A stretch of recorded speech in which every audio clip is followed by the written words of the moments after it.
One day, the world suddenly came to an end. A pandemic, war, economic decline, and food shortages had signaled impending doom.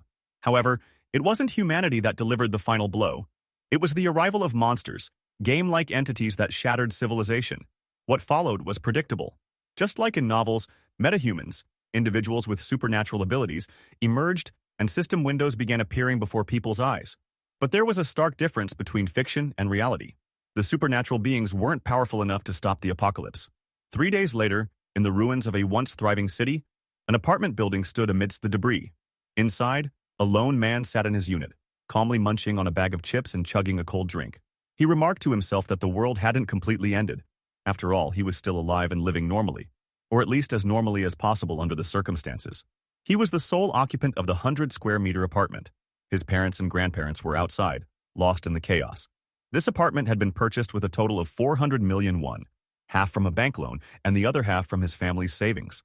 The only reason he was here, despite not being wealthy, was due to a tax benefit that required someone to live in the property for 2 years.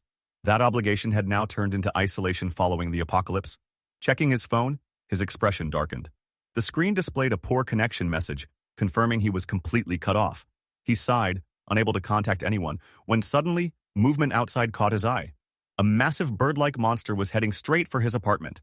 Panic surged through him.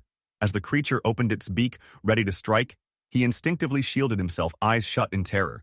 The moment stretched, but nothing happened. When he opened his eyes, a glowing system notification hovered before him. A subject who hasn't been permitted entry is trying to enter. Another message followed. Ultimate shut-in house declaration, passive. Level 1. No one can enter the house without the ruler's permission. Relief washed over him. He had survived, thanks to this mysterious ability. He got up, muttering that his survival so far had been entirely due to his strange power. However, as he approached the door, frustration set in. He tried to open it, but it wouldn't budge. Kicking and shoving made no difference. The door stood resolute. 3 days passed, and while he was grateful for his protection, reality hit hard. He was completely trapped. Sitting in despair, another system notification appeared. The ultimate shut-in cannot leave the house. Scoffing, he sneered at the absurdity. Ultimate shut-in? What kind of ability was this? Rubbing his head, he lamented his helplessness. The real problem was food. His fridge had lost power the previous day, and he had been rationing the last of his side dishes. Now, only a few packs of ramen remained. Before he could dwell further, another notification startled him. You have hunted a calican, level 23. You have obtained a great amount of experience points. Your skill level has increased. He stared at the message in shock. Looking out the window, he saw the monster that had tried to invade his home, now lying dead on the ground. A group of goblins had gathered around it, celebrating wildly. Did he hunt the creature just because it crashed into his house? Before he could process the thought, another notification appeared. You have obtained a new skill. A loot nearby has met the requirements. Calculating the loot. His surprise deepened as he read further. Loot calculation is now complete. 2,003,241 won has been deposited into the wallet of the ultimate shut-in. Staring at the message, he struggled to understand. Money? From nowhere? Before he could even think, he noticed something else. The electricity was back. Another notification explained. Ultimate shut-in house declaration. Passive. Level 3. No one can enter the house without the ruler's permission. Dignity preservation. Passive. Level 1. In order to preserve your dignity, half of your house's functions will be restored. His eyes widened in realization. The money in his wallet had triggered the house's partial restoration. Excitement surged through him. Rushing to his fridge, he confirmed it was running again. Turning on the faucet, water flowed freely. Checking his induction stove, he found it working as if the world hadn't ended.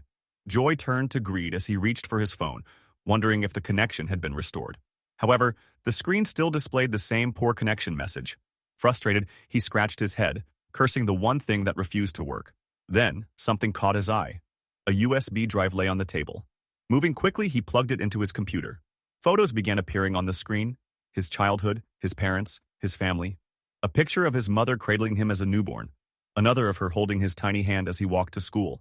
A snapshot of his father and mother standing proudly beside him. His most recent birthday where they had all been together. His chest tightened. Determination burned in his eyes. He had to bring his family here, no matter what. Rising from his seat, he walked toward the balcony, reaffirming his resolve. At that moment, a final notification popped up. Store level 1. You can buy items listed in the store at original prices. Blinking, he saw another prompt. You have 2,001,001 in your wallet. Would you like to list your first item? Staring at the message, he could only wonder. Just what kind of power had he awakened? The system notification appeared before the main character, informing him that store level 1 had been unlocked. He could now purchase listed items at their original prices. Curious, he placed a hand on his chin, wondering what this store was. Without hesitation, he clicked on the system notifications store icon. Immediately, the system displayed his wallet, showing an astronomical balance of 2,002,003,241. A prompt appeared, instructing him to list his first item with the option clearly presented. He walked over to his balcony window and attempted to leave the room. However, a chime from the system interrupted him, coldly stating that the ultimate shut-in could not leave the house. He sighed, realizing that, as expected, his skill level had increased slightly, yet he remained trapped. One thing was certain: hunting monsters would raise his level, granting him new skills. With each level up, he stood a chance of acquiring an ability that might allow him to escape. But the real question lingered. How could he kill monsters while being confined indoors? Recalling the previous incident where a monster had charged at his house and died upon impact, he acknowledged that such luck wouldn't strike twice. However, an idea sparked in his mind. Perhaps he could target goblins. Without delay, he moved to his fridge, retrieved a water bottle, and without aiming, hurled it outside. The bottle soared swiftly through the air. As he had suspected, it worked. Items could be thrown out of the house. Encouraged, he decided to test something heavier. He reached for a dumbbell but grew frustrated. Meanwhile, outside, the goblins had finished eating the remains of a monster and were preparing to leave. Cursing under his breath, he realized this was his only chance. Raising his right arm, he propelled a dumbbell with all his strength. The weight hurtled toward the goblins but missed, striking a bird monster's corpse instead. The goblins immediately turned, now on high alert. Seeing their reaction, he knew he was in trouble. Glancing around his room, he realized he had only one dumbbell left. Folding his hands, he contemplated his next move. He lacked any objects heavy enough to eliminate the goblins and wasn't strong enough to throw large appliances like TVs or computers. Suddenly, a loud guttural noise echoed. The goblins, furious, glared at his building. Their leader barked an unintelligible command, pointing in his direction menacingly. His heart pounded as fear gripped him. His body reacted before his mind did. He had wet himself. The goblins roared in unison, charging toward the building. But then, a realization dawned on him. This situation wasn't as bad as it seemed. At this distance, he still had a chance.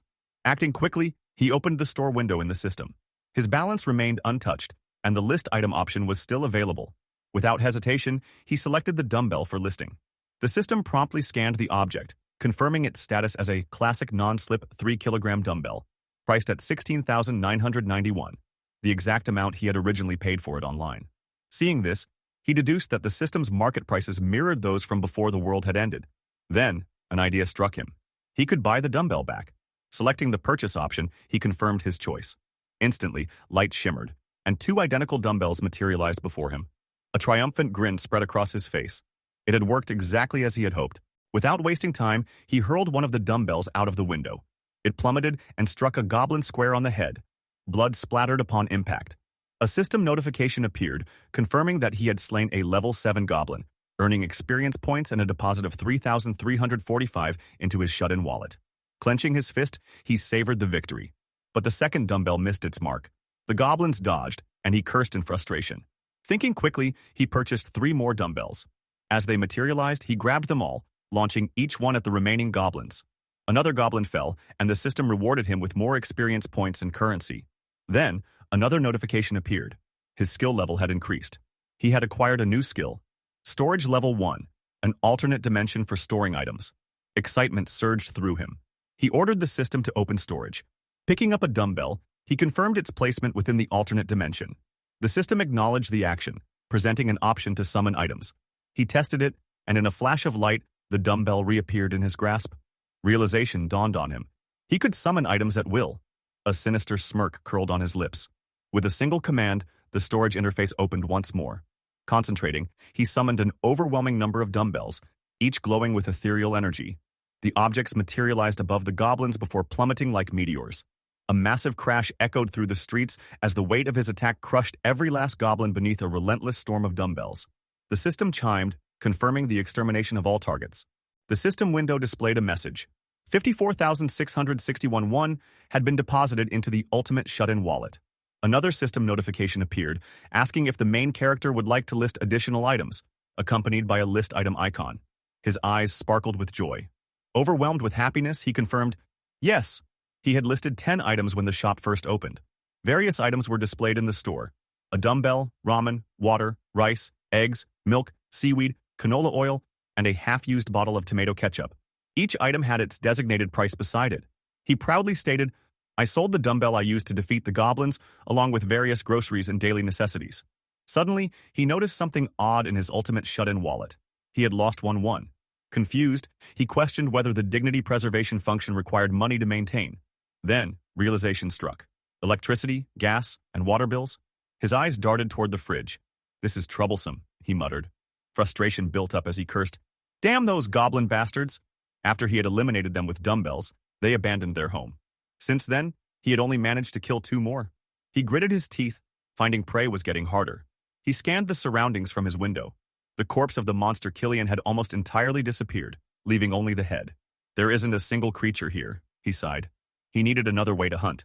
Gazing at the sky, he wished for a dumb calican to fly by. Just as the thought crossed his mind, his eyes widened. Another calican appeared. Excited, he bolted inside. "The gods haven't abandoned me yet," he declared. Rushing to set up a trap, he tied a hand mirror to a drying rack, placing it on the balcony to reflect sunlight. The light caught the calican's attention, luring it in. The bird monster lunged toward him, but the ultimate shut-in system kept it at bay. It flapped furiously, trying to break through the invisible barrier. Watching its futile attempts, he smirked. "It's a done deal. I'll definitely level up if I kill this thing." Suddenly, the calican flapped its wings with immense force, generating a gust of wind. Shielding himself, he closed his eyes. When he opened one cautiously, the bird had vanished. His heart pounded. Then, he spotted it, perched just above his flat, ready to strike. Sweat trickled down his temple as the calican pecked at the blue shield protecting his apartment. System notifications flooded the screen. An unauthorized entity was attempting to enter. Panic set in. Is that thing really about to break through? He had to act fast. Opening the system store, he reviewed his listed items. The loot calculation only worked if the corpse remained nearby. He recalled how some goblins had taken fallen allies away, preventing loot registration. His eyes flickered toward an item in the store. Canola oil. His mind raced. Could this work? Without hesitation, he purchased 10 bottles. Instantly, they materialized before him. Grabbing them, he rushed to the kitchen, poured the oil into a pot, and set it to heat. He wrapped a stick with paper, secured it with tape, and dipped it into the hot oil. Then, an idea struck. He listed the boiling oil in the store. A system notification confirmed. Boiling hot canola oil has been listed. Lighting the makeshift torch, he approached the balcony. The calican still loomed above. Taking a deep breath, he summoned the boiling oil directly above the monster. A cascade of scalding liquid drenched the bird. It screeched in agony. Without wasting a second, he thrust the burning torch at it. Flames erupted. The calican writhed, plummeting to the ground. Watching from above, he grimaced at its agonizing cries. Moments later, its body stilled. A system notification appeared. You have successfully defeated a level 27 calican. Massive XP gained. New skill acquired. Loot calculation in progress. Then, 9,003,047,487 won deposited into his wallet. His jaw dropped. That's almost 10 million won. Before he could process his windfall, another system notification appeared. Requirements met. House territory expansion has begun. His apartment trembled. Panic set in. His eyes turned black. Something strange was happening. A dome-like aura expanded from his apartment to the hallway. Then, he saw them. People. His blackened eyes focused that, they're my neighbors. The main character, in a state of panic, raised his hand towards his eyes and questioned what was happening to him. He suddenly found himself able to see people, his neighbors. However, just as quickly as the change had occurred, his eyes returned to normal from their previous blackened state. Confused, he growled, recalling that he had just seen his neighbors from his apartment. The narrative then introduced the neighbors, a family of 4. The father, Choi Hyung-jun, his wife, Park Hyun, and their 2 daughters, 6-year-old Choi Naeun and 3-year-old Choi Seoyeon. A system notification window appeared before the main character, informing him that he had discovered beings who met the requirements to be taken in as citizens. The system prompted him, asking if he would like to grant them citizenship. As he studied his own feat, he questioned the system about what would happen if he chose not to grant them citizenship. The system promptly replied that beings without citizenship would be expelled from the house. It then asked once more if he was certain about refusing them citizenship. The main character took a moment to contemplate. He realized that if he did not grant them citizenship, they would be left vulnerable to the threats outside, particularly the monsters.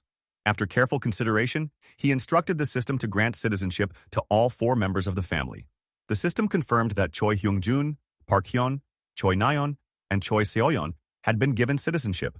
As he observed the system window, he speculated that he might have unlocked additional skills related to citizenship. Deciding to investigate further, he checked his abilities. He discovered that he had gained a new skill, Ultimate Eyes. The skill description indicated that nothing within the house could escape his sight. Curious, he inquired if he had any abilities related to his citizens. The system displayed another skill, Ruler's Declaration, a passive skill at level 6, which ensured that no one could enter the house without the ruler's permission. Within the same tab, he noticed an option labeled Citizenship Management. Selecting it, he saw all 4 family members listed along with their trust levels towards him. The current population stood at 4 out of a possible 600 people.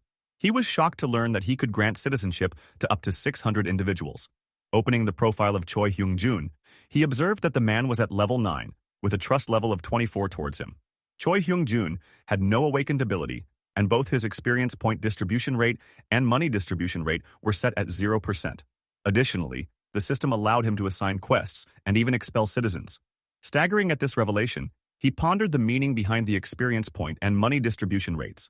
He deduced that it referred to the amount of experience and money he could share with his citizens. Grinning, he questioned whether this was how he was meant to become stronger. Curious about the quest function, he selected the option to assign a quest to Choi Hyung-jun. A system window appeared, displaying 4 parameters: quest description, time limit, reward, and penalty for failure. He was astonished to find that he could manually input the quest details. Deciding to experiment, he created a simple quest, Hunt a Goblin. The time limit was set to 168 hours, with a small amount of experience as a reward and no penalty for failure. The system prompted him to confirm whether he wanted to issue the quest. However, an idea struck him. He wondered how far he could push the penalty for failure. He instructed the system to change the penalty from none to death. The system made the change accordingly, and then asked again if he would like to issue the quest. At that moment, he hesitated. Ultimately, he chose not to issue the quest, and the system confirmed that it had been cancelled. Sitting down on the floor, he contemplated the implications of this power. If he desired, he could kill his citizens at any time. He realized that he could create an impossible task and set the penalty as death, meaning he held the power over their lives. This realization made him grow serious. Reflecting on his newfound abilities, he activated his Ultimate Eyes skill, causing his eyes to turn black. He observed the family of 4 sitting around a table, their heads lowered in despair. The wife, Park Hyun, looked at her husband, Choi Hyung-jun, and asked what they should do next. Choi Hyung-jun, deeply troubled, placed his hand on his head and stated that he had no choice but to leave the house to find water. He instructed his wife to stay with the children and wait for his return. She protested, saying it was too dangerous. He acknowledged the risk but insisted they had no other option. She then questioned whether any place would still have water.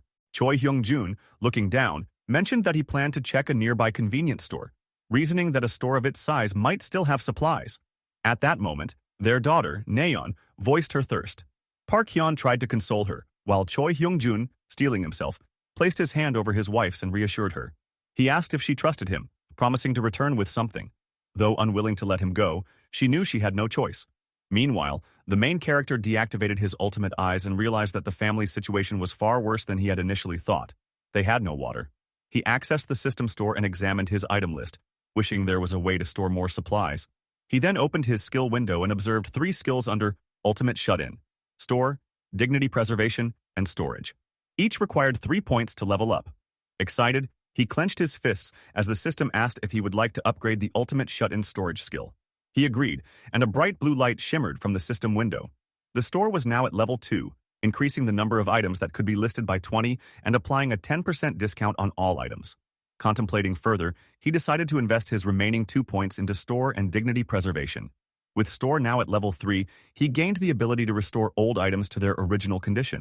Pleased with this function, he felt that increasing the store's level had been worthwhile. Opening the store again, the system displayed that items could now be purchased at their original price.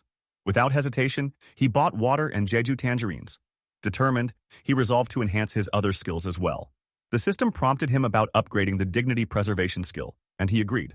He realized that by providing electricity and water to his neighbors, he could request many things in return. The system notified him that Dignity Preservation was now at level 2, unlocking the ability to register vassals. Perplexed, he asked aloud what a vassal was. Meanwhile, Choi Hyung-jun prepared to leave the house in search of food and water. His wife clung to their 2 daughters, her eyes filled with worry. He reassured her that he would return soon and asked them to protect the house in his absence. His daughter, Nayeon, tearfully questioned if he was truly going outside, fearing the monsters. A flashback revealed a past moment when the two sisters had been playing before a horde of goblins appeared, forcing them and their parents to flee. As their mother consoled them, Choi Hyung-jun thought to himself that this could very well be the last time he saw his family. However, before he could leave, someone knocked on the apartment door. The family tensed. Choi Hyung-jun, gripping a golf stick, prepared to defend them. A voice called out, asking for the door to be opened. Silence followed, and then the voice repeated its plea. Choi Hyung-jun hesitated, wondering if it was a human or a monster. The door opened, and light flooded into the dim room. Shielding his family, he shouted for the intruder not to harm them. But the voice that responded was calm. "Excuse me?" Turning slightly, with suspicion, he asked for the stranger's identity. The main character finally introduced himself. "I am Kim Jae-hyun. I live next door." He continued speaking, mentioning that he had brought some water and tangerines, and asked if they could talk for a little while after they had eaten and drunk. Choi Hyung-jun looked at him in surprise. Overwhelmed, he stood up upon seeing his family. Turning towards the main character, he bowed respectfully and expressed his gratitude for the water and food. He stated that he had no reason to refuse such kindness, and considered the possibility that this person might be able to help them. Leading the way into his house, Choi Hyung-jun invited the main character inside. Inside, the two sisters observed the main character with suspicion, causing him to feel uneasy. He wondered if he had shocked them too much. Noticing the blackout curtains in the room, he thought to himself that it was a wise decision by the family, as it significantly reduced the chances of being attacked by monsters. Taking a slice of tangerine, he placed it in his mouth while contemplating.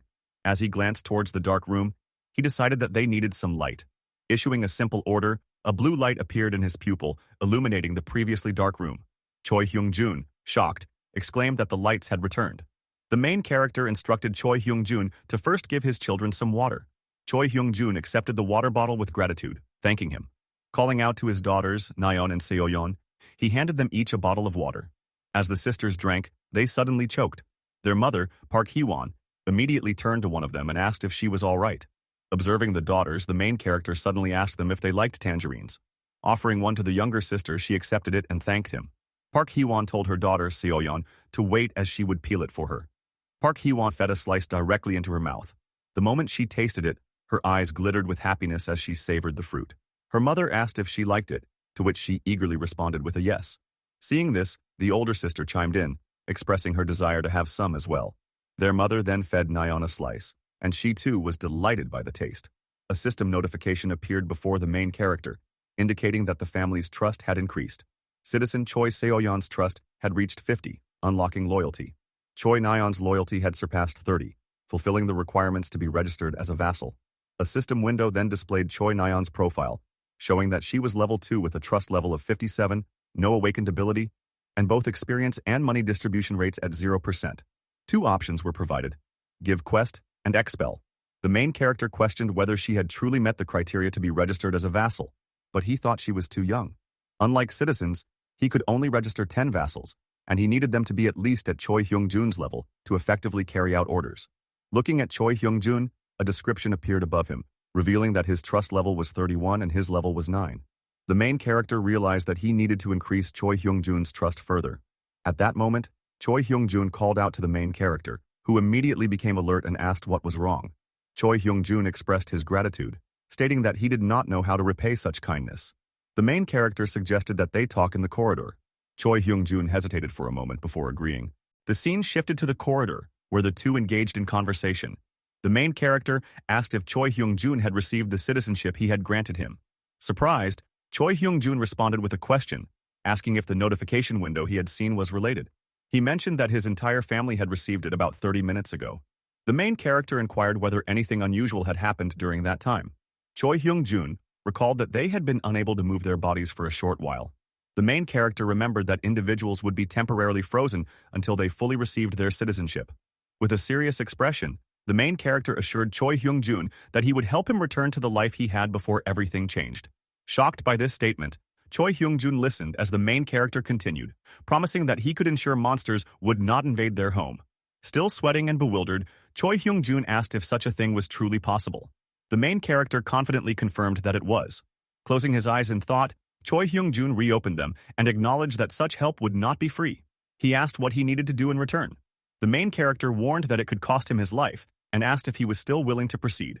A heavy silence followed as Choi Hyung-jun contemplated the risk. However, with determination in his eyes, he clenched his fists and declared that he would do it.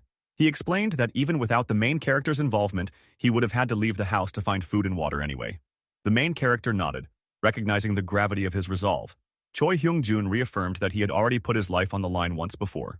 Acknowledging this, the main character suddenly shifted the conversation, asking about a golf club he had seen earlier and how much it had cost. Puzzled by the abrupt change in topic, Choi Hyung-jun hesitated before replying that it had been around 400,000 or 500,000 won. The main character thought to himself that it was too expensive to list in the store, deciding that he needed to save money for the future. Confused, Choi Hyung-jun asked why the main character had suddenly brought up the golf club. The main character casually waved his hand and dismissed the question, suggesting they set that aside for the moment. He then inquired if Choi Hyung-jun remembered the day the monsters appeared.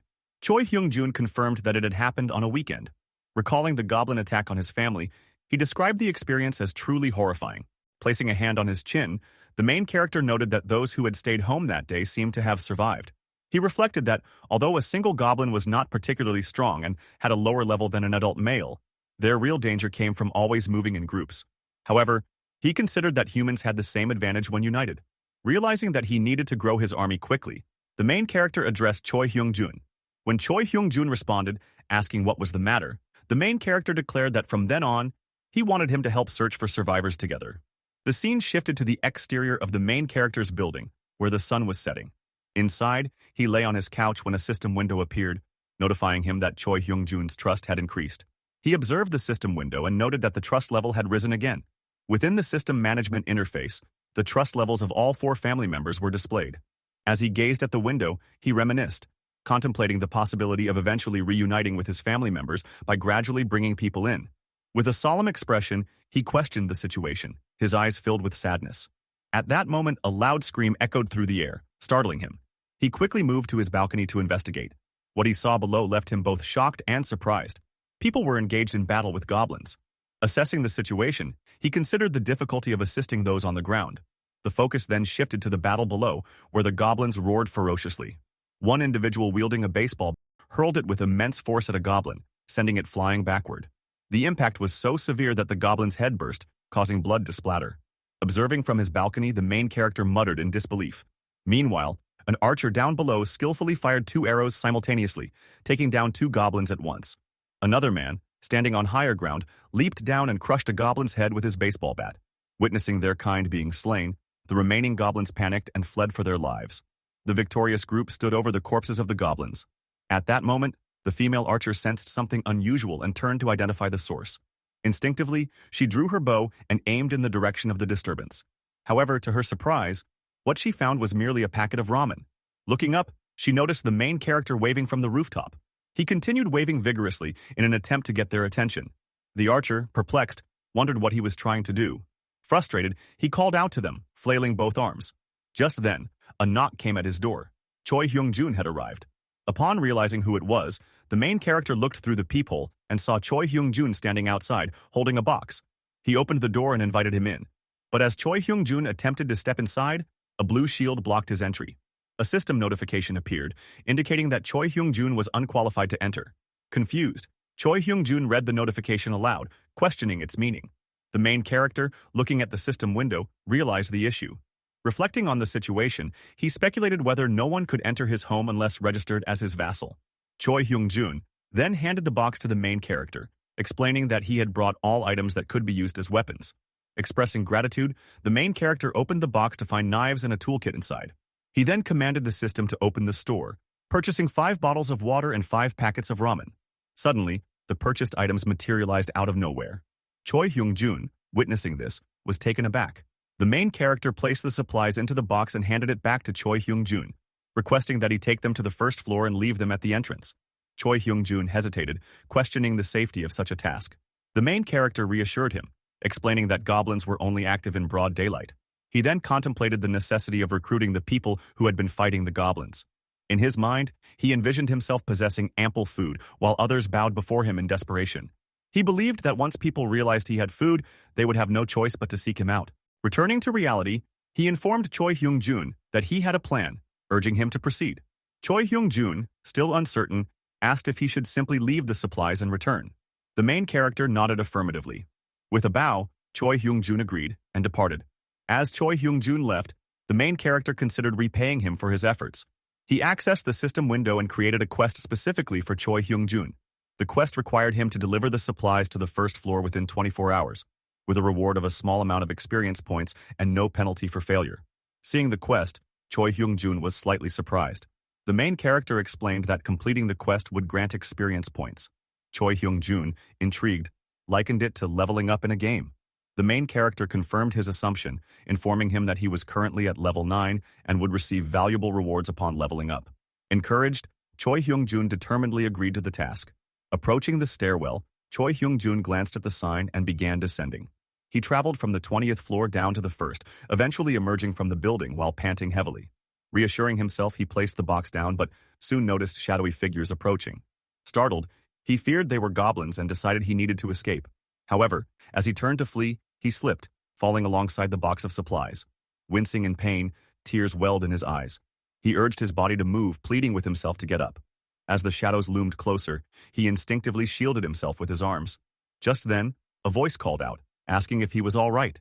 To his surprise, the approaching figures were not goblins, but the same people who had been fighting them earlier. The scene shifted to the main character.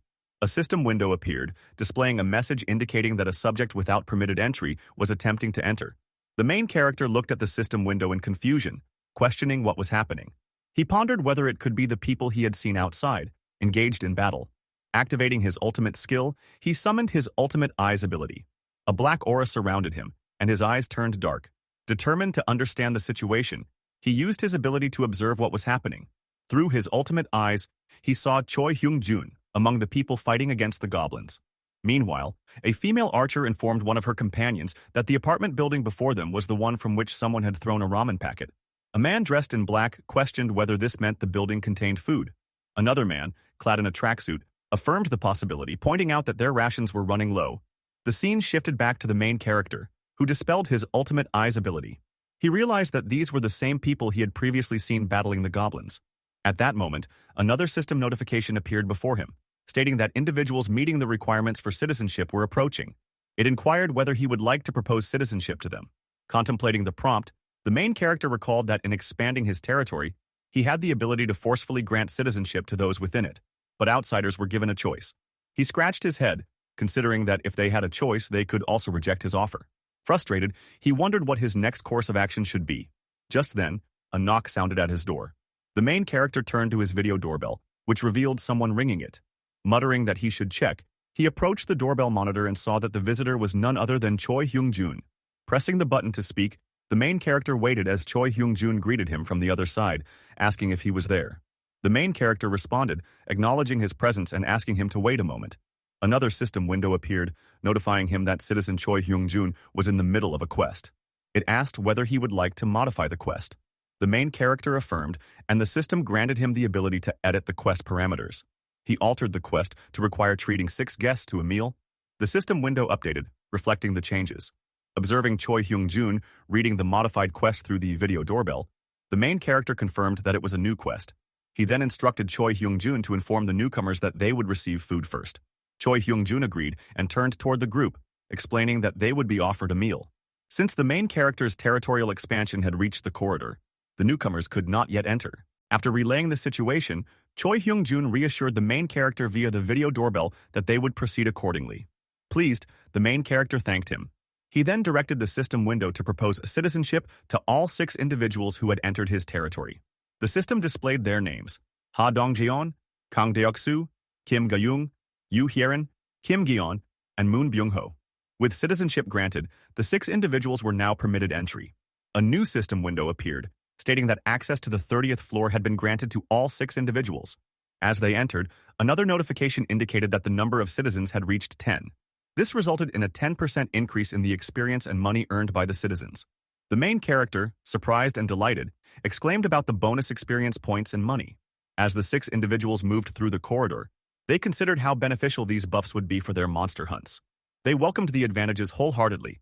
The system displayed a citizen management panel, showing the 6 new citizens along with their trust levels toward the main character. The current population now stood at 10 out of 600. Examining the data, The main character noted that a level 23 individual would be as strong as the Calican bird monster he had previously defeated.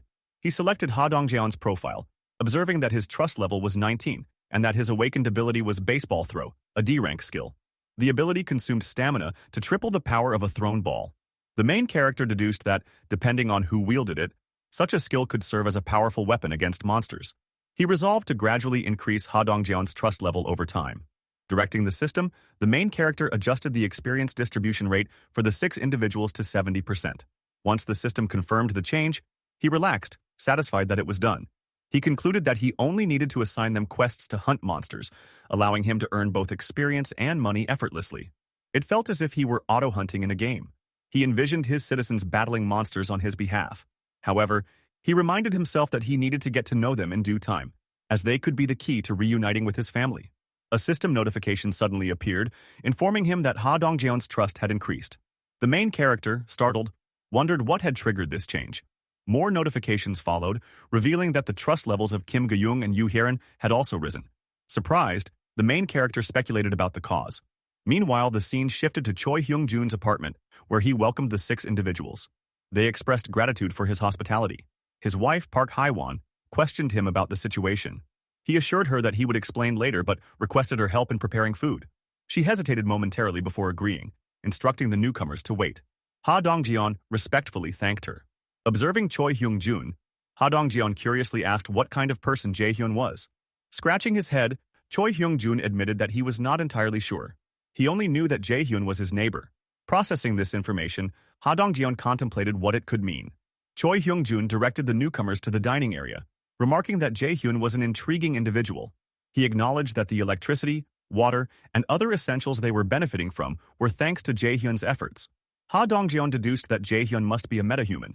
He unzipped his tracksuit, revealing a ramen packet inside, and speculated about the extent of Jae-hyun's abilities.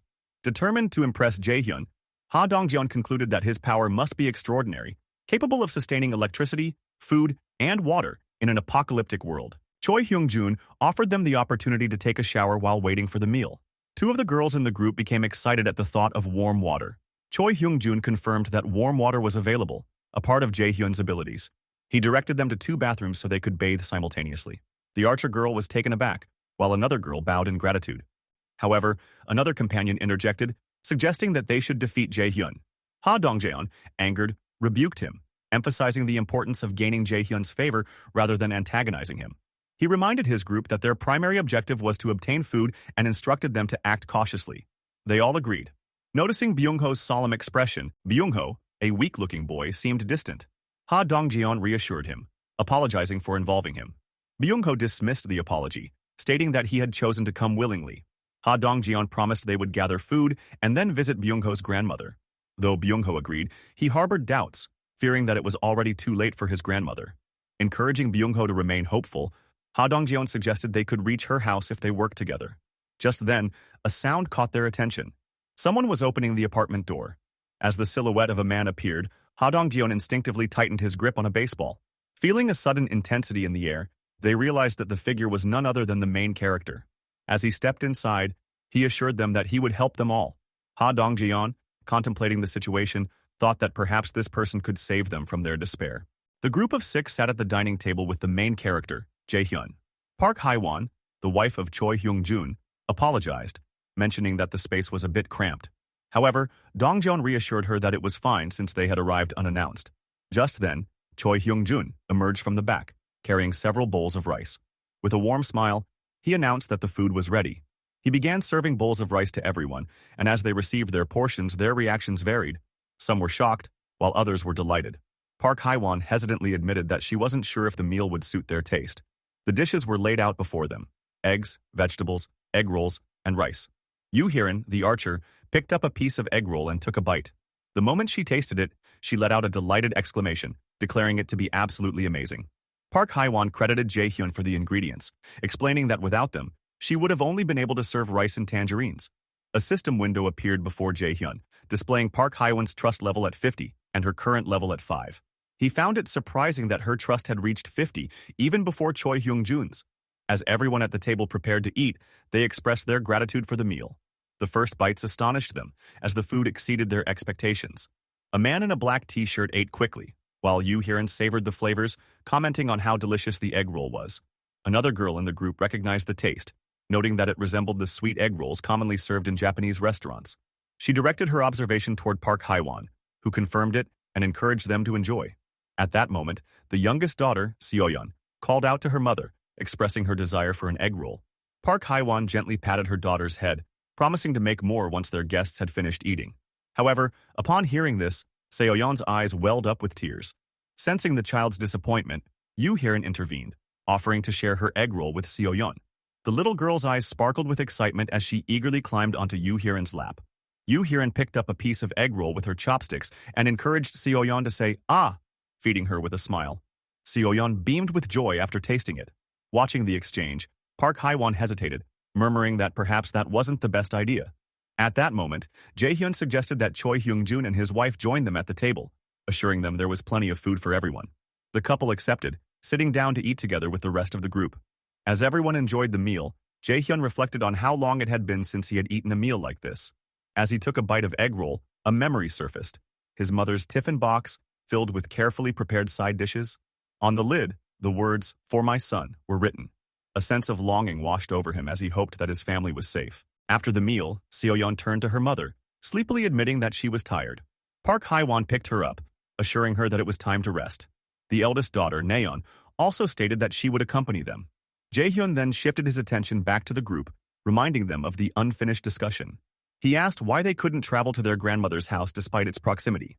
Dongjeon explained that the area was overrun with goblins and that Byung-ho's grandmother was trapped there. Jaehyun, intrigued, inquired further. Dongjeon elaborated that the goblins had taken over the underground parking lot of the apartment complex, using it as their base. Jaehyun pondered this, recalling the underground layout. Dongjeon continued, estimating that there were at least a few thousand goblins inhabiting the area. Jaehyun, deep in thought, considered their situation. The apartment's ultimate shutting ability only worked up to the 30th floor, meaning the goblins could infiltrate via the underground parking lot. Dongjeon confirmed that all apartment entrances were connected to the underground, making it too dangerous to leave. Jaehyun then asked about possible escape routes. Dongjeon admitted that their initial plan had been to use the side roads, but they had encountered a monster far more dangerous than the goblins. Hearing this, Jaehyun was visibly taken aback. He pressed for more details, and the group recalled a creature resembling a wolf or a bear. They had only managed to escape the goblins because the beast had been engaged in a battle against them. Jaehyun contemplated the description but received no definitive answer, as the darkness had obscured their view. Leaning back, he acknowledged that they couldn't avoid danger forever. Dongjeon agreed, but pointed out their limitations. When Jaehyun asked what those limitations were, Yu-Hiren explained that they relied on bows and baseballs as weapons, and their supplies were running low. Jaehyun confidently stated that he could solve that problem and requested to inspect their bows and baseballs. Dongjeon handed them over without hesitation. Jaehyun then accessed the system window, selecting the option to list the items. The system prompted him with a listing fee of 15,300,000 won for the compound bow. Without hesitation, he confirmed the listing. He then turned to the group and asked if everyone could use a bow. Their uncertain expressions answered his question. Without wasting time, Jaehyun ordered 5 sets of bows and arrows from the system window. In an instant, the weapons materialized from thin air. He encouraged the group to practice, emphasizing that they would need to rely on them. A system window then displayed trust updates. Ha Dongjeon's trust increased by 19, Kim Ga-young's by 70, and Yu-Hiren's by 30. Jaehyun was stunned by the rapid trust growth, realizing that if they worked together, they might have a real chance at saving Byung-ho's grandmother. Another system window confirmed that Moon Byung-ho's trust had risen significantly. Dong Jaeon, recognizing the advantage of their new weapons, acknowledged that their hunting efficiency would increase drastically. One of the group members pointed out that with Jaehyun's ability, they no longer needed to risk retrieving spent arrows. Raising his hand, Jaehyun signaled for a pause. Before proceeding, he emphasized the need to significantly reduce the goblin numbers first. Dongjeon agreed and asked when they would start hunting. Jaehyun answered with determination. The hunt would begin tomorrow. Dongjeon questioned the urgency, but Jaehyun affirmed that the sooner, the better. Dongjeon acknowledged his reasoning, and Jaehyun assured them that they would save Byung-ho's grandmother the next day. Hearing this, Byung-ho was filled with hope. However, Dongjeon remained skeptical, asking how they would accomplish such a task. With unwavering confidence, Jaehyun revealed his strategy. They would use bait. All the members of the group turned their attention to the main character, considering the possibility that his plan might work. However, the man with glasses cautioned that success was only assured if everything proceeded smoothly. At that moment, A system window appeared before the main character, displaying that Choi Hyung-jun had completed his quest. The quest reward of 30,000 won had been granted. The main character gazed at the system window and questioned himself, wondering if money was required. As he pondered, he realized that if he had money, he could raise the level of his citizen. Folding his hands, he decided that unless absolutely necessary, he would refrain from using it for now. Another system notification appeared, stating that Choi Hyung-jun's trust had increased, reaching level 50. Loyalty had been unlocked, and his loyalty level had surpassed 30. With all the requirements met, he was now eligible to be registered as a vassal. The system then displayed Choi Hyung-jun's profile. The main character, clicking on the screen, instructed the system to register Choi Hyung-jun as a vassal. The moment this happened, Choi Hyung-jun felt a sudden change within him. He expressed his surprise to the group, stating that something had just happened to him. A system window appeared before the main character, confirming that his first vassal had been successfully registered. As a reward, he had been granted the skill Vassal Summon. The skill's description revealed that he could summon the vassal to his house, though only once every 2 hours. Another notification displayed Choi Hyung-jun's profile, highlighting his awakened ability, Strength of a Gorilla. The passive skill, ranked C, granted him strength comparable to that of a gorilla. A subsequent notification indicated that the first vassal's experience points and gold earnings from hunting would be doubled. Additionally, the Ultimate Eye skill enabled the main character to summon his vassal within 5 meters of his house. Noticing a plus button on the system window, the main character clicked it. A notification popped up, asking if he wanted to spend 1 million won to increase his vassal's level. Stunned by the astronomical figure, he trembled in shock. Park Haewon, noticing his reaction, asked if something was wrong. The main character quickly dismissed her concern, saying it was nothing. Turning to Choi Hyung-jun, he inquired about how he felt. Choi Hyung-jun, overwhelmed with newfound strength, confirmed that his power was surging and asked if the main character was responsible for this transformation. The main character affirmed it. Choi Hyung-jun marveled at his rejuvenation, stating that he felt 10 years younger. As he observed his growing strength, the main character smiled slightly and handed him a bow, requesting that he join the mission. Choi Hyung-jun, taken aback, hesitated before responding, "Pardon?" The main character considered that citizens gained an additional 10% experience, whereas vassals received twice the amount. The experience points Choi Hyung-jun would earn would be staggering. Holding the bow, Choi Hyung-jun expressed sadness, but ultimately accepted the mission, stating he would do it. The main character, giving him an encouraging smile, assured him, "I'll be counting on you." The party then arrived on the first floor to begin their mission. A man in a black t-shirt questioned Dongjeon about the necessity of checking the first floor, pointing out the broken windows and general disrepair. Dongjeon insisted that they check regardless, reminding him of the main character's orders. As a rescue team, their goal was to save any survivors in the building and transport them to the 30th floor. Dongjeon reflected that the core of the mission was to lure large numbers of goblins into the apartment building and eliminate them. Addressing the party, he emphasized the need to find as many survivors as possible. The black t-shirt wearing man acknowledged the plan, and Dongjeon gave the signal to begin their search from Unit 101, warning everyone to stay alert. Upon entering Unit 101, the team grew serious as they were met with a horrifying sight. Dead bodies scattered across the room. Dongjeon clenched his teeth and swiftly instructed the party to leave. They proceeded to another unit, only to find more corpses. Resting his hand on his forehead in frustration, Dongjeon lamented that there was nothing on the first floor and ordered the team to proceed to the second floor. Ascending the stairs, they encountered another gruesome scene, bloodied corpses lining the hallway. The sight made them hesitate, but Dongjeon quickly urged them to move on to the third floor. To their surprise, the third floor corridor was clean. Dongjeon began banging on an apartment door, calling out for any survivors. Yu Hiram and the others followed suit, knocking on doors and asking if anyone was inside, but no one responded. The realization that everyone might already be dead left them disheartened. Gritting his teeth, Dongjeon led them to the fourth floor. On the fourth floor, the team repeated their calls for survivors. This time, a shabby-looking man cautiously opened his door, suspiciously asking if they were really a rescue team. Dongjeon confirmed it. The man, clearly dehydrated, requested water. Dongjeon searched his bag and handed him a bottle. Slightly opening the door further, the man was still in disbelief that a rescue team had actually come. Dongjeon explained that they were fellow residents of the apartment, now working to rescue survivors. He assured the man that a safer place awaited him and urged him to come along. Shocked, the man hesitated before abruptly shutting the door in Dongjeon's face. However, moments later, he reopened it and welcomed them inside. Introducing himself as Hong Jung-soo, he apologized for his paranoia and extended his hand for a handshake. Dongjeon shook his hand and introduced himself in return, expressing his hope that they could get along. Turning to Gayung and Hiran, Dong Jian instructed them to escort the rescued survivors to the 30th floor and return. They acknowledged his command. Hong Jung-soo, surprised, questioned whether they weren't leaving the apartment entirely.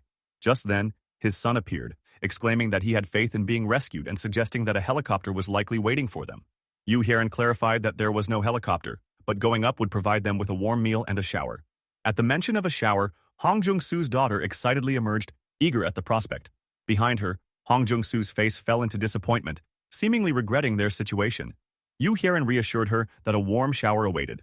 Overcome with joy, Hong Jung-soo's daughter rushed to the team, urging her father to stop hesitating and move quickly. Hong Jung-soo, now convinced, conceded, expressing disbelief that they were truly safe. At that moment, a system notification appeared before the main character, indicating that the number of citizens had reached 40. Consequently, the experience points and gold earnings from his citizens had increased by 90%. The main character stared at the system window, processing everything that had happened. He now had 40 citizens. Thinking through his next steps, he decided that the children and the elderly would stay at Choi Hung-jun's house first. The scene shifted to show many elderly and children gathered inside the house. Continuing his thoughts, he determined that the rest of the people would live in the corridors. Just then, Dong Yeon approached him and reported that there were exactly 40 people. They were all they could find. The main character questioned Dong Yeon, asking if that was truly everyone. Dong Yeon confirmed, stating that they had searched thoroughly from the first floor to the 29th floor. It seemed that quite a few people had never left their homes from the start. The main character acknowledged Dong Yeon's efforts and praised him for his great work. Closing his eyes, he reflected on the situation. Choi Hyung-jun's house was nearly full, and for now, that would be enough. After a brief moment, he activated his ultimate eyes. His eyes turned black, and a dark mist formed around him. Through this ability, he observed Byung-ho carrying chairs, Choi Hyung-jun, and the man with glasses working on the wiring, and Yu Hyerin and Byung-ho handling wires. He then deactivated his skill and turned to Dong Yeon, stating that they would now proceed to the second stage of the Goblin Hunt mission. The scene shifted to Dong Yeon, who gathered everyone's attention as he began his briefing. He explained their mission, to lure out the goblins hiding underground. The group would split into two teams. The first team would draw out the goblins on the first basement level and eliminate them, then move on to the second basement level to finish off the rest. The man with glasses voiced his concerns, questioning what they would do if there were far more goblins than expected. Would they risk being trapped and isolated on the first floor? He also pointed out the dangers of transporting the goblin corpses. Before he could continue, Yu Hyerin confidently declared that she would kill all of them by herself. Dong Yeon reassured the group, stating that unlike last time, they had plenty of arrows, so they would be fine. The man with glasses hesitated, but eventually conceded, acknowledging their confidence. However, at that very moment, a scream echoed through the air. Everyone turned toward the source of the sound. Goblins, a horde of them, were approaching. Yu Hyerin swiftly drew her bow, firing an arrow that eliminated two goblins. The remaining one was struck down by the man in the black t-shirt, who swung his baseball bat with deadly precision, finishing off the goblin. With the immediate threat neutralized, the man with glasses turned to the black t-shirt wearing man and questioned why he had brought a bow if he intended to use a bat. The man suddenly realized his contradiction, responding with an embarrassed, "Oh, that's right." Before the conversation could continue, Yu Hyerin pointed toward the goblin corpses, exclaiming that they were disappearing. Byung-ho speculated whether this was the main character's ability, but before he could confirm, Dong Yeon commanded the group to head down to the first basement level. Byung-ho internally acknowledged his confidence in their leader. He knew the main character had a solution. A system notification appeared before the main character, stating that the party members' trust in him had increased. Sitting in his room, he opened a bottle of water while multiple system notifications filled his vision. He thought about how, despite not intending to, he had ended up watching over everything. Another system notification informed him that Moon Byung-ho's trust had reached 50, unlocking loyalty. His loyalty had now surpassed 30. Surprised by the rapid progress, the main character mused that it had only taken a few hours. He considered this a great outcome. The more vassals he acquired, the faster his growth would be.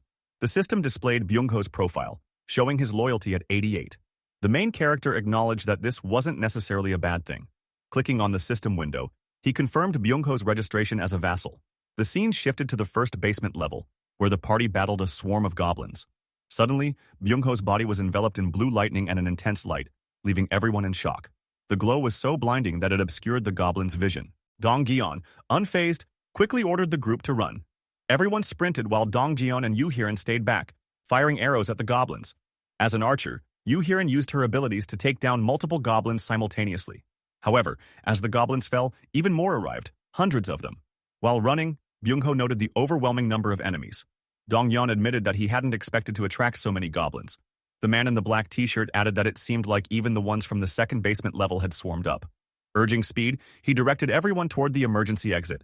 The party reached the emergency exit, and the man with glasses quickly opened it, letting everyone through. Dongyeon slammed the door shut, but a goblin's hand got caught between the doorframe. The team pushed with all their strength, trying to keep the goblins out. At that critical moment, a voice boomed through the chaos, telling everyone to move aside.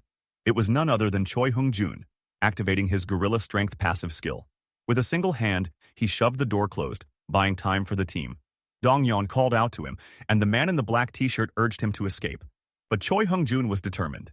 He had to stop the goblins no matter what. Dongyeon reassured him that they were safe and urged him to come up quickly.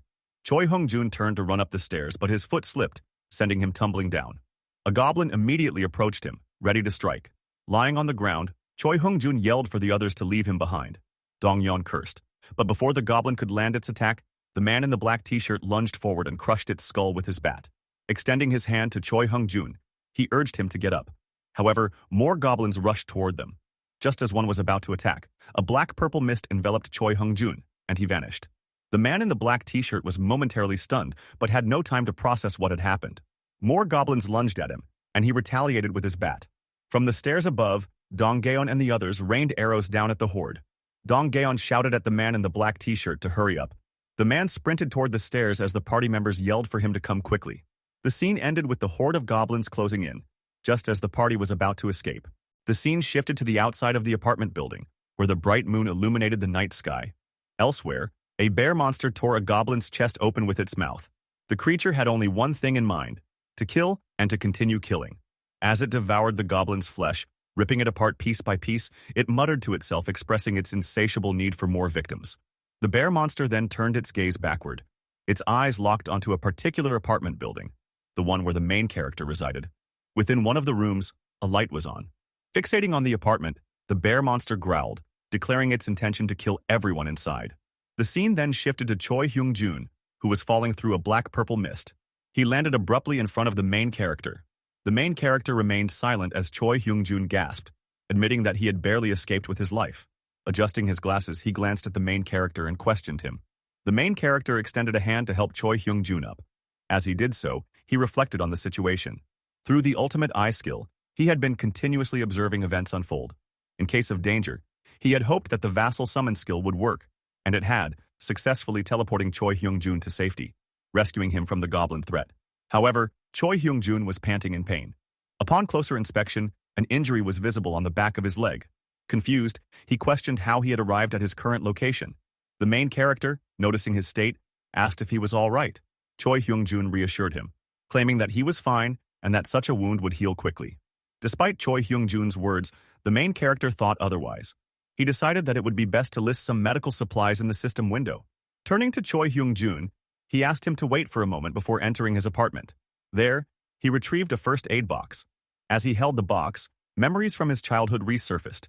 Recollections of his mother treating wounds with medicine while he, as a child, had cried in front of her. Looking at the first aid kit, he realized the necessity of medical supplies in situations like this. He took out various items: medicine, thermometers, tape, carefully considering their importance. However, he soon remembered a limitation. The system store only allowed him to list 40 items. He could not list all of these supplies separately. At that moment, an idea struck him. Instead of listing each item individually, he placed everything back into the first aid box and listed the entire kit as a single item in the system store. After doing so, the first aid kit was priced at $77,331, and the system window displayed an option for reclaiming it. The scene shifted once again. The main character handed the first aid kit to Choi Hyung-jun and instructed him to show his injury. Choi Hyung-jun rolled up his pants to reveal the wound on his calf. Although he insisted that he was fine, the main character insisted on disinfecting the wound first. Choi Hyung-jun agreed. As the main character treated the wound, Choi Hyung-jun flinched in pain. A system window appeared, notifying the main character that Choi Hyung-jun's trust in him had increased, along with his loyalty. After completing the treatment, Choi Hyung-jun expressed his gratitude. While packing away the first aid kit, the main character pondered the well-being of the rest of the party. He stood up and told Choi Hyung-jun to rest for a while, as he had something to attend to. Choi Hyung-jun acknowledged his words. Closing his eyes, the main character focused his thoughts. He decided to check on the lower floors of the building. Activating the ultimate eye skill, he observed the ongoing battle below. Yu Hiran was skillfully using her bow, shooting arrows at the goblins. Meanwhile, Kang was desperately fleeing from the creatures. Dongjeon and Gaeon were also firing arrows at the goblins, providing cover. Amid the chaos, Dongjeon urged Kang to run faster. Kang ascended the stairs, but the goblins pursued him closely. The gap between them narrowed, but Dongjeon and Gaeon continued shooting, successfully eliminating some of the goblins. As Kang reached a barricade set up by the party members, two goblins lunged at him. At that moment, Byung-ho intervened, not with arrows, but with his bow as a weapon, swiftly striking down the goblins. Byung-ho then leaped over the barricade, his eyes filled with determination. From behind, Dongjun called out his name in astonishment. As Dongjun and Kang watched Byung-ho fight, they were left wondering, had he always been this skilled in combat? The scene shifted back to the main character. Observing the party's efforts, he noted that they were holding their ground well. Just then, a system window appeared, revealing that Byung-ho's awakened ability was teleport. The skill description explained that it was a rank A ability, utilizing mental strength to move between distances. However, the user could only teleport to locations within their line of sight. Additionally, the more people designated for teleportation and the farther the distance, the greater the mental strength required. The main character acknowledged that recruiting Byung-ho as a vassal had indeed been a wise decision. The battle continued. Dongjeon confirmed with Gaeon that the extension socket was ready, to which Gaeon affirmed. Then, Dongjeon checked with Yu Hiran about the water tank, and she confirmed that it was also prepared. Dongjeon instructed Byung-ho to hurry inside. Byung-ho swiftly lunged over the barricade, and at that moment a water tank materialized out of nowhere. It tipped over, unleashing a torrent of water onto the goblins. The creatures were drenched in the heavy flow. Seizing the opportunity, Dongjeon signaled Jian to activate the socket. Jian responded with a sharp Roger and switched it on. Electricity surged through the wires, and because the goblins were soaked, they were electrocuted and slain. A system window notified the main character that he had successfully hunted a goblin and gained a large amount of experience points. Additionally, 334,464 won had been deposited into his ultimate shut-in wallet. His skill level had increased, and he had acquired a new skill. At that moment, something within the main character changed. A purple energy began gathering around him, expanding outward. The energy spread across the stairs and even reached the basement, engulfing the goblins. Another system window appeared, notifying him that hostile beings had been detected and that their removal had commenced. As the goblins reacted in horror, their heads trembled violently before bursting apart. The final system notification confirmed it. Another goblin had been successfully hunted by the main character. The scene shifted as goblins attempted to enter the building. One goblin stood at the forefront, but behind him loomed a dark silhouette. As the goblin turned back, he found himself face to face with a bear monster staring at him intently. Without hesitation, the bear monster lunged at the goblin, sinking its teeth into him. The goblin's screams filled the air, causing the other goblins to panic. However, before they could react further, the bear monster swung its massive claw, attacking them. The creature tore into the goblins, shedding one with its claws while biting off the hand of another. 3 goblins launched themselves at the bear monster, but they were instantly shredded by its claws. 2 more goblins let out shrill screams and charged, only to meet the same fate. One goblin managed to latch onto the bear monster's body, sinking its teeth into its flesh. Another goblin followed suit, gripping onto the monster and tearing into its body. Frustrated by the relentless assault, the bear monster entered a frenzy. More goblins swarmed onto its body, viciously tearing at its flesh. The bear monster let out agonized screams and growls, writhing in pain. Then, in a shocking turn of events, all the goblins' heads suddenly burst open, killing them instantly. The bear monster twitched, trying to comprehend what had just occurred. As the realization of the goblins' deaths settled, a system notification appeared before it, granting it citizenship. At that moment, the bear monster began to shrink. Gradually, its massive form diminished until it was the size of a normal bear. Then, a woman emerged from within, revealing that the bear monster had been a girl all along. The woman, exhausted and weakened, lost consciousness and collapsed onto the floor. All of this was observed by the main character through his ultimate eye skill. His gaze remained fixed on the unconscious woman lying amidst the lifeless goblins. Internally, he questioned who she was. Almost immediately, a system notification provided an answer. Her name was Oh Yeonju. The notification further revealed her trust level as 9, her awakened ability as werebear, and her level as 33. Another system notification displayed the description of the werebear skill, which was ranked at A. It explained that the ability transformed the user into a beast, maximizing all physical and regenerative capabilities. The revelation made it clear that Oh Yeonju was an awakened metahuman utilizing her werebear skill. The main character's eyes widened upon realizing that not only was her level 33, but she also possessed an A-rank ability. Before he could process this fully, another system notification appeared, stating that Citizen Dong Jian's trust had reached 50, unlocking loyalty. The same applied to Citizen Yu Heron, whose trust level had also reached 50. Yet another notification indicated that Citizen Kang's loyalty had surpassed 30, making him eligible to be registered as a vassal. Finding the development intriguing, the main character took a moment to think before issuing a command. Closing his eyes briefly, he then reopened them and gestured toward the system window, instructing it to register Kang as a vassal. Instantly, a system window opened, displaying Kang's profile. His title was listed as the third servant. His trust level was 52, and his loyalty stood at 31. His awakened ability, Iron Knight, was ranked at B. The skill description revealed that Iron Knight allowed the user to summon a halberd and iron armor that covered their entire body. The main character pondered over the correlation between a vassal's level and their awakened ability.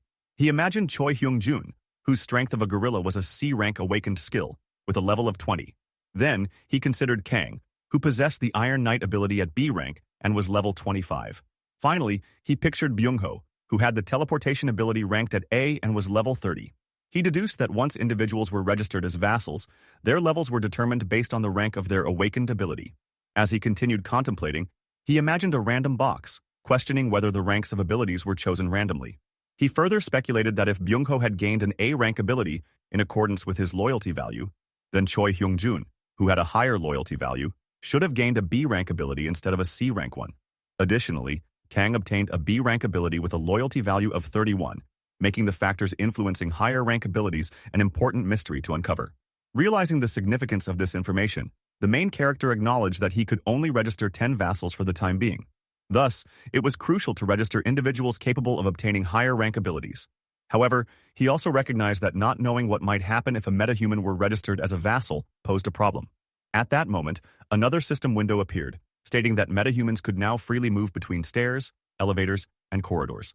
The main character then walked toward an elevator. Placing his hand on it, he activated his ultimate eye skill. Through it, he observed Oh Yeonju lying unconscious in the basement. Soon, the elevator ascended to the 30th floor. The main character turned his head and addressed Choi Hyung-jun, calling his name. Choi Hyung-jun promptly responded. The main character then instructed him to bring the unconscious woman from the basement to the 30th floor. The elevator doors opened, and the scene shifted.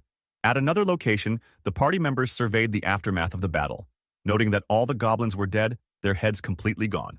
Kang, shocked, questioned what had just happened. He remarked that a swarm of goblins had suddenly charged at them, to which Kong added that it felt as if someone had caused it. As Kang and Kong gathered wire, Dongjeon silently contemplated the powerful ability that had annihilated the goblins in an instant. He clenched his lips and recalled how Choi Hyung-jun had praised the main character for providing food, water, and even warm showers. Dongjeon reflected on how the main character had supplied them with all the necessary ingredients and food, leading him to a realization. Imagining the main character's face in his mind, Dongjeon looked toward Byung-ho.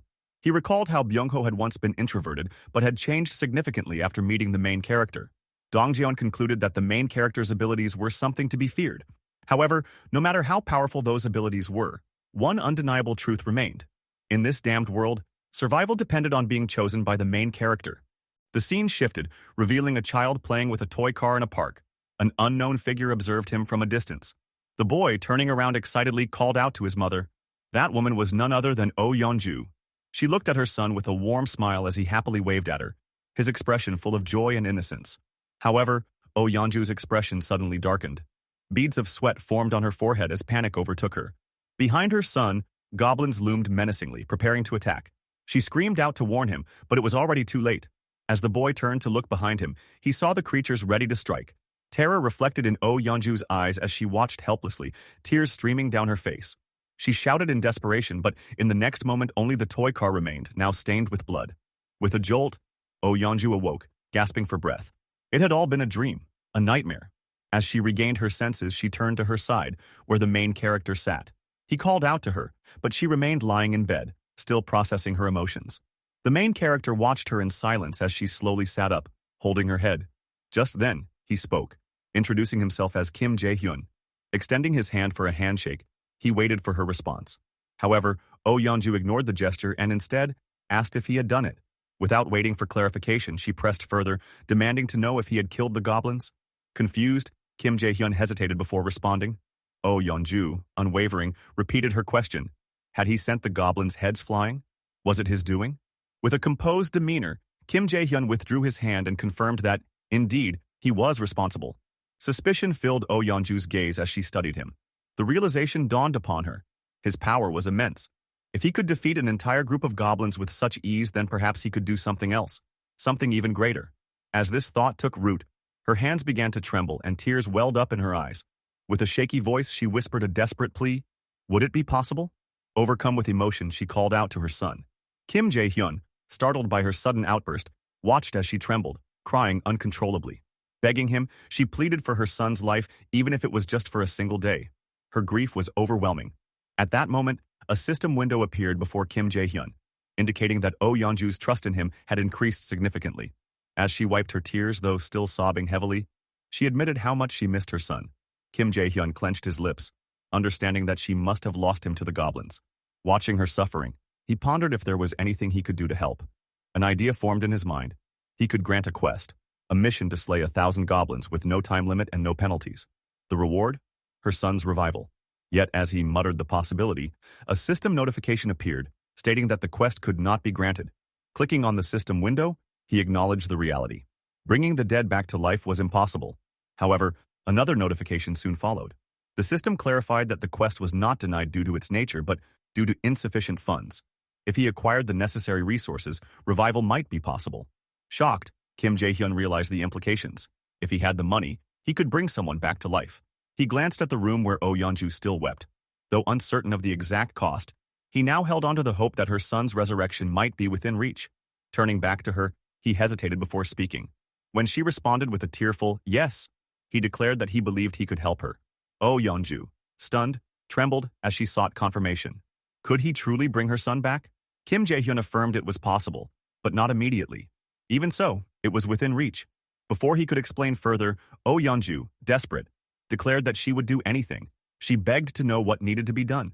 Kim Jae-hyun considered his options. Among Dongjeon's party, 2 members had already awakened their abilities, Kang and Byung-ho. If Oh Yeonju, who was at level 33, joined them, their battles against monsters would become significantly easier. Ideally, he wanted all 7 of them as his vassals. With that thought in mind, he encouraged Oh Yeonju to get up, wanting to introduce her to some people. The scene shifted to Dongjeon, who greeted Oh Yeonju warmly, introducing himself. She, in turn, addressed him directly, recalling his feats. He was the one who had hunted goblins by throwing a baseball. Surprised that she knew, Dongjeon hesitated, while Oh Yeonju turned her gaze toward Yoo Hiran. Identifying her as the archer, she left both in shock. Pointing to herself, she prompted them to recognize her. When they showed no sign of recognition, she gestured like a bear and insisted they had met before. However, the 3 remained confused. Then, in an instant, she activated her werebear skill. Fur sprouted across her body, and her mouth reshaped into that of a bear's. Yoo Hiran, startled, exclaimed in realization. The colossal bear now stood before them. Recognizing her, Yoo Hiran shouted that she was the beast from the side path. Oh Yeonju, now in her transformed state, clarified that she was indeed a bear. She revealed that she had helped them multiple times, though they hadn't realized it. Dongjeon, after a moment of recollection, admitted that their encounter had not been mere coincidence. Oh Yeonju confirmed it. Those who opposed goblins were her allies. At that moment, Kim Jae-hyun approached, pleased that everyone was already familiar with each other. His expression turned serious as he addressed the group. He announced that the plan to rescue Byung-ho's grandmother would be executed the following morning. With the goblin numbers significantly reduced, their chances of success had improved. The party members listened intently, but Kim Jae-hyun continued, informing them that Choi Hung-jun would not be participating due to his injuries. Recalling a previous conversation, he had asked Choi Hung-jun if he could borrow the master bedroom for Oh Yeonju's use. The injured man, teary-eyed, lamented that it had been his house and accused Kim Jae-hyun of being too much. Despite this, Kim Jae-hyun confirmed that Oh Yeonju would be joining the mission. She, in turn, assured the group that she was counting on them. Wrapping up the conversation, Kim Jae-hyun bid everyone good night, with the party members responding in unison. Just then, he called out to Byung-ho and Kang, catching them off guard. Gesturing toward the hallway, he instructed them to follow him. As night fell, the 3 stood apart from the others. Kim Jae-hyun turned to Byung-ho and Kang, posing a question. Did they know why he had summoned them? Both men exchanged puzzled glances, unsure of the answer. The main character continued speaking to Kang and Byung-ho, asking if they knew why only the 2 of them had been called there. Kang appeared uncertain, while Byung-ho admitted that he did not know. However, he speculated that it might be related to the power they possessed. The main character grinned and confirmed that this was correct. He then revealed that both Kang and Byung-ho had awakened their abilities, a revelation that left them both shocked. Turning to Byung-ho, the main character explained that his newly acquired ability was teleportation, while Kang had gained an ability called Iron Mind. Kang looked at the main character questioningly, trying to process this information. Meanwhile, the main character thought to himself that they needed to understand their abilities before embarking on their mission the following day. To begin, he accessed the system window and issued a quest. The quest required them to demonstrate their awakened abilities within an hour. The reward for success was an increase in strength, while the penalty for failure was having to sleep outside. As he looked at the system window, he noted that it was a party quest and deemed it sufficient for now. At that moment, Kang addressed the main character, confirming that he was now like Dongjeon and questioning whether this made him a metahuman. The main character affirmed this, and Kang, now visibly excited, exhaled sharply through his nose and declared, "Sick!" He then eagerly inquired about his ability, Iron Knight. The main character explained that Kang would be able to summon iron armor and a halberd. Eager to test his newfound power, Kang attempted to summon his ability. However, nothing happened, leaving him frustrated. A brief silence fell between Kang and the main character. Meanwhile, Byung-ho tried using his ability and excitedly announced that it had worked. He immediately thought about how he could use this power to save his grandmother. Just then, a system notification appeared in front of the main character, informing him that Byung-ho's trust and loyalty had increased. Byung-ho bowed deeply and thanked the main character, but the latter stopped him, prompting Byung-ho to ask why. The main character warned that it would be too difficult for him to reach his grandmother at that moment. Confused, Byung-ho asked for an explanation. The main character pointed out that there was no guarantee Byung-ho could fully control his ability yet, noting that his recent teleportation might have been a fluke. Hearing this, Byung-ho was visibly saddened. The main character then suggested that it would be best for Byung-ho to first determine the range of his teleportation ability and any potential penalties associated with its use. Understanding the logic, Byung-ho agreed. Just then, a shimmering light appeared behind them. Byung-ho turned toward it, and the main character also stared at the phenomenon. To their surprise, they saw that Kang had successfully transformed into an Iron Knight, complete with armor and a halberd. Wide-eyed, Kang exclaimed that it had worked. A system notification appeared, confirming that Kang's trust and loyalty had also increased. While Kang celebrated in the background, dancing in excitement, the main character turned to Byung-ho and pointed to a nearby building, asking him to try teleporting there. Byung-ho looked at the building thoughtfully before responding that he would give it a shot. The main character acknowledged this and issued a quest for Byung-ho to teleport to the rooftop of building number 113 within 3 minutes. The reward was an increase in teleport proficiency, while the failure penalty was having to sleep outside in the hall. As Kang encouraged him, Byung-ho focused and activated his ability. A light surrounded him, and in an instant, he vanished. Moments later, Byung-ho reappeared on the rooftop of building number 113. He turned toward Kang and the main character from across the gap, shouting triumphantly that he had succeeded while waving his hand. A system notification confirmed that Byung-ho had completed the quest. Seeing this, the main character, now less worried, sighed in relief. As Byung-ho continued waving, he suddenly lost consciousness and collapsed. Shocked, the main character and Kang stood frozen in disbelief. Reacting swiftly, the main character used his ability to summon Vasil, retrieving Byung-ho from the rooftop. Byung-ho reappeared in front of them, but he remained unconscious. The scene shifted to a quiet room where Byung-ho lay on a bed. The main character sat beside him, contemplating that Byung-ho had likely overexerted himself, draining his stamina. Kang, now more composed, asked if Byung-ho was all right. Checking the system window, the main character reassured Kang that Byung-ho was merely sleeping and that his health condition was good.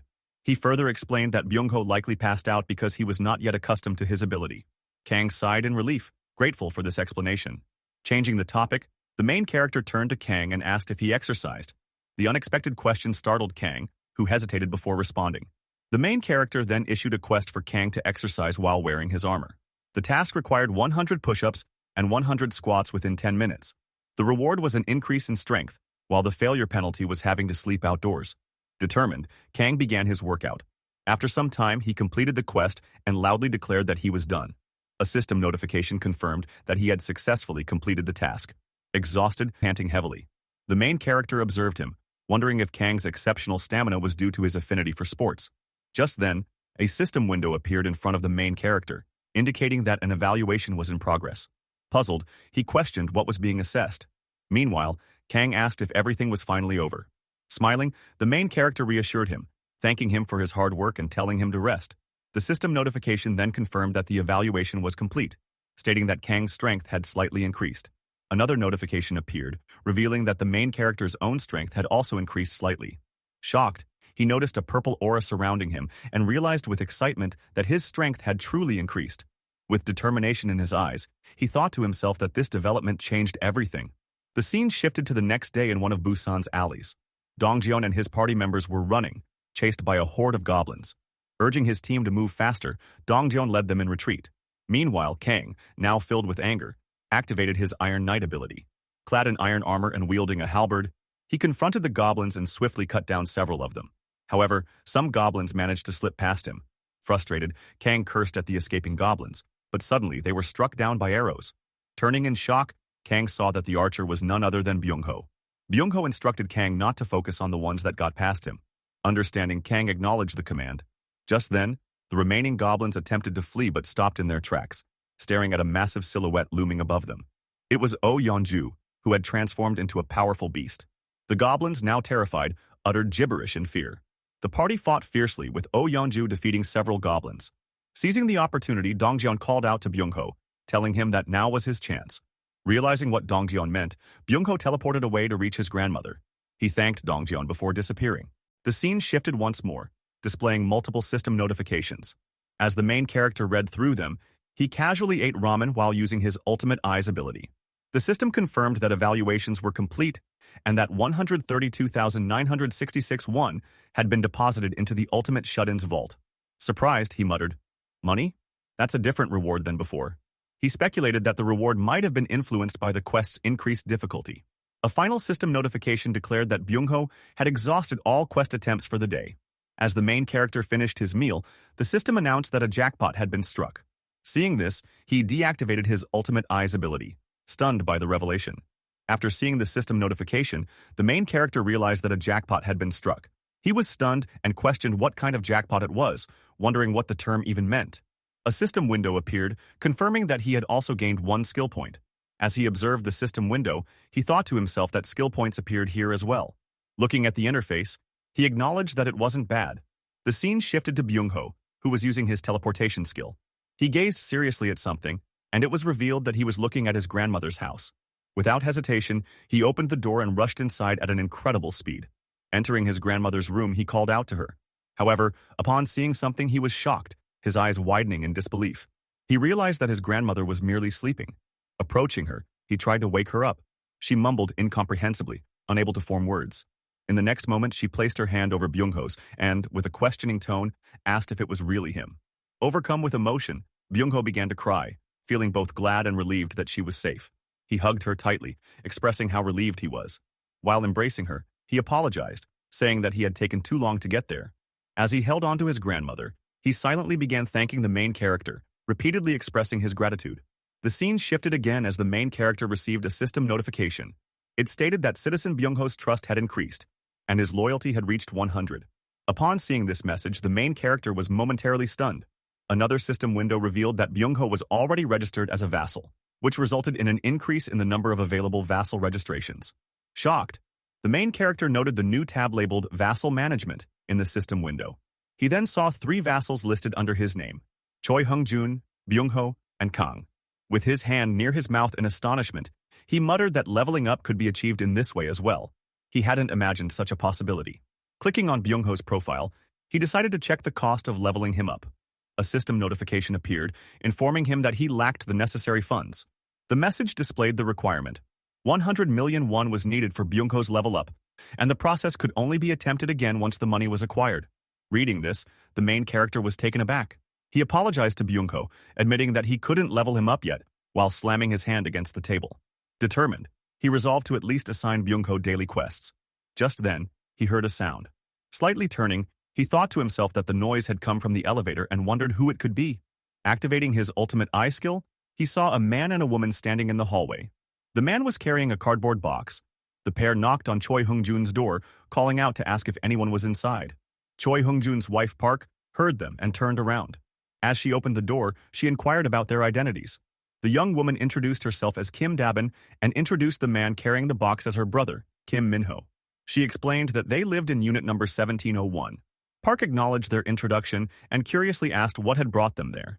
Kim Dabin explained that she needed some help. Park, slightly startled, questioned the nature of the help needed. Embarrassed, Kim Dabin hesitated before exclaiming that she wanted to take a shower. Park was stunned by the request and repeated the question incredulously. Kim Dabin confirmed that she indeed wanted to take a shower. Park, after processing the request, invited them inside, saying it was an easy favor to grant. She welcomed them in, offering them the use of the shower. Grateful, Kim Dabin thanked her sincerely. Meanwhile, Minho turned to Park and asked where he should place the box. Curious, Park asked about its contents. Kim Dabin explained that it contained canned food and various other items. Minho placed the box on the ground and opened it, revealing an assortment of canned goods. Park expressed her gratitude, commenting that they didn't need to go to such lengths. Kim Dabin reassured her, stating that it was the least she could do, considering she had entered a stranger's home with such an unusual request. At that moment, Kim Dabin's gaze landed on a baseball bat and several bows lying around. She asked Park if they belonged to the apartment's owner.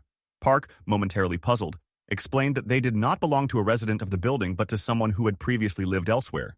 She admitted that the situation was a bit complicated. Unbeknownst to them, the main character had been observing the entire exchange through his ultimate eye skill.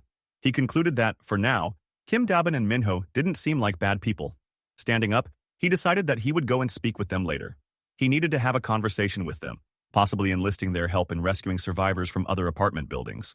As he thought about this, he looked towards another building from his apartment. At that moment, a system notification appeared, informing him that he had hunted a red tiger and had gained a significant amount of experience points. The system also revealed that 397,083,201 had been deposited into his ultimate shut-in wallet, and his skill level had increased. He had even acquired a new skill. Staring at the notification, he was bewildered and cursed, immediately activating his ultimate eye skill. The scene then shifted to Dong Jian and his party members, who had also hunted a red tiger. However, Oh Yeonju was seen lying injured. The main character, seeing this, questioned what was happening. Clenching his hoodie, he shouted in frustration. At that moment, another system window appeared, stating that he had discovered individuals eligible for citizenship. He considered the situation and decided to grant them citizenship. The system confirmed the action, displaying the names of the newly registered citizens. Another message appeared, announcing that he now had 50 citizens and that the experience points and earnings for all citizens had increased by 100%. Additionally, since the number of citizens had reached a threshold, all of them unlocked the skill Power of Trust. The main character questioned what this skill entailed, but chose to focus on the ongoing battle. He wondered if there were any severely injured individuals. The scene shifted back to Byung-ho, who was running while carrying his grandmother, followed by the other party members. Kong was seen carrying the injured Oh Yeonju on his back. The main character cursed, realizing the severity of the situation, thinking that of all people it had to be Oh Yeonju who got injured. Meanwhile, two party members, Gyeon and Gayung, fought off goblins to clear a path for the fleeing group. Gayung complimented Gyeon on his precise shot, to which Gyeon, surprised by his own accuracy, admitted that he didn't understand what was happening either. As Yoo Hyeon and Dongjeon ran, Yoo Hyeon mentioned that her body felt unusually light. Dongjeon agreed, stating that he wasn't even out of breath. A system window then revealed that Power of Trust was a passive skill that increased all stats by an amount equal to the trust value. The main character, realizing this, acknowledged that since Dongjeon and his party had trust values of at least 50, their physical capabilities had naturally skyrocketed. Meanwhile, Byung-ho suspected that this sudden strength must be due to the main character's power. A system notification informed the main character that Gayung and Yoo Hyeon's loyalty had surpassed 30, making them eligible to be registered as vassals. Without hesitation, he registered both of them. As a result, both women felt a surge of power within them, realizing they had awakened new abilities. A system window appeared before the protagonist, displaying a message stating that Gayung had awakened the ability Poison Mist and had earned the title of Fourth Servant. Meanwhile, Yoo Hyeon held the title of Fifth Servant, and her awakened ability was Piercing. At that moment, the scene shifted. Yoo Hyeon raised her bow and fired an arrow at a goblin. The arrow struck its target, tearing through the goblin's head. However, instead of stopping, the arrow changed direction, piercing another goblin, then another, and continued on, eliminating multiple goblins in succession. Shocked, Yoo Hyeon questioned aloud what was happening and what was wrong with her arrow. The scene then transitioned to the protagonist, who was reading a message from the system window. The message revealed that Piercing was an C-rank awakened ability that consumed mental strength to fire a penetrating arrow. Acknowledging this, the protagonist instructed the system to issue a quest for Yoo Hyeon. The quest required her to use Piercing skill to hunt 10 goblins within a 10-minute time limit. The reward was an increase in Piercing proficiency, while the failure penalty was fatigue. As he contemplated the nature of abilities, the protagonist reflected that piercing seemed somewhat intricate. However, the ability that concerned him more was Poisonous Mist, a B-rank skill that consumed mental strength to generate a lethal toxin. While effective, he realized that if used incorrectly, it could pose a significant risk to other party members. Deep in thought, he placed a hand on his chin, deciding to keep that in mind and revisit it later.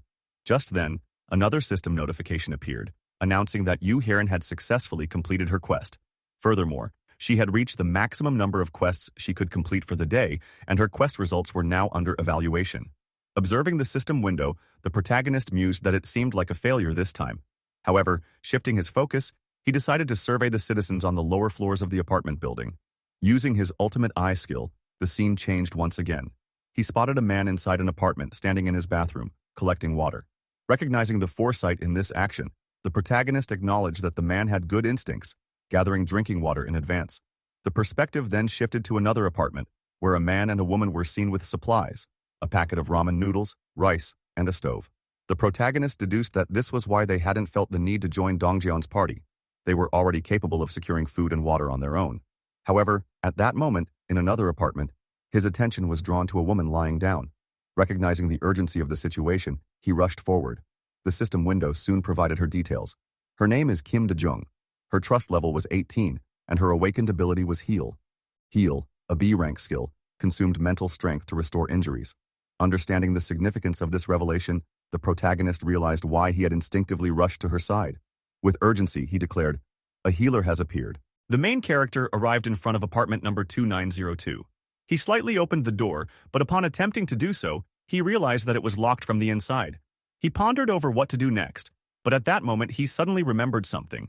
He had recently acquired a new skill and decided to check it out. Opening the system window, he saw the Ultimate Shut-in's Invisible Hand skill at level 1.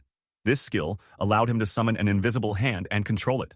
Feeling pleased, he banged on the door before imagining breaking the lock. Instead of forming a hand, he used the skill to create a tool that could cut the lock. He then used this tool successfully to cut through the lock. Once done, he fully opened the door and rushed inside. Upon entering, he saw a girl lying unconscious on the ground. He hurried to her side and gently shook her while calling out to her, urging her to wake up.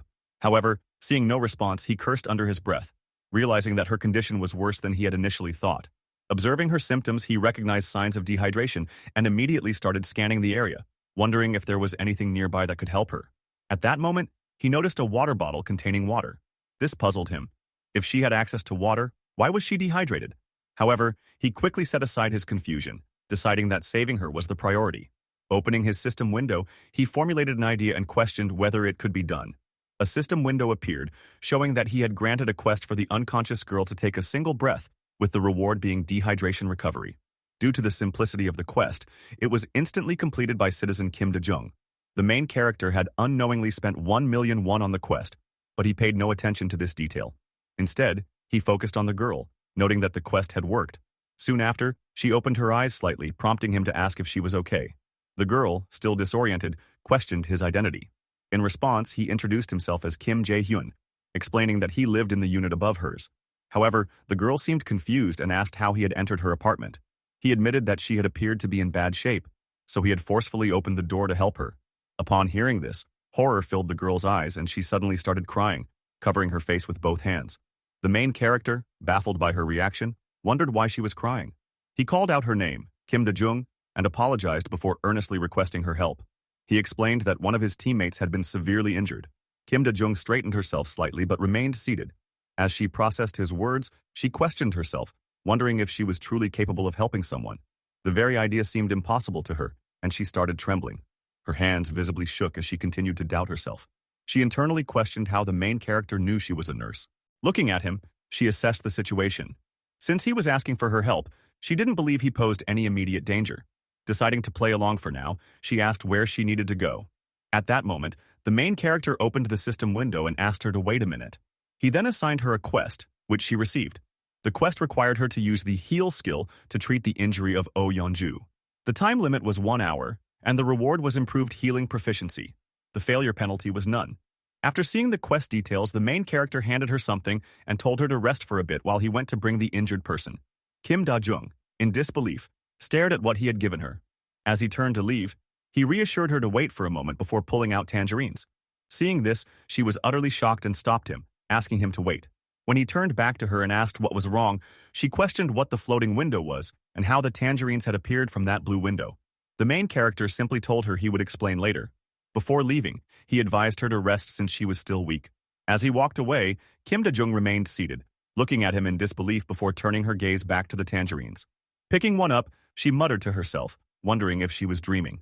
Meanwhile, the main character entered his apartment and closed the door behind him. A system notification appeared, informing him that Kim Da-young's trust in him had increased. Observing this, he thought to himself that she likely hadn't trusted him at first. It made sense. After all, no one would trust a stranger who suddenly broke into their house. Looking out from his balcony, he estimated that his party members should be arriving soon. However, at that very moment, he noticed something shocking. The scene shifted to reveal a red tiger chasing after his party members, who were desperately running away. The main character was taken aback as he processed what he was seeing. It was a red tiger. As his party members continued to flee, the red tiger lunged at them, preparing to strike. First, I would like to clarify that this is Kim Da-young, and she has the piercing skill. And this is Yoo Hyun, who has the poison mist skill. Sorry for the confusion, guys, but always remember Gojo is the GOAT. Anyways, let's continue. Upon witnessing the red tiger lunging towards a party member, the main character was momentarily stunned, questioning whether there was another red tiger. Meanwhile, the red tiger pursued the party members with relentless determination. At that moment, Yoo Hyun's leg twitched, and she stumbled, falling to the ground while running. Ga-young and Dong-jeon immediately called out her name in concern. Yoo Hyun, in pain, attempted to get up, but her body trembled uncontrollably.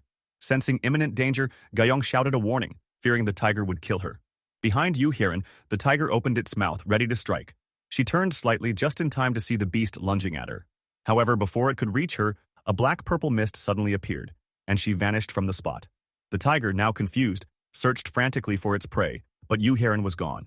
A slight mist lingered where she had disappeared. The scene shifted to Yoo Hyun, who appeared in front of the main character, panting heavily and in disbelief. She had been teleported by his skill, Vassal Summon. She coughed and struggled to catch her breath, while the main character, observing her state, thought to himself that it had been a close encounter.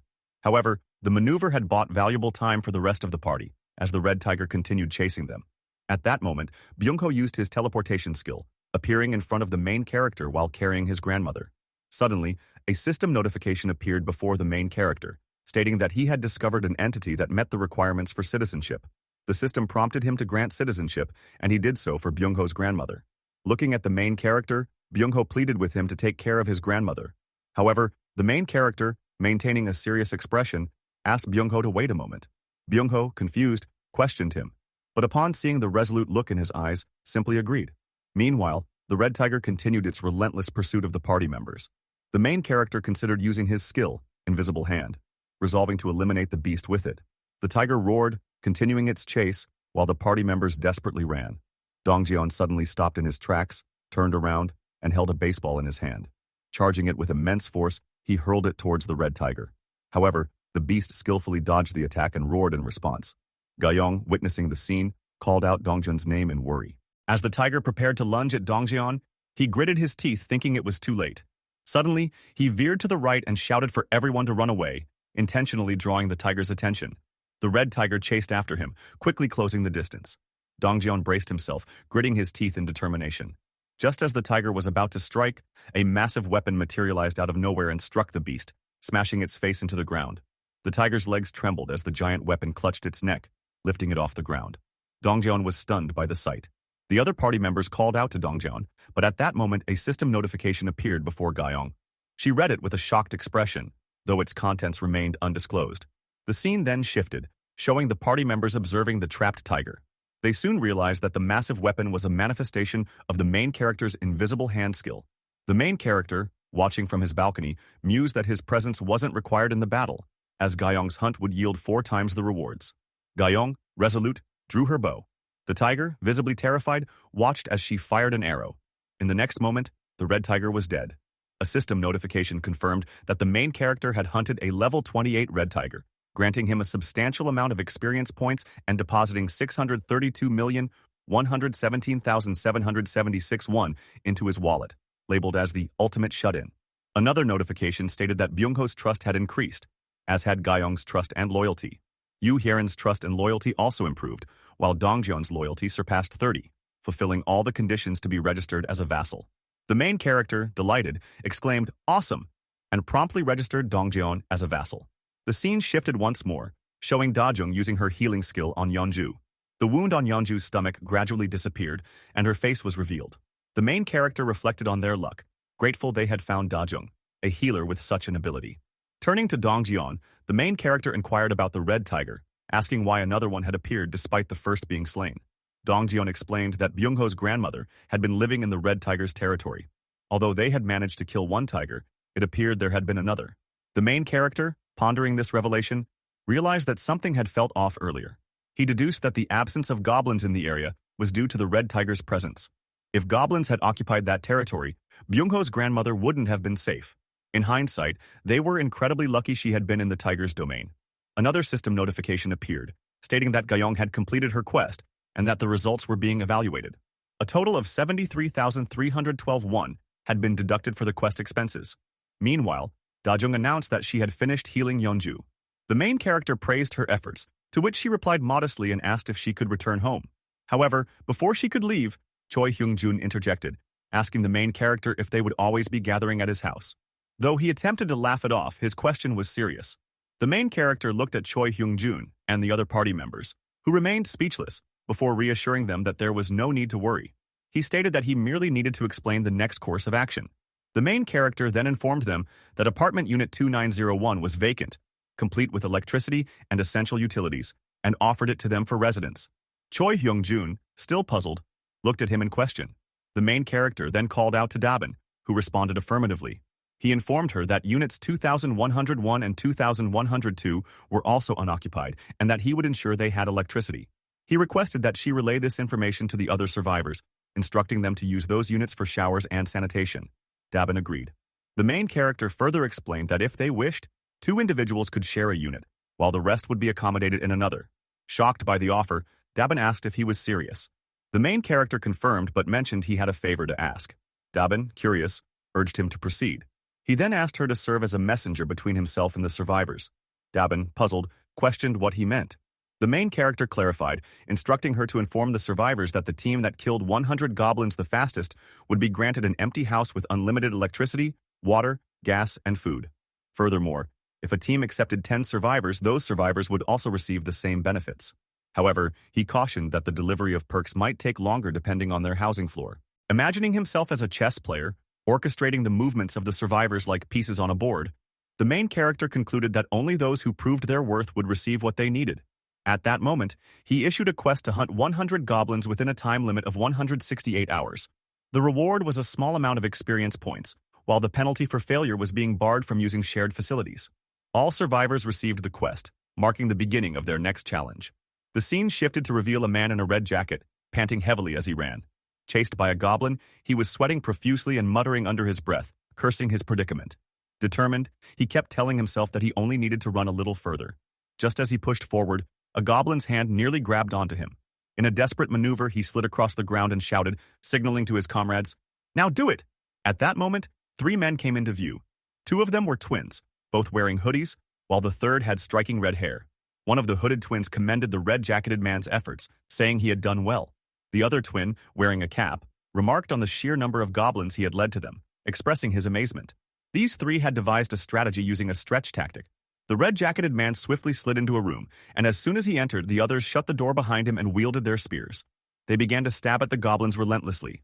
One goblin attempted an attack from above, but it was struck by a spear and sent flying backward. The goblins shrieked as they were pierced by the weapons. One goblin, which had been struck, managed to get up and started running. Many others followed suit and retreat. Seeing this, one of the twins pointed out that they were escaping, urging his companions to attack quickly. The red-haired man, grinning wickedly, turned to the twins and asked if they wanted to see something fun. The hooded men looked at him, bewildered. Without waiting for a response, he charged his spear backward and, with incredible strength, hurled it at the fleeing goblins. The twins watched in astonishment as the spear pierced through one goblin's back, exiting through its chest. Pleased with himself, the red-haired man boasted about his skill and asked the twins if they had seen that. One of them merely responded with an exasperated sheesh. Adjusting his shoulders, the red-haired man then inquired how many goblins they had killed this time. The golden-haired twin counted 22, while the twin in the cap smugly announced that he had taken down 23, declaring himself the winner. The red-haired man noted that they had slain over 100 goblins with just the 3 of them. The twin in the cap, surprised, confirmed if they had truly reached that number already. The golden-haired twin, reflecting on their feat, expressed disbelief, admitting that he had thought it would take much longer. Just then, the red-jacketed man, now identified as Seungmin, angrily confronted the red-haired man, Seungyeob. He reminded Seungyeob of his earlier claim that there would be no more than 10 goblins. Seungyeob, unfazed, questioned Seungmin's frustration. Seungmin, still fuming, challenged him, asking if the number of goblins truly seemed like just 10. In response, Seungyeob nonchalantly pointed out that the outcome had been favorable. They were about to get a new house. This remark only further irritated Seungmin, who shouted in frustration, accusing Seungyeob of nearly getting him killed. Seungyeob, now visibly annoyed, reminded Seungmin that he was the one who had devised their hunting method and plan. The spears had been crafted by the twins, and Seungmin himself had claimed confidence in his running abilities. Seungmin hesitated, unable to counter. Seungyeob then shot him a menacing glare and warned him that if he was so dissatisfied, he could leave the team. He asserted that Seungmin's presence made no difference to their group. At that moment, one of the twins attempted to defuse the situation, telling Seungyeob to calm down and acknowledging that Seungmin had performed well. The other twin agreed, praising Seungmin's ability to lure the goblins effectively, comparing his speed to that of a train. Seungyeob, still irritated, complained about Seungmin's attitude, expressing his frustration at being talked back to. One of the twins advised Seungmin to apologize quickly. Grinding his teeth, Seungmin relented and muttered a forced apology. Seungyeob, unimpressed, dismissed it and announced that they would head to the 21st floor to claim their new home. However, as they arrived, Dabin appeared, apologizing to the party. She regretfully informed them that another team had claimed the reward first. Seungyeob, shocked, demanded an explanation, his face darkening with anger. Dabin confirmed that another team had killed 100 goblins before them. Disbelieving, Seungyeob accused her of joking and insisted that they be given their rightful home. Dabin, maintaining her stance, assured him that she was not joking. At that moment, the victorious team arrived. Dabin pointed towards them, revealing that the ones who had completed the quest first were her brother Minho and 2 elderly individuals. Dabin questioned her brother about their agreement. Minho explained that, in exchange for giving up the house, his home and Mr. Jiho's home would receive electricity, food, and other necessities. Additionally, Mr. Jiho's daughters would be exempted from quests. Dabin, surprised, asked if Mr. Jiho's daughters were underage, reasoning that they should already be exempt. The middle-aged couple clarified that their daughters were actually adults, though they appeared younger. The mother even joked that she herself looked younger than she was. Dabin, uncertain, simply accepted the explanation. The elderly mother then remarked that their daughters were likely skilled with a bow, much like herself, but her husband worried too much about them. Minho added that the daughters had also been promised bows and arrows. Dabin, puzzled, asked if they planned to continue hunting goblins. Minho confirmed this, explaining that the main character had requested nearby goblins be eradicated, as they kept appearing regardless of how many were slain. At this, Seungyeob interjected angrily, accusing the administrators of granting special privileges. He argued that their actions were unfair. Minho acknowledged that it might seem that way, but he relayed that the main character had decided to send the 2nd and 3rd teams to the 30th floor as compensation for their efforts. Dabin confirmed this, informing Seungyeob that things had turned out well for him and his team. She told them to head to the 30th floor, where the main character was waiting. Seungyeob, his face darkening, remained silent. As the scene shifted, Seungyeob, still bitter, asked his party about the main character's name, noting that he seemed younger than them. He found it amusing how respectfully Dabin spoke of him. One of the twins agreed, questioning whether she viewed him as a god. The other twin scoffed, dismissing the idea and referring to him as a cult leader at best. The conversation continued as the other twin sneered, suggesting that the main character had been taught the wrong things. However, Seungmin, appearing frustrated, pointed out that they were benefiting from the main character's abilities and questioned if they had the right to make such remarks. His words made the twins start sweating. With an annoyed expression, Seungmin reminded them that they were all vying for the main character's favor. A tense silence fell in the elevator. Seungyeob, irritated, cursed at Seungmin, but before the argument could escalate, the elevator arrived at the 30th floor and the doors opened. As they stepped out, the twins noticed someone approaching. It was none other than the main character, exuding an imposing presence. He greeted them casually. The party members, upon hearing him, appeared as if they had just wet their pants in fear. Seungyeob introduced himself, extending his hand for a handshake. The main character grasped it firmly and, while shaking it, praised their hunting technique, noting their effective use of barriers. Seungyeob, now frightened, hesitantly asked how he knew about their strategy. The main character did not answer directly but instead announced that he would provide electricity, water, and gas to Units 1301 and 1502. Seungyeob, still skeptical, questioned if that was truly possible. The main character confirmed it with certainty, explaining that they had qualified by hunting 100 goblins. Then, with a grin, he added that he was neither a cult leader nor did he have any intention of becoming a god. At this, the party members' faces twisted in turmoil, realizing that he had overheard their entire conversation in the elevator, but the main character, unfazed, continued, stating that he had a request for them. With an evil grin, he left them wondering what was coming next. The scene shifted, revealing a group of people running in panic. It was none other than Sungyob's party, desperately fleeing from a group of giant orcs. They made a sharp right turn, but the massive creatures followed them without hesitation, continuing their relentless pursuit. At that critical moment, Sungyob urgently instructed Dongjian to throw it. Dongjian acknowledged the command, gripping a spear in his hand. He began channeling energy into the weapon, preparing for an attack. Suddenly, a system notification appeared, identifying Dongjian as the sixth servant, a knight, and a spearman. These three were his designated titles. His awakened abilities were revealed as throw and stab. With determination, Dongjian continued charging the spear, gritting his teeth. The system further elaborated that throw was a B-rank skill consuming mental strength to increase an object's attack power by 5 times, while stab was an A-rank skill temporarily manifesting a sword aura at the moment of impact. Without hesitation, Dongjian hurled the spear towards the giant orcs. Another system notification stated that the Knight title granted a physical boost based on loyalty stats, while vassals would gain 3 times the experience points and money from any monster they defeated. Additionally, Knights could grow stronger by allocating experience points to them. Another system notification described the title Spearman, indicating that attack power would scale based on the user's proficiency. The spear, infused with energy, struck a giant orc in the back, piercing it deeply. However, another giant orc, wielding a bladed weapon, charged forward. Just as the creature was about to strike Dongjian, an arrow soared from behind, piercing the orc's head and killing it instantly. The shooter was none other than Kim Gayong.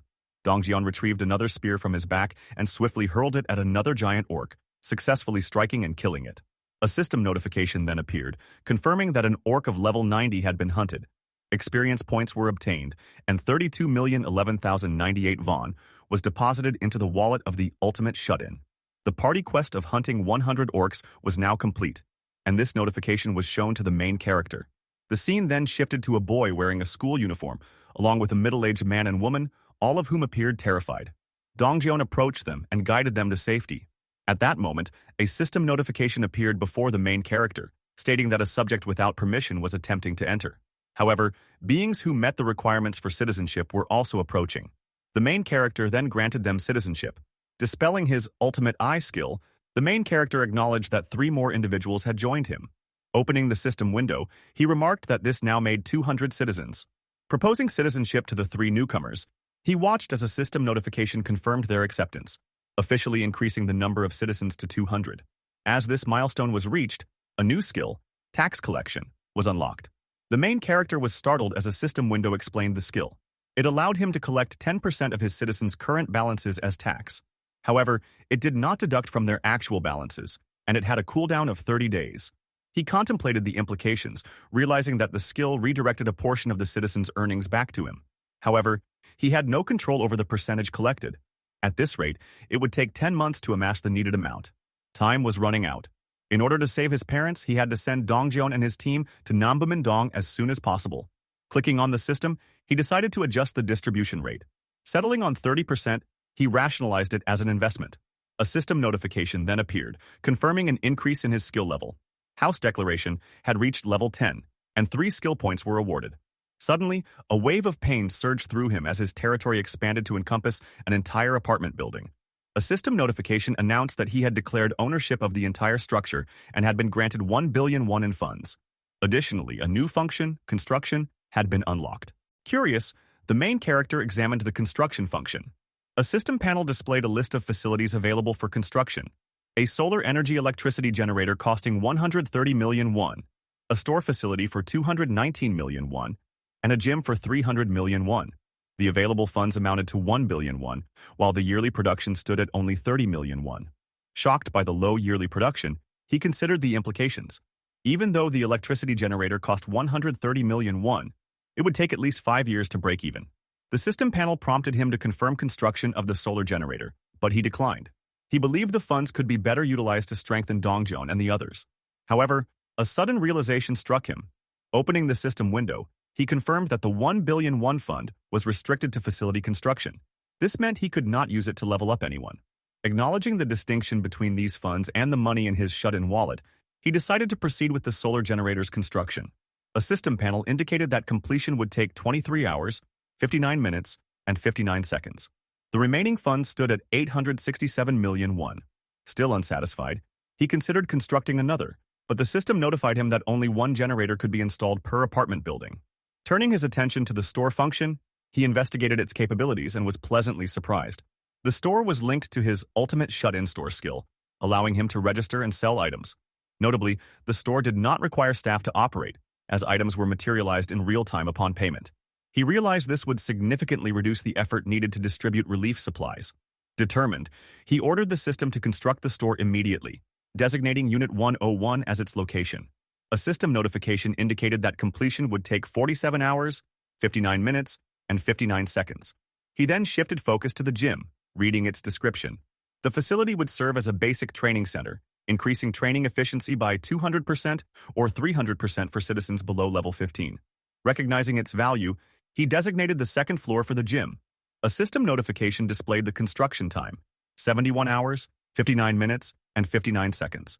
Now, with 3 skill points in hand, another system notification informed him that the ultimate shut-in store skill had reached level 5, increasing the registration limit to 500 items. A new function, commodification, was added. Examining the function, he discovered that items previously sold in bundles could now be purchased individually. Testing it, he noticed a wide variety of water bottles available in different sizes. He then checked other items and found many types of ramen packets. Realizing the utility of this update, he felt satisfied. Meanwhile, the scene shifted to Kang, who was battling the orcs with his halberd. One of the creatures attempted to stab him, but Kang's armor was so durable that the blade chipped upon impact. Seizing the moment, Kang retaliated, swiftly slaying the orc. From behind, Dongjun called out to Kang, who turned to ask what was wrong. Dongjun then pointed at Kang's halberd and asked what would happen if it were thrown. Taken aback, Kang questioned the sudden request. Dongjun insisted on borrowing it for a moment, eager to test something. Clenching the halberd, Dongjun charged it with energy and hurled it at full speed. Kang was shocked to see his weapon fly so far.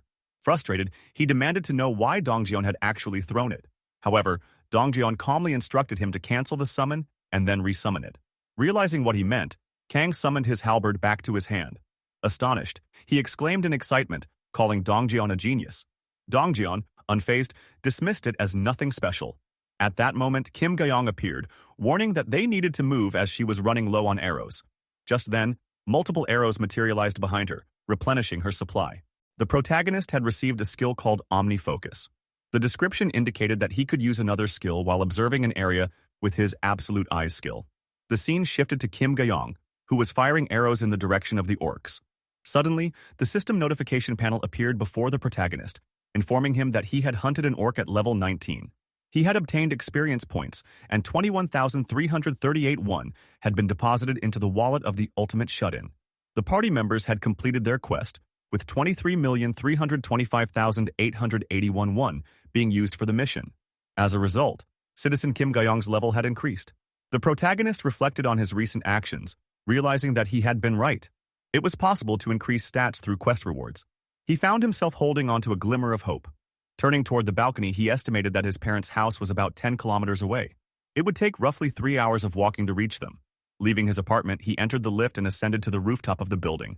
Standing there, he gazed at the surroundings, feeling the cool breeze ruffle his hair. His eyes took in the devastating sight before him. The city lay in ruins, buildings reduced to rubble, smoke rising from the destruction. Debris was scattered everywhere. The sight was horrifying. Determined, he resolved that he had to hurry and save his parents. Opening the system window, he considered his next move. His first priority was Dongjion's party. The system window displayed Glassguy's title, labeling him as the 7th servant. His awakened ability was Crow's Covenant. The protagonist acknowledged that, although Glassguy only had a C-rank skill, it was being effectively utilized for reconnaissance. At the moment, it would be best for him to join forces with Yeonju and Dejung. As he reminisced, the protagonist noted a difference. Unlike Dejung, whom he had registered as a vassal, Yeonju still lacked the necessary loyalty to qualify. The system window displayed Dejung's skills: Blessing, an A-rank ability that consumed mental strength to temporarily increase physical abilities by 70%, and Magic Armor, a B-rank skill that used mental strength to create protective magical armor. The protagonist seriously reflected on the advantage held by those with awakened abilities from the beginning. His thoughts drifted toward Yeonju's son. The only viable option he had was to issue a quest, with the reward being the revival of Yeonju's son. However, just as he was about to proceed, a system notification appeared, informing him that he did not have enough money to grant the quest reward. He would need to obtain more funds before trying again. Realizing his current financial limitations, the protagonist decided to increase the quest difficulty as much as possible. He edited the quest to require hunting a level 40 or higher monster. Such a challenge would certainly be formidable, but it would guarantee significant rewards. He set a time limit of 24 hours, with the penalty for failure being death. As he imagined Yeonju's lifeless body, another system notification appeared, once again stating that he lacked sufficient funds to provide the quest reward.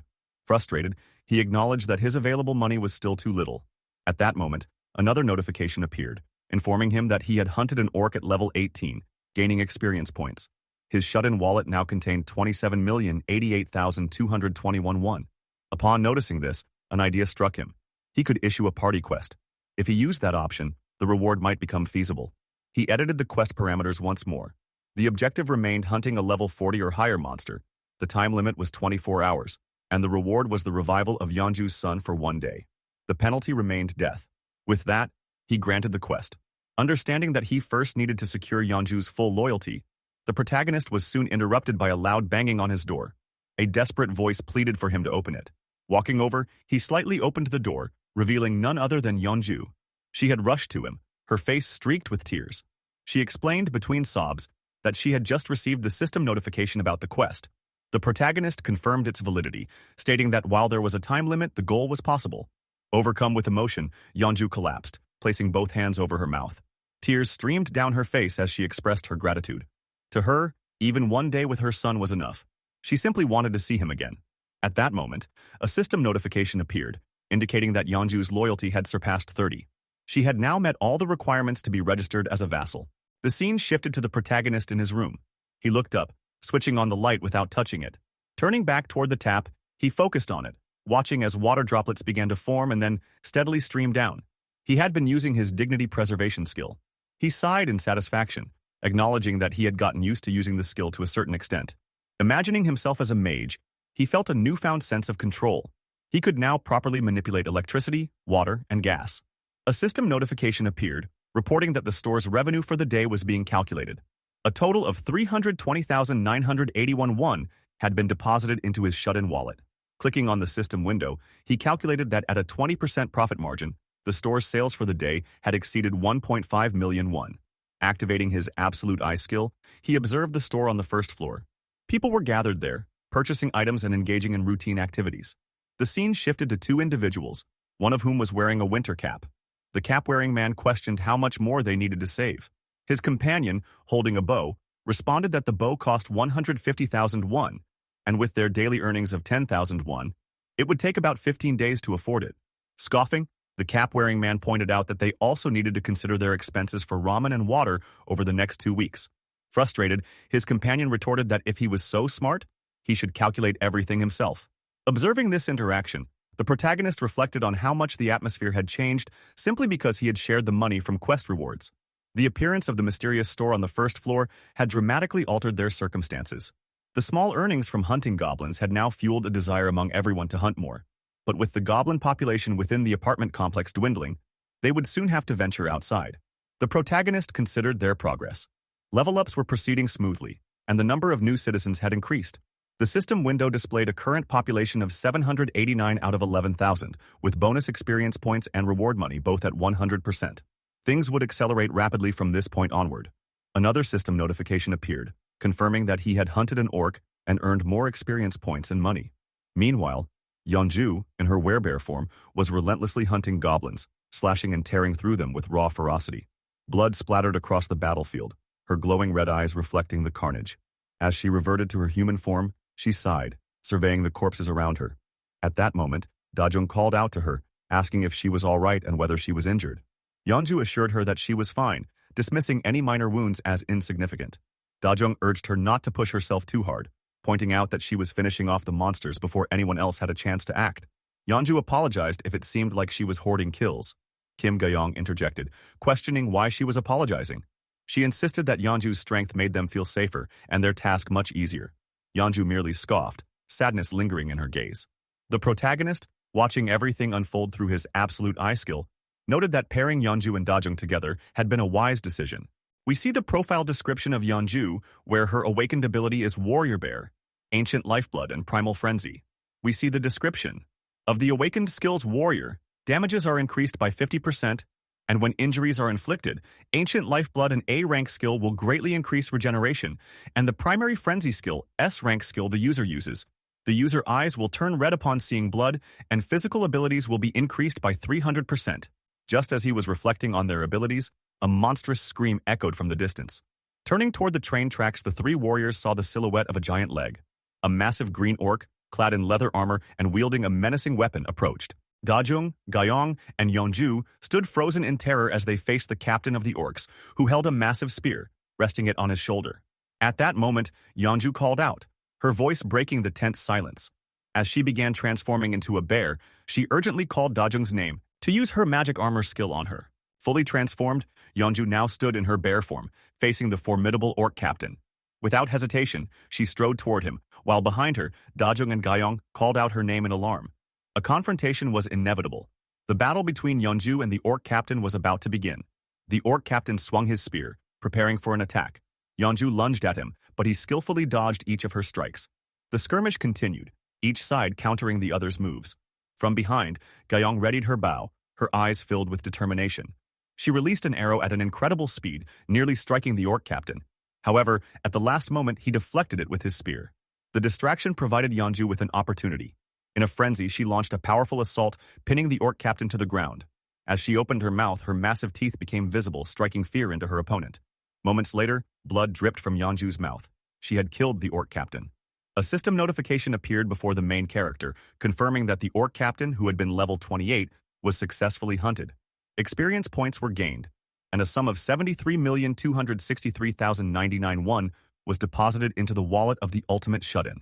The system further announced that Yeonju had slain the leader of Jeonpo Station, thus fulfilling a requirement. As a result, an outpost base was now available for construction. The system provided a description of the outpost base, explaining that it was a safe zone that could be built outside a designated house. Once activated, the area would receive the same protective effects temporarily. However, the base would only function if a citizen with the title of knight or higher was present. Additionally, if an unpermitted individual remained in the zone for more than a day, the zone would be destroyed. Constructing the outpost base required an investment of 1.3 billion won. Upon reading this information, the main character was stunned. The cost was immense. However, with the recent defeat of the orcs, there was now an abundance of funds available. He contemplated whether the investment would be worthwhile. A system notification then appeared, stating that constructing the facility would take 7 days and would require 3 citizens holding the title of knight or higher. The main character was given the option to proceed with construction, yes or no. As he considered his decision, he hesitated. If he chose to build the outpost base, Yeonju, Dajung, and Dongyeon would be required to remain there for an entire week. Time was the greatest cost. He reflected on the situation. Most of the monsters around Jeonpo Station had already been eliminated by Dongjeon's party and the other citizens. There was no urgent need for an outpost base in that location. His gaze shifted to the system window as he prepared to select the no option. However, he hesitated once more. The base was still a valuable asset. If he could establish it near his parents' home, it would provide them with greater security. Images of his family filled his mind, his father, mother, and himself. As long as they were within his territory, he could ensure their safety. Looking out from the balcony, he pondered the challenges of relocating his grandparents. The journey would not be easy. Closing his eyes, he silently wished for their safety. Determined, he resolved to send Dongjeon's party to his parents' place the following day. The scene shifted to Jeonpo Station, where Gyeon observed the battlefield. His gaze was fixed on Yeonju, who was tearing the orc captain apart. In disbelief, he muttered to himself, astounded that a human could rip an orc apart with their bare hands. Then, realization struck. Yeonju was no ordinary human. Given her immense strength even before receiving the protagonist's blessing, her current abilities were unsurprising. Yet Gyeon wondered how the main character had managed to bring her to their side. Yeonju had once been obsessed with goblins. Had she gained a new ability? At that moment, the main character issued a party quest. The objective was simple: return within an hour. The reward was a small amount of experience points, and there was no penalty for failure. Dongjeon's party soon arrived, and Dongjeon announced that they were leaving. Jeon acknowledged the order and whistled. summoning a crow. The bird immediately responded, landing on Gion's outstretched hand. Petting the crow, he spoke softly to it, addressing it as Blackie. Dongjeon approached Gion and instructed him to conduct reconnaissance. Gion agreed without hesitation. Leaning toward the crow, he whispered a command, instructing it to be careful. In response, the crow took flight, soaring high above the city. Through his skill, Gion connected his vision to the crow's, allowing him to see from the bird's perspective.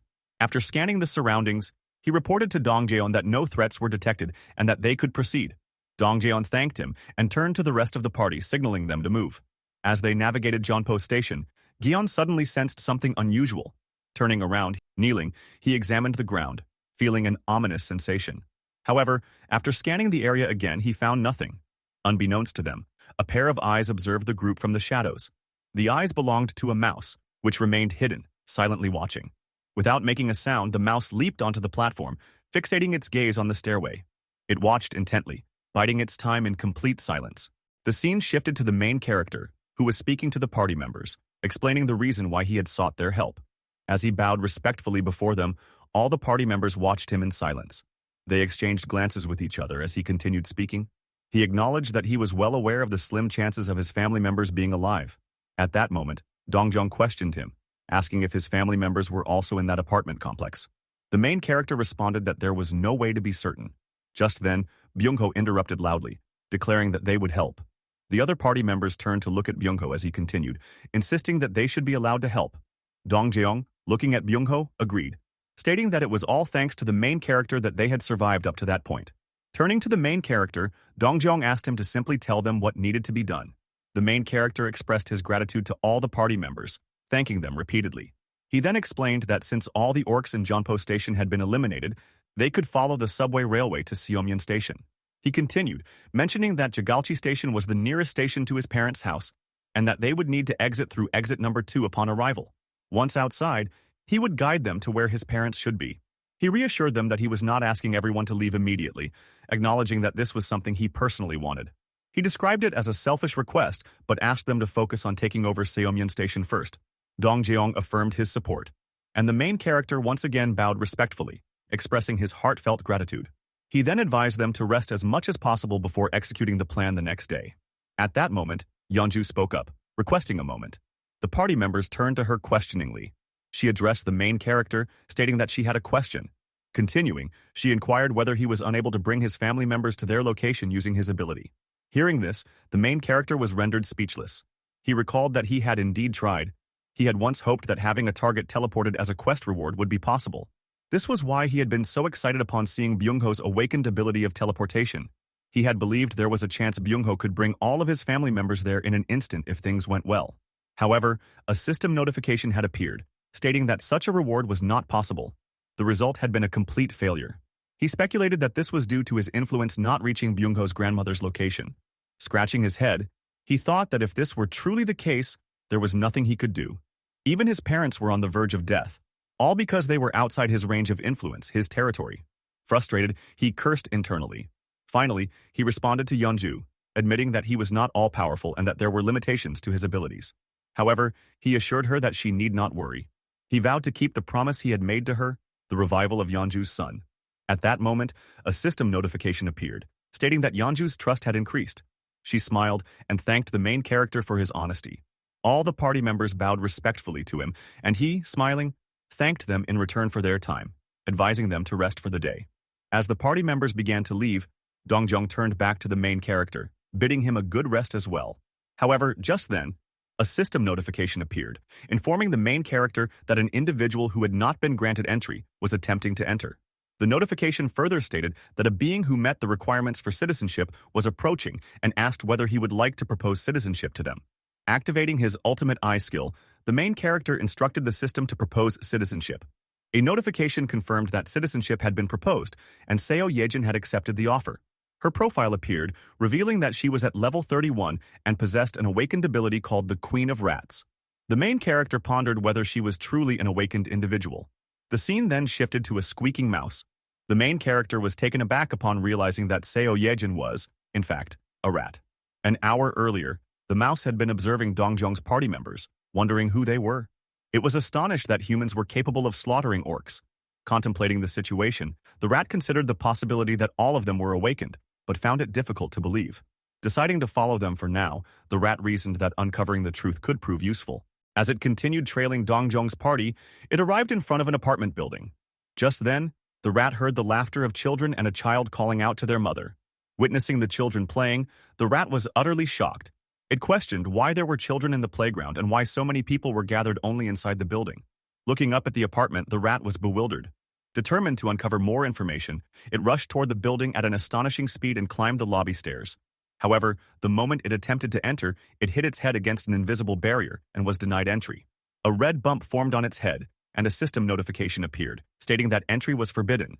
Confused, the rat pondered the nature of the restriction. Suddenly, another notification appeared, asking whether it would like to obtain citizenship with the options yes or no. Without hesitation, the rat chose yes, but nothing changed. Frustrated, it wondered whether becoming a citizen was impossible in its current form. Just then, a system notification confirmed that citizenship had been granted. The rat was overjoyed, exclaiming that it had worked. Entering the apartment building, it was immediately met with alarm as people noticed it. Panic ensued, with everyone shouting about a rat's presence and attempting to stomp on it. The rat desperately dodged each attack, tumbling and running to escape. Eventually, it stumbled into the gym, where Dongjong's party members were exercising. Inside the gym, Kang and Dongjong were doing dumbbell exercises while Jian was performing bench presses with Byungho's support. Gayung was lifting weights, damn her got cute, and damn mommy Yeonju, she was stretching. Hello Manhwa Munch here. Can I be her son instead for one day only? Anyway, let's continue simping. Let's continue the story instead. Witnessing this, the rat was overwhelmed, struggling to comprehend what kind of place this was. The scene then shifted, revealing a girl wearing a black cap. This girl is the actual Seo Yejin. She clutched her head in pain before sneering slightly, a small smile forming on her lips. Laughing softly, she declared that she had finally found a way to survive.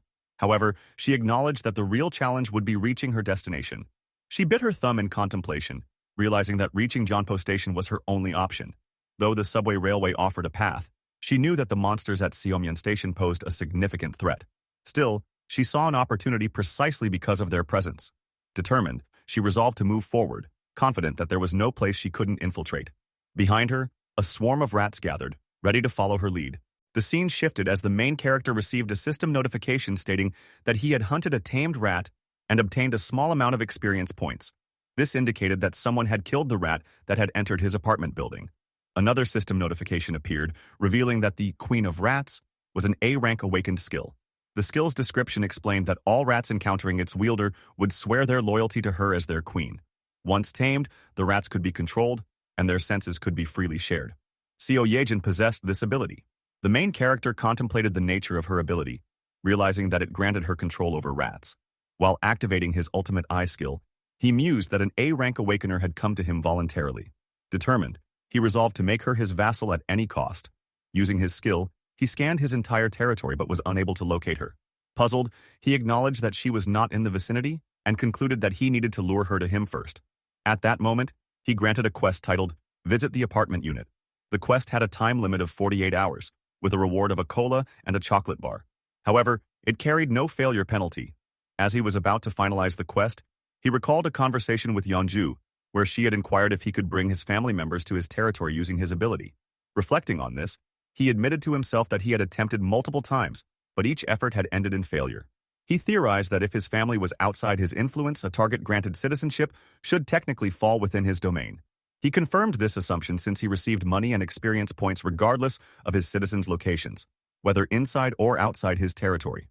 With this realization, he edited the quest, reducing the time limit to 10 seconds while keeping the rewards unchanged. After implementing the modification, he considered it a success. He marveled at his ability to exploit the failure penalty in such a manner. The failure penalty, in this case, was a forced summon. And given that Seo Yejin was far outside his territory, she would inevitably fail the quest within the allotted time. This meant that she would be summoned directly to him. He acknowledged that he was essentially using the failure penalty as a cheat code. He resolved to test the system, believing that if he could summon citizens from outside using this method, he could potentially bring his family to safety. He hypothesized that if an outpost base was activated, it should temporarily function as an extension of his main territory. He considered the idea of sending Dongjong's party there to establish an outpost base, grant his family citizenship, and then use the system's quest function to summon them. Recognizing that the outpost base functioned as a safe zone outside his main influence, he understood that it required citizens holding the title of knight or higher.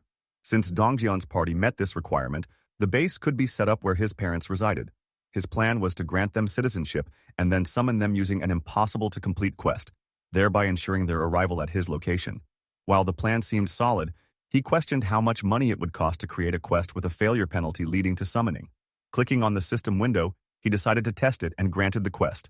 As the system countdown began, 10, 9, 8, and so on, he anxiously hoped that the cost wouldn't be too excessive.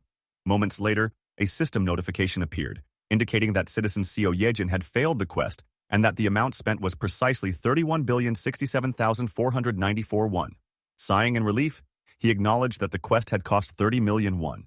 Just then, Seo Yejin was summoned before him, appearing terrified and confused. As she looked around, bewildered, she questioned her whereabouts. The main character glanced to his left, confirming that his plan had worked.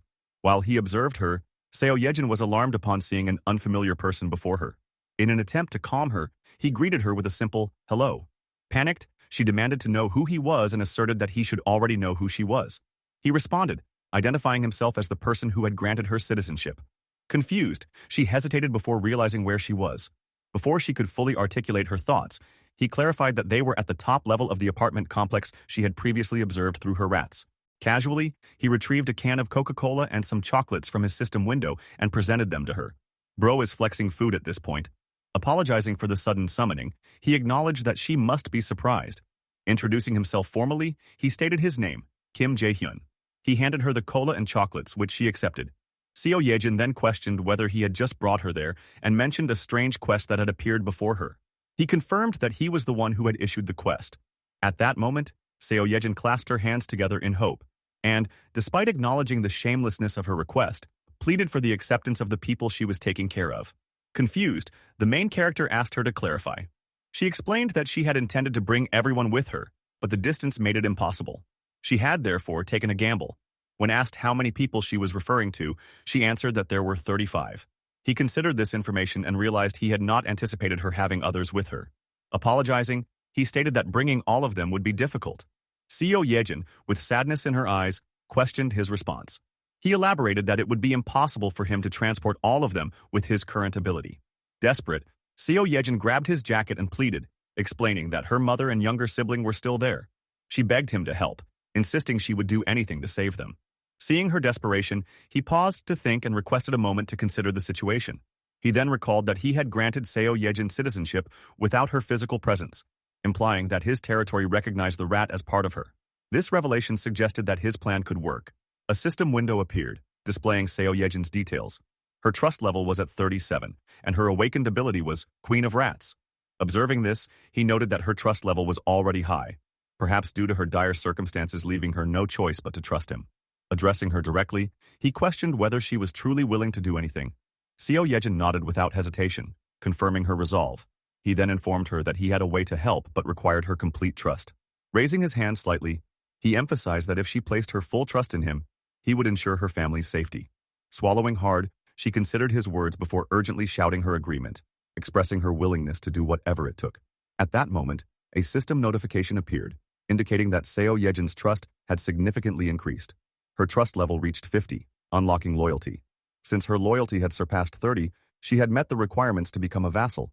The main character promptly registered Seo Yejin as his vassal through the system window. As he did, a blue aura began swirling around her. Seo Yejin, surprised, looked around in shock. The system displayed her new title, 10th Servant, Knight, and Tamer. Her Tamer title enhanced tamed creatures' stats based on her loyalty value and accelerated their growth according to her trust level. It also allowed tamed creatures to evolve upon reaching a certain threshold. The main character inquired whether Seo Yejin had any tamed rats near her family's location. Still enveloped in the blue aura, she urgently nodded. He instructed her to send the rats directly to her family. Complying, Seo Yejin sat in a meditative pose and focused. Simultaneously, he activated his ultimate eye skill, which now allowed him to see through the eyes of the rats she controlled. The scene shifted to her family's location, where people noticed the rat's arrival. Recognizing it as Seo Yejin's, they watched as a system panel appeared above it. Supplies, including food and water, suddenly emerged from the system panel, astonishing everyone. An elderly woman speculated that Seo Yejin had sent the provisions. Observing this, the main character noted that everything was proceeding as expected.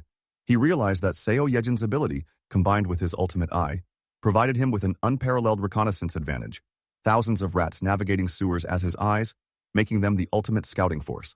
The scene shifted to the protagonist's room where Seo Yejin was present. She asked the protagonist if when referring to Nambu-Mindong he meant the area near Songdu-si. The protagonist confirmed that she was correct, thinking coincidentally about Seo Yejin. He reflected that she had been to Nambu-Mindong because her parents had lived there, and it would naturally be more advantageous for her to go on the first reconnaissance trip over Dongjin's party. He reasoned that all she needed to do was send her rats as well. As Seo Yejin sat in front of him, the protagonist continued to think that by using that alone, he could confirm whether his family was still alive, and it would be far easier for him to send rescue supplies. At that moment, Seo Yejin smiled and told the protagonist to just leave it to her. Right then, a system window notification appeared in front of the protagonist, informing him that Seo Yejin's trust had increased, followed by another indicating that her loyalty had also risen. The protagonist questioningly asked her if she could start right away. While playing with her rat, Seo Yejin replied that of course she could. Looking down at her, the protagonist suggested that since she was doing this, it would be nice if she could go along the subway rails. Seo Yejin, looking at him questioningly, asked if he was talking about Busan Line Number 1. He confirmed that he was, explaining that he planned to use that line as a route for rescue operations in the future. Suddenly, Seo Yejin's facial expression darkened, and in a tone of panic and terror, she told him that he couldn't do that. Surprised, the protagonist asked for clarification, questioning why that was. She replied that there was a monster at Seamyeon Station. The protagonist, looking at her with curiosity, repeated the word monster, and began thinking that there was indeed a monster at Seamyeon Station. He then asked Seo Yejin if she could send one of her rats to where the monster was. She agreed, and as she responded, her squeaking voice accompanied a mouse traveling toward Seamyeon Station. The mouse soon encountered a horrifying sight. A giant snake-like monster had grabbed a captain orc with its body and was biting the orc's head. Using the head, the snake monster pushed the orc captain's body upward and swallowed it whole. The mouse squeaked and the snake monster noticed it. Quickly, the mouse hid behind a pillar while the snake monster stared in its direction. Suddenly, the snake monster appeared in front of the mouse, leaving it terrified and staring in shock. The snake opened its mouth, heightening the mouse's fear, and lunged to eat it. At the last moment, the mouse dodged, and the snake's menacing eyes followed it. The mouse ran away as quickly as possible, with the snake monster staring after it. Using his ultimate eye skill, the protagonist observed all of this. A drop of sweat appeared on his face as he thought that it was a huge monster and wondered what its level might be. Based on what he had seen, he speculated that it could be even higher than level 40, questioning if that was possible. He looked towards Seo Yejin but said nothing. She, however, asked him if he had seen it, the monster, and stated that Seamyeon Station couldn't be used. She continued, recommending Bayamnigal Station one stop away, noting that she had seen how skilled his teammates were and that they wouldn't have an issue getting past that place with their skills. The protagonist reminisced that what she was saying wasn't wrong and agreed with her, saying they would do that. Smiling at her, he told her she could head to apartment unit number 2701. When she questioningly said, "Pardon," he clarified that it was where she would live from that day onward, though the place would need some cleaning. Standing up, Seo Yejin told the protagonist she understood and thanked him, adding that she would get going. He reassured her to rest well. As she turned, he looked at her and thought that if he were in the same situation, he would have probably come up with the same plan if it had been before they met. At that moment, he opened the system window and instructed it to install a solar energy electric generator. The system window displayed that the construction of the solar energy electric generator would take 23 hours, 59 minutes, and 59 seconds, and solar panels began appearing on the roofs of the apartment buildings out of thin air. Observing the construction, the protagonist thought that its efficiency was actually quite good, but it was far from enough electricity for a population close to 800 now. He imagined that to save money and install more facilities, he needed to increase the number of people working, considering that a 3-shift system was something he would have to create at the very least, along with new public facilities. After thinking for a moment, he opened the system panel and declared that it was time to get started. The scene then shifted to Dongjin and his party members running in the subway. Dongjin shouted to the party that something was coming. The party members stopped running and prepared to attack as bat-like monsters approached, making noises. Byung-ho and Gaeyoung launched arrows shimmering with blue energy, hitting many bats and causing blood to splatter. With many bats dead, Gaeyoung remarked that it was nice and asked if anyone was hurt. A party member replied that they were all good. Yahello then asked Gaeyoung about the Seamyeon Station snake that the protagonist had mentioned, questioning if they could really defeat it by themselves. Gaeyoung responded that it would probably be fine, as the protagonist could summon them if things looked grim. Smiling, Yahello agreed that there was nothing to worry about. A dog with a flashlight on its head chimed in, saying there was no need to be too anxious and urging them to go. The scene shifted again to Seamyeon Station, where a party had approached and was shocked by what they saw. Many goblins killed, their corpses lying around, some eaten and others missing legs. A train was flipped over as well. Seeing this, Yo Hiren gagged, feeling like vomiting, while Dongjin urged the group to keep going and bear with it for just a bit longer. As the party members walked through the subway, Dongjin noticed something and told everyone to stop. They became cautious, but what Dongjin saw terrified him, the snake monster glaring at them with a menacing look. Kang started trembling and shouted, questioning how they were supposed to kill a monster like that. At that moment, the whole subway began trembling. Dongjin, covering Gaeyoung in his arms, instructed everyone in the party to get down. The party members knelt on the ground as the subway rails shook with dust and tremors. Dongjin's party was seen covering each other while the subway shook violently and dust flew through the air. Dongjin and Gaeyoung opened their eyes slightly, confused by the situation. Kang questioned what was going on. Yeonju appeared distressed and Kimjin asked, seemingly puzzled, whether it had been an earthquake. At that very moment, a system notification appeared in front of Dongjin, surprising him. The panel displayed that a party quest had been assigned to Dongjin and Yeonju. The objective of the quest was to hunt a giant snake. Dongjin looked at the system window in disbelief, wondering what kind of quest involved hunting a giant snake. Just then he noticed something that shocked him. A giant snake lay destroyed, its body blasted in the middle, lying in a pool of blood. Dongjin exclaimed in disbelief, questioning what had happened. Gaeyoung was seen beside him, kneeling and observing the scene. Dongjin wondered aloud why the snake was behaving that way. The snake's midsection had been blown apart, with blood and smoke pouring from the wound. Dongjin looked back at Yeonju and she seemed to understand his intention and nodded. Dongjin thought, though he didn't understand what was happening with the snake, he needed to act. He pulled out his rod from his back and lunged at the snake. The rod hit the center of the snake's head, causing blood to splatter as the snake screamed in pain. The scene shifted to moments earlier, offering context about the giant snake. It was revealed that the snake was capable of swallowing its prey whole, but doing so was dangerous because a living organism inside its stomach could fight back. To counter this risk, the snake would usually use poison or constrict its prey before swallowing. However, this applied only to large prey. For something small like a rat, the snake wouldn't be concerned and might swallow it whole while still alive. The rat, shown jumping onto the snake's body, lunged toward its mouth, sacrificing itself. The snake opened its mouth and swallowed the mouse. No one could have predicted the consequences of this action. The scene then shifted to the protagonist, who smiled while facing the system window to access storage. He thought to himself that he had two skills he could use. Meanwhile, inside the snake's stomach, the mouse enabled the protagonist to activate his storage. He summoned gas inside the snake using the rat's presence. Because the rat was inside the snake, the protagonist had full control and released gas in the snake's stomach. As the stomach expanded, he also summoned burning tissue. The ignition of the gas caused a massive explosion inside the snake. The scene then cut to Seo Yejin, who felt a sudden pain due to the severed connection with the rat. The protagonist asked if she was okay. She replied that she was fine, just a little surprised. He commended her, though she seemed uneasy and simply responded affirmatively. The protagonist observed the scene using his ultimate eyes and realized he could never defeat the snake monster himself. The scene returned to Dongjin's party, where Yeonju also received a system notification indicating that they had killed the giant snake monster. The protagonist concluded that it had to be the knight vassals, Dongjin and Yeonju, who delivered the final blow, allowing him to gain 6 times the experience and gold. The scene replayed Dongjin's attack as he hurled the rod into the snake's head. Simultaneously, Yeonju used her bear-wear skill to transform into a bear. With a menacing red aura forming in her hand, she lunged at the snake monster and delivered the killing blow, piercing its face before landing gracefully. After killing the snake, Yeonju looked back at its corpse. A system notification appeared in front of the protagonist, stating that he had hunted a king snake level 40 and had gained a massive amount of experience. Another notification revealed that over 1.8 billion won had been deposited into the ultimate shut-in wallet. A further panel confirmed that Dongjin and Yeonju had defeated the boss monster of Seamyeon Station, unlocking the ability to build an outpost base there.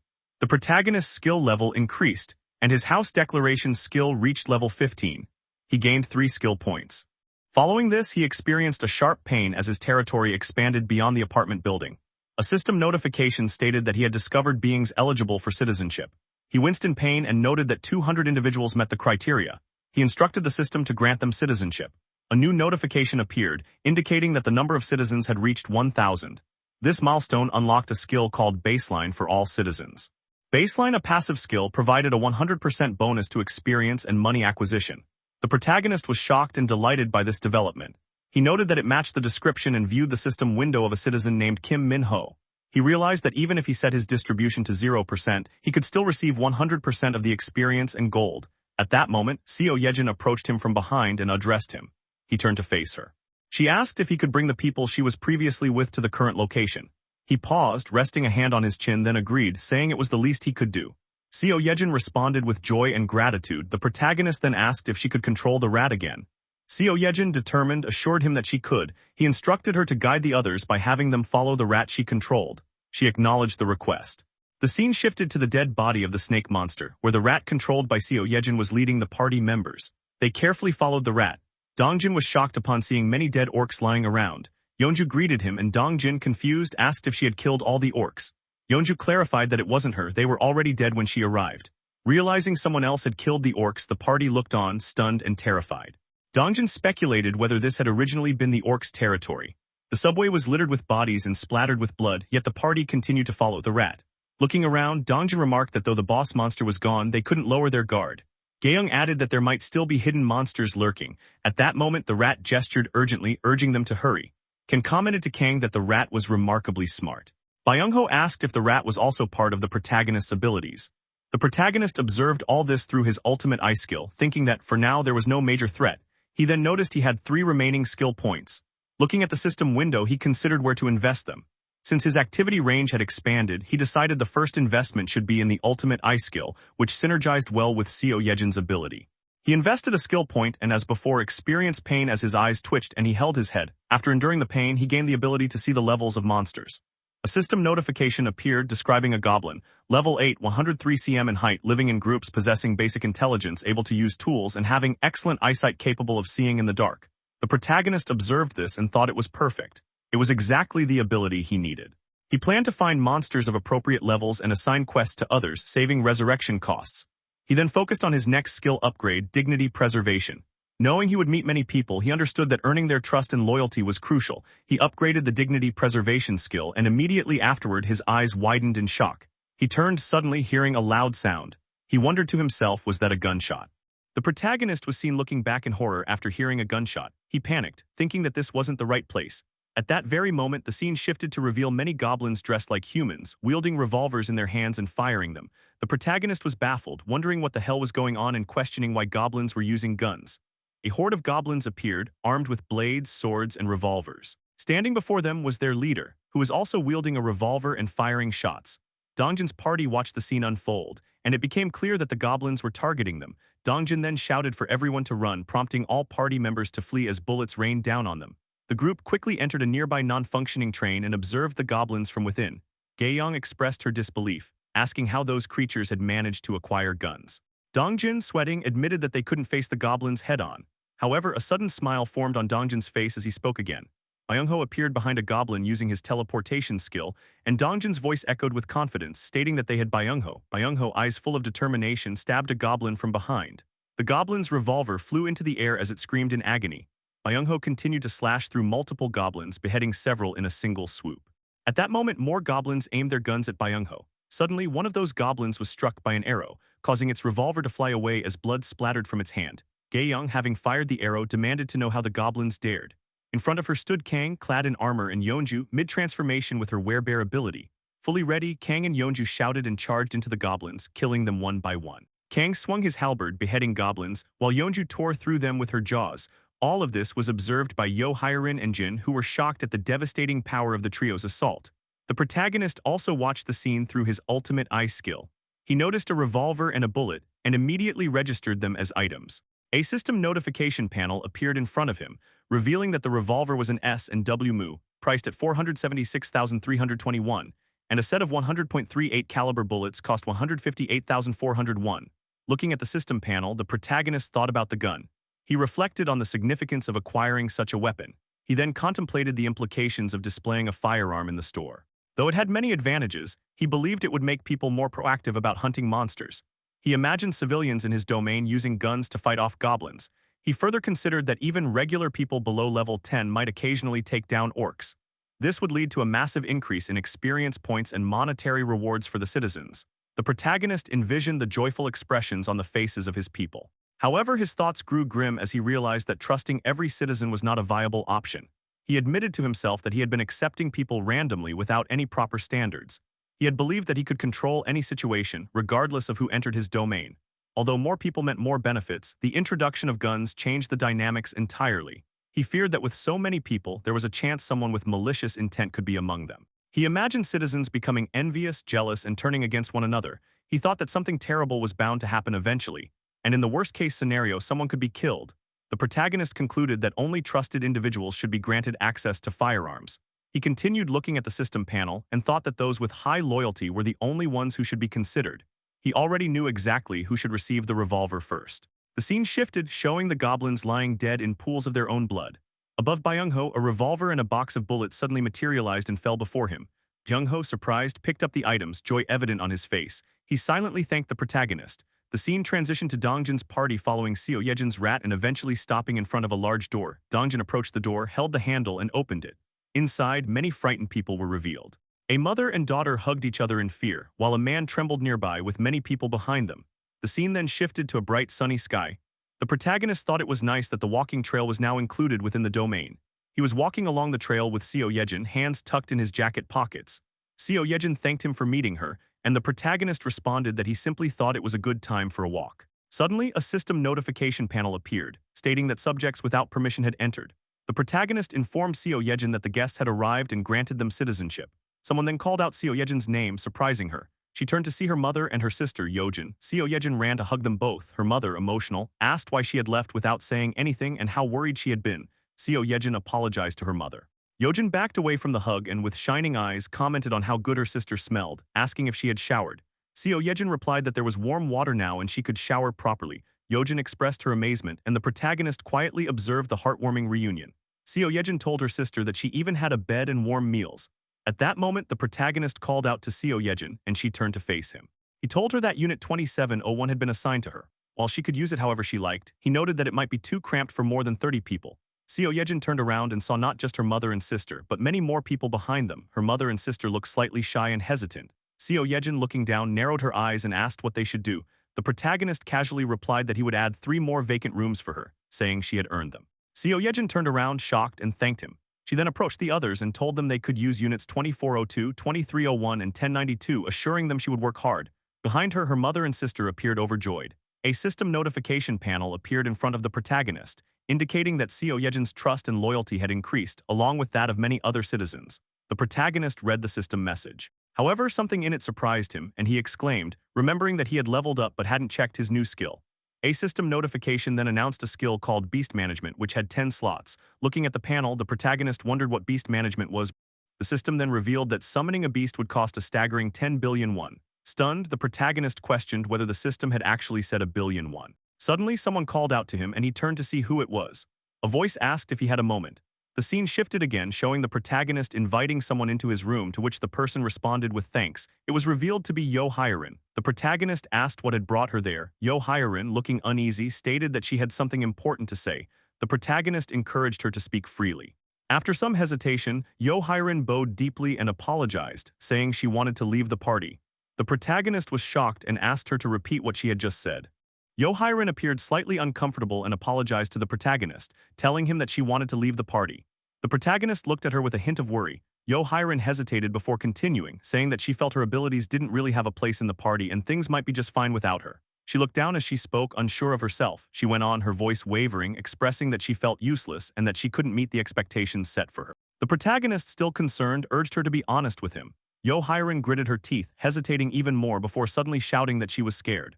The protagonist was shocked by her outburst. She continued, explaining how terrified she was of the goblins, the orcs, and the huge snake they'd encountered that day, which had made her blood run cold. She also mentioned the fear she felt when they were being chased by the Crimson Tiger, and her face showed the horror she had experienced. Tears welled up in her eyes as she recalled the terrifying moments. She looked as though she was reliving those scenarios, her emotions overwhelming her. She apologized repeatedly, saying she was so sorry and that the protagonist had always been the one to save them.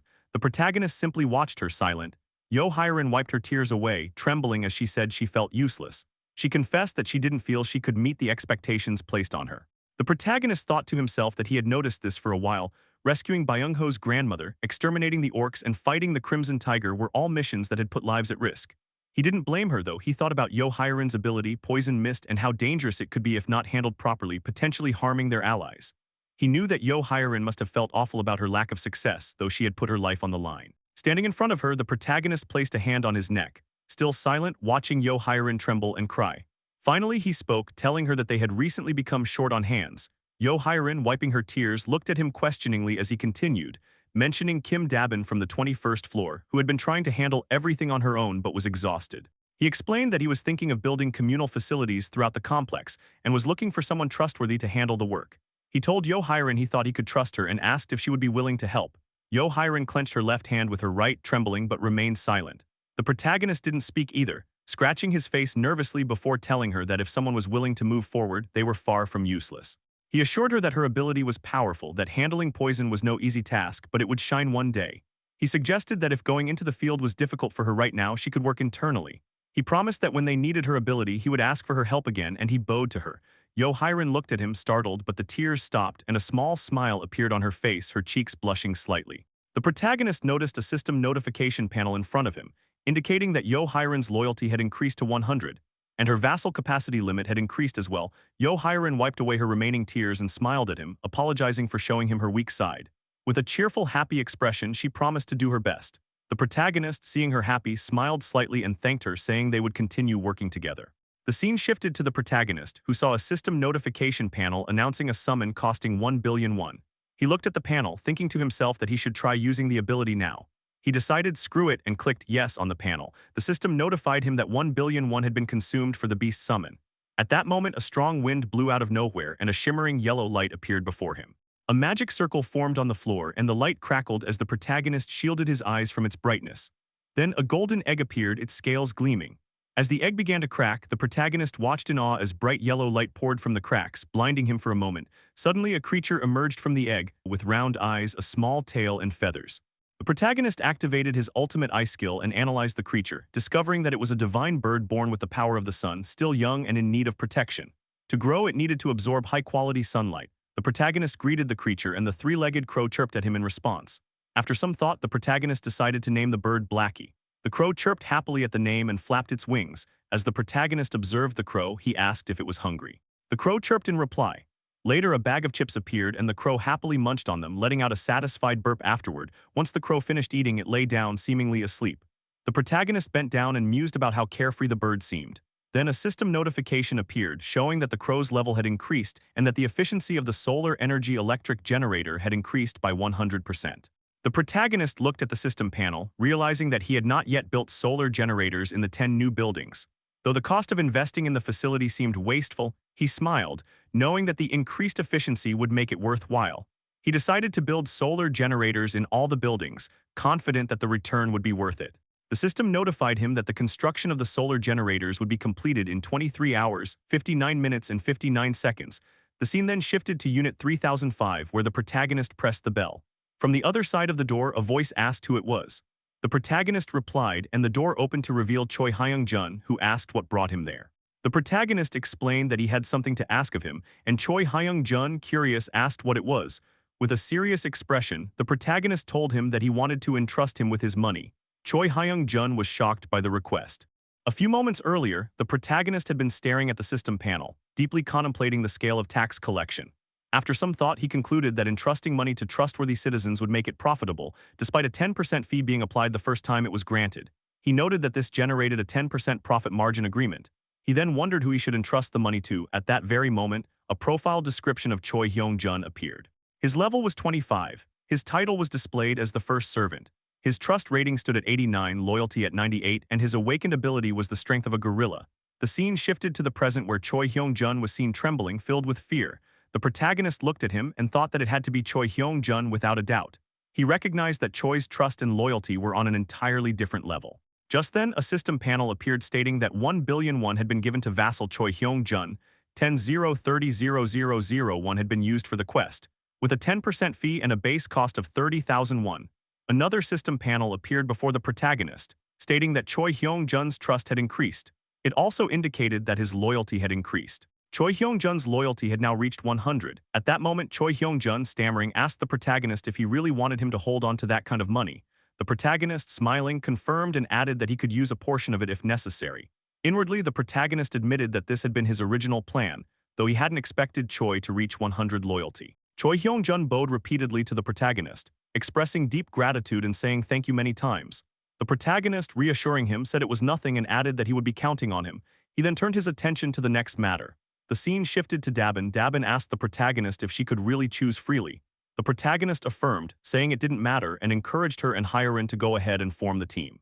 He reminded Dabin that since she was the team leader for 2023, he would double her weekly compensation. Upon hearing this, Dabin's eyes sparkled with excitement, and a system panel appeared showing that her loyalty had increased. She promptly pulled Hyerin towards herself and, saluting the protagonist, promised to do her absolute best.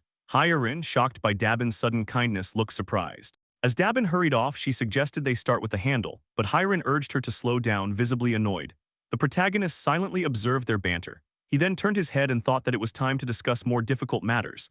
At that moment, the scene shifted to Unit 2109, where the protagonist addressed everyone, acknowledging their hard work and asking if they were okay.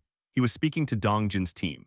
Dongjin responded that they were totally fine, but wondered why the protagonist had come to see them. The protagonist explained that thanks to the monster at Seamyeon Station, the surrounding area had become a monster-free zone. He mentioned that the subway tracks in particular no longer had any monsters, and there were hardly any left near the stations. He listed Bayamnigal and Bayamil as nearby areas and emphasized that this was their chance to act before a monster swarm occurred. Recalling Hyerin's tearful pleading, the protagonist realized the people before him were risking their lives to carry out his requests. He acknowledged that thanks to Seo Yejin's early warning about the monster at Seamyeon Station, they had avoided a major disaster. He thought that it could have been extremely dangerous if they hadn't known in advance about the snake monster. But he also accepted that in this world, dying at any moment wasn't a surprise. He reflected that wanting to protect and save his family might seem selfish. As he imagined his family photo, he admitted that even so, he couldn't give up. He instructed Dongjin's party to head straight to Jagalchi Station the next day, saying this with determined eyes. Inwardly, he repeated to himself that he couldn't give up on his family.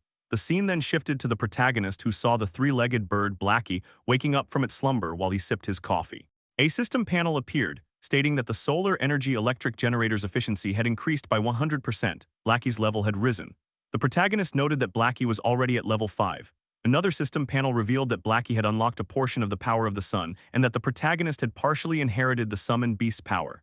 He had now awakened basic elemental magic. The protagonist questioned if magic truly existed in this world. Looking at his finger, he wondered if that was how it worked. A small flame appeared on his finger and the protagonist said it worked, recognizing that the sensation was familiar. He felt it resembled using the dignity preservation skill. He then decided it was time to test it out. He went to the garden of the building and noted that no one was around. Closing his eyes, he began to imagine unleashing a barrage of fire as large as a house. A fireball appeared before him, but to his disappointment it was very small. He remarked that this seemed to be his current limit. He admitted it wasn't an amazing skill by itself, but then he summoned gas. When the gas met the fireball, a huge explosion occurred. The protagonist thought that combining the gas created from dignity preservation with fire became a significant threat. After deactivating the fireball, he acknowledged that while the skill was still low level, its potential was limitless. Blackie, he thought, would continue to grow. He sighed and decided it was time to wrap up the experiments and eat. A system panel appeared, declaring that the construction of the solar energy electric generator facility was now complete. As he ate a bowl of rice, the protagonist reflected that Blackie had already grown 3 levels since morning. Thanks to that, the generator's efficiency had increased 8-fold. While eating, he considered that even after supplying all the electricity, there was still a surplus, something that might be directly converted into money. Just then, someone entered his house. The protagonist recognized the visitor and said she was here. It was none other than Seo Yejin. Seo Yejin expressed her gratitude for the rest she had received, saying she had a proper break. The protagonist approached her and said he simply offered compensation fitting her abilities. Inwardly, he admitted that thanks to Seo Yejin, the range of their abilities had greatly expanded. Looking at her, he thought he couldn't help but take care of her. He then told her that they should do their best again today. He mentioned that Dongjin's party was currently at Seamyeon Station and asked her to escort them. Seo Yejin informed him that she had already sent some rats along the subway route. She continued that they could reach as far as Choryang Station without issues. Startled, the protagonist asked if there was a problem beyond that station.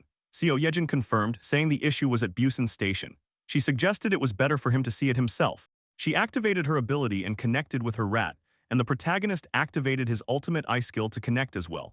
He saw debris everywhere and water flooding the station. Using his ultimate eye, the protagonist remarked that at that rate they couldn't get through. Seo Yejin explained that due to the track conditions, she had tried sending rats above ground instead. But what the protagonist saw next shocked him. He saw the entire city devastated and destroyed. He was stunned, thinking there wasn't a single intact building. Everything had collapsed, and he wondered what could have happened. He then saw a large footprint on the road. Realizing the cause, he gritted his teeth and cursed, now understanding why no buildings remained standing and every road was destroyed. Just as he was about to say something, the building shook violently. The protagonist and Seo Yejin quickly became alert. The entire building trembled and Seo Yejin covered her head. The protagonist thought with a growl that if it continued at this rate, the building would collapse. The entire apartment building was trembling and shaking. The protagonist asked Seo Yejin if she was okay. Seo Yejin, while panicking, replied that she was fine but quickly added that the more important question was what had just happened. The protagonist was equally panicked and began thinking. He questioned internally about the tremors just now. At that moment, someone began banging on the protagonist's apartment door and calling out to him. The protagonist and Seo Yejin looked toward the door, trying to identify who was knocking. The person banging on the door called out that the protagonist needed to see something. The protagonist told Seo Yejin that they should get out first. Seo Yejin agreed, and just then they realized it was Choi Hyunjun who had been banging on the door. The protagonist questioned Choi Hyunjun about what was going on. Choi Hyunjun, scared and panicked, apologized and suggested they head to his apartment first. The protagonist and Choi Hyunjun were then seen running toward Choi Hyunjun's apartment. While running, the protagonist thought that this was ominous. He considered that whatever had caused the building to tremble must be visible from Choi Hyunjun's apartment, which had a clear view of the Seommyeon station area. As they ran, tension was visible on the protagonist's face. He recalled the loud explosion from earlier and reflected on how urgently Choi Hyunjun was pulling him along. He thought there was no way this was something minor. As soon as they entered Choi Hyunjun's apartment, Choi Hyunjun directed the protagonist toward the balcony, saying, "This way." Protagonist cursed under his breath and looked out from the balcony window. What he saw horrified him. He questioned why it always had to be like this and what the hell that thing was. It was revealed that a giant monster bigger than buildings and anything imaginable was destroying the city. It had 4 hands, a tail, and the protagonist, observing this disaster, thought bitterly that his bad feelings were always spot on. The scene shifted, showing the monster lunging with its claws and destroying everything in its path. The protagonist, witnessing this horror, activated his ability Vassal Summon, and Dongjin's party was summoned. Because they were summoned suddenly, Yeonju thought to herself, asking what this was. Dongjin questioned why they were there, and Byung-ho guessed it must have been the earthquake just now. Before they could continue their discussion, they saw the horrendous monster from the balcony window. Everyone looked horrified and asked, "What is that?" It was a disaster-walking monster. They continued watching, and the monster seemed to be looking at their building from the balcony window. The monster stomped its hand on the ground and gripped something from the road. Choi Hyunjun, panicking, said it was coming. He repeated, "It's coming over here." Dongjin also expressed confusion, asking what was going on. The protagonist, looking at the one-eyed monster, said they had to stop it, but inwardly he wondered how. He continued thinking, wondering if his ability could withstand the monster's attack. Trembling, he gritted his teeth, feeling powerless. At that moment, someone called out to the protagonist. It was Yeonju. With resolute eyes, she requested, "Please let me do this." The protagonist looked back at Yeonju and thought to call out her name. He noticed the determined expression on her face, confident that she could handle it. He reflected on how her fighting spirit was blazing against the giant. After a moment of contemplation, he smiled slightly and asked her if she thought it was possible. Yeonju, like a soldier, replied that she would make it possible. A system panel appeared, and the protagonist granted the quest to everyone. The quest description was to hunt the Cyclops with a time limit of 24 hours. The reward was the resurrection of Yeonju's son for 1 day, while the penalty for failure was extreme pain for a day. The protagonist announced that he would now give the mission briefing and asked everyone to listen carefully. After giving the briefing, he asked if everyone had understood. They all responded with a yes. The scene shifted to the apartment building's lobby, where the protagonist stood in front of Dongjin's party. He divided the members into 3 teams. Team 1 consisted of Yeonju, Dongjin, Kang, and Dajung. The second team included Jin, Gaeyoung, and Byung-ho. The third team was made up of the protagonist and Seo Yejin. After forming the teams, the protagonist declared that he would handle things there and asked everyone else to quickly move to their assigned positions. The other teams dashed to their posts as the protagonist said he was counting on them. All the protagonist's vassals wore determined expressions. At that moment, someone called out to the protagonist. He turned to see Hyerin. Hyerin informed him that, as instructed, those who had completed military service were sent to the front gate, and the rest of the residents had been guided to the underground parking lot. The protagonist smiled at Hyerin and thanked her, suggesting that she should also head to the underground lot. Hyerin expressed her desire to help, even if it was just a little. Though trembling, she insisted on wanting to assist. The protagonist noticed her shaking hands and asked if she would be okay. Hyerin admitted she was scared but said she would try to be brave. Her face showed her honesty. The protagonist smiled and responded positively, suggesting they head to the front gate together. The scene shifted again. The protagonist was counting 96, 97, 98, 99, and 100, and one more. He stood in front of his residence and thought that out of over 1,200 people, only 101 had completed military service. Those 101 stood in front of him. He found the number ridiculously small. Just then, Seomin raised his hand to speak. He asked what they should do. The protagonist first asked him where Baek Seunjob and the twins were. Seomin hesitated and didn't answer. From Seomin's silence, the protagonist inferred the truth. They had run away. Baek Seunjob and hundreds of others had pretended not to notice anything and escaped to the underground parking lot. It was shown that Baek Seunjob and the twins were indeed there. The protagonist gritted his teeth and called them cowards inwardly. He thought that the people gathered in front of him weren't fools blindly risking their lives. They understood that they would all die if they didn't fight. They had come to protect their precious families and themselves. He recalled that someone once said courage isn't about not feeling fear. It's about not yielding and taking action despite fear.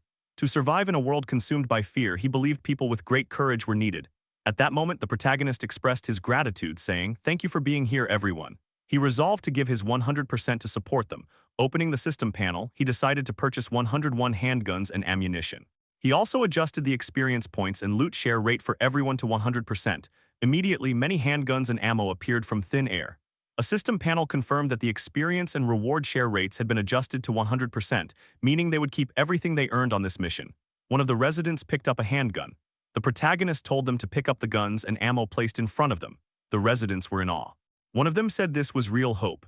Another said that maybe they had a chance. The protagonist watching them thought that those who chose to face fear would be rewarded. Just then, a loud bang sounded. The protagonist turned toward the noise and activated his ultimate eye skill. He thought, now the war begins. The scene shifted to the one-eyed giant monster. It roared as it walked toward the territory of the protagonist. At that moment, it was observed that inside one of the buildings, Dongjin was seen holding a projectile spear-like weapon in his hand. He cautiously looked at the giant one-eyed monster with a determined expression. Then he prepared to take action. In a flash, he hurled the spear toward the monster. The spear flew at an incredible speed and managed to injure one of the monster's legs, causing blood to splatter. The monster, growling in pain, turned toward the building to identify the source of the attack. It loomed over the structure where Dongjin had been hiding. Its one eye stared directly at Dongjin, who panicked upon making eye contact. Upon spotting him, the monster charged its punch, ready to strike.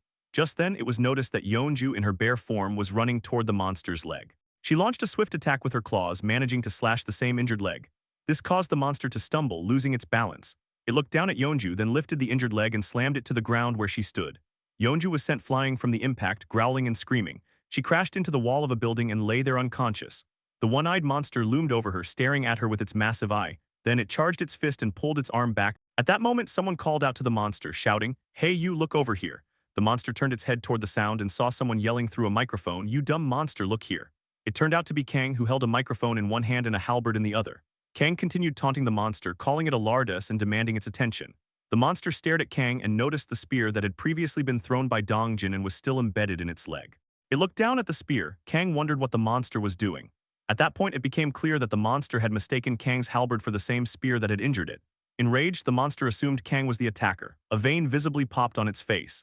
Kang, noticing the monster's expression, questioned why it looked that way. Suddenly, the monster began charging toward Kang. Holding his halberd, Kang froze and started sweating. The monster gained speed, destroying the road as it sprinted. Realizing the monster was chasing him, Kang panicked and ran in the opposite direction.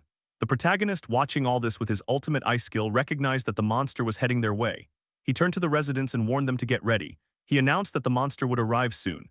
Meanwhile, Kang, exhausted from running, continued fleeing as the monster pursued him. Finally, in a last effort, Kang jumped and entered the protagonist's territory, shouting a signal to Gaeyong and Jin. Jin's bird soared through the sky, approaching the one-eyed monster. It scratched the monster's only eye with its claws. Meanwhile, Gaeyong, perched on a building with determination in her eyes, observed the monster groaning in pain. She charged her bow. Gaeyong swiftly released her arrow. The monster attempted to defend itself by raising its hand, but the arrow pierced through and continued, striking its eye. Despite the hit, it wasn't enough. Byung-ho then appeared midair, having used his teleportation skill. As the monster groaned in pain with its mouth wide open, Byung-ho released several of Seo Yejin's rats into the creature's mouth. He then called out to the protagonist. The protagonist thought that everything had gone according to plan so far. At that moment, he summoned gas inside the monster's body. The monster's eye widened as gas began puffing from its mouth. As the excessive gas escaped, the protagonist extended his hand and decided it was time to end things. He inwardly monologued and used his basic attribute magic, fire. A powerful blast erupted inside the monster. The blast proved to be deadly. Smoke surrounded the now burned monster. It knelt and leaned over the barrier that protected the protagonist's territory. The residents wondered what had happened as they watched the giant lean toward them. The protagonist instructed everyone to hold their positions. He believed everything was unfolding perfectly and hoped the final blow would be dealt by his vassals. Ideally, he wanted Dongjin or Yeonju to finish it, though they had not yet arrived. He considered that even Seo Yejin, who held the knight title, could be suitable. Suddenly, Choi Hyunjun called out to the protagonist and, trembling, urged him to look behind. The protagonist replied that it was fine, believing the monster would fall over the defensive wall. However, the horror on Choi Hyunjun's face suggested otherwise. The protagonist turned and was shocked and terrified by what he saw. The one-eyed monster was still alive, staring directly at him from behind the defensive wall. It was as if the ground had vanished beneath the protagonist's feet. He muttered in disbelief that there was no way the creature could have withstood the fire and gas attack. But it remained very much alive, looming above the wall. At that moment, the monster raised its hand and with immense force delivered a powerful smack to the defensive wall's barrier. After hitting the defensive wall barrier of the protagonist, a system notification appeared indicating that a subject without entry permission was attempting to enter. The protagonist looked at the one-eyed Cyclops and grew worried, noticing the creature staring directly at him. He believed that the Cyclops' attack had been successfully blocked. At that moment, Choi Hyun-jun instructed the residents to open fire. Following his command, the residents began shooting at the Cyclops, aiming at its face. The Cyclops, struck by numerous bullets, growled in pain, covering his face and howling. Observing the situation, the protagonist reflected that although they managed to stop it this time, there was no guarantee they could endure further attacks of similar strength. He knew that a single breach could result in catastrophe. Thinking quickly, the protagonist raised his hand and summoned an invisible hand, enlarging it through gigantification, a feature unlocked by investing saved-up skill points. He had prepared this for emergencies. Meanwhile, the Cyclops, now enraged from the earlier attack, raised its hand again, attempting to strike the defensive wall. The residents in panic exclaimed that it was coming again. The Cyclops mustered all its force and punched the defensive wall once more. A system panel appeared again, noting the same entry violation. However, the Cyclops failed to break the barrier. The residents rejoiced and resumed firing, proclaiming that the defensive wall was withstanding the giant's assault. The Cyclops, once again hit by a barrage of bullets, growled in pain from the accumulating minor injuries. The protagonist observed that while the attacks weren't futile, even the mouse bombs and citizen pistol fire were gradually dealing damage. Determined, he thought that if they kept this up, they might be able to bring the Cyclops down. Still, he realized they needed a decisive blow. Just then, a large spear came hurling at an incredible speed, piercing the Cyclops and causing a severe injury. The creature screamed in pain, and it became clear that the spear had been thrown by Dongjin. The protagonist acknowledged their arrival as Dajung Yeonju and Dongjin appeared to aid in the battle. After taking the hit, the Cyclops grew furious and screamed. The protagonist expressed his trust in the newcomers and summoned standard supply spears. Multiple spears materialized around Dongjin, who grabbed one and with determination hurled it at the Cyclops. He then threw all the spears at once and they closed in on the Cyclops. The Cyclops attempted to defend itself using its forearms while Dongjin continued the relentless attack. Amidst this, Gaeyang charged her bow and declared that they would also provide cover. From atop a building, Yeonju shot arrows at the Cyclops one after another. A system panel then appeared before the protagonist, indicating that the level of the three-legged crow had increased. The solar generator's efficiency had doubled, and it had reached maximum efficiency. Surprised, the protagonist read further as the system notified that the three-legged crow had partially unlocked the power of the sun and that a part of its power had been inherited. Basic fire magic had evolved into intermediate fire magic. Another panel stated that the crow had detected an enemy intrusion and requested a power release, prompting the protagonist with a choice to permit it. Puzzled by the term power release, the protagonist thought of Blackie, the three-legged crow. He assumed that the Cyclops was being referred to as the intruder and questioned what such a small creature like Blackie could possibly do. Contemplating whether to proceed, he noticed the cost of the power release, 300 million won. However, it was too late. Blackie had already initiated the power release. Energy from all the rooftop solar generators converged on the protagonist's apartment where Blackie resided. The protagonist watched as all the energy was channeled into his apartment. A sudden blast of energy erupted from the apartment. Turning to look, the protagonist saw a black crow with massive feathers and a giant beak, Blackie in a phoenix-like form, roaring menacingly in the sky. Blackie opened its mouth, gathering energy, and the Cyclops, noticing the massive creature, turned in alarm, but it was already too late. Blackie unleashed a beam of energy, striking the Cyclops and piercing through it. Blood poured from the Cyclops' mouth as it screamed. Dongjin witnessed the attack just before someone zoomed past him at incredible speed. It was Yeonju, now in her bare form, lunging to deliver the finishing blow. The Cyclops looked at her approaching figure. With a menacing expression, Yeonju struck and killed the Cyclops instantly.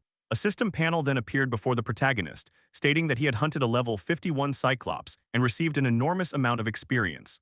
A sum of 31,925,374,089 won was deposited into the ultimate shut-in wallet. Another system panel revealed an increase in the protagonist's skill level. He groaned in pain as his territory expanded, now encompassing various buildings, roads, and facilities. A congratulatory panel announced the declaration of dominion over the apartment complex, along with a 10 billion won construction grant. The protagonist collapsed to his knees, gasping for breath. Blackie, now back in his small and cute form, appeared before him, striking a smug JoJo pose. Annoyed, the protagonist scolded Blackie for using 300 million won without permission. Blackie avoided eye contact, trying to dodge the confrontation. Still, the protagonist smiled, recognizing that Blackie's final blow had been decisive. He patted Blackie's head in appreciation, acknowledging a job well done. Reflecting further, he realized that although summoned beasts seemed restricted to his territory, using 300 million won to gain 30 billion was incredibly cost-effective. Opening the summon system panel, the protagonist considered summoning all 10 beasts. With performance like this, there was no reason to hesitate. But the new price to summon a beast was now 10 billion won, which shocked him. Just then, the protagonist noticed something and glanced at Yeonju. A notification from the status window revealed that she had completed her quest and that 324,576,089 won had been consumed for it. Yeonju cried tears of joy, and the protagonist recognized it as the fulfillment of her wish. The scene transitioned to a dilapidated room where someone was conjuring water from thin air, directing it into a water bottle held by a girl. The bottle was almost full. The girl holding it thanked the man with purple hair who continued using his ability to produce water. He called out for the next person and while distributing water thought to himself that their food supplies had run out. Although he could create water, the food they had obtained by fighting nearby monsters had completely vanished. A line of people had formed to receive water from him. As he continued filling bottles, he internally admitted that this was their limit. In the end, they would have to leave. Biting his lip in frustration, he stood silently. Suddenly, the entire place shook, throwing everyone into disarray.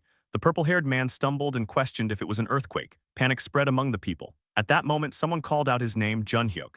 It was revealed that the purple-haired man's name was indeed Junhyuk. A silver-haired boy came running in panic, urging Junhyuk to come upstairs immediately. Junhyuk was shocked by the urgency in his voice.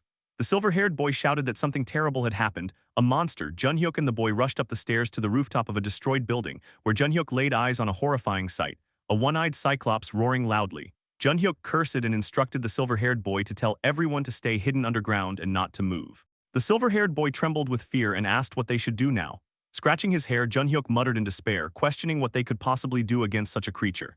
He emphasized that it was evident they couldn't do anything. While they conversed, a beam attack suddenly appeared behind the cyclops. In the next moment, the cyclops was devastated by a single attack.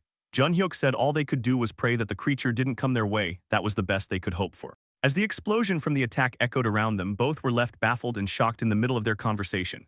Junhyuk gasped in disbelief. Internally, he acknowledged that the moment he saw it, he knew it was an awakened one on a level far beyond his own. Calling out to the silver-haired boy, Junhyuk thought to himself with certainty. He told the boy to gather some people. The silver-haired boy, clearly alarmed, asked if Junhyuk was thinking of going over there. His face was full of panic.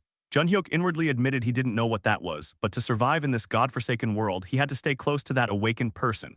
He confirmed to the silver-haired boy that he was indeed going. The scene shifted, showing Junhyuk and the silver-haired boy traveling through a ruined city with a group of people. The boy asked Junhyuk if he was sure about this, questioning what would happen if the people they were going to meet turned out to be dangerous. Junhyuk replied that they didn't have a choice, they had no home. Someone in the group added that staying behind would have meant death, and another supported Junhyuk's judgment, saying they had to leave the rest to fate. Soon, Junhyuk and the group arrived at the location where the Cyclops had been slain. Junhyuk remarked that he thought it was around there. They stood in front of the protagonist's complex. The silver-haired boy attempted to enter but was stopped as his head struck an invisible barrier, causing him to cry out in pain. Junhyuk noted that a system panel had appeared, stating that access was restricted. Another system panel appeared in front of both Junhyuk and the silver-haired boy, asking if they wished to obtain citizenship with the options yes or no. Confused, Junhyuk decided to proceed. They gained citizenship and a party quest was issued to them. The quest instructed them to locate the 30th floor of Building 114 within an hour. The reward was a small amount of experience and failure carried a penalty. The scene transitioned to the corridor of the 30th floor, where the protagonist welcomed them warmly, extending his hand and introducing himself. Junhyuk thought to himself that this was the man who had brought that giant monster to its knees. Junhyuk saw the protagonist as a completely different being. He felt his instincts scream at him to grab the offered hand. He shook the protagonist's hand and introduced himself, saying he was pleased to meet him. The protagonist casually responded with a simple greeting. Internally, Junhyuk resolved not to let this opportunity slip by. The scene shifted again to the protagonist's apartment room. Yeonju sat there, surrounded by a warm, bright light and many delicious food items, egg rolls, fried eggs, meat, and vegetables. Yeonju appeared very happy and called out to Siwoo, asking if the food was tasty. Siwoo, sitting on her lap, responded joyfully that it was yummy. At last, Yeonju had her son back. Siwoo innocently asked if someone had a birthday and Yeonju, smiling, told him no. He then asked why they were having seaweed soup and she hugged him tightly, saying it was because he liked it. Siwoo, delighted, exclaimed his happiness. At that moment, the apartment door opened, revealing the protagonist. Yeonju called out to him and Siwoo joyfully referred to him as the wizard uncle. Yeonju asked how things went with the new arrivals. The protagonist replied that he had helped them settle in and gave them food. Scratching his neck, he apologized. Yeonju and Siwoo looked at him in curiosity and Yeonju asked why he was apologizing. He admitted that he hadn't expected it, but they wouldn't be able to leave his house. Yeonju, unbothered, smiled and said that being with Siwoo was enough for her. She patted Siwoo's head and kissed his forehead, expressing how content she was in that moment. A system panel appeared stating that Yeonju's loyalty had increased and had reached 100. As she was already registered as a vassal, the vassal capacity limit increased. The protagonist, observing the wholesome moment between mother and child, thought to himself that even without the system notification, he could see her loyalty from her expression and attitude. Siwoo then asked Yeonju to play Dino. She agreed. The protagonist watching them sensed what Yeonju was feeling. A laptop and TV had been turned on and a cartoon was playing, making Siwoo happy. The protagonist, sitting by the window, sighed and gazed at the scene in silence. He thought about his own family and wondered how they were doing, whether they were eating well, if they were hurt, or if anything had gone wrong. Catching himself thinking negatively, he frowned. At that moment, Blackie arrived, making bird-like sounds as if asking Siwoo for a hug. The protagonist reminded himself not to panic or overthink. It was just one day. He knew how much Yeonju had worked to bring her son back, even for just one day. Yeonju, Siwoo, and Blackie embraced warmly. The protagonist looked at them and thought about a mouse from Seo Yejin headed to his parents' house. Once it arrived, it should deliver the necessary supplies. For today, he decided they should simply witness the shining moment of Yeonju, the fulfillment of her one and only dream. The protagonist told Yeonju that she could sleep with Siwoo in the bed in the main bedroom. Upon hearing this, Yeonju appeared slightly startled. She responded, saying it was fine and that they could sleep outside. However, the protagonist insisted with a smile, asking her to rest comfortably with Siwoo. He emphasized it by saying it was an order. When Yeonju heard that, she replied that if he was putting it that way, then all right. She then thanked him for his consideration and bowed down to him. She also gently lowered Siwoo's head in a bow, and Siwoo expressed his thanks as well. Yeonju then took Siwoo's hand, and as they walked toward the bedroom, Siwoo called the protagonist wizard uncle and said goodbye.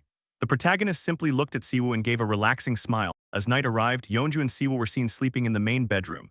Yeonju was singing lullabies to her son. The door to the bedroom remained slightly open. From the sofa, the protagonist could hear the soft lullaby. Lying there, he began to reminisce.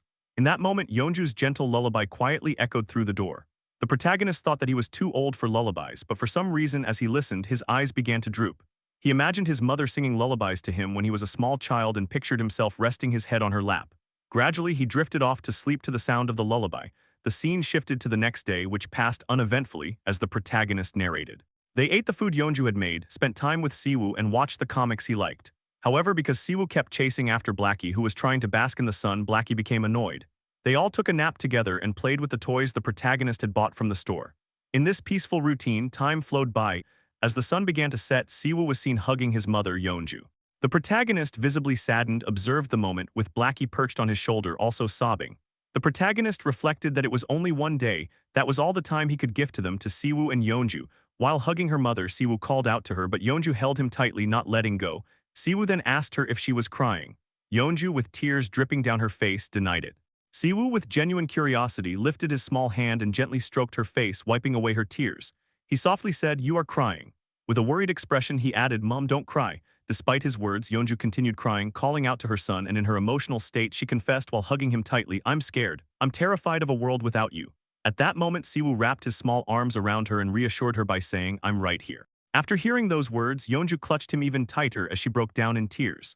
The protagonist narrated that upon hearing Siwoo's warm voice like sunlight, Yeonju finally let her emotions overflow. Siwoo then backed away slightly from the tight hug and called out to his mom. He said, I'll always stay right by your side. You know that, right?" After those words, Yeonju completely broke down, looking at her son with an expression that words couldn't capture. Her tears rained down her face, knowing what was about to happen. She called out to her son one last time, her vision blurred by tears. She said, "No, not yet. There is still so much I couldn't do for you." Siwoo looked at his mother while his body began to fade away. Tears welled up on his face as he smiled at her and said, "I love you more," while fading like petals with tears of happiness on his face. Yeonju watched her son fade away, and the protagonist monologued about yet another inevitable farewell. Yet, trembling, Yeonju clenched her lips and whispered to her son, "I love you too, my dear Siwoo." The tears on her face, once filled with sadness, now turned into tears of happiness as she bid farewell to her son. The protagonist noted that she smiled through the tears. Siwoo gave one last goodbye with a smile, and in the next moment he completely faded away like petals, calling out to his mom for the last time.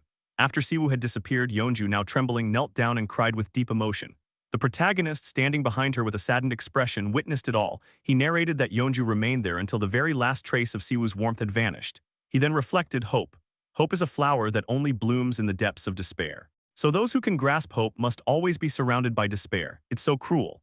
At that moment, the protagonist reached out his hand to Yeonju and told her not to be too discouraged, assuring her that this wouldn't be the last time. Once again, he instilled hope in Yeonju's heart. Sniffling, she looked up at the protagonist and trembling asked, "Is that true?" Her tear-streaked face searched for comfort. The protagonist replied that if given the chance, he would always make it happen. Yeonju then took his hand. As she listened to what seemed like a devilish temptation from the protagonist, a system panel appeared in front of him stating, "Citizen Yeonju's trust level has increased. Citizen Yeonju's trust has reached 100. You have acquired ancient vitality. Hello." Manhwa Munch here. While recapping this part, I literally cried. This part was so emotionally well written I can't even express with mere words, because I have been recapping this story from the start. This moment left me with a bittersweet feeling that Yeonju can see her son again, but it's the time to say goodbye now. To all my viewers, I genuinely want you all to comment heart on this video please for this particular moment. Anyways, let's continue with the recap. The scene shifted to Seunjob, who appeared visibly furious as he shouted, "Damn it!" His voice echoed with frustration as he continued ranting, declaring that his supply spear, his orc spear, and everything he had were all gone. His anger flared even more as he stamped his foot, exclaiming that it had all been stolen. In front of him stood the two twins, watching the furious Seunjob. One of them responded when Seunjob turned to question them, asking about their belongings. The twins simply replied that everything was gone and mentioned waking up to find everything missing. The other twin with golden hair explained that after investigating, he discovered several others had experienced the same situation. Then he posed a question, hinting at a shared pattern. They all had one thing in common. When Seunjob asked what that was, the golden-haired twin revealed that none of them had responded to the call for veterans to fight the giant monster at the front gate. He added bitterly that what made it worse was that those who did go and returned seemed completely fine. The other twin lamented that he should have gone back then. Seunjob's anger boiled over at this, and he glared at the twin menacingly before grabbing him and demanding in a threatening tone if he was now trying to say that all of this was Seunjob's fault. The twin quickly clarified that it wasn't what he meant. Still furious, with veins bulging on his face, Seunjob shouted in rage. He reminded them that they had all agreed not to join the battle and accused the twin of being the one who had said that anyone who followed those orders was just a puppet of their protagonist. The twin quietly admitted, "Yeah, sorry, Seunjob." Seunjob let go of the twin, still visibly seething. He then voiced his concern that they could get kicked out. He recalled a past incident where, according to rumors, a citizen had attempted to assault a minor and was immediately expelled. That same man, he remembered with a scowl, had ended up being found dead on the streets, killed by goblins. He reflected on how, after the giant subjugation, survivors had begun gathering at their apartment complex. With the growing number of residents, going against the protagonist now seemed far too risky. He realized that if he opposed him, he might be the next to get kicked out. Seunjob cursed under his breath, venting his frustration about Suman, the only one who had responded to the draft call from their protagonist. That bastard, he muttered, was the only one who had gained anything and had even received a gun. With a sigh, Seunjob questioned aloud how things had come to this point. Unbeknownst to him, someone had been silently observing everything, none other than the protagonist himself. Using his ultimate eye skills, he watched the entire exchange between Seunjob and the twins. The protagonist quietly reflected that Seunjob likely still didn't understand that everything he had endured so far was just the beginning. He mused about what kind of treatment Seunjob could expect from the survivor groups after being punished by him.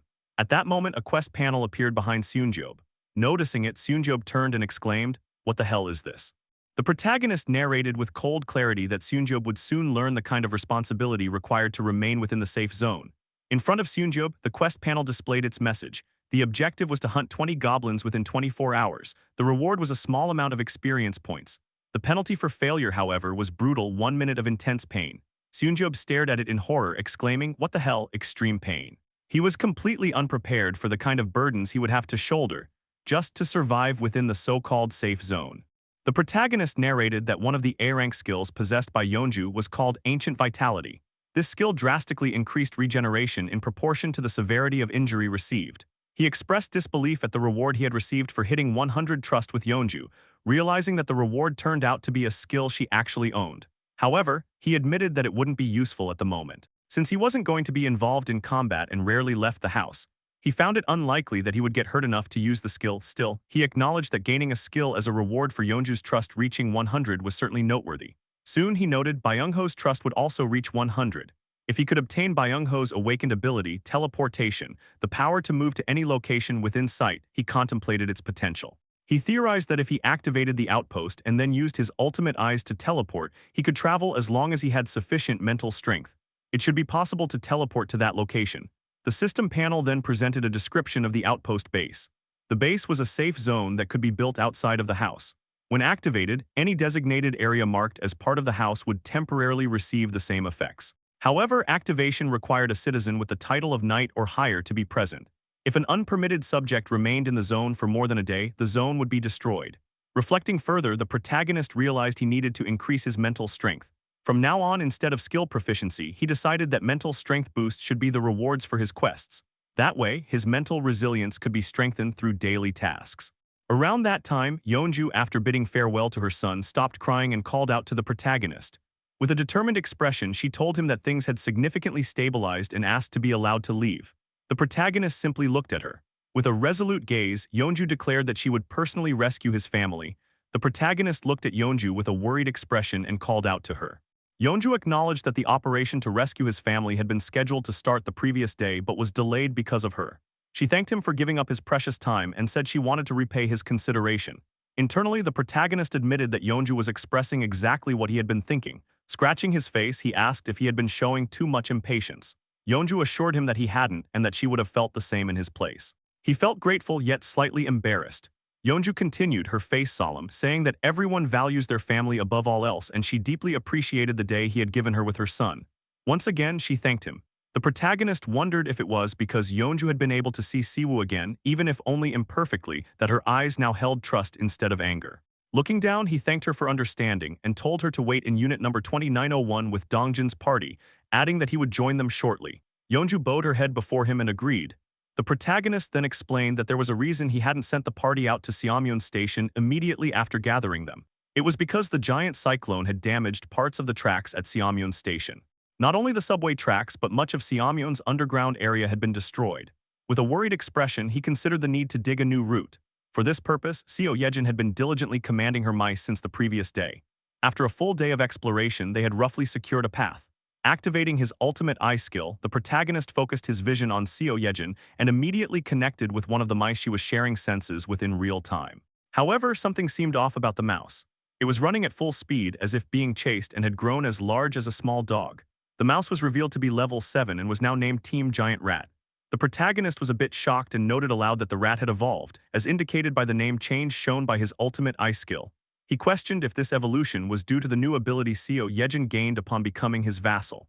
But then he noticed entities chasing the evolved rat. These beings had vacant eyes, limp limbs, blood-drenched bodies. They were walking corpses. He wondered aloud what was chasing the mouse. It was revealed to be a horde of zombies. Among them were level 11, 13, and 9 zombies. The protagonist was shocked by the sight. The zombies weren't merely chasing from behind, they were closing in from all sides, naturally forming a blockade around the rat. The rat stopped and glanced around. The protagonist thought it was over for the mouse. There was no gap in the thick crowd of zombies for it to escape. If it had been smaller, it might have been able to slip away using the darkness, but its evolved form left no viable escape route. He wondered if killing rats like this was pointless and considered summoning a gas explosion to sweep away the zombies. But at that moment, the giant rat suddenly sprinted towards a zombie. It appeared to be making a desperate final attack, but then twisted its body through the gaps between the zombie's legs and successfully broke through the encirclement. The protagonist was a bit shocked by the display of intelligence and continued to watch the mouse speed away from the zombies. He praised the little creature, calling it a tough little guy. As the mouse wore a smug expression, it coincidentally found an exit in the area it had escaped to. The protagonist commanded the rat to go straight up, pointing out the exit. As the mouse ran up the stairs and looked toward the light at the end, the protagonist encouraged it, telling it to keep going just a little more. As the mouse leapt toward the exit, a sudden threat emerged. A monster appeared to the side of the giant evolved rat, resembling a shark with menacingly protruding teeth. It was a land shark, and it was ready to pounce on the rat. The shark growled, and both the rat and the protagonist noticed the terrifying creature. The monster, now introduced as the land shark, was revealed to be level 23. It opened its mouth to devour the rat, and the protagonist, alarmed, shouted in his mind, questioning what the hell this new threat was.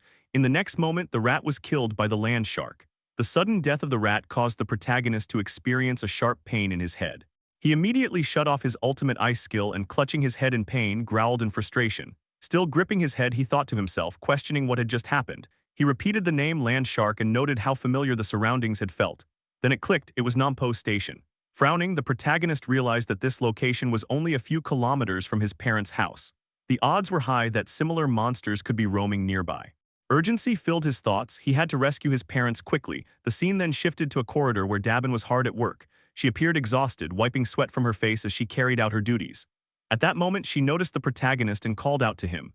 He responded with a compliment, acknowledging that she had been working hard. Dabin stood up and modestly replied that it wasn't hard since she was getting paid for it, then asked what was going on. The protagonist hesitated, struggling to speak, and his reluctance didn't go unnoticed by Dabin. She questioned him, noting that he seemed hesitant. Suddenly, panic flashed across Dabin's face. She urged him to speak freely, while inwardly she began to worry, wondering what serious request he was about to make. The protagonist, still hesitating, finally revealed his request. He asked if he could borrow Hyrin for a while. Stunned, Dabin responded in disbelief, asking what he was saying. Her eyes went blank as she processed the request. She pointed out that if he borrowed Hyrin, she would have to handle everything alone. The protagonist, giving a forced smile, told her that he was counting on her for the next 2 days and addressed her formally as team leader Kim Dabin.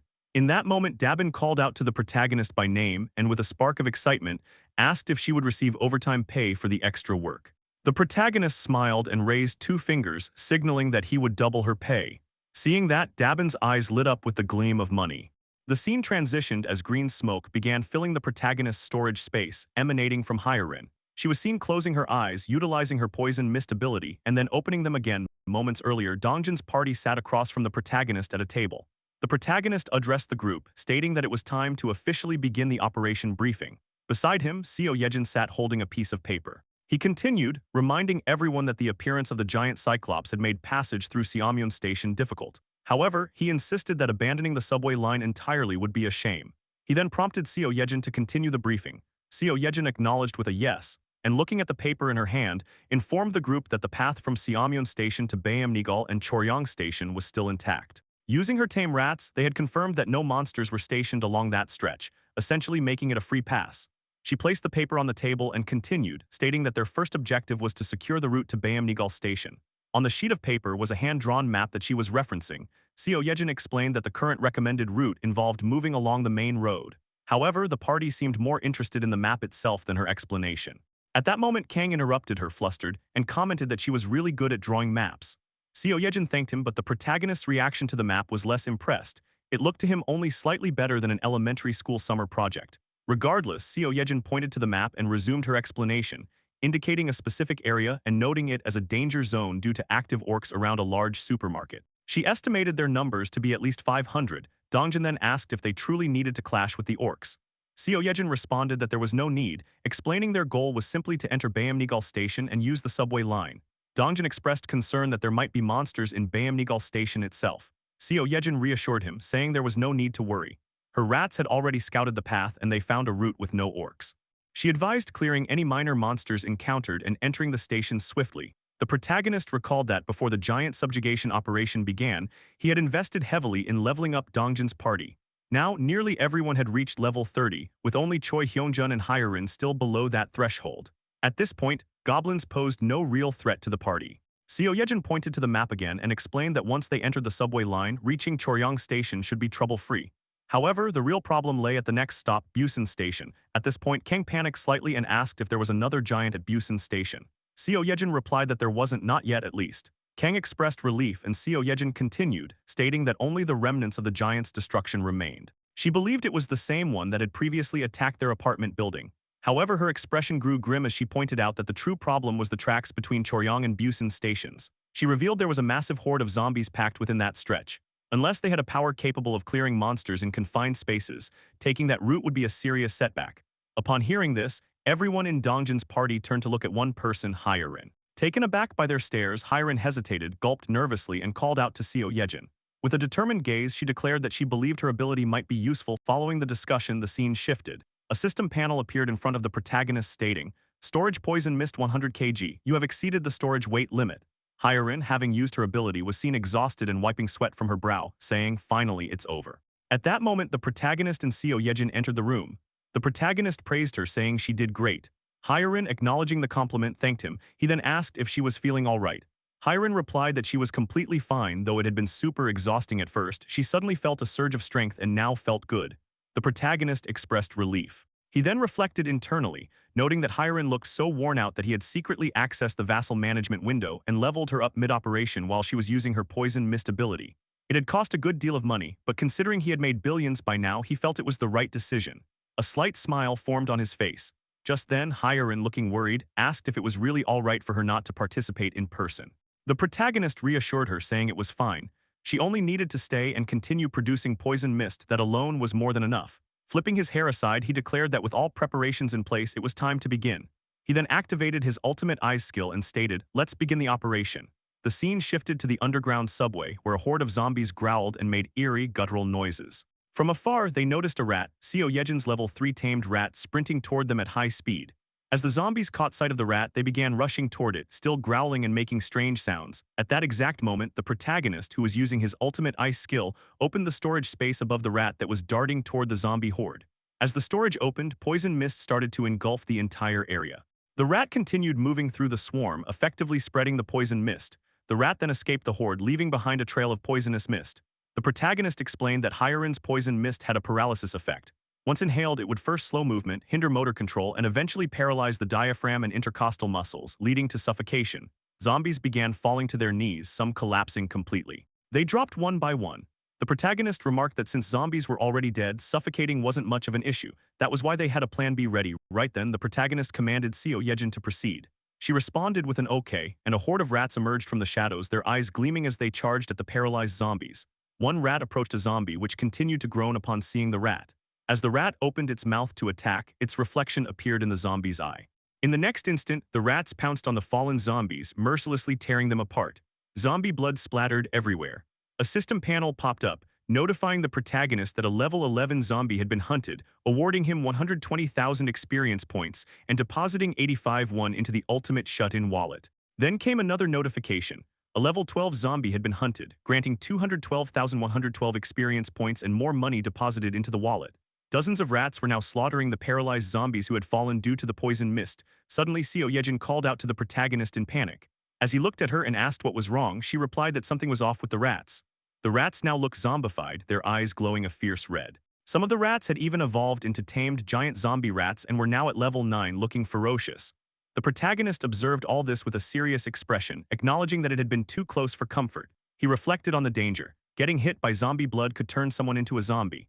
This was especially risky for frontline fighters like Yeonju, who fought with claws and teeth and were more susceptible to infection.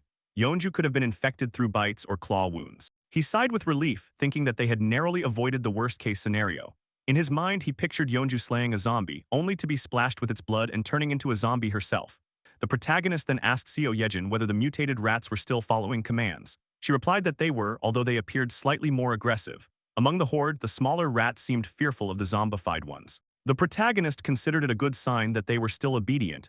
He reflected that everything was progressing smoothly. If they could safely reach Jagalchi Station, he might finally reunite with his family. At that very moment, a system panel appeared, notifying the protagonist that a subject without permission was trying to enter. He was stunned by the sudden notification in the midst of the operation. The system panel continued, stating that a nearby group met the criteria for citizenship and asked whether to grant it. The system displayed the number 157 people. The protagonist was taken aback and repeated the number aloud. Then without hesitation, he granted citizenship to all 157. Another system panel appeared, indicating that the citizen population had reached 3,000. A new skill, Economic Activity Subsidy, had been unlocked. As he looked at the panel and the newly acquired skill, a bit of sweat formed on his face. In the next moment, the protagonist smiled and said that this could be a pretty good skill. The system panel appeared in front of the protagonist, explaining the skill known as Economic Activity Subsidy. It was detailed that this skill assigned titles to citizens and provided them with subsidies. These subsidies were distinct from the funds in the ultimate shut-in wallet. The breakdown was as follows.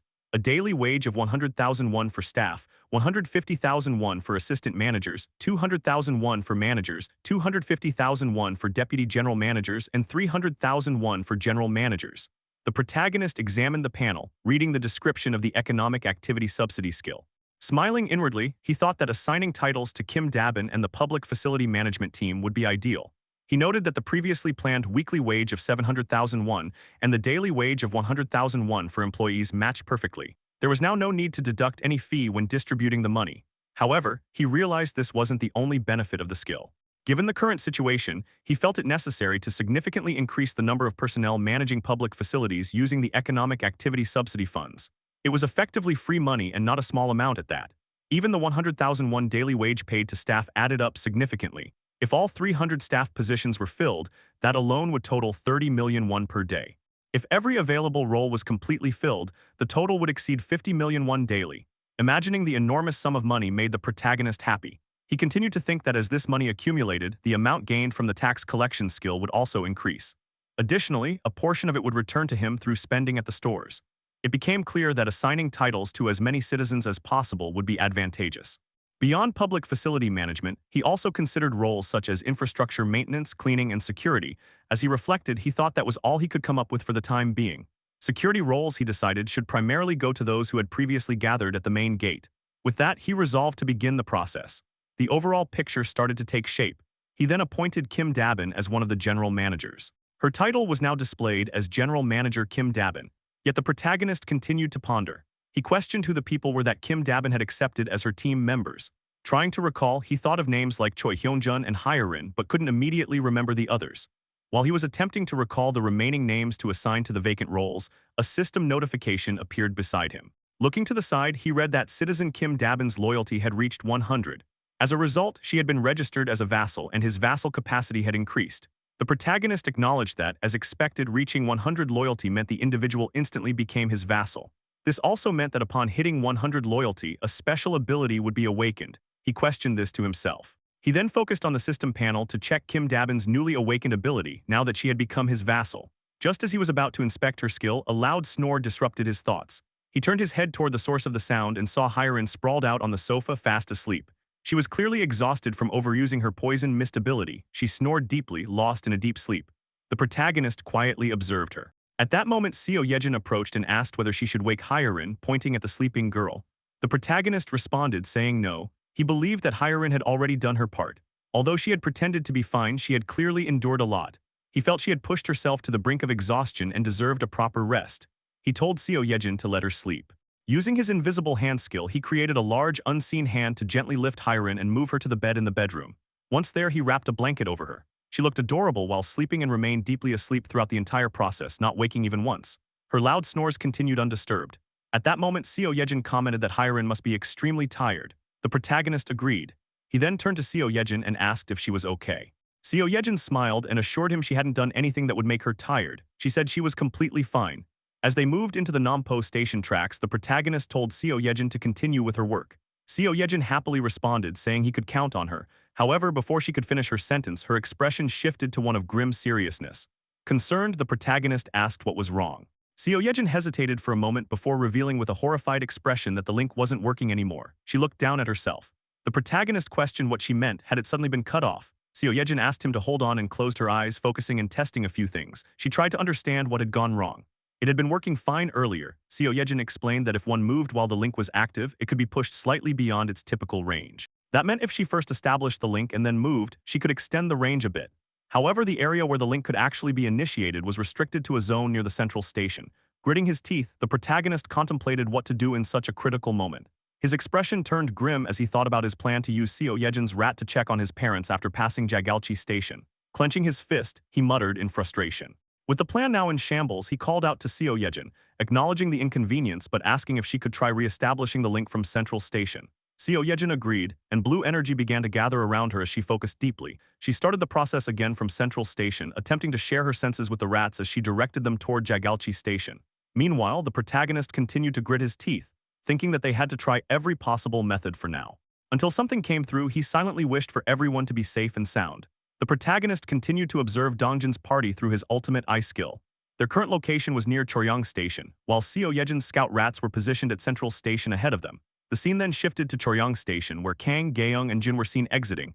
Although it was just before 6 p.m., the surroundings were already pitch black. Jin and Gaeyoung looked at something in the distance and were completely terrified. Above the city, without any artificial light, the sky radiated with vivid colors like the night sky in a quiet countryside. As a result, the devastated cityscape became clearly visible. Giant footprints were imprinted in various places, buildings leaned sideways, and heaps of shattered concrete were scattered around. The scene of utter destruction, bathed in moonlight, resembled a surreal painting. The remaining members of Dongjin's party also exited Choryang Station. Jin remarked that it was all unbelievable. At that moment, Gaeyoung instructed Jin to scout the area and he complied.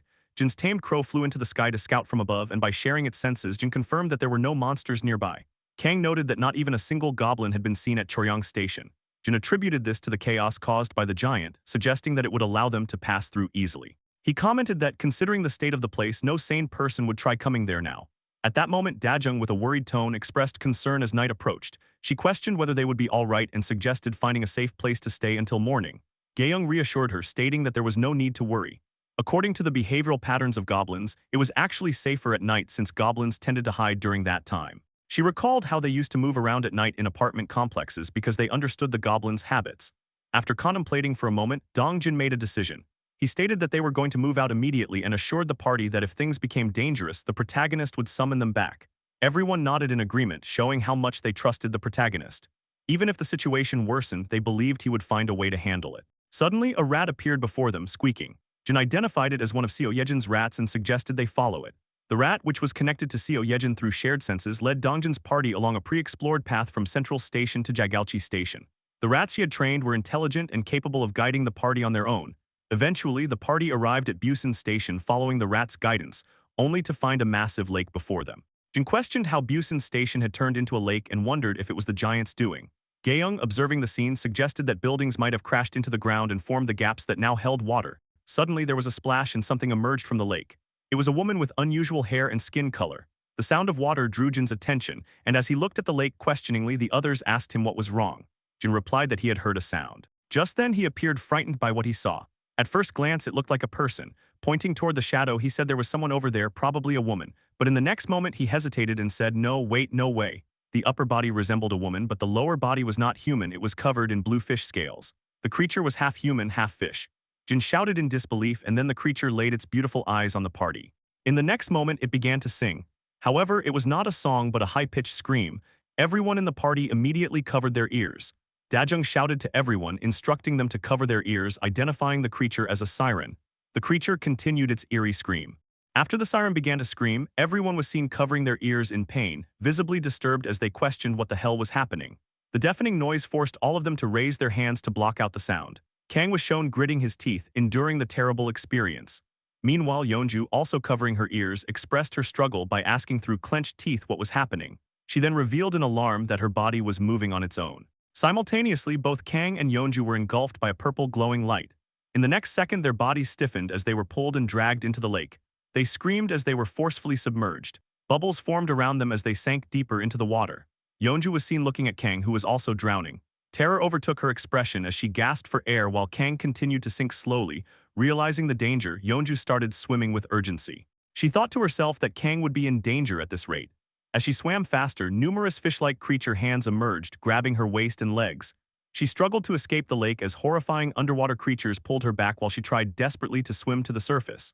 Back on land, the remaining party members were also covering their ears.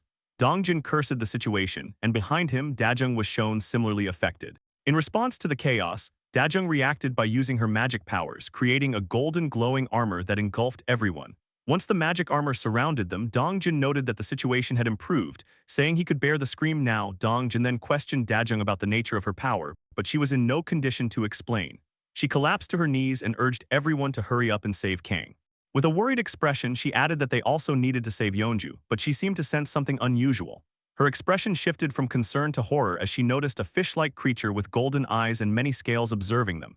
It wasn't alone. There were many such creatures, each armed with spears, acting like guards for the siren. These trident-wielding creatures prepared to attack and dove into the water one after another, swimming swiftly beneath the lake. Dongjin and the party prepared for defense as Dongjin warned them of the incoming attack, shouting with a worried expression that they were coming.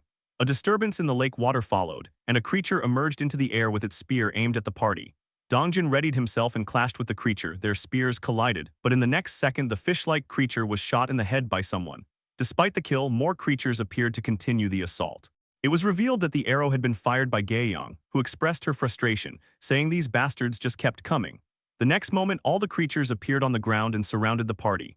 As they fought back, Dongjin thought with a horrified expression that they couldn't afford such delays and needed to hurry to save Yeonju and Kang. Amid the chaos, two fish-like creatures were suddenly thrown back by a powerful burst from the lake. All the creatures turned to look. It was Yeonju in her bare form, carrying Kang in her arms as she launched herself from the lake to the ground. She was huffing, her eyes glowing red with fierce resolve, clearly having dealt with the underwater monsters. At that moment, Kang awoke and coughed up a large amount of water. After nearly drowning, he admitted he thought he was going to die. The party was visibly relieved upon seeing Kang and Yeonju safe, calling out their names. Kang gave a thumbs up to Yeonju and thanked her, saying she had saved him.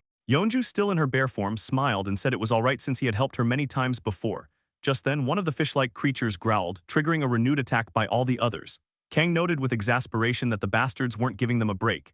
He transformed into his armored state, halberd in hand. Dongjin and Yeonju also prepared to finish off the attackers.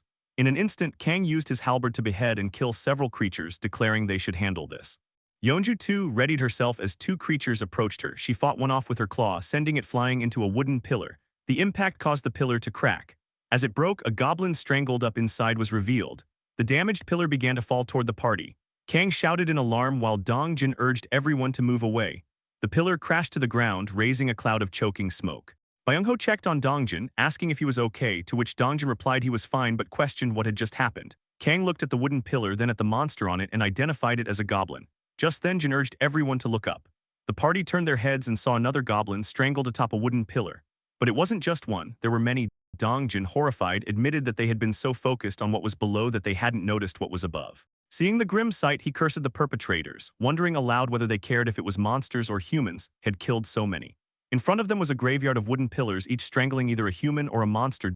Dongjin, shaken, repeated his question, just how many had they killed? At that moment, Gaeyong dropped her bow. Words failed her. Trembling and unable to speak, she covered her mouth, devastated by what she saw. With horror in her eyes, she whispered, "Dad." But there was no time to rest. Fish-like creatures began approaching. Dongjin noticed them just as one lunged at Gaeyong, its claws ready to strike. Frozen in fear, Gaeyong couldn't move. Dongjin shouted to Yeonju to warn her, and just as the creature was about to attack, a gunshot rang out. A bullet pierced the fish-like creature's head before it could reach Gaeyong. While Gaeyong remained in shock after seeing what she believed to be her father, the creature collapsed to the ground. The shot had come from Byung-ho, who asked Gaeyong if she was okay. Dongjin praised him with a nice one, but quickly turned to Gaeyong, noticing something was wrong. She fell to her knees, covering her face. Jin called out to Dongjin, who turned to him. Jin revealed that he believed he had found a way to handle the situation. He had been watching through Blackie the entire time and explained that the siren appeared to be commanding the fish-like creatures. Dongjin was shocked at this revelation. Jin continued, saying that although he couldn't understand her words, every time she opened her mouth and gritted her teeth, the fish-headed creatures responded. He speculated that taking down the siren might cause the others to retreat without their commander. Dongjin looked toward the siren, his face filled with worry. He said it was worth trying, but doubted they'd be given the chance as the creatures were ready to attack the party. At that moment, Kang spoke up, asking if all they needed to do was take out the siren. Dongjin looked at him, questioning what nonsense he was talking about. But Kang continued confidently, declaring he would take that piece of shit down himself. He had a plan. The scene then shifted to the siren, who kept moving her mouth. In response, the fish-like creatures began shifting formation. Dongjin, gritting his teeth, cursed their movement. Jin, while loading his gun, observed that they must have realized the party was targeting the siren. Dongjin then called out to Kang, asking if he could truly trust him. Kang, standing tall and wearing a smug expression like a true knight, assured him that he could. He added that drawing aggro might work in their favor and instructed them to just clear a path for him. With that, he smirked. Dajung stepped in front of Gaeon to protect her, stating that she would guard her for now. Meanwhile, Kang began slashing through the fish-like creatures with his halberd. He turned to Dongjin and said it was time to move. Dongjin, along with the rest of the party, Jin and Byung-ho included, began moving, clearing the way for Kang. They eliminated every fish-like creature in their path. During the chaos, Jin shot one that was about to attack Byung-ho, and Dongjin drove his spear into another. Suddenly, Dongjin stopped and looked back, calling out Kang's name. Kang, his eyes gleaming with determination, charged his halberd with a blue aura. Then, with all his strength, he hurled it forward. The halberd was seen traveling through the air between the party members, and it was clear that the siren had noticed its rapid approach. It was mere inches away from her. The reflection of the halberd was visible in her eyes, but at the very last moment she managed to dodge. Despite this, the halberd grazed her hair as it flew past, leaving her in a state of shock. The weapon continued to fly at an incredibly high speed, ultimately missing its intended target, the siren. Observers noticed a dramatic shift in Dongjin Byung-ho Jin's expression. However, amidst the tension, Kang appeared to have a plan. His eyes began to glow. At that moment, the siren erupted into laughter, pouring her heart into it. Her laughter carried a mocking tone as the party questioned Kang, asking if he hadn't told them to trust him. The fish-like creatures that were her minions joined in, laughing at the party as well.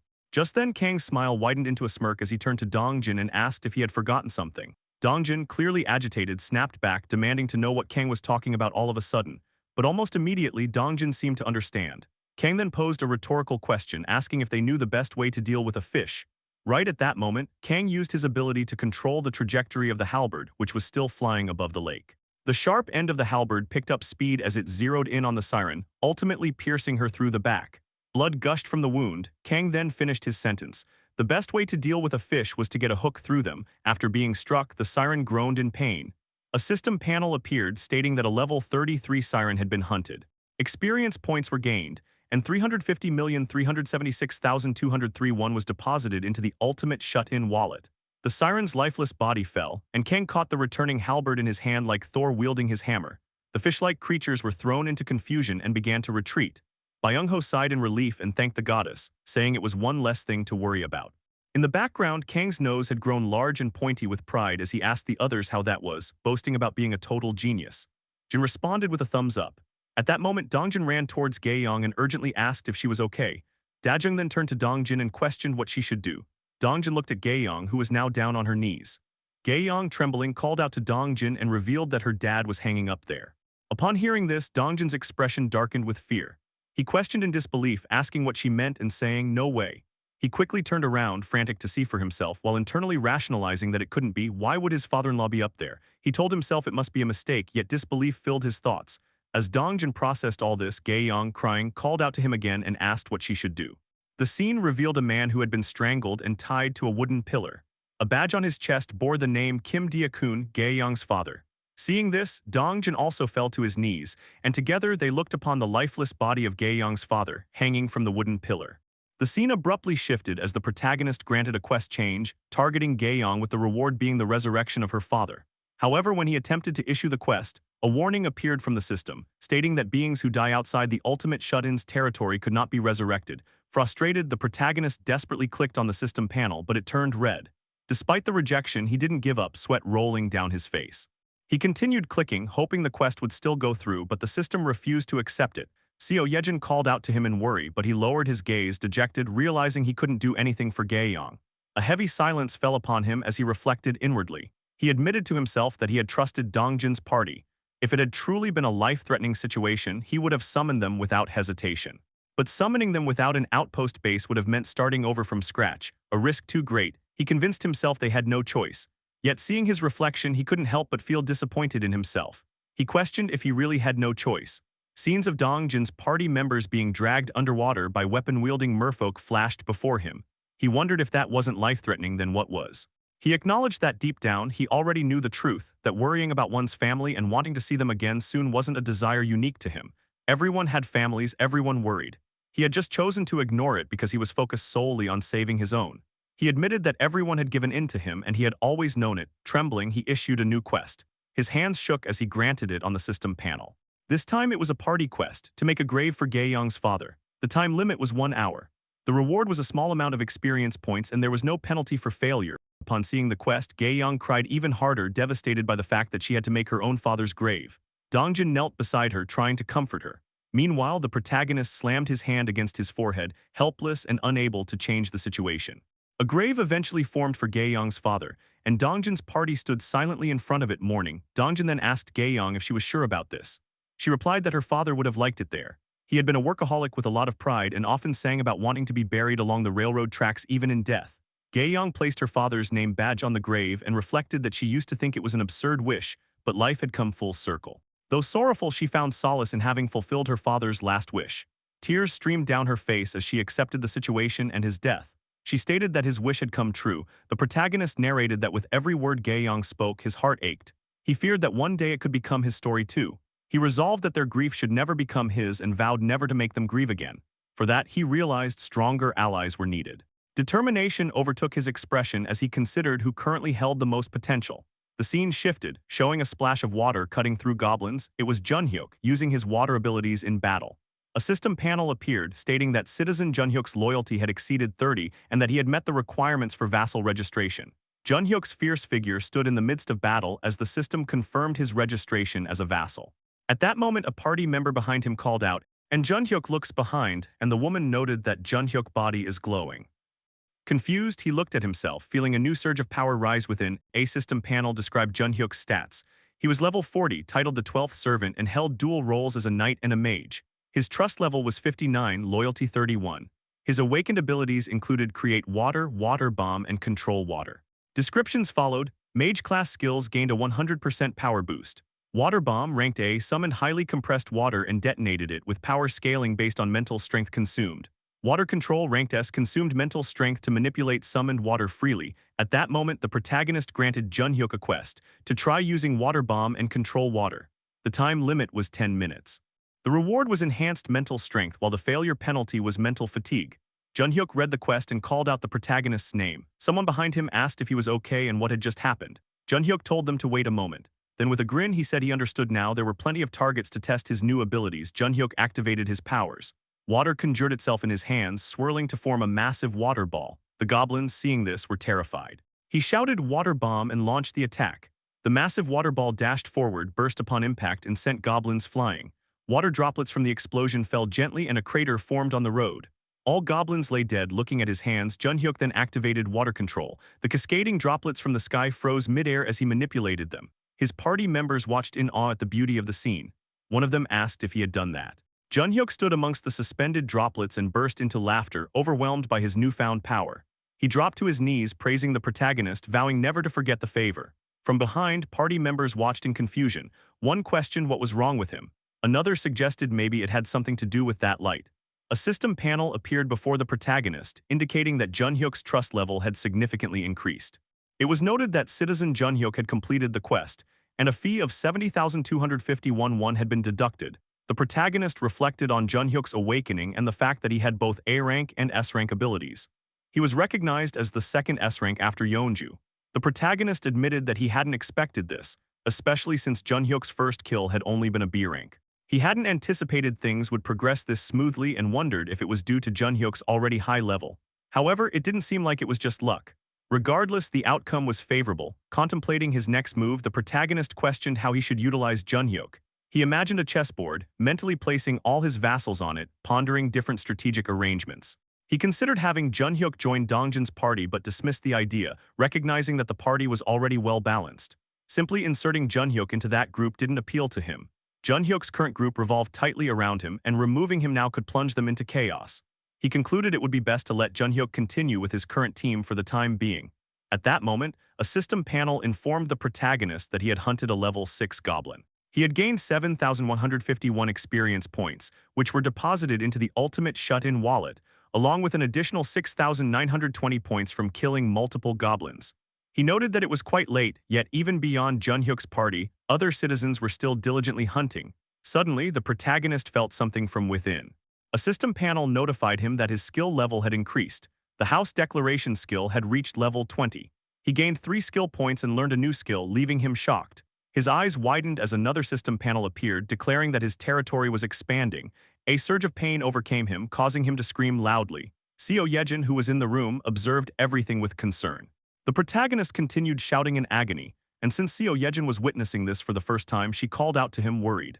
As his territory expanded to cover a vast area, he lamented the pain, crying out that it hurt. We see his vision got blurry, but he was still in great pain. He thought to himself that the pain was unlike anything he had ever experienced. It felt as though large needles were stabbing him all over his body. Seo Yejin, panicked and worried, shouted at him to breathe. The protagonist writhed in agony while Seo Yejin repeatedly called his name in a state of panic. Unsure of what to do at that moment, the protagonist opened his eyes slightly, confused, and wondered if he had collapsed. He then noticed a large face looming in front of him. It was Seo Yejin, who seemed about to kiss him, blushing all the while. Internally, the protagonist reacted with a firm hell no and questioned her, asking what she was doing. Startled by his sudden awakening, Seo Yejin apologized profusely, blushing, and explained that she thought he was unresponsive and had been attempting a form of CPR. The protagonist stood up and reassured her, saying he was all right and there was no need to worry. In the background, Blackie was seen bawling his eyes out due to the protagonist's collapse. The protagonist gently patted Blackie, saying he was fine, which calmed the creature. Holding his head, the protagonist activated his ultimate eye skill and assessed the massive expansion of his territory. It now included the original deployment area, the entire west and north zones, and all the roads within a 1-kilometer radius centered around the apartment complex.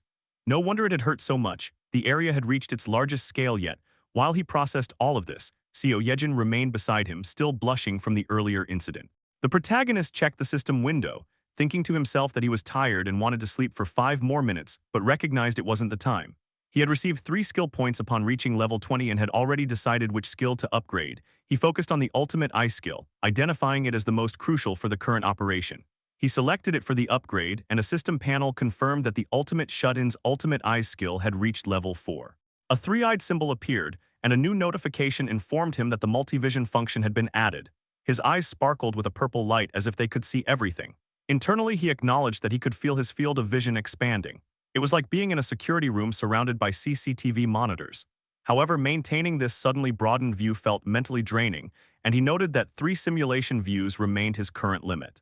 With 2 skill points remaining, he chose to upgrade the Dignity Preservation skill next. The system panel notified him that the ultimate shut-in's Dignity Preservation skill had reached level 5 and that the Mystic Draw feature had been added. Upon receiving 300 crystals of some kind, the protagonist was confused at first. He then understood that 1 Mystic Draw cost 300 crystals and that these had likely been given for a trial draw. Seeing no reason to decline, he initiated the Mystic Draw. a large magical circle appeared on his apartment floor, emitting a blinding golden light that dazzled both Seo Yejin and Blackie. The golden light rose into the air and eventually transformed into a ring. A system panel appeared describing it as the Ring of Communication, a ring that delivered the voice of the ultimate shut-in to his vassals. The protagonist put on the ring, questioning its purpose. A ring that conveyed one's voice, he thought it wasn't bad at all. In fact, it would be perfect for Dabin. He remembered that Kim Dabin was registered as one of his vassals. Opening the vassal management system, he viewed Dabin's profile. She was level 25, held the title of 11th servant, had 77 trust and 100 loyalty, and her awakened ability was telepathy. The protagonist smirked slightly, acknowledging that it was an insane and perfect skill for this kind of task. Right at that moment, the protagonist heard someone shouting that 50 people were sharing one unit to sleep. He stood there in a daze, trying to comprehend the situation, then began observing the ongoing commotion using his leveled-up ultimate eyes skill. He saw Dabin speaking to a group of people, explaining that the arrangement was only a temporary measure. However, a fat man among the group began arguing, questioning what Dabin meant by temporary. The man angrily asked if they were being treated like chickens. Continuing his protest, the fat man pointed out that they had seen plenty of vacant homes earlier and claimed they had already checked around. He demanded to know what Dabin was talking about and insisted that everyone should at least be able to sleep together comfortably. The voices of the citizens rose in agreement. Some pleaded that the children should be allowed to sleep comfortably. Others requested access to just a few empty rooms, stating they would only use them to sleep. Dabin, clearly overwhelmed, tried to calm the agitated crowd, saying that it was against their policy. Witnessing this, the protagonist grew increasingly angry. While Dabin attempted to console the raging crowd, apologizing and reaffirming that the policy did not permit the request, a notification appeared for the protagonist. He had gained a new skill upon leveling up. The skill was called Ultimate Shut-In Door, Level 1. And its description stated that he could now connect doors within his declared territory, effectively allowing him to teleport using doors. The protagonist noted internally that the new skill had appeared when he hit level 20 and was surprised to be using it so soon. Meanwhile, the fat man continued to argue with Dabin, accusing them of trespassing into others' homes even in such an emergency. He insisted they should be helping each other and questioned Dabin's entitled behavior. At that moment, a voice echoed, claiming to be the one who supposedly trespassed. The fat man was startled to hear it. The protagonist had appeared in the corridor using his ultimate shut-in door ability. Dabin called out to him. The protagonist stepped forward and declared that if anyone didn't like the policies he had established, then they were welcome to leave his house. His sharp gaze fixed on the fat man, and with authority he told him to get out. The fat man, enraged, asked what the protagonist had just said and questioned how a mere kid could speak that way. But before he could finish, the protagonist pointed at him and commanded, "Evict Sung Yoon Sik." In the next moment, the fat man disappeared as though he had never been there, forcefully ejected from the protagonist's domain. The crowd erupted into commotion, but the protagonist, with a terrifying expression, stated that things had quieted down now. He then asked if anyone else had any complaints. The crowd fell silent. Continuing his declaration, the protagonist informed them that from that moment onward, electricity, water, and gas would be shut off for their entire unit. One woman from the crowd protested, saying he couldn't be serious. The protagonist retorted by asking her what she thought was really happening. He pointed out that their arrival coincided with the group's defeat of the giant Cyclops, a total of 157 people. He accused them of coming there because they saw the group as capable and sought protection. He explained that hundreds of people with the same idea showed up every day wanting protection. He asked if they understood what he was saying, then laid out the consequences of giving in to their demands. First, empty rooms would run out quickly, making it impossible to accept new arrivals. Second, existing residents would begin to feel resentment. And third, once they gave in, there would be no end to the demands. He made it clear that the basic rights and welfare they expected did not exist there. He urged them to look around, reminding them that the South Korean government had already collapsed and that he was not its representative. Internally, the protagonist acknowledged that some might view him as a tyrant abusing his power. But he believed that in the brutal world they now lived in, naive ideas like rights and welfare were no longer practical. Fuming, he declared that if they wanted privileges, they needed to prove they were worth it. He reflected on how other survivors were enduring harsh conditions and adapting. They took turns sleeping in shifts, optimized space, and sought guidance from those who had adjusted earlier. Even amid discomfort, there were those who looked out for the children and strove to survive together. Yet the people before him now had chosen to make demands instead of seeking solutions. Boiling with anger, he pointed at the crowd and ordered them to return to their assigned accommodation immediately. Internally, he concluded that they had likely grown too comfortable. With a menacing expression, he repeated his warning, "Return to your assigned accommodation immediately, unless you want more things taken away from you." Hey everyone, welcome back to Manhwa Munch. So while I was recapping this story, something unexpected happened. The publisher decided to switch up the art style. I know it feels a little strange at first, kind of like when your favorite character's appearance suddenly changes and you need a few chapters to adjust. I'll be honest, I was a bit sad too because we've grown attached to the old look. But don't worry.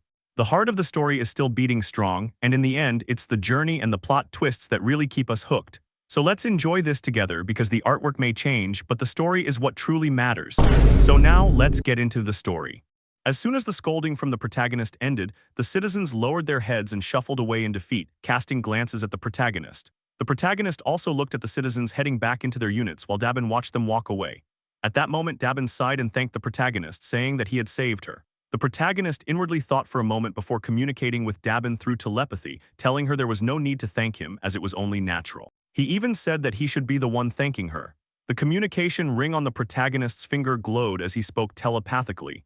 Dabin, confused by the telepathy, listened as the protagonist asked if she found it fascinating. She replied that she did. Continuing the telepathic exchange, the protagonist suggested that Dabin might be able to do something similar. Concentrating, Dabin listened as the protagonist instructed her to think of the person she wanted to communicate with and speak in her mind. A bluish energy surrounded her, and she successfully used telepathy, exclaiming like this. The protagonist heard her voice in his mind and congratulated her, advising that she still needed to learn the exact usage, conditions, and limitations through practice. Dabin thanked the protagonist telepathically, finding it strange to use telepathy when the person was right in front of her. Just then, someone extended a hand and called out to the protagonist, saying, "Excuse me." The protagonist and Dabin turned toward the voice, seeing a middle-aged man raising his hand. His expression showed slight worry and he was sweating a little. The protagonist asked if he still had something left to say. Sweating heavily, the man hesitantly admitted that it was shameless of him, bowed, and requested that the person who had just been expelled be forgiven. The protagonist sternly asked why he should do that.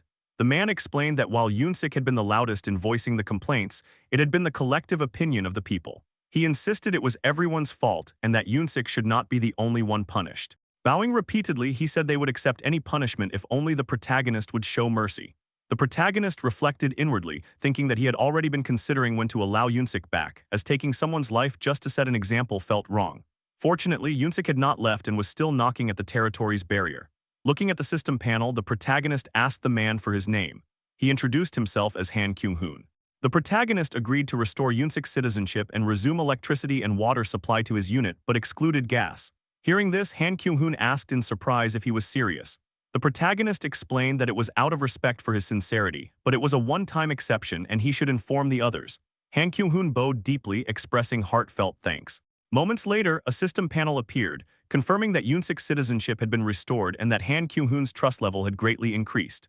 The protagonist considered restoring gas for the children's sake but decided against it, thinking they should still experience the discomfort of cold showers and floors as punishment. At that moment, Dabin called out to the protagonist via telepathy. She smiled warmly and told him he seemed to have a really warm heart. Surprised, the protagonist asked aloud, "Me?" Dabin replied, "Yes." The protagonist coughed shyly, looked aside, and thanked her for her kind thoughts. She teased, asking if he was flustered. With an awkward smile, the protagonist changed the topic, saying that regarding the shared facilities currently placed in Building 3, he was considering assigning one to each of the 25 buildings. Dabin was shocked, starting to sweat. The protagonist asked how many team members she had. Despite the looming workload making her tear up inside, she replied that including Hyerin and Choi Hyunjun, there were 15 people. Smiling awkwardly, the protagonist asked if she could expand to 100 members and run operations with them, suggesting that 4 people per building should be enough for proper management. Dabin's eyes sparkled at the thought, realizing she wouldn't be overworked, and she confirmed excitedly, 100 members. The protagonist reaffirmed the plan, adding that everyone would be paid 100,000 won per day, ensuring stable operations. The elevator reached the 21st floor and opened as the two continued their conversation. Dabin remarked that her influence in discussions would also become stronger. While they spoke, someone stepped forward and a voice echoed, "Hello." The protagonist and Dabin turned to look behind them upon hearing the voice. They saw a man wearing glasses with a slight mustache and beard. The protagonist questioned this man, asking if he was new there and if he had come for something. The man confirmed, replying that it was true. It became clear that he was not alone, as behind him stood 2 women. The man then asked the protagonist if they happened to need a medical team. His face was now visible, and he introduced himself as Dr. Lee Sung-min, Associate Professor of Nephrology at Busan Park Hospital. Moments later, the scene shifted to the protagonist speaking with Dabin. Dabin told the protagonist that she had sent the doctor back for now, but asked what they should do. The protagonist replied that skilled personnel must be treated accordingly. He then suggested giving them a room and turning that area into a hospital. Dabin agreed, saying it was a great idea. The protagonist continued, stating that if they searched, they should find a good number of nurses as well, and that he would leave the setup and operations of the medical team to Dabin. She saluted and assured him to leave it to her. At that moment, the protagonist opened his apartment door and began walking towards Seo Yejin. Seeing him, she asked if everything had gone well. He replied that there had been no issues. Then he activated his ultimate eyes skill and inwardly questioned whether Dongjin's party had left. Observing through the skill, he confirmed they were en route to Jagalchi Station without any problems. The protagonist opened his system panel, thinking that he should finish what he had started earlier. Looking at it, he decided to invest his final skill points and opened his storage, upgrading it to ultimate storage. A system panel appeared, indicating that the ultimate shut-in's ultimate storage skill had reached level 2, with its capacity increased to 200 kilograms and a preservation function added. Another panel described the preservation function as a passive skill, explaining that items stored would maintain their exact physical state from the time they were stored. Reading this, the protagonist thought that the capacity had doubled, allowing him to use it more flexibly. Then another thought struck him: if used correctly, this could be significant. He opened the store and purchased an S&W revolver with 100 rounds of bullets. While loading them, he reasoned that preserving the physical state meant the item's condition would remain exactly as it had been upon storage. He pointed the gun blankly and asked Seo Yejin to cover her ears, warning that it would be loud. Startled, she panicked upon seeing the gun, exclaiming that it was indeed a firearm. The protagonist pulled the trigger, thinking the command to store the live round, and fired the revolver. Rapid shots followed, and the bullets entered the system panel, storing the live rounds in ultimate storage.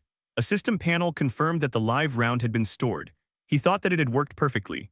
He walked to the balcony, opened the glass door, and looked outside, questioning his theory. From behind, Seo Yejin called out in confusion, asking why he had started firing all of a sudden, but he did not respond. With a determined expression, he extended his arm and commanded, "Summon live round." A system panel appeared, and the previously fired rounds emerged in the same physical state. The barrage of bullets shot out with the same speed and force as when fired from the revolver. Realizing his success, a shiver ran down his head as he thought this was incredible. He declared that this was a perfect way to support Dongjin's party. The scene shifted to Jagalchi Station, where a goblin's head was blown apart by a bullet from Dongjin's party. Another goblin fell to the ground, and the rest fled in fear. For them, goblins had become nothing more than small fry. At that moment, Dongjin announced their arrival at Jagalchi Station, with the party ready for whatever awaited them. Using the ring of communication, the protagonist employed telepathy to reach out to them, greeting everyone and asking if they could hear his voice. Dongjin's party was shocked, and even Dongjin himself was taken aback. Dongjin asked if it was really the protagonist. Through telepathy, the protagonist confirmed that they could hear him clearly. Dongjin replied that he could hear just fine. The protagonist then stated they would communicate like this from now on and instructed them to proceed through Exit 2. Dongjin acknowledged with an understood. Dongjin's party exited through Exit 2 and emerged from the underground subway, only to be stunned by their surroundings. The destruction was brutal, an intersection filled with overturned cars and buses, a scene straight out of a post-apocalyptic era. The protagonist reflected that, from this point onward, they were in uncharted territory. Seo Yejin had tried to re-establish a link with the rats back at the central station, but failed due to the excessive distance. Unlike before, where they had scouted and cleared the path ahead, they were now entering completely unprepared terrain. The scene shifted to Dongjin, who asked the protagonist where they should go next. The protagonist instructed them to follow the big road to the left for about a kilometer, which would bring them near their destination. Dongjin agreed, saying he got it, and the party followed the given directions. Suddenly, the sound of a massive footstep echoed, the foot of a monster stomping rapidly. Dongjin became alert, sensing danger. In the eyes of the approaching creature, the reflection of Dongjin's party appeared. Dongjin quickly turned back and told everyone to step back. The creature emerged. It was none other than a land shark, crushing the earth beneath its immense weight. Dongjin's party readied themselves for battle. Holding his spear, Dongjin remarked that they had barely fought their way past the fishermen, and now they had to deal with a shark. The menacing land shark loomed before them, its sharp teeth and 4 piercing eyes locked onto the party. Opening its massive jaws, it prepared to strike. Dongjin gritted his teeth, ready for what was to come as the shark lunged toward him. At that moment, Jian called out Dongjin's name while opening fire on the shark. Bullets struck the creature, halting its advance and giving Dongjin the chance to act. He leapt forward, sprinting toward its weak point, and hurled his spear with full force, stabbing the shark. In the next instant, Yeonju in her monstrous bear form leapt from above. Though the shark noticed, it was too late.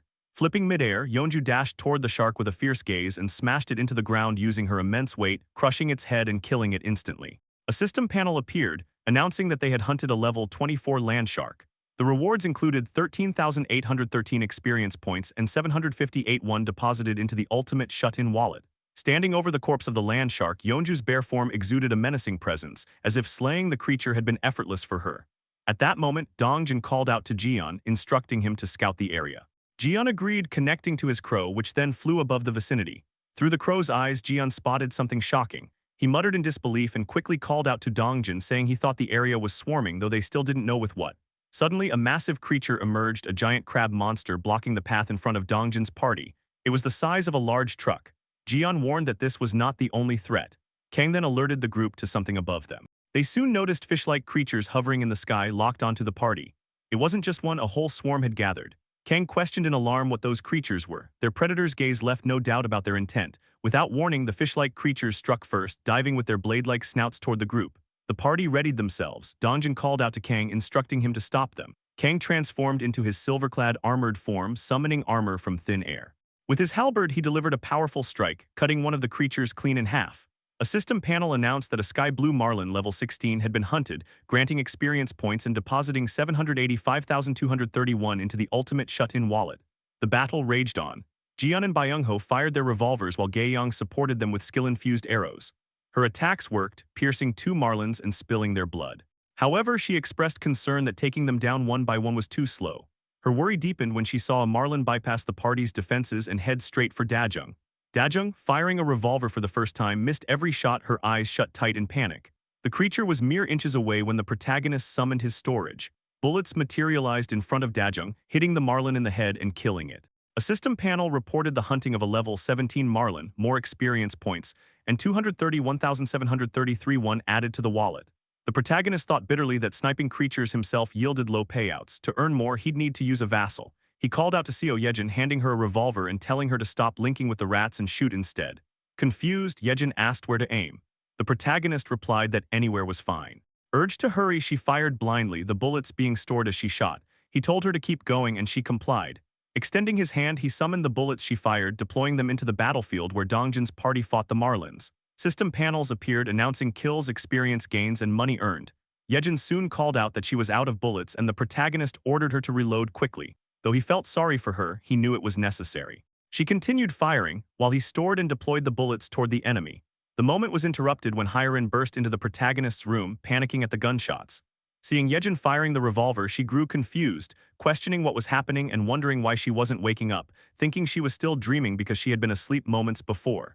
The scene shifted back to Dongjin's party as the massive crab monster's claw struck toward them. Dongjin and Yeonju narrowly dodged the attack, now face-to-face with the towering creature. Sweating, Dongjin muttered in disbelief, wondering how they were supposed to defeat such a monstrosity as it loomed, ready to crush the entire party. The giant crab, level 35, raised its claw to attack Dongjin and Yeonju. They warned each other that the claw was approaching. The massive claw of the crab monster descended on the ground, destroying part of it, while Dongjin and Yeonju dodged the strike by moving in opposite directions. Yeonju slipped into the crab monster's blind spot and readied her claws to attack. At that moment, she shouted at Dajung, telling her to buff her. Dajung accepted the command and used her skill, buffing Yeonju. With the buff, Yeonju started approaching the crab monster at a very high speed, her gaze fierce. She grabbed onto one of its legs tightly and with a huge roar twisted the leg from its joint. Blood spilled as one of the legs shattered, throwing the crab monster off balance. Because the crab monster was off balance with one joint gone, Dongjin called out to the protagonist. The protagonist summoned a spear into Dongjin's hand. Dongjin gripped the spear, infused it with his skill, and readied himself. In the next second, he launched it with all his strength. The spear struck the crab monster in its mouth, piercing through, but it did not end there. From behind, Yeonju lunged, her scary figure looming over the monster. With a fierce gaze, she prepared to destroy everything in her path. She landed a critical hit on the crab monster's back with her huge claws, but only a few scratches appeared on its hard shell. Seeing this, Yeonju began panicking and sweating in confusion, wondering why the crab was unharmed. At that moment, Byung-ho commanded everyone to get back and shouted at his team members. He appeared above the crab monster, having teleported with a revolver in hand. He began firing, but the bullets bounced off the crab's shell, which seemed like an impenetrable defense. Both Dongjin and Yeonju were in awe at the creature's insane defense. Dongjin questioned what they should do now since the crab was not down yet. He wondered aloud if there was truly no way to fight it. The protagonist observed everything, realizing that the shell was no ordinary defense. It looked like they needed a certain level of impact, like the force of a hammer's strike, to break it. An idea struck him, and he began searching frantically within his territory, certain he had seen something before. Finally, he found what he was looking for. He summoned his storage and, using the ring of communication, called out to Yeonju. He told her that when he gave the signal, she should jump onto the crab's shell. Yeonju understood and agreed. The protagonist extended his hand, recalling something that could break the shell. He summoned a barbell which materialized outside the apartment building. Closing his eyes, he thought of Minyu, apologizing silently and promising to buy him a new one later since the barbell belonged to him. For now, he decided to maximize the barbell's kinetic energy through gravity. He let it fall, gaining energy as it descended. Before it could hit the ground, he summoned his storage and captured it, preserving its state at the peak of its kinetic energy thanks to his upgraded storage. With a determined expression, the protagonist extended his hand and summoned the barbell into the battlefield between Dongjin, Yeonju, and the crab monster. Through a system panel, the barbell reappeared with the same stored kinetic energy and descended above the crab monster.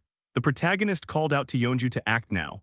The barbell struck the crab monster at a very high speed, shattering its once impenetrable shell. At that moment, Yeonju dashed toward the crab at the weakened spot where the barbell landed. She reared back her claw in midair and with a fierce roar and saliva dripping from her mouth, twisted her body and pierced through the crab monster, tearing out from the other side. Green liquid and blood splattered everywhere as Yeonju unleashed her full strength. A system panel appeared declaring, "You have successfully hunted giant crab level 35. Experience points acquired. 931,732,266. One has been deposited into the wallet of the ultimate shut-in."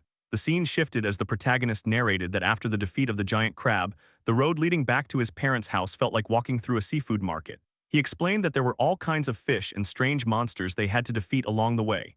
Dongjin's party was shown defeating the bizarre monsters one by one. The protagonist continued his narration, stating that there were several moments where, without his support, the situation could have turned deadly. He clenched his teeth as he thought to himself, admitting that he had a vague feeling all along about Dongjin's party.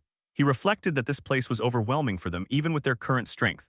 Despite being a party composed entirely of awakened ones, armed even with guns, after moving only 1 kilometer, everyone was already exhausted. He admitted to himself that it was time to face the truth. After a long pause, he continued thinking that the probability of his family still being alive was close to 0. His body started to tremble, his legs shaking uncontrollably as he thought further. The closer he got to his parents' house, the heavier his fear grew. But he resolved that even if there was only a 1% chance, he could not let go of that thread of hope. While narrating, the party arrived at a place where a massive tree stood in the middle of the road out of nowhere. The protagonist noted that the streets were in ruins but still familiar. Just beyond that alley lay his parents' house. At that moment, he noticed the tree in the middle of the road and grew confused.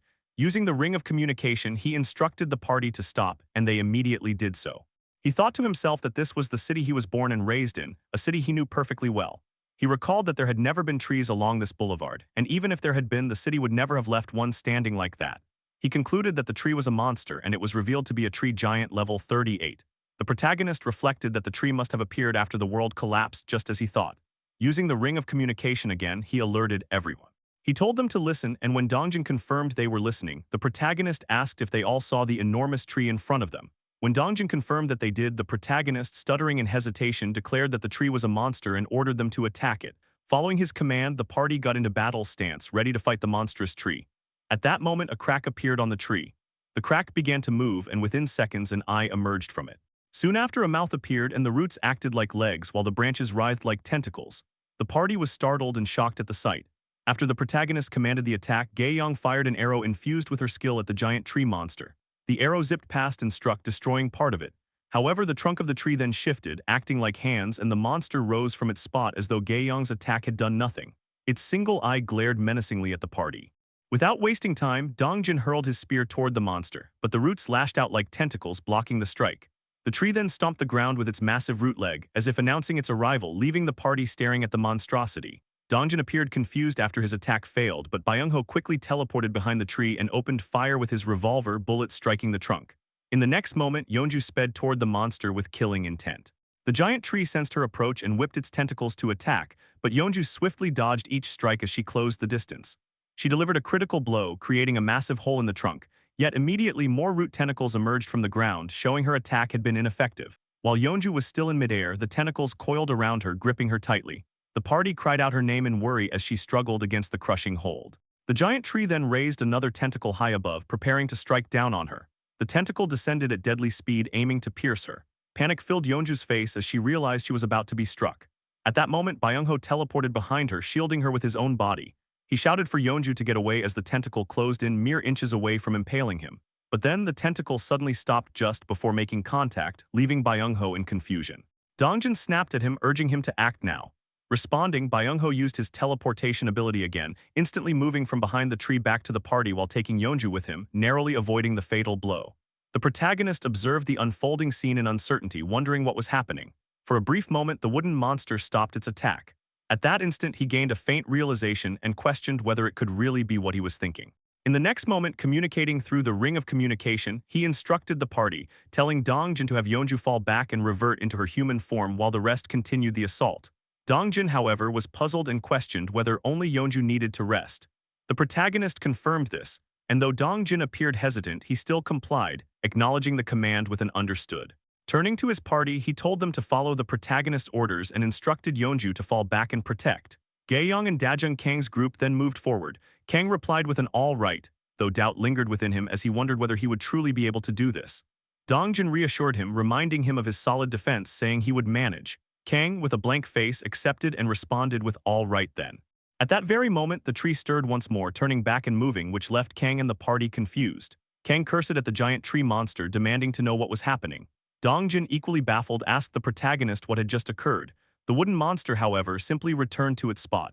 The tree reverted to its normal state, standing in the same place from where it had first emerged to attack. It was then that realization struck the protagonist. He questioned aloud whether it meant the monster did not attack humans. Reflecting on the events, he recalled that ever since Yeonju had transformed into her beast form, the monster's attacks had been solely directed at her, attempting to trap and kill her. This led him to deduce that it was Yeonju's beast form that had provoked the creature. Yeonju too was uncertain, but in that moment she pointed out that the monster was getting up again. The giant tree monster began to rise once more. The reason soon became clear as a land shark appeared nearby. The shark opened its jaws and lunged at the giant tree monster. In response, the monster lashed out with its tentacles, striking the land shark. Within moments, multiple tentacles pierced the shark, killing it instantly. Seeing this, the protagonist became certain of his deduction. The giant tree monster did not attack humans. Without hesitation, he communicated once again through the ring, instructing the party to ignore the wooden monster and advance since it posed no hostility. The party acknowledged with an understood. As the monster reverted to its dormant form, the group cautiously and slowly moved past it. Just then, they noticed something unusual. Dongjin was struck with shock, trying to speak but unable to find the words. Finally, he called out to the protagonist, whose expression had turned into one of horror. Dongjin asked if the place where the giant tree monster stood was in fact his parents' home, as an apartment building came into view. What they saw was a massive tree with impossibly thick trunks standing exactly where the protagonist's parents' apartment should have been. The protagonist questioned whether they had come to the wrong place, though deep down he knew the truth. He admitted there was no mistake and trembled, declaring that the place should indeed be his parents' home. A mix of anger and emptiness filled his eyes as he thought of his father, mother, grandfather, and grandmother who should have been there. Overwhelmed by uncontrollable rage, he believed the enormous tree was responsible for whatever had happened to his family. He thought the monstrous tree had no right to be there and vowed to kill it, certain that only then would he feel satisfied. At that moment, he emanated the aura of an absolute being, his eyes burning with rage and a single purpose: to destroy the tree. He began devising ways to kill it, considering filling it with gas and blowing it up. He reasoned that Dongjin's group could be summoned back through their vassal summons and insisted that they would destroy the monstrous tree right then. Yet in his fit of rage, his eyes went blank as a system panel suddenly appeared before him, stating, "Detected presence of the ultimate shut-in, blood relative nearby." The chilling system message silenced his burning fury, leaving him frozen. In that tense moment, an old man's voice suddenly rang out, shouting fiercely, "Who's there?" A flashlight beam cut through the darkness, directed toward Dongjin's party as the man demanded to know who they were and accused them of daring to bully their little pea-poppy. From the shadows emerged three senior citizens, leaving Dongjin's party on guard. The three elders, an irritable old man, an old lady, and a bald old man, appeared visibly furious. The elderly group had walked towards the tree, and one of them, wearing a cap, looked at the condition of the tree. He expressed his concern, saying, "What on earth should they do about this?" The elderly people then discussed among themselves, noticing that there was a hole where the tree had been pierced right through. They remarked that it must have hurt and asked Poppy if he was okay. Together, the elderly examined the state of the giant tree Poppy. They discussed how heartbroken the chief would be once he found out about its condition. At the same time, the party was sweating nervously, knowing they were the ones who had pierced a hole into the tree. They felt guilty in that moment. The elderly man wearing a cap shouted at the party, questioning if this was their doing. The party admitted that it was. The grumpy old man in the cap then demanded to know why they would do such a thing to Poppy, who wasn't harming anyone. The party members bowed and in unison apologized. Just then, someone called out to the elderly man in the cap, telling him to look over there. The man turned and saw another middle-aged man calling out, saying that Poppy had done them a great favor once again. The elderly man in the cap reacted with surprise, asking if that was really the case. He then walked over to see a group of middle-aged men cutting apart the land shark that Poppy had previously defeated, slicing it into pieces with large knives. Seeing this, the man in the cap muttered that his blood pressure had just shot up. Another elderly person complained that the meat didn't taste very good. The man in the cap scolded him, asking if this was really the time to complain about taste and told him not to eat if he didn't like it. The other replied that wasn't what he meant. Meanwhile, the party observed this argument, amazed that these people were casually tearing apart a land shark monster. Their protagonist, watching everything, began to understand. He reflected internally, realizing that suddenly everything became clear.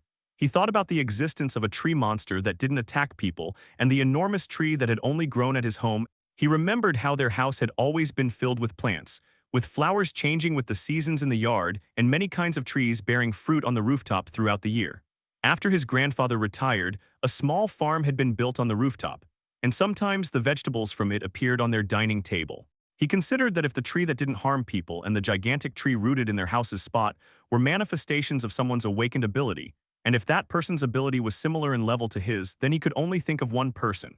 He assumed aloud that it must be his grandfather. He then asked directly if his grandfather had awakened. Overcome with relief, he said out loud how thankful he was, confessing that he had thought his entire family had perished.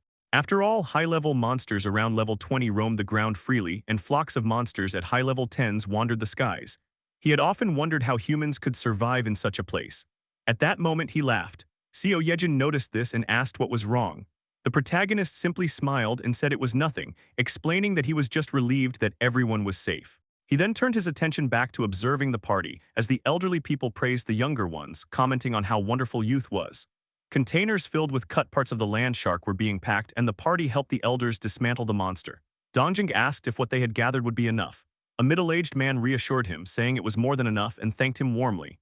At that moment, the protagonist used the ring of communication to call Dongjing. Hearing his voice, Dongjing responded immediately, and the protagonist asked him to find out the name of the village chief.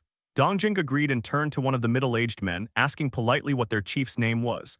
The man asked if they knew the chief, then revealed that the chief's name was Li Bongyul. The protagonist's assumption was confirmed, it really was his grandfather. The scene then shifted. A middle-aged man led the party somewhere, saying that before heading to the village chief, they should stop for a moment. The group followed and arrived at a place where more people began to appear. Unlike the crumbling city around them, there was proper infrastructure here. They discovered that the parking lot of the protagonist's original home had been converted into a storage area filled with corpses of land sharks and other monsters. People were busy cutting, dismantling, and organizing the remains. Middle-aged men carried parts of the land sharks on their backs, while very old people sat comfortably, happily talking, frying fish in oil, and enjoying their meal together. Witnessing this scene, the entire party was left amazed, their jaws hanging open in disbelief. Our protagonist observed everything and internally thought that there were so many people. At a glance, he felt it looked like more than 100, and it seemed almost as if the bustling Jagalchi market itself had been relocated here. It was revealed that most of the people present were middle-aged men, women, and elderly folk, since the town had very few young people. These middle-aged and elderly individuals had originally worked in the fishing industry, and because of that, their cutting skills were rivaled by none. A bald middle-aged man was seen cutting up a land shark. At that moment, someone called out to him, addressing him as Old Man Park. The bald man turned around to the voice and responded that he had heard the news, adding that Poppy had once again done them a big favor by helping kill the land shark.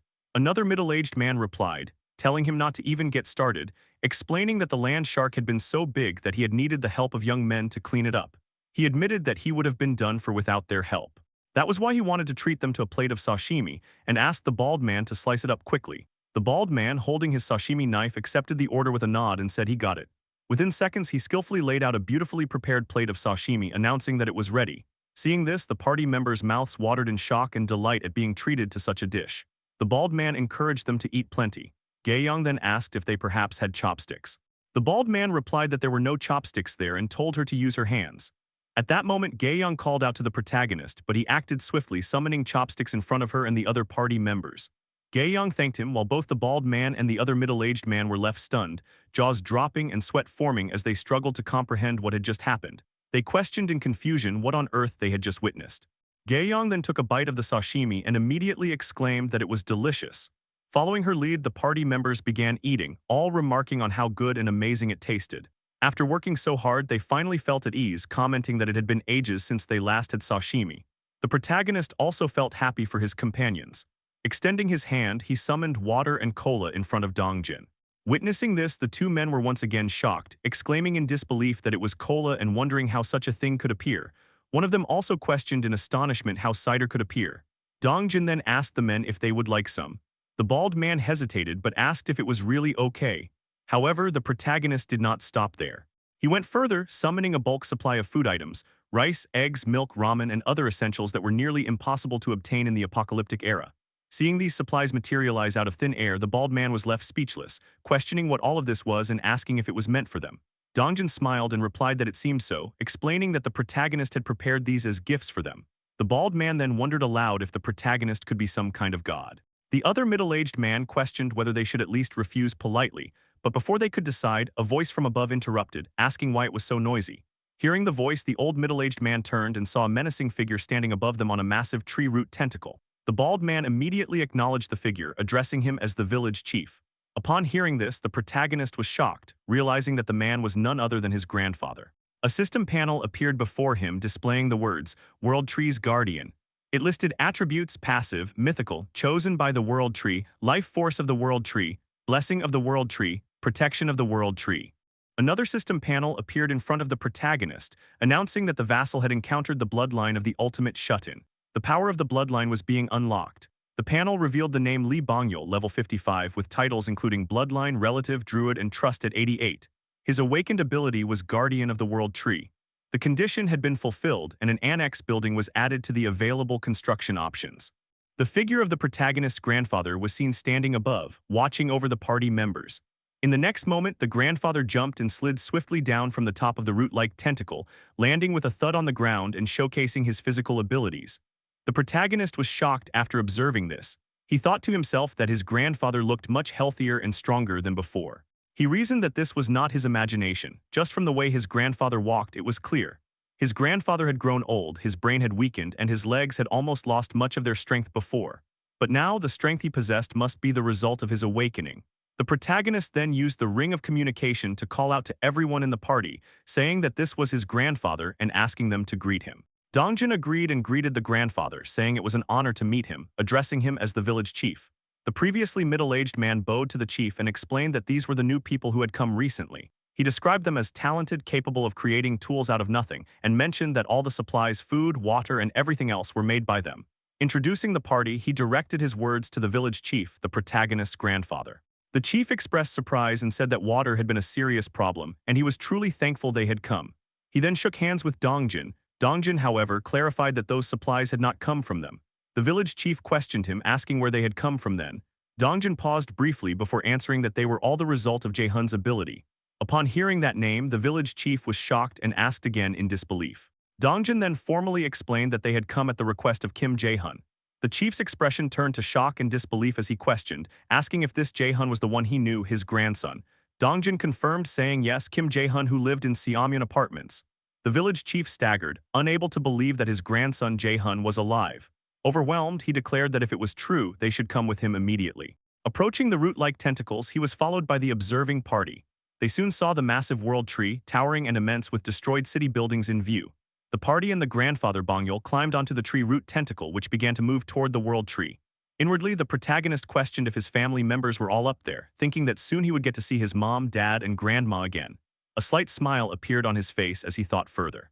Though there was no direct way yet, once the outpost base was complete, he could use the ultimate shut-ins door skill to reach them directly. Opening a system panel, he reflected that when he had met his grandfather, a new construction option was unlocked, so he began to examine it.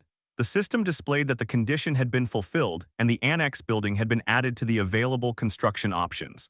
The annex building was described as a safe zone built outside the ultimate shut-ins territory, with its area expanding in proportion to the territory. When activated, it temporarily granted the same influence as House Declaration, but it would only activate if a blood relative of the ultimate shut-in resided there. The protagonist read all of this, thinking that although the cost was 8 times more than an outpost base, it did not state that it could be destroyed. He also recalled receiving 10 billion won in construction support after securing one apartment complex, and even after installing solar panels on every building, he still had over 7 billion left. Since the annex building cost 3 billion to construct, he concluded that this amount of money was not something he needed to worry about anymore. He then commanded the construction of the annex building, affirming to himself that the amount was insignificant now. As soon as he made the decision, a shimmering light appeared. projecting a blue image of the world tree and the annexes range beneath his feet spreading across the room. The projection revealed the world tree and all the surrounding area near his original house. Looking at this projection, the protagonist questioned if it was showing him the scale beforehand, noting how the area looked almost identical to where he was now. He wondered if the annex expanded as he grew stronger and realized it was far more valuable than the outpost base, which had limited range despite costing 10 billion won. Smiling, he said aloud that there was no need to hesitate. A system panel then appeared before him, stating that the facility required the presence of one blood relative of the ultimate shut-in for 7 days of construction and asking if he wished to build it. He answered yes, and another system panel appeared, showing the time remaining until annex completion, 167 hours, 59 minutes and 59 seconds. Looking at the system window, the protagonist thought that now he just needed to ask his grandfather to stay within range until the construction was complete. At that very moment, the protagonist noticed something unusual. Another system panel appeared before him, declaring that the vassals had encountered the kin of the ultimate shut-in. The message continued, stating that the power of the bloodline was being unlocked. Soon after the kin's identity was revealed, the name was Kim In-shim. The details listed her as level 21, with the title including bloodline and relative, her trust level at 99, and awakened ability recorded as none. Through his absolute eyes skill, the protagonist realized that In-shim was none other than his grandmother. The party, along with Grandpa Bongyul, had entered the world tree, which contained a room at its center. There, the protagonist saw his grandmother lying unconscious on a bed. Grandpa Bongyul took hold of her hand and spoke gently, urging her to listen to what was being said. In the next instant, he activated an ability, causing a green light of life energy to cover him and flow into his wife In-shim. He explained that the people who appeared had claimed Jaehyun had sent them, which meant their grandson was alive. The protagonist, overwhelmed, began to sweat as he processed everything. Unable to contain himself, he called out to the party, asking them to inquire what had happened. Yeonju stepped forward and relayed the question, asking Grandpa Bongyul on Jaehyun's behalf. Startled, Grandpa Bongyul turned frantically and questioned how Jaehyun could possibly know. Yeonju clarified that Jaehyun was sharing sight through them. Grandpa Bongyul almost responded but stopped, glancing at his long unconscious wife. With a consoling tone, he told Jaehyun it was all right, assuring him that Grandma was only emotionally overwhelmed and nothing more. Through Yeonju, the protagonist asked since when his grandmother had been unable to wake. Closing his eyes, Grandpa Bongyul recalled the grim past, explaining that ever since the apocalyptic day when monsters appeared and the world began to collapse, his wife had been asleep. The protagonist reflected inwardly that this was the first time he had seen his grandfather look like that, and it made his heart ache. Though he tried to hide it, tears welled up and soon he was crying uncontrollably. He was relieved, however, to see both his grandparents alive together, even though his grandmother had been in a coma for nearly a month. On the outside, she looked peacefully asleep, a condition maintained thanks to his grandfather's awakened ability. He thought to himself that if only he could assign quests to blood relatives, he would spend whatever it took to heal her. Unfortunately, the system forbade giving quests to kin. Just then, Dajung attempted to heal In-shim with her power, but admitted sorrowfully that even with her ability it was too difficult. Grandpa Bongyul reassured her, saying it was fine and nothing could be done. The protagonist observed in silence but questioned inwardly why it was so quiet. 7 people had arrived, yet no one came out to check. Expecting his parents, he began to worry, dreading the opposite possibility. Using the ring of communication, he asked Yeonju to inquire about his parents.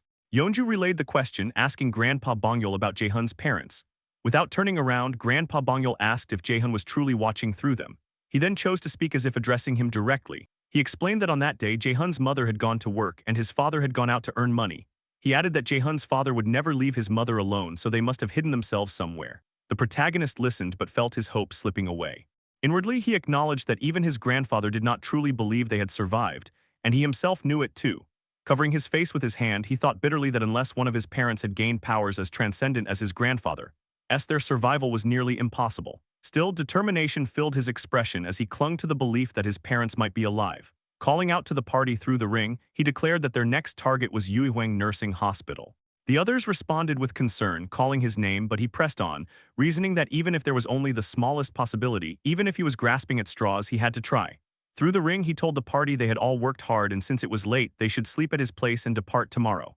Before he could finish speaking, a new system panel appeared, announcing the presence of a blood relative of the ultimate shut-in nearby. Shocked, the protagonist froze. He repeated his words to the party, but they came out hollow as his eyes remained fixed on the system message. Sweating, he called out to Seo Yejin, instructing her to command the rats. Seo Yejin asked what orders she should give, and the protagonist answered firmly. They were to search the area and find any survivors nearby. Seo Yejin agreed, and inwardly, the protagonist thought that the system was not pointing to Dongjin's side but directly here. A blood relative was heading toward him, and he did not need to check to know it was his mother and father. Soon, footsteps echoed as a couple in ragged clothes appeared, their figures coming into view, a man and a woman approaching. The scene transitioned to the storage area, where the old and middle-aged folks were busy cutting and dissecting the monster parts, each person diligently doing their share of the work. At that very moment, an old man wearing a hat looked exhausted. He spoke to a bald old man, remarking that the work still wasn't finished, even at this late hour. The bald old man laughed and called out the man with the hat, before pointing out that it simply meant they had an abundance of food, which was a good thing, wasn't it? Old man with the hat agreed, saying that was true. But before he could finish, he noticed something in the distance. Various shadows of creatures loomed over the storage area, and the middle-aged folks turned their eyes to the sky. The old man with the hat stared at the dangerous and strange shapes above and questioned what in the world that could be. Countless creatures hovered in the sky beneath the moonlight. Suddenly, the sound of an alarm bell echoed as someone rang it frantically. A man stationed on a tower shouted warnings, cautioning everyone that monsters were swarming in. At the signal, the villagers ran for their lives, while others commanded to move everything to the seafood storage and to lower the shutters quickly. At that moment, an old man wearing a red cap hurried into the room where Grandpa Bongyol and the party members were gathered. He urgently delivered the bad news to the village chief, addressing Grandpa Bongyol with. Everyone turned to him in alarm as he insisted that the chief must come out immediately. Grandpa Bongyol questioned what was happening, and the old man explained that a massive horde of monsters was charging in. The scene shifted to reveal the horrifying sight of innumerable monsters swarming into the village. Grandpa Bongyol and the party soon arrived, witnessing the swarm of monsters approaching. Dongjin worriedly questioned if all those creatures were truly coming their way. Grandpa Bongyol extended his hand and cautioned everyone to fall back. As his hand moved, giant tree monsters were summoned through his power, rising up to protect the village. Grandpa Bongyol then noticed Poppy's condition and questioned why he was so badly injured. Gaeyoung and Yeonju were drenched in sweat, knowing the wound had been inflicted by their own party. Dongjin stepped forward from behind Grandpa Bongyol and announced that they would help as well. But Grandpa Bongyol, the true aura farmer, firmly told them to stay back, explaining that the horde wasn't actually targeting them. Dongjin, confused, asked what he meant. Grandpa Bongyol clarified that, from his perspective, the monsters seemed to be fleeing from something rather than directly attacking. Still, he acknowledged that they wouldn't pass through without causing damage. With that, he activated his powers, summoning glowing, root-like tentacles of the world tree from beneath the ground, ready to meet the threat. The horde of monsters advanced, facing the towering tree monsters summoned by Grandpa Bongyol, while the party watched the creatures that hovered in the skies above. Strangely, the airborne monsters simply passed by without attacking, which left Dongjin sweating and realizing the truth. However, those charging across the land were inevitably bound to collide with them. Dongjin worried that there was no way Grandpa could deal with such overwhelming numbers alone. Land sharks surged forward, ready to clash with the tree monsters. Concerned, Dongjin called out again, offering their aid. Grandpa Bongyol, growing irritated, sharply commanded them to stay inside the building, insisting there was no need for their help. Dongjin argued that Grandpa would struggle alone, but Bongyol dismissed them entirely. He stomped his right leg on the ground with sheer force, summoning root-like tentacles that erupted from the world tree and pierced the incoming monsters, killing them instantly. In anger, he warned the group once again to remain inside. His overwhelming display of power left the entire party stunned, jaws dropping in shock. The monstrous bodies hung lifelessly, pierced and suspended by the roots. Yet more creatures came rushing toward the village. Grandpa Bongyol responded by raising a massive wall of root tentacles. Monsters slammed into the barrier, piling up against it, but driven by whatever pursued them, they tore through the wall. Bongyol then infused the roots with green life energy, unleashing countless sharp thorns that shot out in all directions, instantly killing swaths of monsters. System notifications appeared before the protagonist, stating, "You have hunted a land shark, level 24. You have gained experience. You have hunted a saw stingray, level 23. You have gained experience. You have hunted a blue crab, level 29. You have gained experience." The notifications continued endlessly. Another system panel appeared, describing the bloodline title. It explained that all stats increased by Trust X 10%. Experience gained from monsters hunted by the bloodline title holder increased tenfold and was shared evenly, though settlement rewards were monopolized by the hunter, the title holder of bloodline. The protagonist carefully read through the notification. He then reflected in awe, realizing that Grandpa Bongyol was level 55 and that this was the standard of someone at that level. Grandpa Bongyol himself looked puzzled at the strange blue system panel hovering before him, while in the background, Dongjin's party trembled in fear after witnessing his power. The protagonist thought that at first he had assumed his grandfather was being reckless, but with just a single stomp, Bongyol had wiped out hundreds of monsters. Helping him was pointless. They should just be glad not to get in the way. Right now, his grandfather was a monster in his own right. More system panels appeared, describing the hunting of giant crabs, lobsters, sawtooth crabs, and countless other monsters, as Grandpa Bongyol's overwhelming power continued to unfold. In the next second, a system panel appeared, announcing to the protagonist that his skill level had increased. After reading the message, he was shocked and unprepared, questioning aloud whether he was already leveling up. In the next moment, a surge of pain coursed through his body, forcing him to scream at the top of his lungs. His dome-like territory expanded even further, covering an immense distance. After some time, he was finally relieved of the pain, though exhausted, and he exclaimed in frustration that the pain felt like his entire body was bursting apart in slow motion. He continued to think that no matter how many times he experienced leveling up and the accompanying agony, he never grew accustomed to it. Right at that moment, another system panel appeared before him, stating that he had discovered beings eligible to be taken in as citizens. It asked whether he would like to grant them citizenship. The protagonist frantically gritted his teeth, realizing that among those beings his parents might be included. He rummaged through the list of citizens within the system, checking the newly registered names, but he could not find his parents. He thought to himself that the number of newly added citizens was far too great to check individually. Judging from what had happened with his grandfather and grandmother, he reasoned that if his parents were within range, the system would have shown a bloodline message rather than a citizenship one. This meant they were outside the range. He looked towards Seo Yejin, thinking that since she was working hard to locate his parents, he would know as soon as she found them. The protagonist acknowledged the pain from leveling up, feeling as though his body was in pieces but recognized it was no time to rest. Using his absolute eyes skill, he checked how things were on his grandfather's side. He observed Grandpa Bongyul adjusting his glasses. Dongjin's party, sweating nervously, asked what was wrong. Grandpa Bongyul replied that their treatment of him had certainly changed, and it was only natural given the monstrous strength he now displayed, for he was the true aura farmer. He then pointed out that back then, the monsters he killed would vanish but leave some remains. However, now not even bones were left behind, they disappeared completely. Dongjin clarified that this was likely due to Jae-hun's ability, since ever since they had come under his influence, corpses no longer remained. Grandpa Bongyul asked if that was so, and then added that the strange letters appearing in the air must also be the protagonist's doing. Dongjin confirmed this, and Grandpa Bongyul remarked that it was indeed a peculiar ability. Turning to Dongjin's party, Grandpa Bongyul stated that since the situation seemed under control, they should head to the warehouse and bring some people. The group seemed puzzled and asked why. Grandpa explained by pointing at monsters still trapped alive within the roots. If they intended to eat the monster's meat, someone had to kill them fresh so that the flesh remained suitable for consumption. Dongjin and his party agreed and promised to bring them right away. Observing this, the protagonist thought that he had never considered such inconveniences since he had never thought about eating monsters before. At that moment, he noticed the corpse of a swordfish-like monster slain by ordinary old folks. Since it was not killed under his influence, the corpse remained. Wrapped in ropes, it was being dragged by old and middle-aged people into the storage area along with other monsters. Seeing this, the protagonist grew curious and wondered if he should try something. Extending his hand, he registered the swordfish as an item. The corpse began to disappear and was successfully registered, with the system panel confirming the creation of a new category called fish. The protagonist was delighted that it had worked, though he noted the price was rather steep. Still, since the swordfish was so large, it could feed 100 people. Just then, Seo Yejin called out to him, shouting that she had found survivors. Hearing this, the protagonist was stunned. Immediately after, another system panel appeared, declaring that Seo Yejin had encountered the bloodline of the ultimate shut-in and that its power was being unlocked. The scene then shifted to the destroyed city, where someone pointed to the protagonist's apartment building, saying to their partner, "Darling, look over there." Among a group of survivors, a couple was leading the way. The woman remarked in relief that their apartment was completely fine, and the man agreed as they walked toward the building with the others. It was then revealed that these were the parents of the protagonist.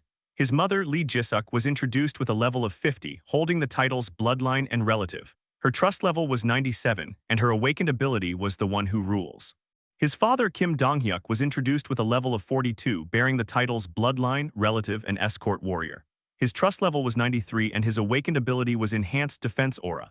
At this point, the whole family is Aura. They have the royal blood in them, truly the rulers of this apocalypse. One of Seo Yejin's rats encountered them, and through it the protagonist saw them and, overcome with emotion, burst into tears of happiness, exclaiming that it was truly his mother. The long-awaited reunion between the protagonist and his parents was now very near.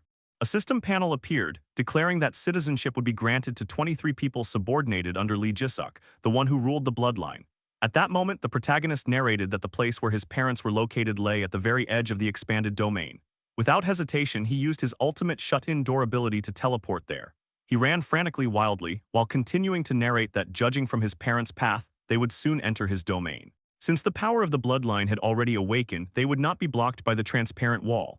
Right then, a group of survivors entered his domain. The protagonist, still running, suddenly stopped when he spotted the group. His eyes widened in disbelief as he saw something truly precious, his parents. At last, their figures appeared clearly, and the protagonist shouted with all his strength, calling for his mom and dad. Hearing this, Jisuk, his mother, called to her husband in shock, asking if what she thought could be true. His father questioned aloud whether he was dreaming, astonished that their son was alive. Both parents looked at their son, who was waving at them from a distance, and declared joyfully that it was indeed their son. The protagonist cried tears of happiness, calling again to his mom and dad, insisting it was him. Overcome with emotion, the couple began running toward him, calling his name with deep affection. The next moment, they embraced him warmly. His mother sobbed, asking in disbelief if this was truly their son. He reassured her, saying yes, it was him. His father immediately asked if he was hurt anywhere, the natural question of a parent reunited with a child after so long. The protagonist assured them that he was fine and had been doing well. His father, relieved, expressed his gratitude over and over, thankful that his son was safe. Their reunion was filled with tears and joy, but the protagonist soon noticed something behind his parents, a group of survivors. He recognized many as nurses from the hospital where his mother had worked. He realized that all 23 of them were awakened, or rather granted abilities by his mother. At that moment, he also noticed 2 dogs unable to enter his territory. A woman holding their leashes questioned in confusion what was happening to the animals. The protagonist thought to himself that she likely possessed a beast-controlling skill. Animals like dogs and cats could not be granted citizenship, which was why they had been unable to enter until now. Granting them permission, he watched as the dogs finally crossed into his domain. The protagonist then reflected on his mother's skill, which resembled his own vassal registration system. A system panel explained her ability, the contract of subordination. It allowed her to form contracts with up to 100 subordinates and awaken their abilities, an overwhelmingly powerful gift. He realized that when she formed such a contract, their abilities awakened as a result.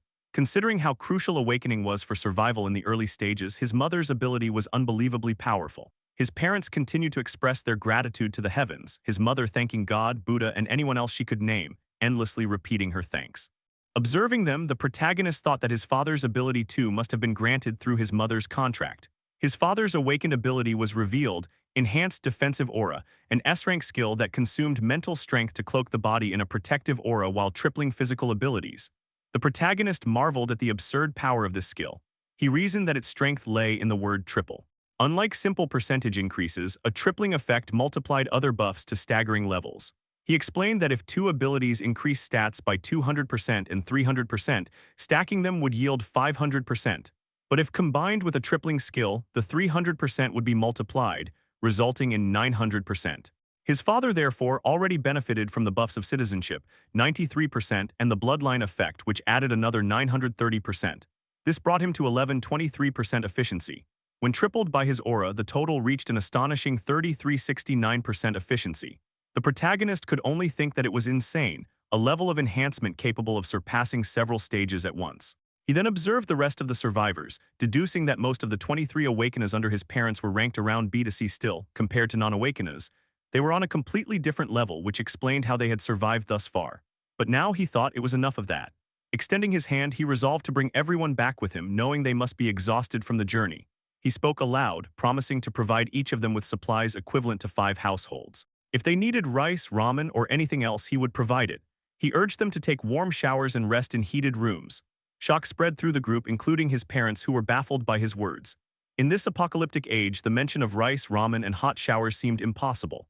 His mother began crying again, telling her husband in despair that their son must be pretending, acting fine when he was not. His father grew worried as well, wondering if their son had lost touch with reality due to the shock, unable to distinguish between the apocalypse and the past. Hearing this, the protagonist quickly denied it, sighing as he prepared to show them the truth.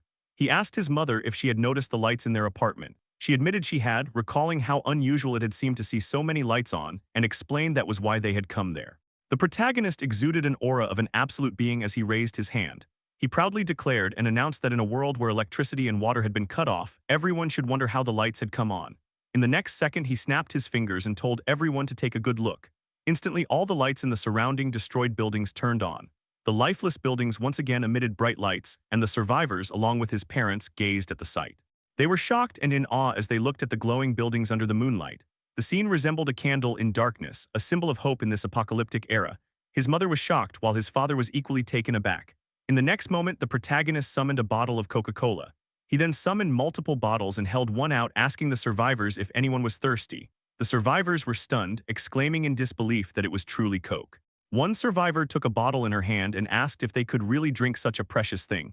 The protagonist assured her that they could, and she began to drool over the Coke, as did the other survivors. They thanked him gratefully. The protagonist then asked everyone to have a glass of Coke and told them to follow him, promising to guide them to the house.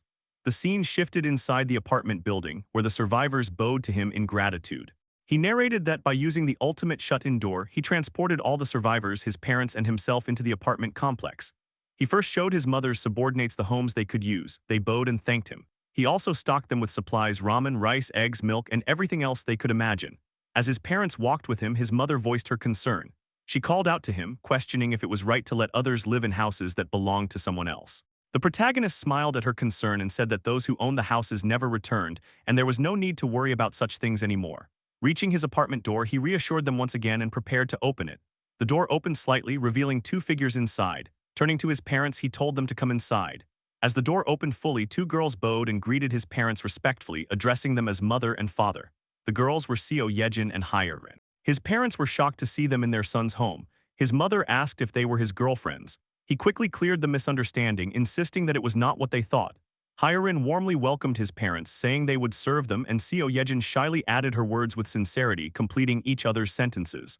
The protagonist, frustrated, asked why they would be serving his parents. His parents, however, quietly chattered among themselves about the situation, much to his irritation. He then thanked the girls for their efforts and asked them to return. Seo Yejin agreed, and both girls returned to their assigned houses. The protagonist and his parents entered his home and sat around a table. He narrated that after his parents had calmed down, they shared their story. His father had been working as a taxi driver and always picked up his mother from work. That day, as usual, he had gone to fetch her when the monsters appeared. They protected each other and, as a result, survived safely. Just as the protagonist had thought, it was his mother who awakened. After hearing their story, he explained to them everything that had happened to him so far, the abilities he had gained, how he had been living, his grandmother's condition, and that his grandfather was watching over her. His parents were saddened by the news, but as they blended their stories into the night, they shared a warmth they had long missed. Though unresolved problems still lay ahead, the simple fact of being together again made the house feel warm and alive. As the night blended for the protagonist and his parents after a long-awaited reunion, elsewhere in Nagasaki Prefecture, Japan, dark clouds gathered with heavy rain and thunderous storms flashing across the sky. Two men stood near the shore as the waves crashed aggressively and retreated, restless and violent. One of the men suddenly noticed something amidst the stormy darkness, and peering into the distance, he called out aloud in shock, asking what in the world that thing was. His face turned pale with dread as the rain poured relentlessly around him. In front of him, a massive, shadowy presence loomed, a creature of impossible scale. Horrified, he muttered under his breath, unable to believe what he was seeing. As lightning crackled above, the creature's monstrous form was briefly illuminated. It looked like something out of another world. When it turned, its massive body came into full view, gliding through the ocean waves under the raging storm. The man could do nothing but watch, frozen between fear and awe, as the creature continued its slow passage across the water. Internally, he thought that wherever this monster was headed, destruction and ruin were bound to follow. Soon after, the enormous being disappeared into the deep ocean, its colossal wings slicing through the waves as it departed. The scene shifted to the next morning, where a bright sun shone across the land. The protagonist was seen recording a message on his phone for his grandfather, informing him joyfully that his parents had returned safely. The recorded message reached Grandpa Bongyol, who was overwhelmed with happiness upon confirming the survival of the protagonist's parents. His face lit up with joy, as if he could leap from his chair in celebration. Both the protagonist's mother and father were alive and well. The scene then returned to the protagonist's house, where Jisuk called out to her son, asking if they could also see a recorded video of Grandpa and Grandma. The protagonist replied that he would ask them to record one soon. Soon after, Dongjin recorded a video of Grandpa Bongyol and Grandma, which the protagonist and his mother watched together. As Jisuk watched the video, tears welled in her eyes, tears not of sadness but of joy and relief. The protagonist gently comforted her, assuring her that they would be able to meet Grandpa and Grandma soon. Internally, the protagonist thought that once the annex building was completed, he could use his ultimate shut-in door ability to cross over to his parents' house where his grandparents lived. In the meantime, he asked Dongjin's party to continue hunting monsters using the main house as their base until the annex construction was finished. His reasoning was simple: time. The system had notified him that 3 vassals with the title of knight were assisting in the construction, increasing efficiency by 50%. Because of this, just having Dongjin, Yeonju, and Dajung nearby boosted the project's progress immensely. A project that would normally take a week was now estimated to finish in only 5 days. Furthermore, after the previous day's monster wave, the number of monsters near his parents' house had skyrocketed. Since the monsters in that area were higher level, it was much more efficient to continue hunting there rather than return to his own territory. However, due to the expansion of his territory, citizens had stopped hunting nearby. Many wandered into their old hunting grounds only to discover that those areas were now part of the expanded territory, where no monsters remained. The goblins and other creatures that once roamed those lands had been wiped out instantly when the protagonist leveled up, as his territory expanded and annihilated everything within it. Because of this, the citizens now had to venture beyond the newly expanded borders to hunt. Using the ring of communication, our boy contacted Dabin. When she answered, he told her there was something he wanted her to announce to the people. Dabin listened attentively and asked what it was. The protagonist instructed her to explain to the citizens that the territory had expanded and that they would now need to go beyond Siamyon Station if they wished to hunt. Dabin confirmed her understanding. Then he gave his next command to establish a relief team. He emphasized the need for people capable of rescuing survivors within the territory and instructed that those from Busan Park Hospital be included as well, believing they would prove useful for the mission. Dabin acknowledged the instructions given by the protagonist, while he internally reflected on the state of his newly expanded territory. He realized that thousands of survivors were scattered throughout the area, most of them in dire condition. Even within his own proclaimed safe zone, more than 10 people had died since the previous day, and that wasn't because of monsters. The biggest reason was the lack of drinking water. No one could step outside due to the lurking threats, and though relief supplies were distributed whenever citizens were found in danger, it was still far from enough. He thought to himself that he wanted to save as many as possible. They had to rescue as many as they could, and if necessary, he was ready to use his ultimate shut-in door to go directly to those in need or find other ways to treat them. Amidst these thoughts, Jisuk called out to her son, the protagonist. She asked him what was wrong and why he was wearing such a serious expression. The protagonist then explained the situation to his mother. Once she understood, she calmly replied that she could help. Her offer surprised and shocked him. He recalled that among the people his parents had brought, some possessed healing or care-type abilities, which were particularly effective against dehydration, fainting, or poisoning. His mother believed that if she formed a contract of subordination with the relief team, many of them would awaken similar powers. Just as she predicted, more than 80% of them gained healing-related abilities. Most were D rank or C rank, so their overall level wasn't high, but once the relief team started moving, the situation stabilized quickly. After 3 days and nights of tireless efforts and with the help of Seo Yejin's rats scouting for survivors, they visited every house within the territory and managed to save countless lives. Exhausted, the protagonist lay down on his sofa, finally able to breathe. He muttered to himself that the last few days had been so busy he hadn't even had time to rest. But just as he was about to relax, a system notification appeared, interrupting his rest. The system stated that beings meeting the requirements for citizenship were approaching and asked if he wished to propose citizenship to them. The protagonist, tired from his efforts, replied in a low voice to offer it. He thought about how ever since the expansion of his territory, new citizens kept arriving. The population had already reached nearly 10,000 people. As he sat there, heavy rain poured outside his house. He got up from the sofa, walked to the balcony, and gazed at the downpour, wondering aloud what was with all that heavy rain. Just then, Dabin contacted him telepathically. When he responded, she informed him that the relief team had suggested rescuing people outside their territory. The protagonist questioned her in concern, asking if she meant outside the territory, as that was too dangerous. He explained that he had tried to talk them out of it, but they insisted it was the golden time to rescue survivors. He understood their reasoning. When his territory had just expanded, only a few people were on the brink of death, mostly from hunger or thirst, but now every survivor outside was at their limit. This was the best chance to save as many as possible because once he leveled up and expanded his domain further, they might only find corpses instead of living survivors. He understood the relief team's intentions, but the outside world was no longer what it once was. It wasn't just goblins anymore, even sea monsters that should have remained in the ocean were invading the land. It had become an environment where ordinary people couldn't even imagine stepping outside. Despite that, he acknowledged that the people still trying to rescue others were incredible. Many of them were former firefighters. He admired them for their bravery. Using the ring of communication, he told Dabin to wait for now and said he would assign a hunting team as their escort. Dabin understood and followed the command. Soon after, the protagonist received a system notification saying that a giant crab of level 33 had been hunted. He noticed this and realized there was no settlement gold reward this time. It means the person who hunted the giant crab is one of my bloodline, my father. He questioned aloud if his father had really gone out hunting despite the heavy rain. Realizing how much his father's physical abilities had grown, he thought perhaps his father had grown fond of hunting. Still, he wasn't too worried about him since he was strong. However, what happened next left him stunned. A flood of system notifications appeared one after another stating that a hammerhead shark had been slain, a saw stingray had been killed, and a blue crab had been hunted. The notifications kept coming, and the protagonist was shocked by the speed of the kills. He thought to himself that such rapid hunting couldn't be his father's doing and wondered who else it could be. Activating his ultimate eyes skill, he looked toward his grandfather's side, and what he saw shocked him even more. His grandfather was using the root tentacles of the world tree to hammer, pierce, and slaughter every monster that came near. The true powerhouse behind the ongoing massacre wasn't his father, it was his grandfather. The protagonist quickly contacted Dongjin, asking what was happening. Dongjin replied that it was a monster wave. The protagonist was puzzled, questioning how another wave could already be happening. He realized that at this rate, even inland areas would soon be overrun by marine monsters, and their numbers were far greater than before. Frustrated, he wondered why these things kept happening and questioned his luck. Meanwhile, Grandpa Bongyol observed that something felt off about this particular wave. He remarked that the monsters seemed to be running in terror, as if they were desperately fleeing from something. Watching through his ultimate eyes, the protagonist questioned what could be causing the monsters to feel fear.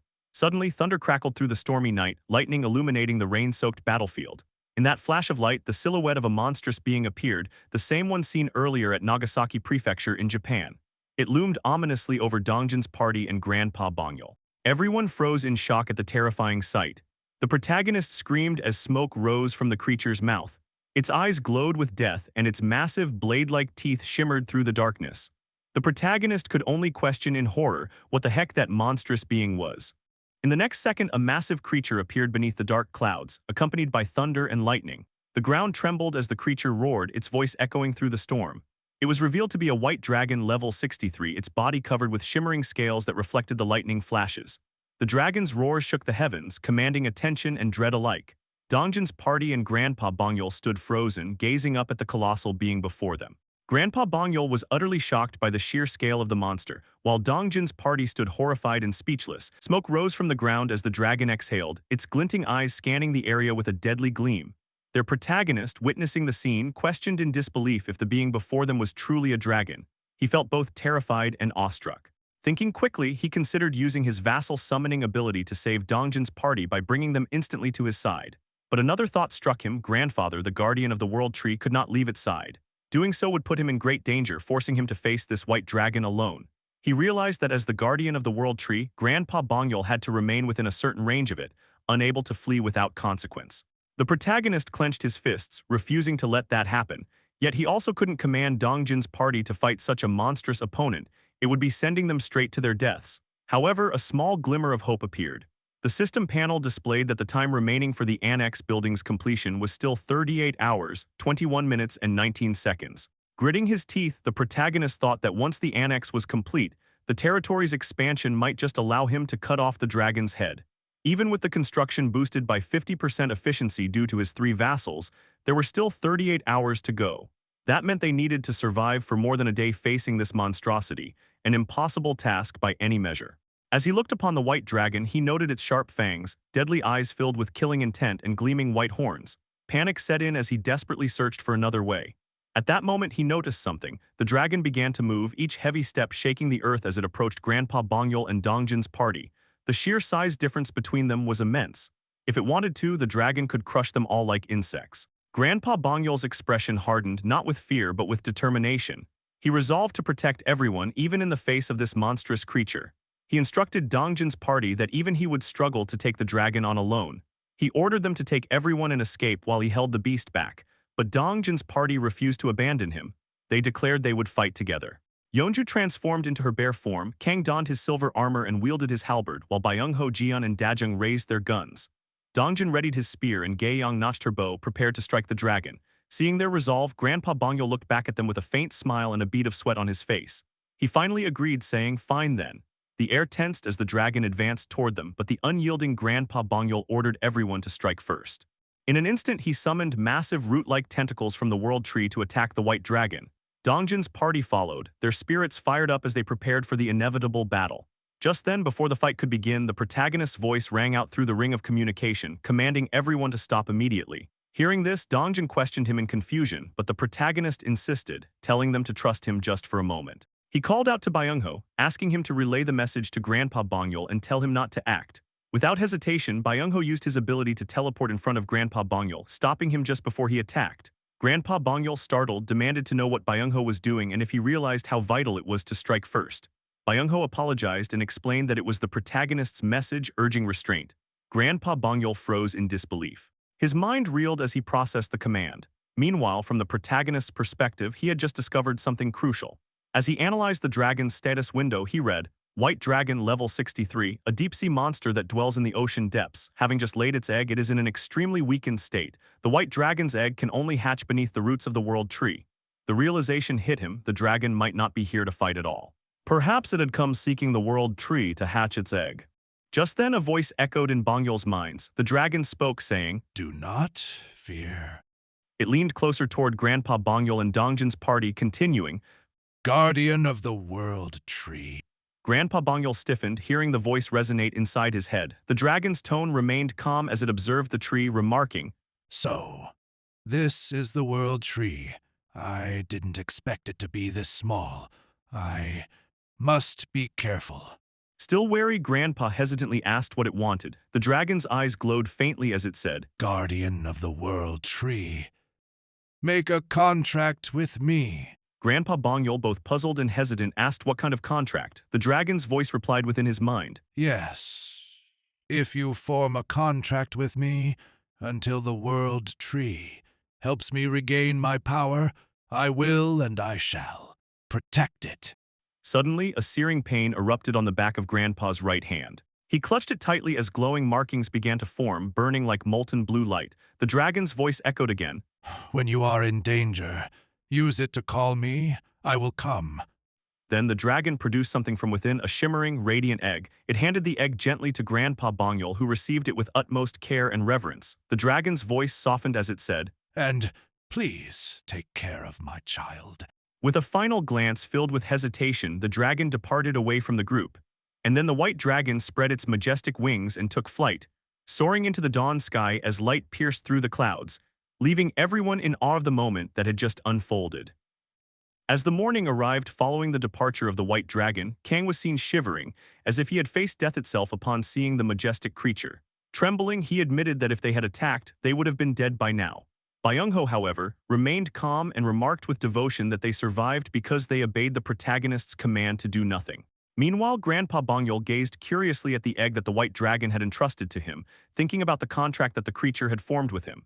At that very moment, a flood of system panels appeared, announcing that Citizen Kang's loyalty had reached 100. Since Kang was already registered as a vassal, the maximum vassal limit had increased.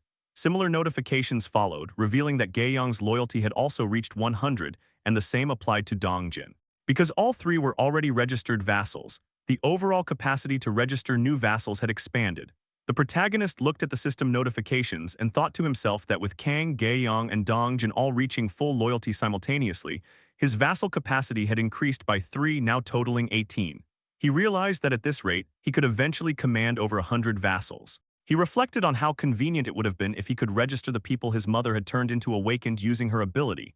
But after attempting, he found it impossible. Those who had entered a contract of subordination with his mother fell under her command and could not be registered by him. Scratching the back of his head, the protagonist wondered if there was any way for him to create awakened individuals himself. However, he knew that naturally born awakened were extremely rare. Just then, his eyes widened as a new system notification appeared, stating that Citizen Byung-ho's trust had reached 100, unlocking the skill Teleport. Another panel congratulated him on acquiring the item Awakening Pill, Teleport. A pill materialized in front of his hand, leaving him baffled. He wondered how he could be this lucky every single time, even to the point of scaring himself. The purpose of the Awakening Pill was clear. It could grant the teleportation ability of Byung-ho to whoever consumed it. The protagonist contemplated who should receive this gift and quickly decided on the best candidate. Using his communication ring, he contacted Dabin and asked her to bring his father to him. Moments later, his father, Kim Dong-hyuk, appeared before him, looking puzzled as he called out to his son and asked what was happening. The protagonist extended the pill toward his father, explaining that it was a gift. Dong-hyuk took the pill and asked in confusion if it was truly a gift. The protagonist told him to swallow it. With a smile, Dong-hyuk said his son was thoughtful for bringing him supplements so he wouldn't get tired, but the moment he swallowed the pill, a blue glow filled his eyes. A radiant aura surrounded him as new sensations coursed through his body. Startled, Dong-hyuk asked what was happening and questioned whether his son had fed him something strange.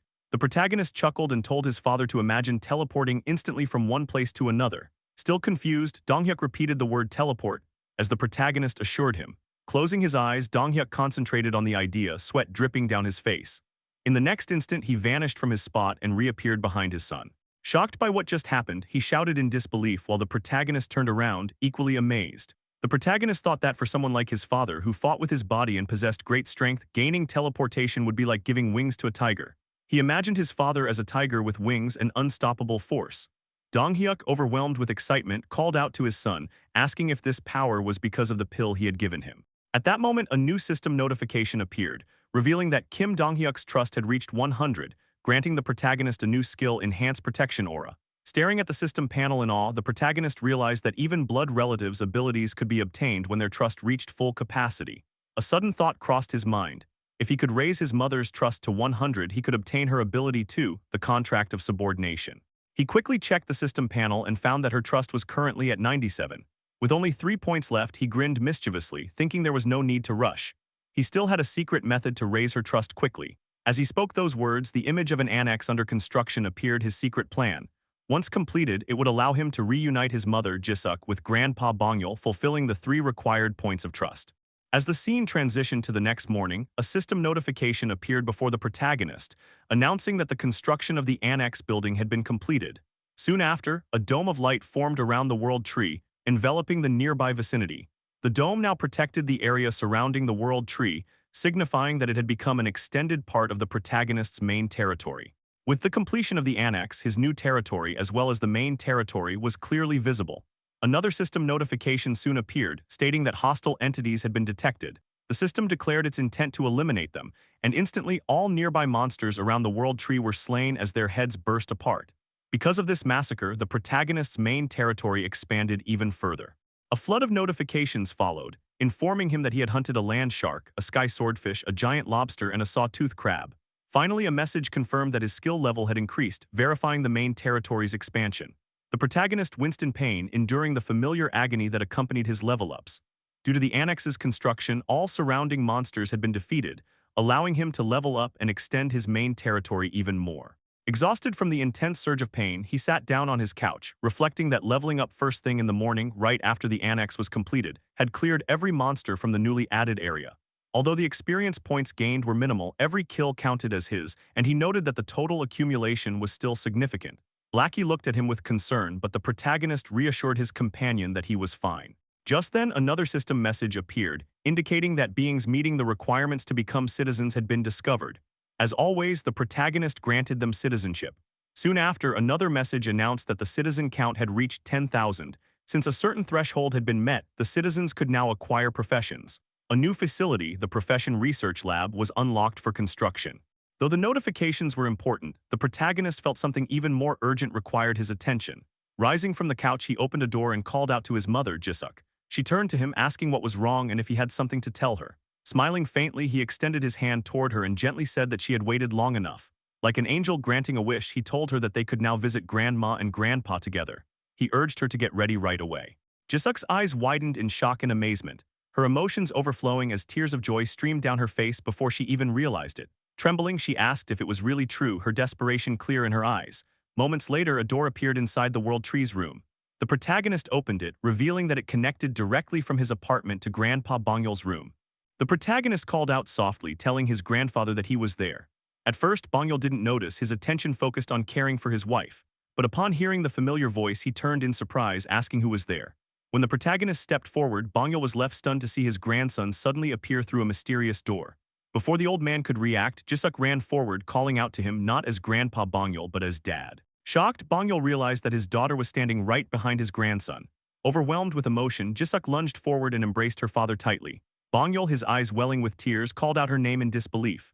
The two wept as they held each other. Between sobs, Jisuk apologized repeatedly for being late, saying she should have come sooner. Her tears flowed freely as she expressed her regret. Bongyul, crying as well, comforted her, saying that she and her husband had suffered enough. He thanked her for staying alive, their reunion radiating warmth and sorrow that could move anyone to tears. At that moment, a system notification appeared before the protagonist, declaring that Jisuk's trust level had reached 100, granting him a new skill, the contract of subordination. Watching the touching scene, the protagonist thought about his father, who couldn't join them yet because he was still out rescuing survivors with the relief team. He felt content, knowing that bringing his mother to meet her parents was enough for now. A faint smile formed on his face as he watched the heartfelt reunion before him. Later, Grandpa Bongyul was seen watering various plants on the rooftop. The protagonist joined him and remarked that the world tree had completely grown around and enveloped the house. Bongyul admitted that he too had been shocked when he first saw it. The protagonist then asked about the state of water and electricity, pointing out that they shouldn't be functioning normally. Bongyul explained that electricity was running on backup generator power, and water came from what little remained in the tanks, though both were nearly depleted and the gas had long run out. Standing up, the protagonist confidently told his grandfather that he might be able to fix that. Bongyul, puzzled and skeptical in this apocalyptic world, watched curiously as his grandson looked toward the water tank above. With a calm smile, the protagonist asked if his grandfather wanted to see how it was done. Within seconds, the nearly empty tank refilled itself with water. Shocked, Bongyul climbed the ladder to confirm it and was astounded to find it full again. The protagonist explained that he had done it himself, restoring both electricity and gas as well. From now on, he assured his grandparents could live normally again, free from monster attacks. Amazed, Bongyul asked if all of that had been his grandson's ability. The protagonist nodded, confirming it. Impressed, Bongyul praised him warmly, saying it was truly an incredible power.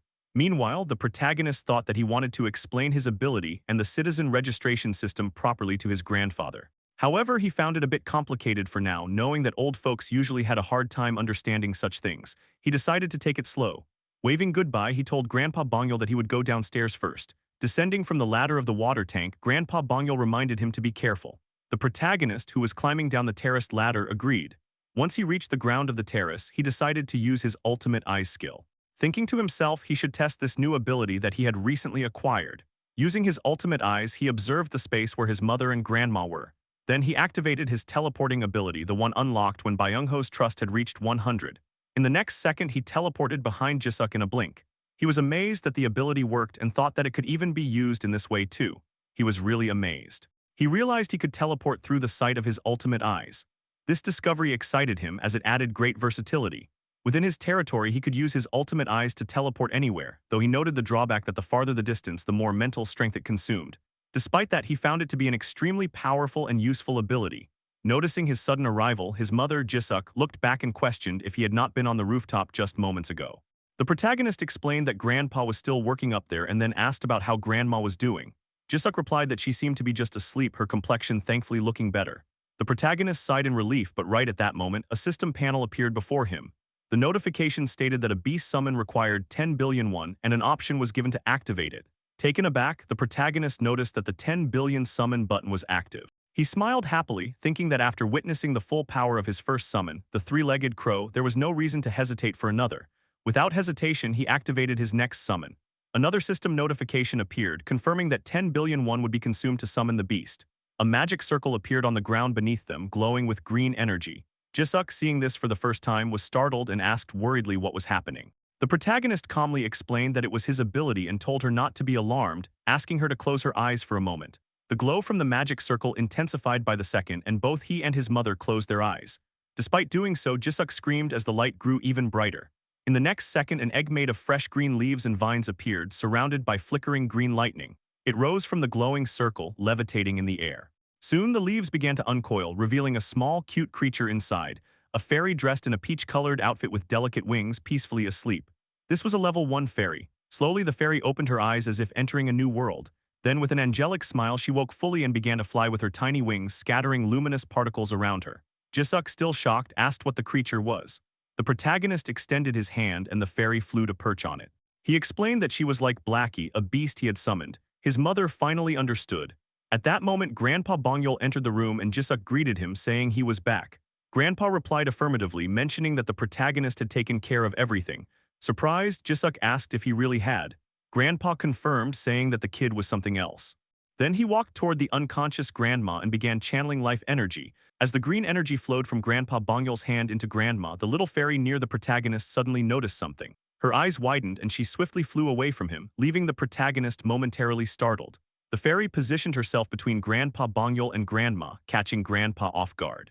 Before he could react, the fairy began absorbing the green life energy he was emitting. A system notification appeared, announcing that the fairy's level had increased and that the natural recovery rate within the territory had risen by 100%. The fairy now radiated a bright green glow as she happily hovered over Grandma, scattering luminous particles around her. Grandpa Bongyul, shocked, demanded to know what this creature was. Then anger flared within him and he shouted for it to stay back, scolding that cute little thing and beginning to say, "You brat, that power," before being interrupted by a familiar voice. It was Grandma. Sleepy but awake, she said, "Old man, what did I tell you?" Everyone turned in shock as she continued, asking how many times she had told him to wash his hands after coming down from the rooftop. Grandpa Bongyul was left speechless, staring at his wife who was finally awake.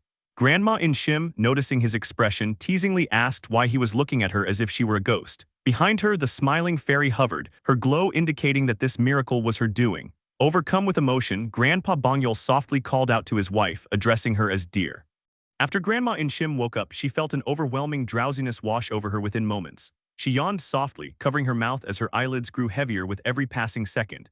In a tired voice, she wondered aloud why she felt so sleepy before eventually drifting back into slumber. Grandpa Bongyul, witnessing the sudden turn of events, stood in utter shock. His wife, who had been asleep for so long, had woken up only to fall unconscious again within seconds. In a panic, he rushed to her side, gently shaking her while calling out desperately, "Darling, darling, wake up." But Grandma Inshim remained unresponsive, her breathing calm as before. Turning toward the small fairy nearby, Grandpa Bongyul demanded, his voice trembling, "What did you do?" The fairy, startled by his sudden outburst, remained silent, her expression confused and uneasy.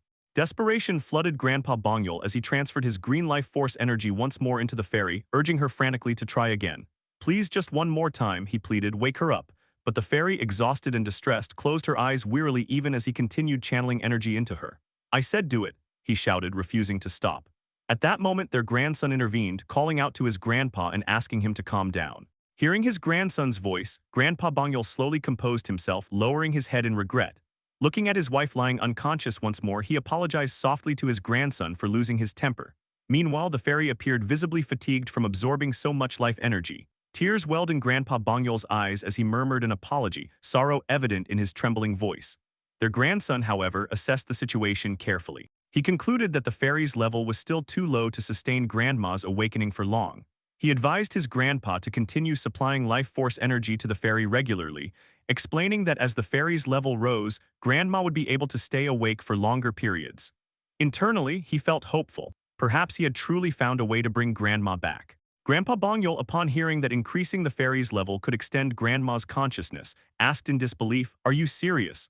The grandson reassured him with quiet confidence, and Grandpa Bongyul sighed in relief, whispering, "Thank goodness." His eyes softened as he looked at the tiny fairy who had fallen asleep, snoring softly like a child after exhaustion. Observing her, the protagonist thought that beast summoning wasn't just an ordinary ability. This fairy, for example, seemed connected to the world tree, a deeper link than he had initially realized. Perhaps every summoned creature had its own summoning condition. Though uncertain of the specifics, he felt content for now, knowing that he had found a way for his grandmother to awaken again. Just then, he was startled by a sudden system notification. Turning to Grandpa Bongyul and his mother, he excused himself politely, saying he was a bit tired and would rest in his room. Grandpa Bongyul nodded, telling him to go ahead and call them if he needed anything. Once inside his room, he closed the door and finally checked the notification. It stated that a citizen named Shim Kuntik had died. Concern flickered across his face. He thought it was likely one of the new citizens who had just moved into the annex building. With rescue teams working tirelessly across apartment complexes, treating the injured, many more deaths were inevitable. Clenching his teeth, he reflected bitterly on the apocalyptic state of the world. People were dying everywhere, whether from monsters, hunger, or entrapment within their homes. Survival depended purely on where one happened to be when it all began. He realized it wasn't just their nation's suffering, the catastrophe was global. People perished in countless ways, some surviving only by luck or by obtaining powerful abilities, while others died helplessly without any at all. In the heavy silence that followed, he thought about the saying, "With great power comes great responsibility." Maybe that was how it went. He didn't know why monsters had appeared or why only his family had received such extraordinary powers, but he had long since accepted that the world never provided answers. He would have to find them himself once again. Clenching his fists with determination, he vowed to save his country, or at least as much of it as he could. That was the answer he had resolved upon. Later, the system revealed that he could currently grant citizenship to 220,000 people, though he had only managed to reach 10,000 so far. He decided to continue expanding and leveling up by constructing more buildings like annexes. If he persisted, perhaps he could truly save Korea. He also recalled that surpassing 10,000 citizens had unlocked something called professions. The system had stated that citizens could now obtain professions, yet no new management options were visible in the interface. Pondering this, he speculated that he might need to build a professional research lab first. Switching into construction mode, he reviewed the details. The lab would cost 2.5 billion won and was described as a facility where citizen professions could be researched, allowing individuals to freely acquire them upon completion. The currently available profession was hunter, obtained through hunting prey. Reading through the information, he realized this was a new type of construction. Though the lab required a large piece of land, he already had the perfect place in mind, the flattened ground left behind by the giant Cyclops. With renewed determination, he prepared to build it, setting his plans in motion once again. But then a new system notification appeared, stating that the facility required 30 citizens for 7 days to complete its construction. The project was identified as the Professional Research Lab, and each participating citizen would receive a daily wage of 20,000 won. Following this, the system asked whether to proceed with the construction. The protagonist envisioned the layout of the Professional Research Lab and noted the available option to confirm the project. After some thought, he decided to have Dabin gather 30 laborers for the task. Moments later, he reflected internally, acknowledging that ruling the world began with self-discipline. He reminded himself of the principle to cultivate one's character, maintain order within the household, govern the state wisely, and ultimately bring peace to all under heaven. He reasoned that one must first set oneself right before saving a nation, and thus his immediate priority was to locate the families of his loyal vassals. As this thought formed, he pictured Dongjin's party in his mind, remembering how they had risked their lives for him countless times. It was now his turn to take action for their sake.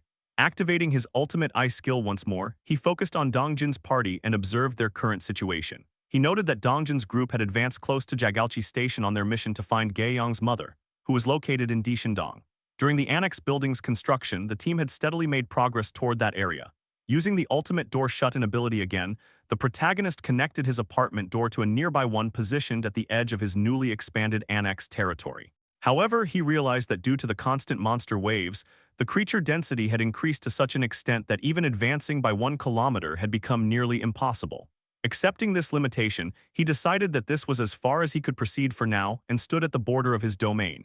He then used the ring of communication to contact Dongjin's party, asking everyone to retreat momentarily. Almost instantly, Byung-ho appeared near him through teleportation and expressed surprise at the sudden meeting. He questioned how the protagonist had managed to arrive there so unexpectedly. The protagonist acknowledged that it had been quite some time since they had last met in person. Byung-ho then asked if the protagonist was the cause of the sudden mass monster deaths in the area. The protagonist responded affirmatively and inquired about the rest of the group. Byung-ho explained that the others were on their way and would arrive shortly. After some time, every member of the party assembled. Dongjin then sought clarification, confirming that the newly developed area surrounding the World Tree was indeed part of the protagonist's expanding territory. The protagonist affirmed this, and Dongjin noted that if the safe zone had expanded this far, their operations would become significantly easier. However, the protagonist added that there was more to it. While Dongjin appeared puzzled, the protagonist reflected internally that his true motive for stationing Dongjin's party in this region had not been solely to expedite the annex construction. With the ongoing monster waves, traveling to Dishendong had become perilous, and even the subway tunnels, once considered their best alternative, were now completely obstructed by dense monster clusters. Now that the annex building was complete, the situation had shifted. With a faint smile, the protagonist concluded that they would be able to reach Dishendong, where Gaeyong's family resided, by the end of the day. This revelation left Gaeyong astonished, her disbelief evident at the thought of achieving such progress even with the new safe zone. Before she could voice her doubts fully, the protagonist reassured everyone that there was no need to worry, as they now had a viable method. He then mentioned that he had one additional proposal to present to the group. Meanwhile, his mother entered his room carrying a plate of freshly cut fruits, only to discover that he was no longer there. The protagonist explained that once the annex building was completed, the territory extended directly to the front of Jagalchi Station, granting immediate access to the subway. He noted that with Seo Yejin's rats deployed, the poison gas strategy could once again be implemented. The professional research laboratory had also finalized its staffing with Kim Dabin, marking the completion of all necessary preparations. The only step remaining was a crucial command given to Seo Yejin, after which she began scouting the tracks from Jagalchi Station to Dishendong Station. Her rats sped along the path, surveying and uncovering the route ahead, though numerous gigantic monsters obstructed the way. Observing this, the protagonist reflected that sending Dongjin's party directly would have ended in disaster, as the situation underground was far worse than he had anticipated. Although he had expected few monsters underground due to the monster wave pushing them to the surface, he soon considered that this actually worked in his favor. The confined space was ideal for executing the poison mist plan. Moving through the subway station, the rats released poison mist, which the massive monsters inhaled. The protagonist anticipated that Yohairen's poison mist ability would devour everything, and moments later, system notifications confirmed his prediction. Creatures such as the ironclad eel and the darkness octopus were defeated, granting experience and depositing money into the ultimate shut-in wallet. Satisfied, he recognized this outcome as a gold mine, especially since Yohairen's poison mist increased settlement money. He recalled that the ability inherited from his mother empowered the subordination contract, granting Yahello the knight title and further boosting settlement rewards. Her updated status revealed level 34 with titles including Fifth Servant, Knight and Poison Mage, Trust at 94, Loyalty at 100, and the awakened abilities Poison Mist and Poison Dust. Turning his attention to Seo Yejin, he noted that she too had transformed. Her new status showed level 37 with titles 10th Servant, Baron and Tamer, Trust at 72 and Loyalty at 76. Her awakened abilities included Queen of Rats, Evolution and Enchantment. He understood that her previous knight title had evolved into Baron, maintaining the same multipliers for experience and settlement money. All of her abilities increased by loyalty multiplied by 2%, and monsters defeated by her rats yielded triple experience and rewards.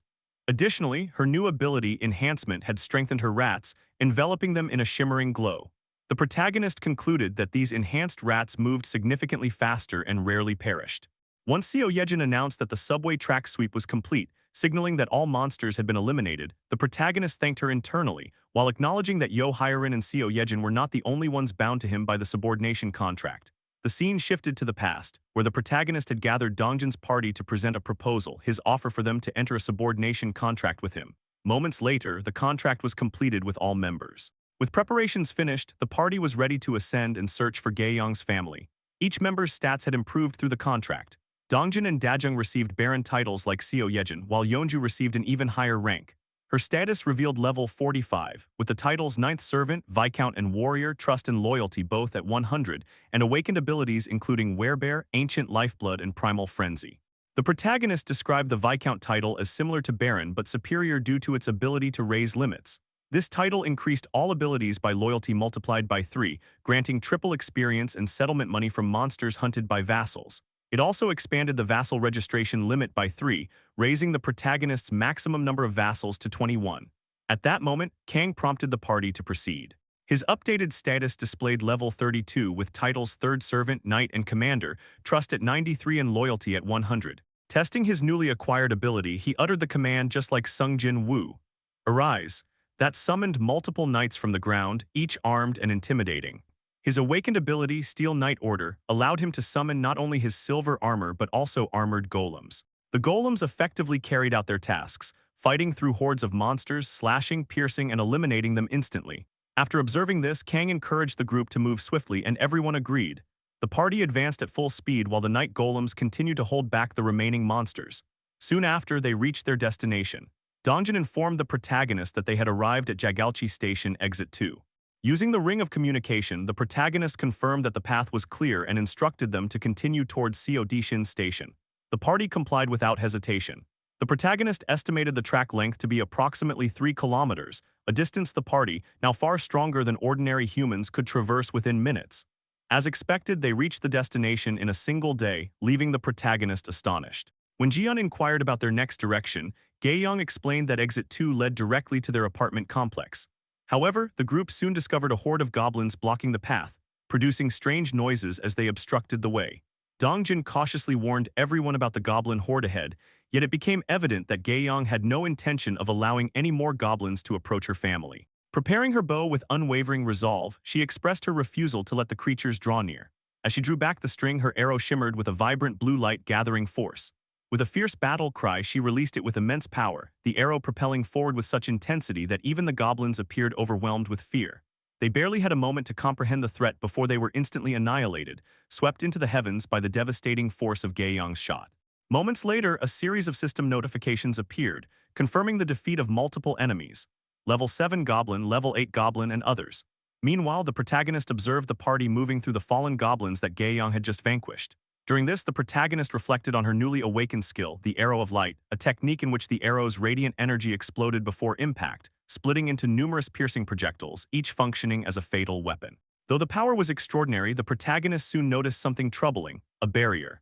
The entrance to the apartment complex was blocked, signaling that survivors were inside. Dongjin immediately began breaking through the obstruction before instructing the party that he and Gaeyong would proceed upward while the rest held their position. The others acknowledged his command and, apart from the pair, remained vigilant. They formed a circular defensive formation while Kang summoned night golems to fortify their stance. As Gaeyong and Dongjin ascended the stairs at remarkable speed, they raced toward Gaeyong's home. Upon reaching her floor, she abruptly stopped in front of her door and began pounding on it, calling for her mother. However, no response came from within. Overcome with dread, she questioned the silence, fearing the worst as panic overtook her. Weakness surged through her legs, bringing her to her knees as she pleaded for nothing more to be taken from her. Tears streamed down her face as sorrow overwhelmed her. The protagonist, witnessing her anguish, wondered if this situation could be tied to the king's desperate wish for her family to ascend to the heavens. Just then, the once unmovable door creaked open. A small figure appeared in the doorway, Gae-yong's younger sibling. Recognizing the boy, the protagonist noted the blend of relief and sorrow in Gae-yong's eyes, as she softly acknowledged her brother Myungwon. As soon as Gae-yong saw her brother, she reportedly questioned him about their mother's whereabouts. Her brother responded that their mother was inside and appeared startled to see that Dongjin had also arrived. Moments later, their mother came running frantically while shouting Gae-yong's name. When she reached her daughter, she embraced her with overwhelming relief, expressing how grateful she was that Gae-yong was safe. Gae-yong, overwhelmed with emotion, burst into tears as she called out to her mother. Being a caring parent, her mother immediately began checking on her, asking whether she was physically unharmed, if she had been injured, and whether she had eaten. However, Gae-yong could only sob uncontrollably, tears flowing endlessly as she felt immense relief at seeing her family alive and well. Her mother, noticing her tears, attempted to comfort her, wondering why she was crying on such a reassuring day, though the truth about Gae-yong's father weighed heavily in the background. When Gae-yong hesitantly mentioned her father, her mother's expression shifted to dread, shocked by her daughter's tone. She began to plead in denial, trembling as fear consumed her. Unable to speak the full truth, Gae-yong let out a wail, indirectly conveying that their father was gone. Her mother struggled to accept this reality, while the rest of the family began crying upon understanding the unspoken truth. Without any explicit words, her brother and mother grasped what had happened, and the family was thrown into despair by his absence, weeping bitterly as their sorrow echoed around them. The protagonist observed this scene with a subdued sadness, though he acknowledged that he had no time to dwell on grief. His next objectives involved addressing the needs of the families of Dongjin, Kang, and Jian, who were all located in Jangjiandong. Determined, he resolved that he would never again allow others to suffer as they had. Afterward, he moved Gae-yong's family into a safe area, used vassal summons to locate missing individuals, and then continued toward Jangjiandong to find the remaining families. At that moment, he received a telepathic report from Kim Dabin, informing him that the communal facility had reached full capacity. She confirmed this when he mentally acknowledged her update. Dabin then asked if he could expand the facilities, but he instructed her instead to send residents who own nearby homes back to their houses. When she asked whether that was acceptable, he explained that he intended to establish additional shared facilities outside the complex, such as community centers and district offices, and was already setting up small shops in multiple locations to make living outside the main area more manageable. Internally, he reflected that reaching maximum capacity had been inevitable. Fortunately, many of the newest arrivals already owned homes within the expanded 1-kilometer safe zone, which included numerous vacant houses. Sending these residents back would ease the burden. He also planned to establish several perimeter bases to support hunting teams and open additional shops around the area. Using the ring of communication, he instructed Dabin to recruit staff for the new bases. She assured him she would handle it. He then opened the system panel and accessed the construction menu. The system prompted him to confirm the establishment of stores at selected points, including essential utilities such as electricity, water, and gas. He approved the construction, and new shops immediately began forming. He then wondered how far Dongjin's party had progressed and used his ultimate eyes skill to observe them. He noticed they had already reached Jayati Station and noted that their pace was impressive. However, he acknowledged that Hyarin's poison mist formation only extended up to that point. Beyond it, the group would need to clear the path themselves, especially since the line from Jayati to Dongni rose above ground midway. Still, there was encouraging news. Jian commanded his crow to tear apart a monstrous blue marlin, and the crow, now larger and stronger due to Jian's new skill, efficiently took it down. A horde of goblins appeared but was swiftly eliminated by Gae-yong's arrows. Byung-ho emerged unexpectedly to shoot the remaining monsters, supported by the invisibility skill he gained after forming a subordination contract. Jian's rapid growth skill further strengthened the team. Dongjin's party had become significantly more powerful than before. Kang summoned his iron golem knights to crush nearby monsters, while Dongjin instructed the group to stay behind the summoned knight unit. The party advanced with minimal conflict and soon began sprinting forward, slipping past monsters as the golem knights held them off. However, they eventually halted when Dongjin ordered a stop. The party found themselves facing a dead end, completely cut off. Dongjin decided they had no choice but to descend below. The protagonist noted that most buildings in the area were only 3 stories tall, and with the party's average level in the mid-30s, the drop would not pose a problem. The greater concern was determining what had destroyed the bridge blocking their way. He questioned what kind of being possessed the strength to crush a concrete bridge. Imagining ferocious monsters, he continued assessing the situation. There were no large footprints nearby, indicating it was not a cyclops, yet something capable of such destruction was clearly nearby. He concluded that they would need to remain cautious and alert moving forward. The protagonist, using the ring of communication, instructed the party to proceed cautiously, and they understood his command. As he reflected on the situation, he considered how Dongjin's party had likely traveled down toward Dongni Station. To reach their destination in Jangjiandong, they would need to pass through several subway stations, beginning from Myeongryun, Oncheonjang, and Busan University, leaving a remaining distance of approximately 4 kilometers to Jangjian. He also recalled that they had mentioned living in the same apartment complexes, which suggested that their arrival should be smooth and without difficulty. He silently hoped that everyone would reach safely. At that moment, he heard a ringing sound that caught him off guard, leaving him momentarily confused. It resembled a doorbell chime, yet there was no doorbell in his current location. Activating his multivision, he checked the interior of the apartment complex and discovered a group of men standing together in front of his own apartment unit. He wondered in puzzlement if the ringing sound was coming from his residence. He then considered whether incidents like this began happening after he had delegated various tasks to Kim Dabin. While many citizens had approached him for different reasons, Dabin usually handled those encounters, so occurrences like this had become rare. He informed Seo Yejin that he would briefly check his apartment, and after she acknowledged him, he teleported directly to his home using his teleportation skill. Curious about the situation, he prepared himself to see who had gathered and what issues awaited him. Upon arrival, he saw a man repeatedly knocking on his door, asking if anyone was inside. Another member of the group questioned whether they had the correct apartment. Their leader expressed confusion, stating that it should indeed be the right place. Before the group could deliberate further, their expressions shifted to shock as the protagonist opened the door in front of them. Their mouths hung open as he appeared, prompting him to ask what the matter was. The leader hesitated, but at that moment the protagonist noticed that the trust levels of 3 individuals had risen significantly the moment they saw him. The group's leader then nervously asked if he was Jaehun, to which the protagonist confirmed his identity. The leader explained that they needed a favor before hastily revealing their request. They wanted him to lend them firearms. The protagonist was taken aback, questioning why firearms were necessary. The leader insisted that the weapons were not intended for use inside the safe area. With visible hesitation, sweat forming on his face, and a resolute expression settling in, the man finally disclosed their intention. They were planning to go outside. The man leading the group once again expressed that they wished to go outside, prompting our boy to wonder if their intention was to hunt monsters. The leader clarified that it was not for hunting, but for rescuing their families, speaking with earnest sincerity. Observing them closely, the protagonist listened as they pleaded for help. In that moment, the protagonist reflected that these individuals were just like him, people lying awake at night, consumed with worry about their loved ones and weighing every possible option until desperation pushed them toward action. Moved by this realization, the protagonist stated that he could not assist them with everything, and the leader lowered his gaze in disappointment. Before the mood could sink further, the protagonist activated his item summoning ability, causing multiple pistols to materialize and rain down from thin air. The group watched in stunned disbelief. He explained that if they were determined to rescue their families, they would need weapons. The group bowed deeply in gratitude, and the leader voiced their thanks, admitting they did not know how to repay such generosity. The protagonist then revealed that he had a proposal. When the leader reacted in surprise, he clarified that they would need to enter a contract with him. He elaborated on the contract of subordination, an absurdly powerful ability allowing him to choose 100 awakened followers with no conditions. However, he mentioned that there was one peculiar requirement involved. Curious, the leader asked what needed to be done. Internally, the protagonist considered why his mother had never filled all 100 slots despite the advantage. The answer became clear as he informed the group that they must kneel. Shock rippled among them and they hesitantly questioned the request.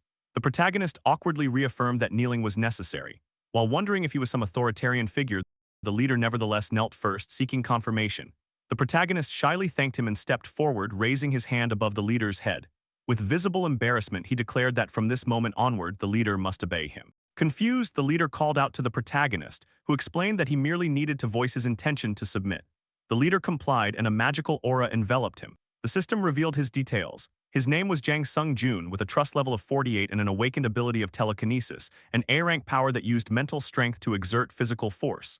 Sung-jun awakened to this power and stared at the glowing energy around him, bewildered by the sensation. The protagonist, after reading the skill description, was astonished by the discovery of such a high-ranking ability. The group crowded around, questioning the strange light and asking if Sung-jun was all right. He answered that he felt fine, though somewhat different. The protagonist felt he had stumbled upon an incredible stroke of luck, something far beyond expectations. Immediately, he opened the system store and purchased a single tangerine. He then issued Sung-jun a quest to lift the tangerine using his ability within 10 minutes, with mental power enhancement as the reward. Confused at the mention of telekinesis, Sung Joon listened as the protagonist instructed him to lift the tangerine without touching it. As Sung Joon concentrated, an aura wrapped around him once more, and the tangerine began to glow before slowly rising into the air. In awe, he marveled at its levitation, celebrating his success, until the tangerine abruptly burst, splattering juice all over the protagonist. Frightened, Sung Joon apologized for losing control. The protagonist reassured him that it was fine, explaining that this was the power granted through their contract. He then called for the next person. A system notification appeared, announcing that Sung Joon's trust had reached 50 and that loyalty had been unlocked. It also stated that he met the requirements for vassal registration. The protagonist asked the remaining members of the group if they wished to proceed with the contracts as well. After registering Sung Joon as a vassal, the rest completed their contracts, awakening with average abilities ranging from D to C rank. Regardless of their rankings, the protagonist found the results acceptable. As the group prepared to depart in search of their families, he felt that obtaining Sung Joon alone was already a tremendous gain. Now officially a vassal, Sung Joon could receive basic support. Before leaving, the protagonist asked Sung Joon to confirm that his home was at the OO apartment complex in Yeonjidong. Sung Joon affirmed it, and the protagonist wished the entire group good luck. Once they departed, he remarked to himself that it was time to return. He immediately activated his teleportation ability and reappeared behind Seo Yejin, startling her. He announced his return and asked if anything had happened during his absence. Seo Yejin informed him that things had taken a bad turn. At Dongjin's party, a massive creature, a twin-head ogre level 45, had appeared. The beast towered over the party, glaring fiercely. The protagonist recognized its enormous size and realized it was the same monster that had destroyed the bridge. The ogre launched an attack, forcing the party members to dodge. Jeon's crow struck swiftly, injuring one of the creature's eyes. Byung-ho used teleportation followed by invisibility, then fired his gun at the already wounded head, and Kang commanded his armored knight golem to strike at the ogre's leg. However, the twin-head ogre retaliated by smashing its leg down and destroying the golems. Still unfazed, it glared menacingly at the party. Kang clenched his teeth, realizing the creature had not even flinched. Dongjin wondered what they could possibly do and thought that if they could create even a small opening, they might stand a chance. At that moment, the protagonist used item summon to conjure a barbell above the ogre and sent it crashing down. The heavy impact drove the beast to its knees. The protagonist contacted the party through the communication ring, apologizing for his late arrival. The shift in the party's mood was immediate, lifting their spirits. He assured them that from this point onward he would support them fully. The scene opened with the twin-headed ogre lying on the ground after being struck directly by a barbell dropped by the protagonist from above. Although the attack landed cleanly, the absence of a monster elimination message made the protagonist realize that the creature was still alive. Using the ring of communication, he warned the party to remain cautious. And in the very next moment, a sudden force surged outward, pushing everyone back as the furious ogre rose again, clearly enraged and very much still capable of fighting. The protagonist quickly contacted Yeonju, asking her if she could slow the creature's movements. Unsure but willing, she said she would try, prompting the protagonist to rely on her as she sprinted toward the ogre while calling for Dajung to buff her. Dajung activated her support ability immediately, and Yeonju lunged forward, closing the distance between herself and the ogre. At the same time, the protagonist activated his item summon, causing multiple system panels to appear simultaneously as a barrage of bullets shot toward the monster, inflicting continuous pain. With the bullets distracting it, Yeonju reached the ogre and swiftly struck its left leg, causing the creature to collapse to the ground. The protagonist then turned to Gaeyong, who was already aiming her bow at the weakened monster. As she drew her arrow, the protagonist believed that just one arrow of light would finish the fight, until the ogre suddenly grabbed a nearby dilapidated car and prepared to hurl it. The protagonist alerted everyone, though the party was already aware of the incoming threat. The ogre hurled the car toward them, but Gaeyong countered by releasing her arrow of light, destroying the vehicle midair. The attack, however, was only the beginning, as the enraged creature began throwing multiple vehicles at the party. Amid the chaos, the protagonist anxiously called out to Yeonju, who attempted to close the distance once more. But now aware of her presence, the ogre threw another object directly at her. A massive truck then barreled toward the party, and Gaeyong called out to Yeonju in alarm. Fear filled her eyes as the truck came mere inches away, while the protagonist, terrified and helpless, felt himself break down at the thought of losing someone precious again. Desperate for a solution, he agonized over finding any possible way to save them. In that critical moment, a sudden pulse of purple-black energy shot toward the truck, blasting it away entirely. The beam pierced the vehicle and stopped it from harming Gaeyong. A massive hole formed in the truck's body, leaving Gaeyong standing unharmed as she stared at the destruction and questioned the black flames she had witnessed. The whole party turned around in shock when they saw Dongjin emanating black flames, his fierce figure emerging with overwhelming intensity. Dongjin urged everyone to move aside, declaring his intent to kill the monster. Pure rage and immense power radiated from him, leaving the protagonist collapsing to the ground in disbelief. Confused about what was happening, he barely registered Seo Yejin's concerned question from the room. He assured her he was fine, claiming his leg had simply given out, though his mind was consumed with confusion over what he had just witnessed. He was certain that the ability Dongjin used was not part of Dongjin's awakened skills, raising questions about the true nature and origin of the black flames. Meanwhile, Dongjin summoned his spear, immediately drawing the ogre's attention. As the creature roared and hurled more cars, Dongjin gripped his weapon tightly, black flames swirling around both him and the spear. When another car approached, he dismissed it as ineffective, threw his spear, and cleaved the vehicle in half before the weapon continued toward the monster. The spear struck its target, and in the next instant, the ogre was overwhelmed as a massive explosion obliterated its upper body completely. A system panel appeared, confirming that the level 45 twin-headed ogre had been hunted, granting a substantial amount of experience and depositing money into the protagonist's ultimate shut-in wallet. Dongjin stood tall and victorious, prompting Kang's surprised yet joyful reaction as he celebrated their victory.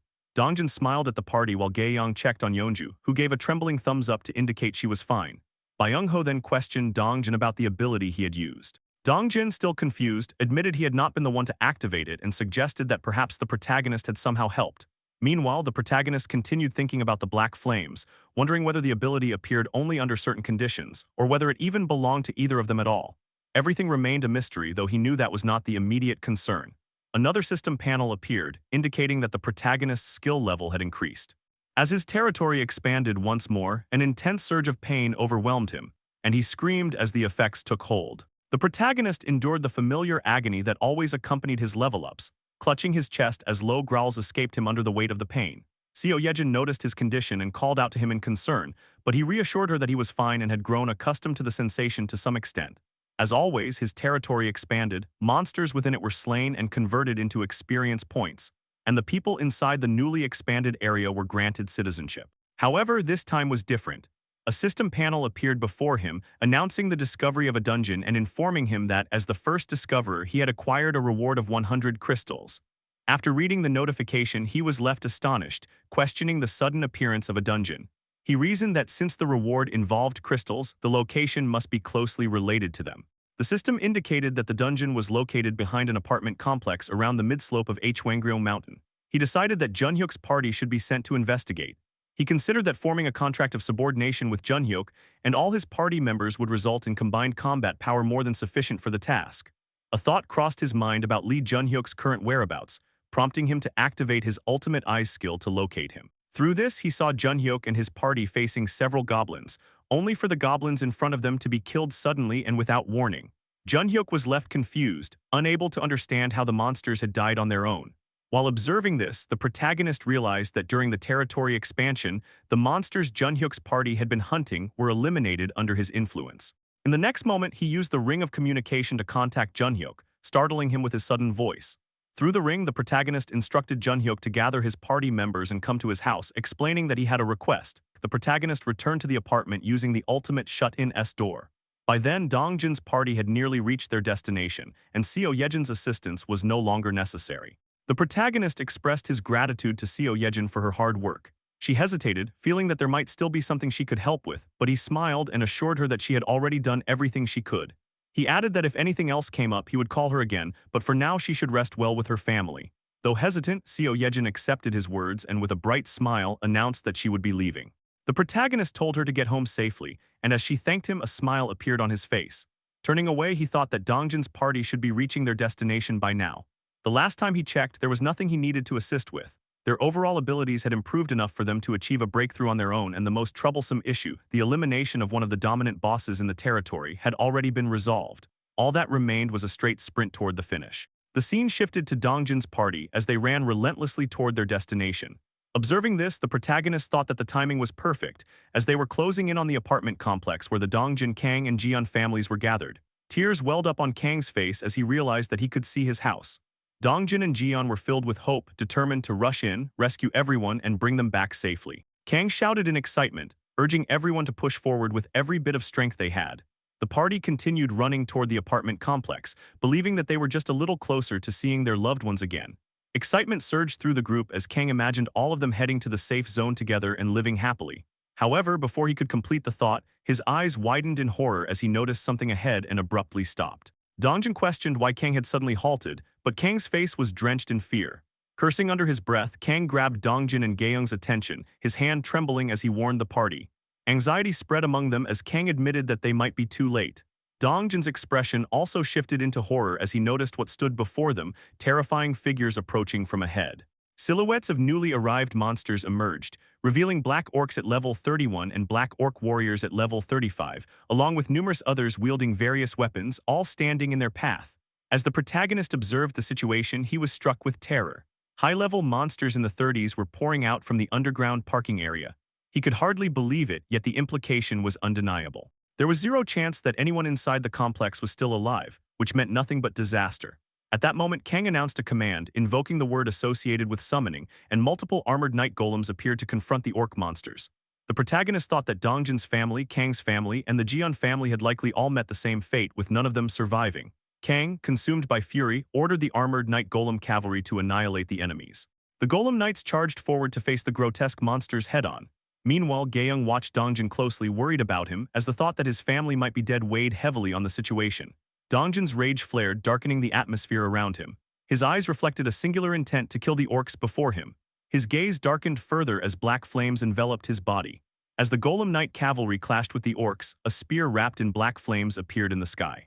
The blinding flames descended with it, and in the next instant the spear crashed down upon the orcs, triggering a massive explosion that wiped out many of them. It became clear that the spear had been thrown by none other than Dongjin himself. Smoke rose from his body as he stood with a darkened expression, fully locked in.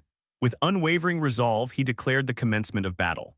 Dongjin was seen charging toward the orcs, his spear engulfed in black flames. As the orcs closed in, he zipped past them in a flash, moving faster than their eyes could follow. The orcs only realized what had happened when it was already too late, as Dongjin had pierced their heads and killed them instantly. Nearby, Kang, clad in heavy armor, fought alongside Jeon, who fired live rounds into the orcs.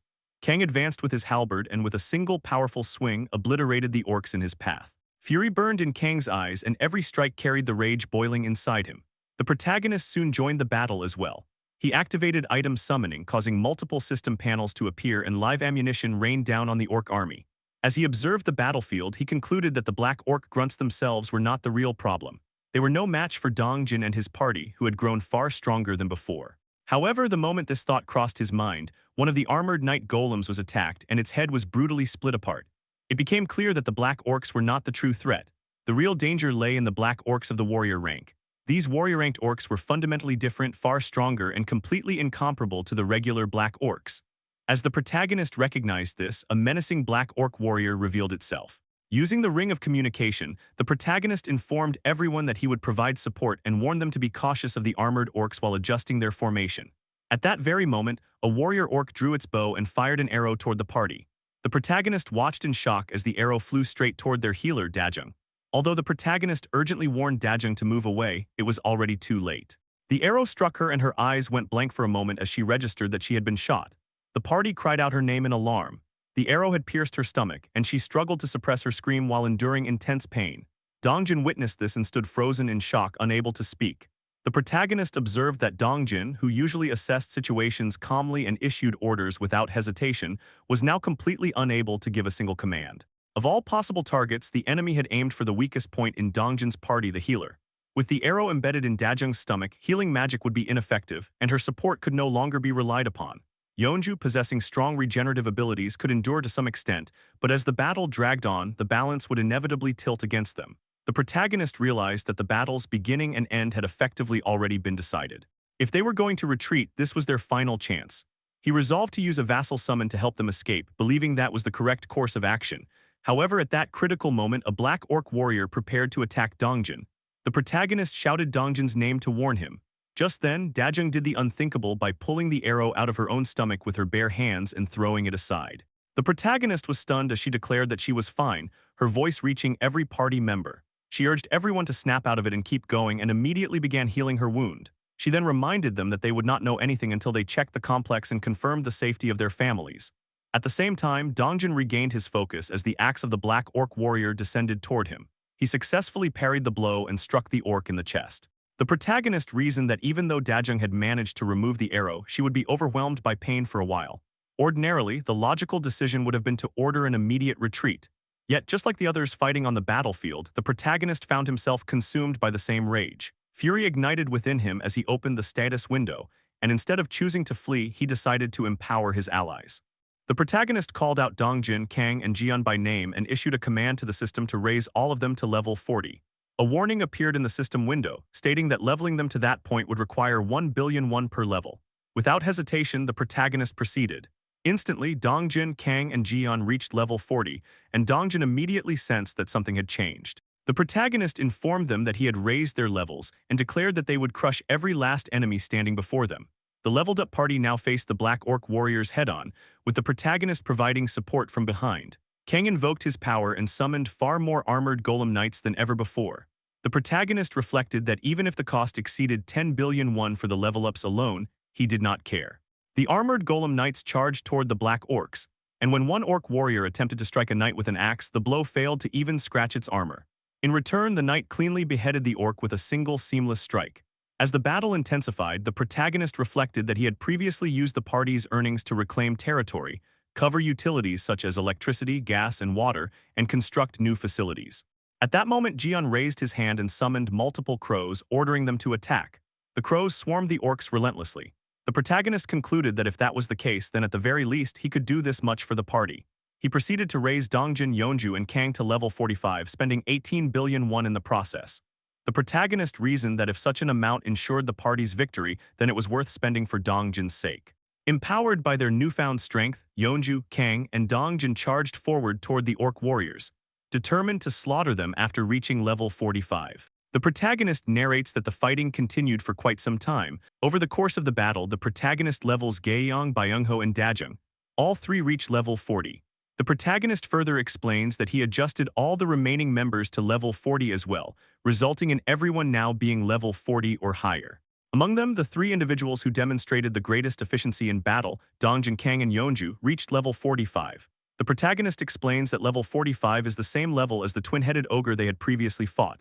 With power of that magnitude, once the party began rampaging, it did not take long for the battle to end. In the next scene, black orcs are shown lying dead in pools of blood. Dongjin is seen walking forward, clearly exhausted from the prolonged battle. The only people still standing are members of Dongjin's party. The party members begin climbing the stairs, but Dongjin remains in a very serious mood. He looks down the hallway of his apartment complex's lower floor, which is littered with blood, scattered shards of glass, rocks, and various debris. On the lower floors, Dongjin continues moving upward, leading his party, as the aftermath of the brutal bloodbath becomes increasingly evident. As he climbs the stairs, his body is covered in bloodstains.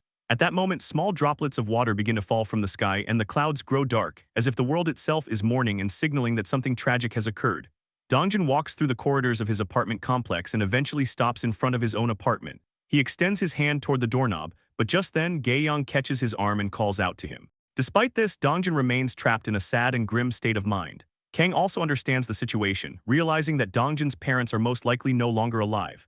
In the next instant, Dongjin opens the door and is confronted with bloodstains covering the floor. He enters his apartment and notices massive footprints, bloodstains smeared across the bookshelves, and signs of violent destruction throughout the room. As Dongjin moves further inside, the scene remains soaked in blood. His expression stays completely blank despite what he sees. Kang, Jian, and the others are visibly devastated by the sight. Dongjin continues checking the remaining rooms, clinging to even the slightest hope that his family might still be alive, but all he finds is disappointment. He eventually steps back outside and tells everyone that they should leave. Although sadness is clearly etched across his face, Dongjin insists that he is fine. In the next moment, Gaeyong hugs him tightly and begins to cry, urging him to cry as well. Dongjin, however, states that this was something he had already expected. After a brief silence, he repeats that he is fine. The party proceeds to check other houses, but the results are the same everywhere. Jian collapses onto the ground, and beside him, Kang asks whether it has been confirmed. Jian responds that it has. Jian remarks that this is simply the reality they live in, and that this is how things usually are. Kang observes Jian, who looks completely hollow as if his soul has been drained from him. The protagonist narrates that they have failed. Unlike Kim Gaeyong, who still had family to grieve with, there was not even anyone left for the others to mourn alongside. No matter how hard they tried or how much effort they put in, they had ended up completely alone in the world. The protagonist reflects that while he once believed he could save the country with his abilities, he could not even save the people right in front of him. Inside the apartment complex, Dongjin addresses everyone, stating that he did not find any bloodstains in their homes, meaning their families might still be alive somewhere. Even if that were not the case, he insists that they still have to keep living and that there is no reason to give up hope. The protagonist notes internally that even fragile hope made their situation slightly better than Dongjin's, who had already lost his family. Soon after, Dongjin calls out to the protagonist, asking whether he is there. The protagonist confirms his presence. Dongjin apologizes and asks if the protagonist could summon them, explaining that he wants to rest a bit. In the next moment, the protagonist activates his vassal summon, and every party member appears in front of him, as if materializing from thin air. As this happens, the protagonist reflects internally that a single thought keeps forcing its way into his mind. He wonders whether his greed in wanting to save his own family first caused them to arrive too late to save the families of the others. He questions whether going to save them even slightly earlier might have changed the outcome and whether he could have saved them. While the protagonist is lost in these thoughts, Dongjin states that he will be heading off to rest. The protagonist continues his internal reflection, realizing that he might not have needed to struggle hard at all. His parents survived using their abilities and made it here safely, and his grandfather also survived thanks to his strong abilities. This leads him to believe that even if he had not gone to find his family, they likely would have been fine. Although the party members do not say anything, the protagonist feels that they might be resenting him for bringing about this outcome. To them, he believes he is essentially the person who caused the deaths of their families. The protagonist begins to shiver, then bows deeply. He apologizes, acknowledging that it was his fault. He admits that his greed to save his own family first led to this tragedy. He confesses that because of him and his selfishness, he threw away their chance to save their precious families. Kang and Jian listen silently as the protagonist continues bowing and expresses his sincere remorse. Dongjin listens to everything in silence, then suddenly turns and begins walking toward the protagonist, his face completely expressionless as he looks down at the protagonist still bowing before them. Dongjin, instead of placing blame on the protagonist, made it clear that the fault was not his. Even so, the protagonist continued to cry, overwhelmed by regret, believing he could have done more. Dongjin then urged him to lift his head and look around, emphasizing that everyone present, including himself, had been saved by the protagonist's abilities. He gently consoled him, explaining that their ability to live without constant fear of hunger, thirst, or monsters was entirely because of him. Without his actions, it would have been impossible to save Byung-ho's grandmother or Gae-young's family. Dongjin firmly declared that the protagonist was a savior, and those words struck deeply, leaving the protagonist stunned. Dongjin continued, explaining that without the protagonist, they would never have known whether their families were alive or dead, nor would they have had a chance to take revenge on those responsible for their suffering. As the protagonist listened, he sensed a brief tremor in Dongjin's voice and could feel how tightly he was clenching his teeth, enduring his own pain just to appear composed. Dongjin went on to state that there was no way ordinary people like them could have defeated the monsters through their own strength alone. He reflected that the world was filled with sorrow, but those tragedies were not aimed at anyone intentionally. They were scattered randomly, like water splashing everywhere, and the protagonist did not need to bear responsibility for all of it. This was the world's fault, not his. Dongjin urged him not to shoulder everything himself and said it was enough for him to remain standing like a huge tree, simply by creating shade where people could truly rest. He expressed sincere gratitude before turning away to leave. As Dongjin departed, the protagonist reflected that Dongjin was far tougher and more mature than he had expected. He realized that he should have been the one comforting others, yet instead he was the one being comforted. At that moment, Kang and Jian called out to him, telling him to cheer up and assuring him of their gratitude. Gae-young encouraged him to hang in there, while Byung-ho admitted that without him, he would never have been able to save his grandmother. Dajung the healer acknowledged that she would have died in her house back then if he had not saved her. Yeonju added that she would likely have gone insane without his help. One by one, everyone in the party thanked him, leaving the protagonist standing there alone. He found the situation strange. Until now, he believed he had only acted for his own sake. Even when he helped others, he saw it as simple give and take. They helped him, so he helped them, yet they were calling someone like him their savior. He questioned whether he truly deserved that title. Dongjin's words echoed in his mind, reminding him that it was enough for him to stand like a huge tree. He imagined a massive tree that provided shade where everyone could rest without fear. Filled with resolve, he thanked everyone and decided to try becoming that one tree, the huge tree Dongjin believed he could be. At first, the protagonist reflected that his goal of saving all of South Korea had only come from feeling burdened by the immense power he had been given. He thought he had to do at least that much, but it was never a goal he desperately wanted, nor one he felt confident he could truly achieve. His original plan had been to continue hunting monsters, raising his skill levels, placing outside bases, and gradually expanding his territory. Now he decided to abandon the grand ambition of saving the entire nation. Instead, he chose to become a huge tree, creating a place where anyone who stepped into his shade could rest more securely. At that moment, he felt certain that this was what he needed to do. Soon after, a system panel appeared before him, indicating that Dongjin's trust had increased and reached its maximum level. He obtained a new throwing skill, while Kim Dajung's loyalty also rose to its peak. Since Kim Dajung was already registered as a vassal, his vassal limit increased further. Not long after Dongjin's party left, Junhyuk arrived at the protagonist's house with his group. Junhyuk explained that he had brought everyone together as instructed. The protagonist stepped outside to greet them and thank them for coming all that way. Junhyuk dismissed the thanks and asked what the protagonist wanted them to do. The protagonist suggested that they move somewhere else. He thought about how no one except his vassals could enter his house and how ordinary citizens could only approach as far as the front door. That was precisely why he had called them all there. At that moment, he activated his ultimate ability, the shut-in door. When he opened his apartment door, the entire party was left in shock because the door now led directly to their own house. A pink-haired woman in the group was baffled and could not comprehend how such a thing was possible, while another man voiced his confusion at what was happening. As expected, the trust levels of everyone present increased.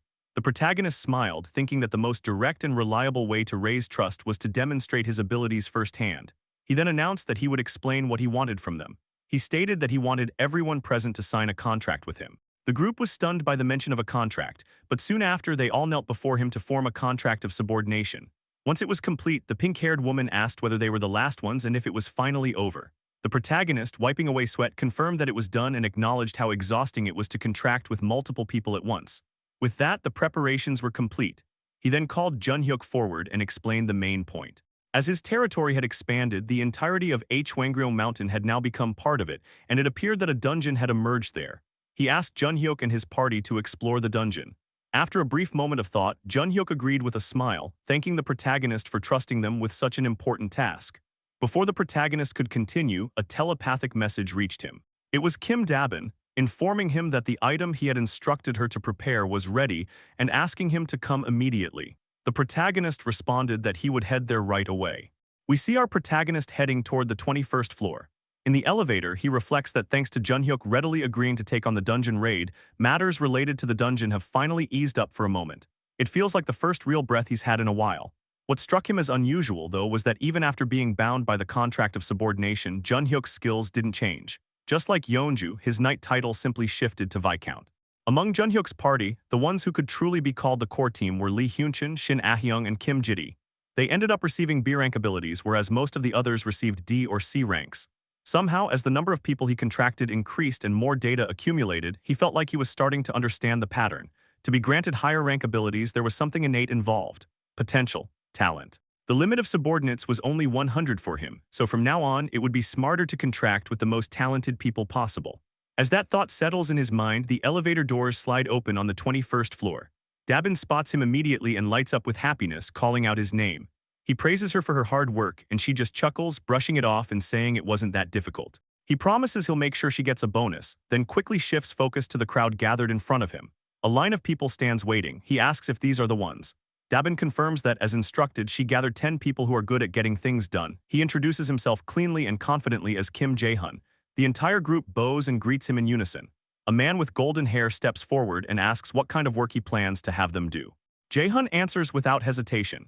He's thinking of granting all of them the same position as Dabin, a manager position. The air practically freezes. Everyone looks baffled by the declaration. The golden-haired man blurts out a shaky question, asking if he really means it. Even now, with the population having grown quite a bit, there are only a few people holding manager positions. Lee Sungmin, the medical team leader, and Baek Suman, the relief team leader. 12 manager slots are still open. He could hand them out to these people, sure, but there's no way he's giving them away for free. The golden-haired man quickly swears that if it's entrusted to him, he'll work hard. Jae-hun lays out the condition. There are rules. The reason he selected them is simple. As new people keep coming in, more and more problems of every kind are going to appear. He's only giving manager positions to those who can propose solutions to those problems. Extending his hand, he asks if they're ready and tells them to begin one by one. For a long while, the candidates keep presenting proposals for the manager post. They bring up issues like trash disposal within the territory, organizing and maintaining internal roads, and systems for handling all kinds of daily mess. Solutions pour out non-stop, and most of them are solid. Good ideas just keep flooding the room. As expected of Dabin, she really did pick the most capable people. Then someone in the crowd raises his hand and says he'll give it a try this time. Jae-hun nods and tells him to go ahead. The man proposes creating an organization to maintain internal public order. Nothing major has happened yet, but without a stabilizing presence, an incident feels inevitable. Jae-hun clarifies if he means a department similar to how the police used to work. The man agrees immediately. Another man wearing a red jacket cuts in, apologizing for the interruption, saying that talk about police reminded him of something. Jae-hun gives him the floor. The red-jacketed man asks if they know police station armories contain firearms, including rifles. That thought slams straight into Jae-hun's brain. Rifles at a police station? Aren't those for the military? The man explains that South Korea is technically still in an armistice state, and in emergencies, certain police stations keep a sufficient stockpile of weapons. Of course, it has to be a station of a certain size. Jae-hun sinks into deep thought. If they could obtain those weapons, wouldn't it help massively in creating a department that maintains order? The nearest station would be the Busanjin police station in Seomyeon. He asks the red-jacketed man for his name. The answer comes back, Nam Jae-ho. Jae-hun immediately tells Jae-ho to form a team himself and head out. Jae-ho startles, asking if he personally has to go. Jae-hun reassures him not to worry too much. Their territory expanded this time, so the station will probably fall inside their range. If it turns out to be outside, he's not to push himself. Jae-ho accepts and says he'll give it a shot. Smiling, Jae-hun tells him to depart as soon as he's prepared. The rest are ordered to continue suggesting solutions. Internally, one word loops in Jae-hun's mind: rifles. It's tempting as hell. By the next day, the manager selection ends successfully. Jae-ho's party, which went out to secure firearms, actually comes back with guns after confirming everything with the ultimate eyes skill and registering them in the store. The haul isn't huge: 2 rifles, 3 bullets, and a box of empty cartridges. Quantity isn't the real issue, since he can register them and purchase more through the store. The real problem is what Jae-ho reports next. When his team entered the police station, someone had already swept away most of the firearms from the armory. Judging by the size of the storage, the missing weapons number in the several hundreds, which means somewhere out there a survival group is armed on a massive scale. It's the kind of group that screams future headache. Jae-hun scratches his head, already annoyed. Still, a group that large would stand out. News would have reached them whether they wanted it or not, which means they're not near the territory yet. I am guessing our protagonist will encounter this group in the near future. But for now, he decides to shelve the problem for later. For now, he activates Ultimate Eyes and announces he'll start issuing rifles to the places that need them most. The scene cuts hard to a battlefield crawling with orcs.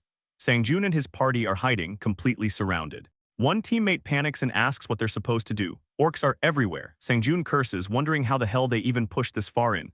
The same teammate admits they're almost out of bullets. The mood nosedives. This is bad. They pressure Sang-joon for a decision. He runs through the situation in his head. After a brutal fight, everyone's exhausted, weapons are nearly gone, and with his current abilities, he can't handle something like this. He swears under his breath, desperate for any way to solve the situation. Then a voice echoes directly in his mind, calling his name. A system panel materializes out of nowhere, and in the next second, rifles and boxes of bullets drop out of it like a miracle care package. It's all Jae-hun. Watching from afar, he smiles and says it looks like he made it just in time. Weapons support has arrived. Sang-joon's party scrambles at the sight of rifles and ammunition, staring in disbelief. The despair that was choking the air gets replaced by raw, electric relief. Sang-joon actually laughs at the sight of the weapons and shouts his thanks, genuinely grateful. The squad instantly rearmed and ready to throw hands again. We see Sang-joon's party assembled, weapons ready, and Sang-joon himself calmly equipping a rifle. He scans his team and questions them, making sure no one is hesitating. In perfect unison, everyone answers yes. Good, that's all he needs. The next second, they rush the orcs without another word. The orcs turn at the noise. Sang-joon roars a battle cry and opens fire. Bullets tear through the air and punch through orc bodies one by one, dropping them instantly. The party joins in, rifles spitting a relentless barrage.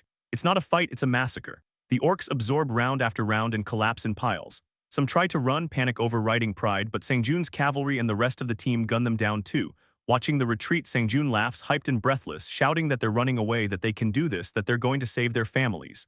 At the same time, the protagonist receives a system notification confirming monster kills. Through his ultimate eyes, he observes Sang-joon and the party in real time, analyzing the situation. So this is the power of rifles. Without using a single skill, they're overwhelming an orc horde with firearms alone. Even basic firearm proficiency translates into insane firepower, enough to grind ordinary monsters into dust. Good. Sang-joon's party should hold for a while. He decides to leave the rest to them. His attention shifts to Jun-hyuk's party. He wonders how they're doing and tracks them with his ultimate eyes. Elsewhere, Jun-hyuk announces they've finally found it, the Lizardmen's Swamp Dungeon. His party stands at the entrance, staring into a flooded interior. One member points out the obvious: there's a ton of water inside. This is bad. If it's like this, they can't go in. Jun-hyuk cuts the worry short. No need to panic. He raises his hand and activates water control. The flood splits cleanly to both sides, forming a walkable passage like the water itself is obeying him. The party stares, stunned by their leader's ability. Jun-hyuk glances back and asks if everyone's ready. They're going in. A system panel appears for the protagonist. Jun-hyuk's party is the first to enter the dungeon. Double experience points and settlement money will be obtained. Still, the protagonist knows a dungeon's interior is unknown territory. You never know what kind of bullshit danger is lurking inside. After supplying rifles to Sang-jun's party, he immediately armed Junhyuk's team as well. Now they have serious firepower too. Clearing the dungeon shouldn't be a huge problem, but what's that number next to the dungeon info? At first he assumed it was a capacity limit, apparently not. Maybe they'll find out after clearing it. Inside, Hyunchin gawks at the scenery, saying the whole place is filled with water. It feels like they're walking through an aquarium. Ahyung agrees it's basically an underwater tunnel. Then Hyunchin freezes. Enemy spotted 11 o'clock, 3 of them. The party snaps into alert mode instantly. They're approaching. Weapons rise. Junhyuk processes the angle. If it's 11 o'clock, that means the attack is coming from inside the water. Right on cue, a violent splash erupts and a lizardman bursts out. Hyunchin warns him, behind you. The creature raises its claws to strike, but Junhyuk is already moving. With water control, he slices the lizardman clean in half. Hyunchin yells for everyone to stay focused. 2 left. The party fires into the water, but the bullets keep missing. The lizardmen move freely underwater like it's their home turf. Hyunchin curses, these bastards are impossible to hit like this.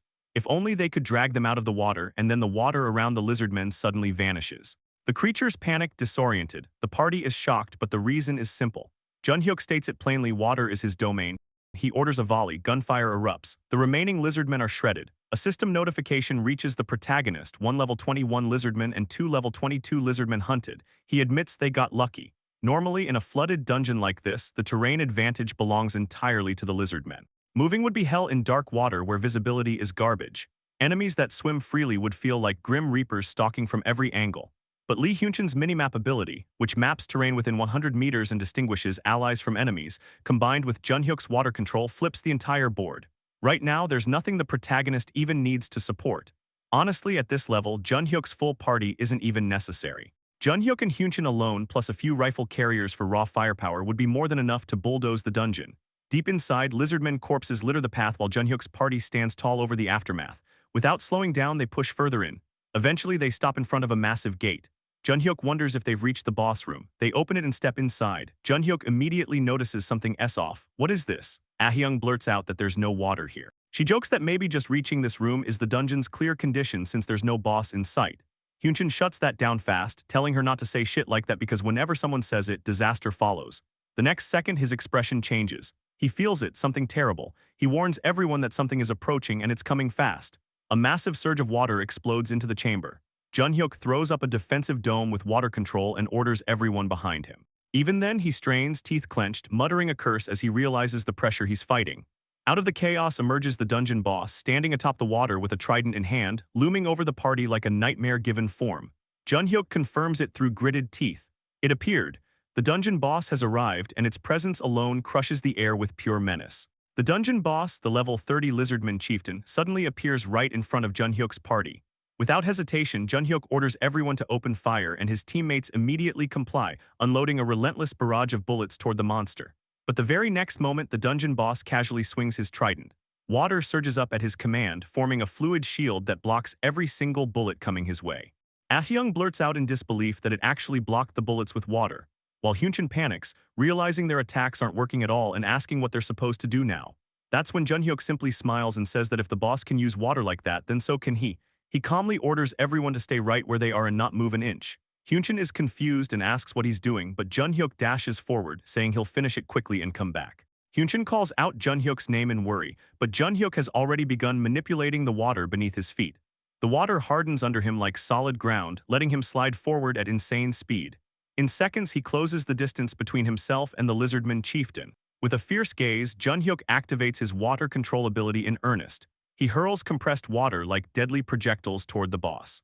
The lizardman chieftain swings his trident wildly, physically deflecting the incoming water attacks. But in the very next second, his expression shifts to shock. Junhyuk smiles and points out the flaw. If the boss is blocking the attacks physically, that means he can't move the water Junhyuk controls. That's when it's revealed the previous assault was just a distraction. Junhyuk has already appeared behind the dungeon boss. In the next instant, Junhyuk uses water control to completely block the lizardman chieftain's breathing. He bids farewell to the boss and then activates his water bomb. In a brutal instant, the dungeon boss's head explodes. The party members are left stunned, completely shaken by their leader's overwhelming ability. They believe the dungeon has finally been cleared. Junhyuk lands on the ground in a heroic pose and a system panel appears. It announces that Junhyuk has hunted the lizardman chieftain and obtained experience points. Citizen Junhyuk has killed the leader of the Lizardman territory and obtained 10 crystals as a reward. He has successfully cleared a dungeon for the first time and obtained an additional 100 crystals. Later, when Junhyuk's party exits the dungeon description has changed slightly. Where there were once 10 slots, now only 9 remain. The protagonist realizes that this number represents how many times the dungeon can be cleared. That means 9 more runs remain. If they clear all the remaining runs and gather enough crystals, a mystic draw becomes possible. In other words, it would allow another divine item to be drawn, just like the Ring of Communication. Using the ring, the protagonist contacts Junhyuk just as his party finishes clearing the dungeon. He asks about Junhyuk's condition, and Junhyuk replies that aside from being a bit tired, he's fine. Relieved, the protagonist makes a request, asking if Junhyuk can proceed with a dungeon clear once a day. At first, Junhyuk is shocked, but then he grins and says it's a piece of cake. The scene jumps forward 10 days, and Junhyuk's party has cleared the dungeon 10 times in total. After defeating the boss one last time, Junhyuk declares that this one was the final run. They didn't miss a single dungeon clear. A system notification appears for the protagonist, stating that all 10 slots of the D-rank dungeon Lizardman Swamp have been filled. All available dungeon clears have been used, and Mystic Draw, which consumes 300 crystals, is now available. The protagonist currently has 400 crystals. Using the Ring of Communication, the protagonist praises Junhyuk's party for their great work and tells everyone to return and get some well-earned rest. Now that there are enough resources, all that's left is to activate the Mystic Draw. He extends his hand and says out loud, "Mystic Draw." Instantly, a golden magic circle appears on the floor, flooding the room with blinding light. Jae-hun complains that it's way too bright, but then his eyes widen when he notices something unusual. Within the golden light, a crown begins to materialize. The magic condenses into a distinct shape, and soon a fully formed crown rests in Jae-hun's hand. The system reveals its description, the ultimate shut-in S crown. When equipped, all effects granted to citizens are amplified by 2 times. Jae-hun realizes there are currently 6 effects being granted to citizens, including a 100% increase in experience points and settlement money, power of trust, tax collection, basic salary, economic activity subsidy, and profession effects. If he wears the crown, all of those effects will double. He mutters that he guesses he has no choice but to keep wearing it. As he places the crown on his head, he thinks it's a bit cumbersome, but the effect is way too good to ignore. Since he barely goes outside anyway, wearing it at home all the time isn't a problem. The moment the crown settles on his head, a cool energy sweeps through him. He remembers that the cooldown for tax collection should be almost over and decides to test the crown's ability. If the efficiency doubles, then instead of collecting 10%, he'd be taking 20%. He activates the skill tax collection, thinking that at 20% he could be pulling in tens of billions. A system panel appears, announcing that 15 billion won has been deposited into the wallet of the ultimate shut-in through tax collection. Jae-hun is completely shocked by the number. That means the citizens are holding around 75 billion won in total. They had more money than he expected, which explains why store sales have been looking unusual lately. Their purchasing power has clearly skyrocketed. Still, this is good news. With citizens' assets increasing and the crown in his possession, Jae-hun decides he needs to level up quickly and expand the number of item categories in the store. Just then, the doorbell rings. A voice calls out Jae-hun, saying they're back. He opens the door to find Sung-joon standing there. Sung-joon greets him and explains they've come to return the items they borrowed. Jae-hun says they must be exhausted and thanks them for the trouble of bringing everything back. Sung-joon replies that it's only right. Then, hesitating, Sung-joon asks what Jae-hun is wearing on his head. Jae-hun startles and almost drops the crown, brushing it off and saying it's nothing. He quickly changes the subject, congratulating Sung-joon on safely reuniting with his family. Sung-joon says it's all thanks to Jae-hun. If they'd been any later, he might never have seen his family again. Thanks to the firearms Jae-hun supplied, they were able to save them miraculously. Jae-hun responds that all he did was provide support and that they're the ones who saved their family. Sung-joon insists that they desperately needed that chance. In the next moment, Sung-joon and his party bow deeply in front of Jae-hun, thanking him once again. Jae-hun simply smiles and says he's glad he was able to help. A system panel appears stating that Jang Sung-joon's trust and loyalty have both increased. After some more conversation, Sung-joon's party leaves together with their families. Jae-hun then organizes the firearms they returned and wonders if that's everything. Suddenly, an alarm goes off. A system panel appears announcing that many citizens have died. Jae-hun is shocked. More than 10 citizens died in an instant, something that has never happened before. Then another strange system panel appears, leaving him stunned. It declares that a low-grade vampire, level 18, has been hunted. Only later would Jae-hun understand that this alarm was the starting point of something enormous that was about to unfold. Elsewhere, bodies are scattered across the ground, lifeless, painting the area with death. In the middle of it all, a woman is crying and pleading, desperation tearing through her voice. A man clings to her, his grip tight, his intent obvious. In the very next second, he sinks his fangs into her neck. Her scream cuts the air, then abruptly dies. Almost instantly, her body looks completely drained, like all life has been sucked straight out of her. The man casually tosses her corpse aside, and without hesitation, his lackeys pounce on the remaining women. With a grin, the man orders his vampire lackeys to eat up, openly calling the place a total gold mine. The narration shifts into his point of view as he reflects on how he first discovered this so-called safe zone entirely by luck. A transparent wall blocked his path one day, then suddenly offered him something called citizenship. Without thinking much, he accepted. The moment he entered, he was stunned, completely shocked beyond belief. Everywhere he looked, it was nothing but food. By food, he meant people. Humans packed densely inside the protagonist's territory. He continues narrating, explaining that it wasn't just the sheer number of humans that made this place insane, the quality was leagues above anything he had hunted outside. Feeding here would be far more efficient. With this kind of hunting ground, it was possible.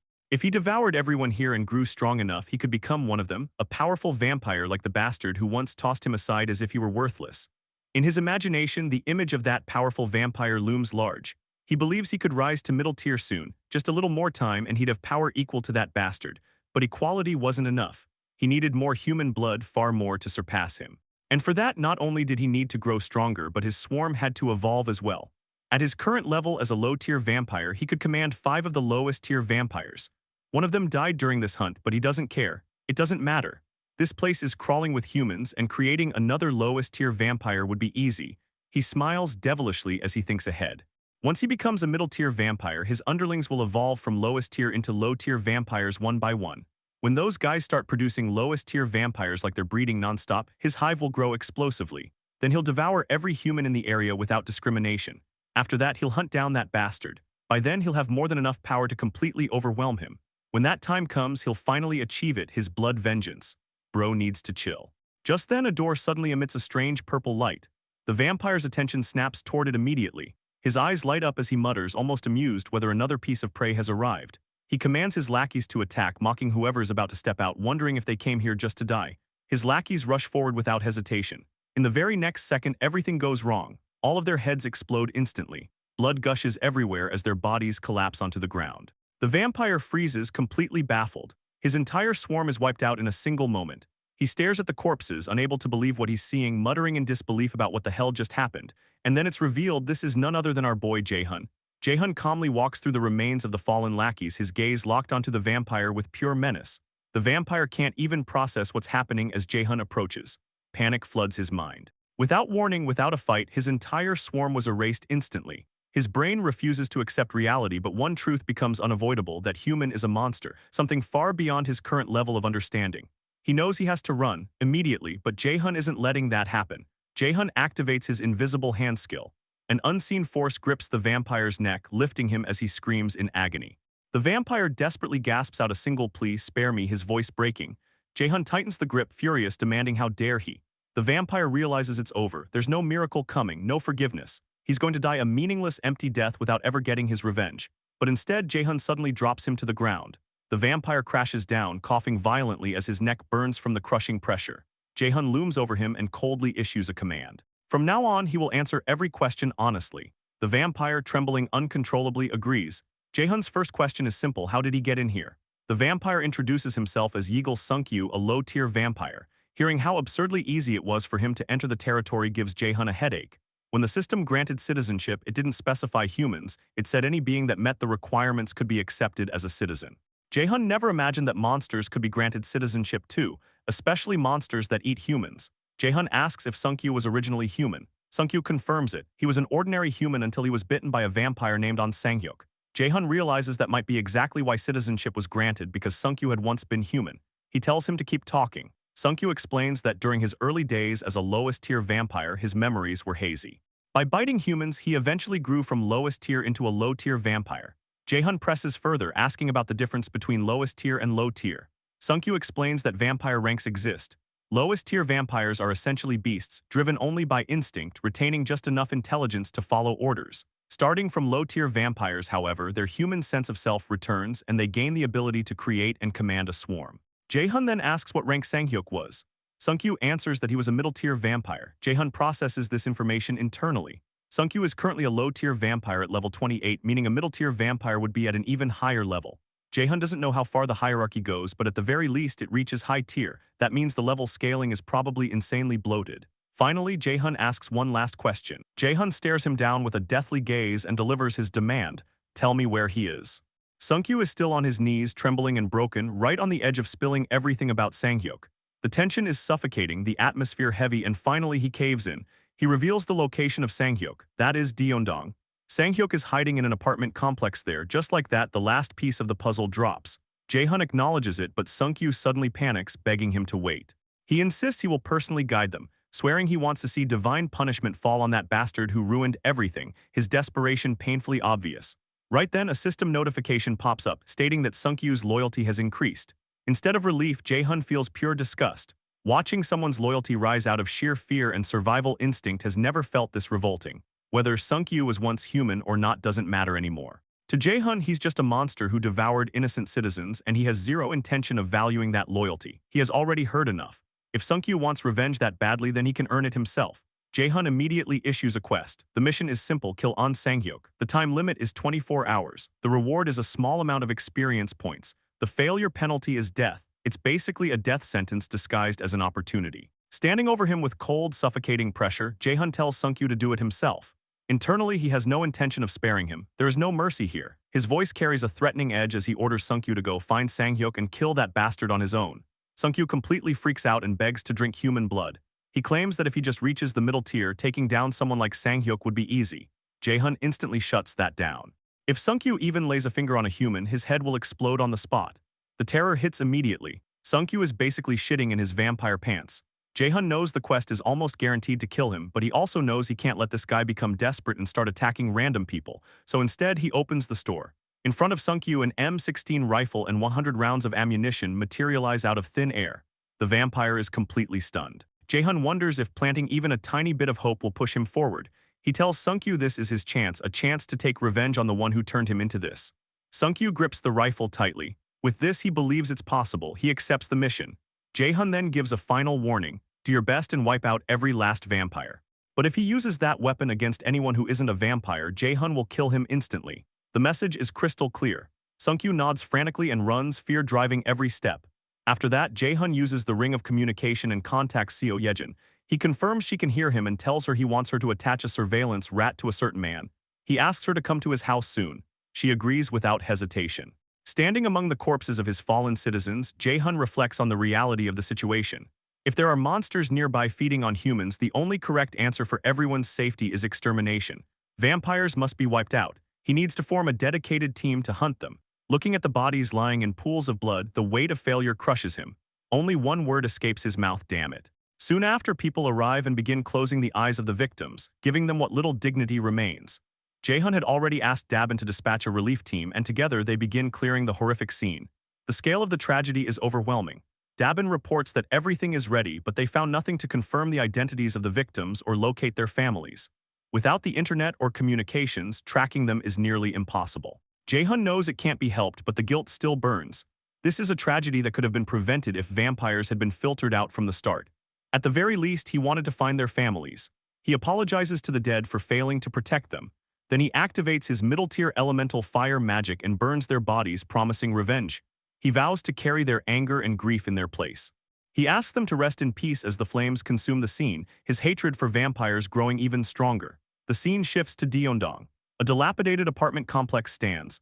Sungkyu is charging through the area, screaming, clutching the M16 as he opens fire on every lowest-tier vampire in sight. Bodies drop one after another as he rages. He shouts that he has come back to kill Sang-hyuk, his voice echoing through the building. Meanwhile, Seo Yejin's rat provides real-time surveillance to Jae-hun and Seo Yejin. Jae-hun calmly observes everything. Using his ultimate eyes, he realizes something ridiculous. Sungkyu is spraying bullets non-stop. He was only given 100 rounds, yet he is wasting them on lowest-tier vampires. Sungkyu claimed that low-tier vampires have their intelligence, but watching him now, Jae-hun can only think that Sungkyu is just a dumb fuck. From the start, Jae-hun never expected him to succeed anyway. Right then, the rifle runs out of ammunition. At the exact same moment, Jae-hun opens his storage and dematerializes the weapon entirely. Sungkyu is left empty-handed and immediately starts begging for more bullets. 100 rounds, no, 50 would be enough. Before he gets an answer, a voice cuts through the air. Sungkyu freezes. A woman stands in front of him. She heard the commotion and came to see what was happening. She quickly realizes who he is. It's Sungkyu, the one who got kicked out, returning alone like an idiot. The woman is clearly a vampire. Sungkyu explodes with rage and charges at her with his claws. She only smiles and mocks his filthy mouth. With a simple gesture and glowing red eyes, she orders the low-tier vampires to attack. They swarm him instantly, piling on and restraining him. Sungkyu struggles, screaming and cursing as they cling to him. The woman yawns, calling the situation boring. She asks if he even knows why he was thrown away in the first place. It's because he's stupid. He demands an explanation while struggling under the weight of the dumb monsters. She mocks him. He can't even handle low-tier vampires. He can't even take care of himself, yet he wastes food. Even while pinned down, Sungkyu continues cursing her, calling her a fucking bitch. She demands honesty. She noticed the marks on the walls and the noise earlier. She knows he brought a gun and wants to know where he hid it. Instead of answering, Sungkyu spits in her face and tells her to frick off. The woman's expression turns cold. This is why stupid bastards don't live long. She orders the lowest-tier vampires to kill him. Their mouths open wide as they loom over him. In the next moment, blood spills, meaning Sungkyu is dead. Sungkyu dies in the very next second, just like that, gone. Our protagonist, Jae-hun, receives the system notification confirming Sungkyu's death. Just then, the lowest-tier vampires who killed Sungkyu begin to change. Their bodies start trembling, steam rising and leaking from their skin as if something inside them is boiling over. The vampire girl watches this and realizes something insane is happening, thinking their nutritional condition was better than expected, and she didn't even know their kind could evolve. The vampire woman immediately takes control and orders them to search around and see if there is anything like a gun. The vampires obey without hesitation, sprinting through the area to find weapons. But suddenly she notices something strange, an unusual smell lingering in the air, something that doesn't feel right. Meanwhile, on the other side, Jae-hun is already prepared. He remembers what Sungkyu demonstrated, that vampires can die if they get shot, meaning bullets work on them. This realization changes everything. Jae-hun orders Seo Yejin to get ready, and as he extends his hand, she agrees without hesitation. Internally, Jae-hun thinks about how the vampires being fixated on finding guns bought them precious time. Above Seo Yejin's rat, a system panel appears and gas starts leaking from it, slowly filling the entire floor. The vampire woman realizes it too late. The whole place is already saturated. Panic sets in. She understands the trap, but there is no time to escape. Jae-hun shouts for Seo Yejin to cut the link with the rat. In the same instant, Jae-hun summons burning tissues. Because the entire floor is filled with gas, the result is completely predictable. The space erupts in a blinding flash, and in the next moment, the entire floor explodes, wiping out everyone there. System notifications flood in front of Jae-hun, confirming he has hunted a low-tier vampire, level 28, hunted lowest-tier vampires, level 18, and more.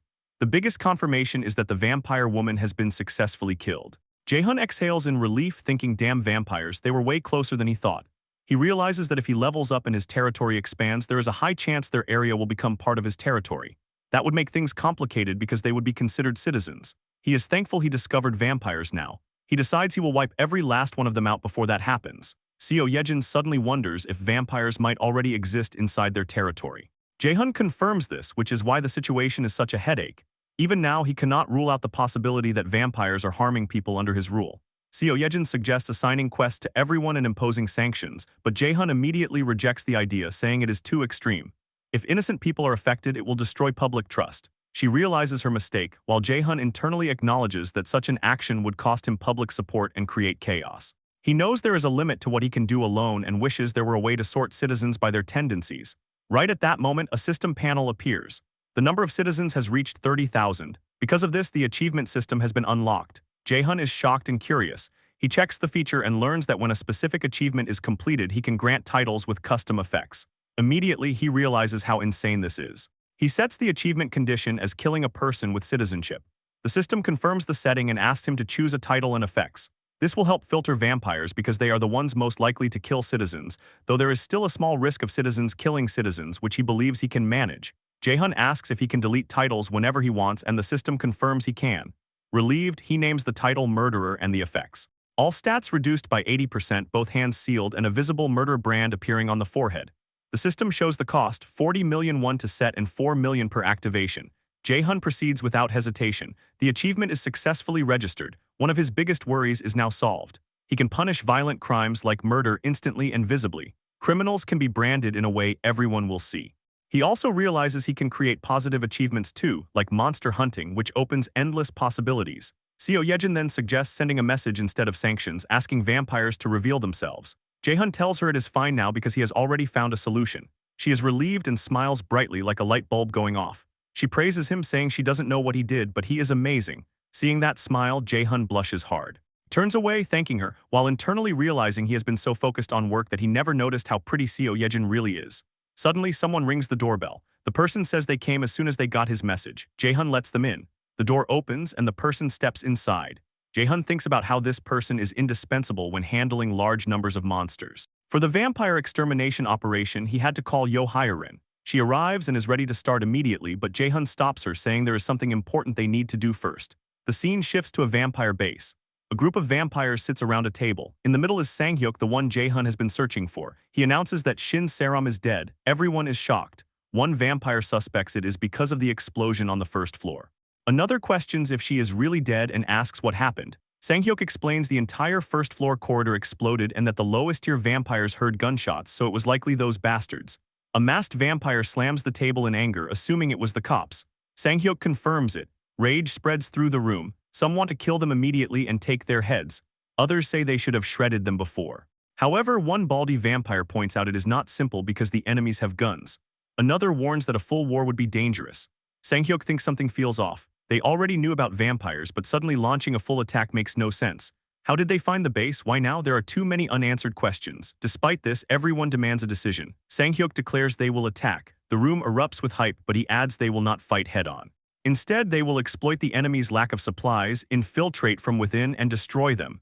He begins to name the person who will carry out this operation, but before he can finish, loud banging shakes the door. The knob starts moving. In the next second, the door swings open. Someone suddenly interrupts Sang-hyuk's meeting, and the guy is clearly annoyed as he demands to know what the hell the interruption is about.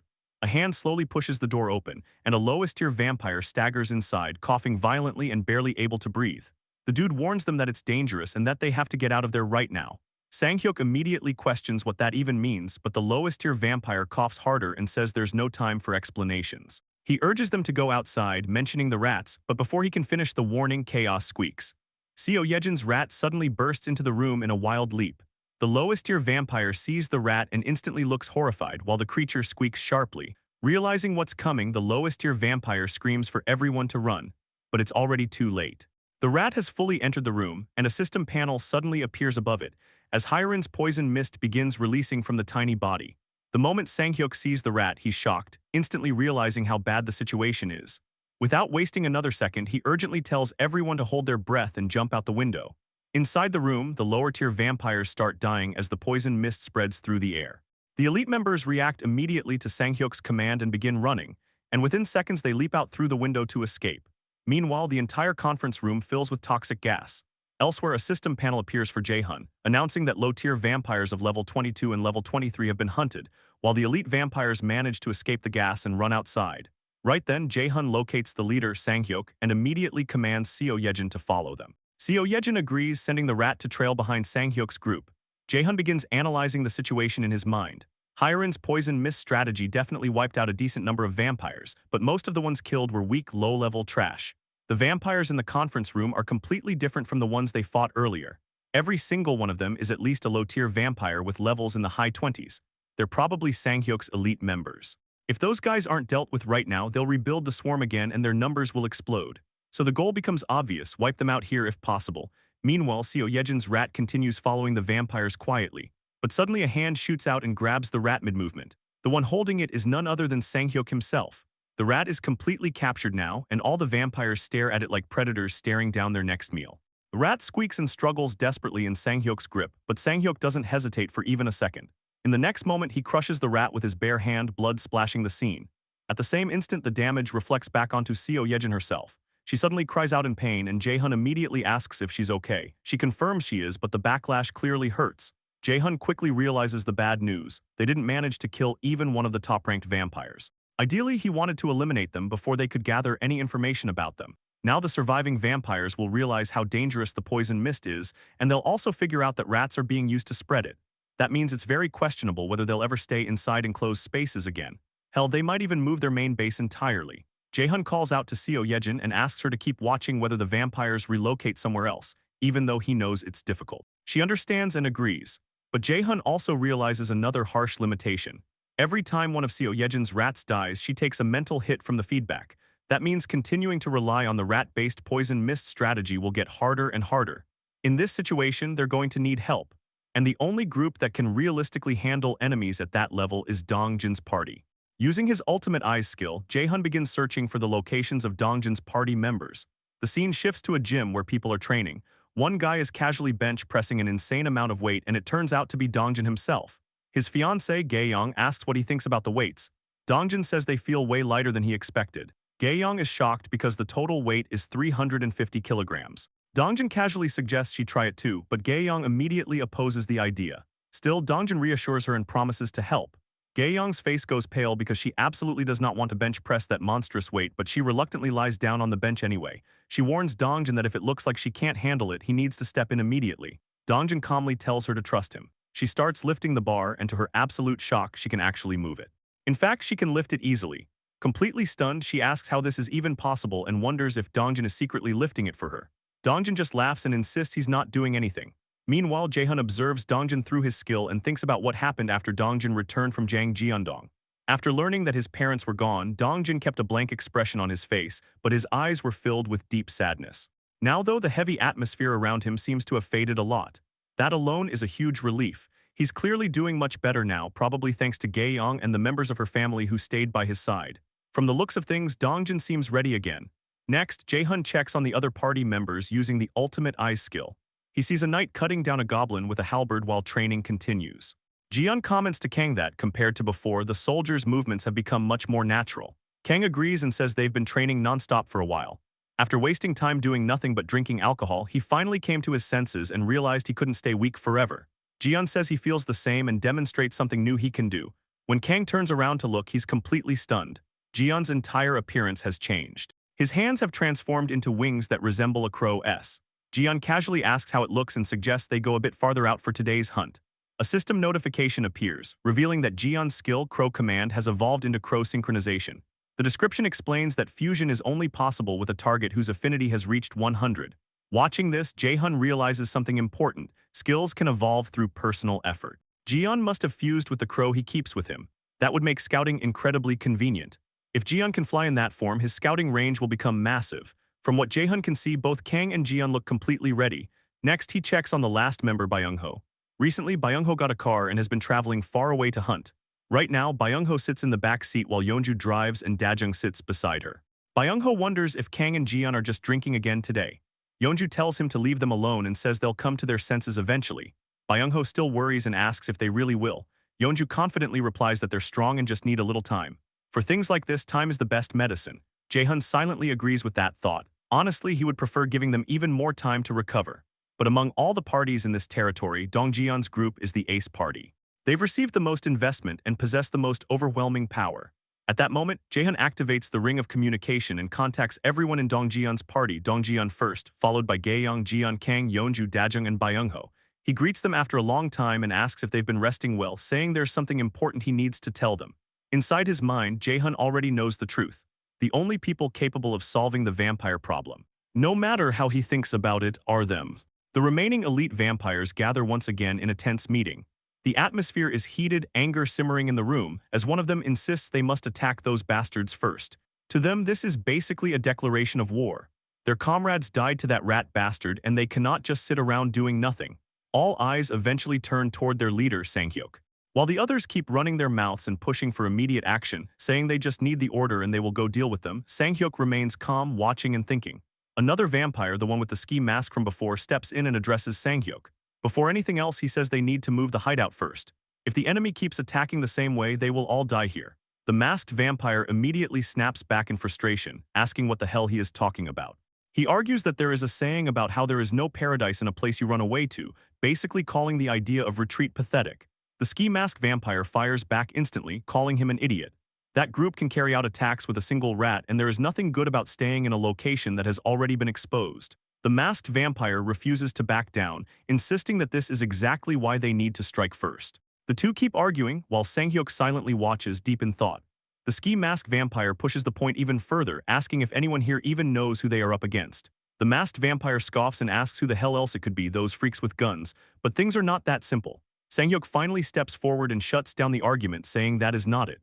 The masked vampire turns to him and asks if Sang-hyuk actually knows who they really are. Sang-hyuk admits that he does not know their identity, but he is certain of one thing. The group they assumed attacked them does not have anyone with abilities like the ones they witnessed. Then Sang-hyuk brings up something strange that nobody else seemed to notice. The corpses disappeared after they were killed.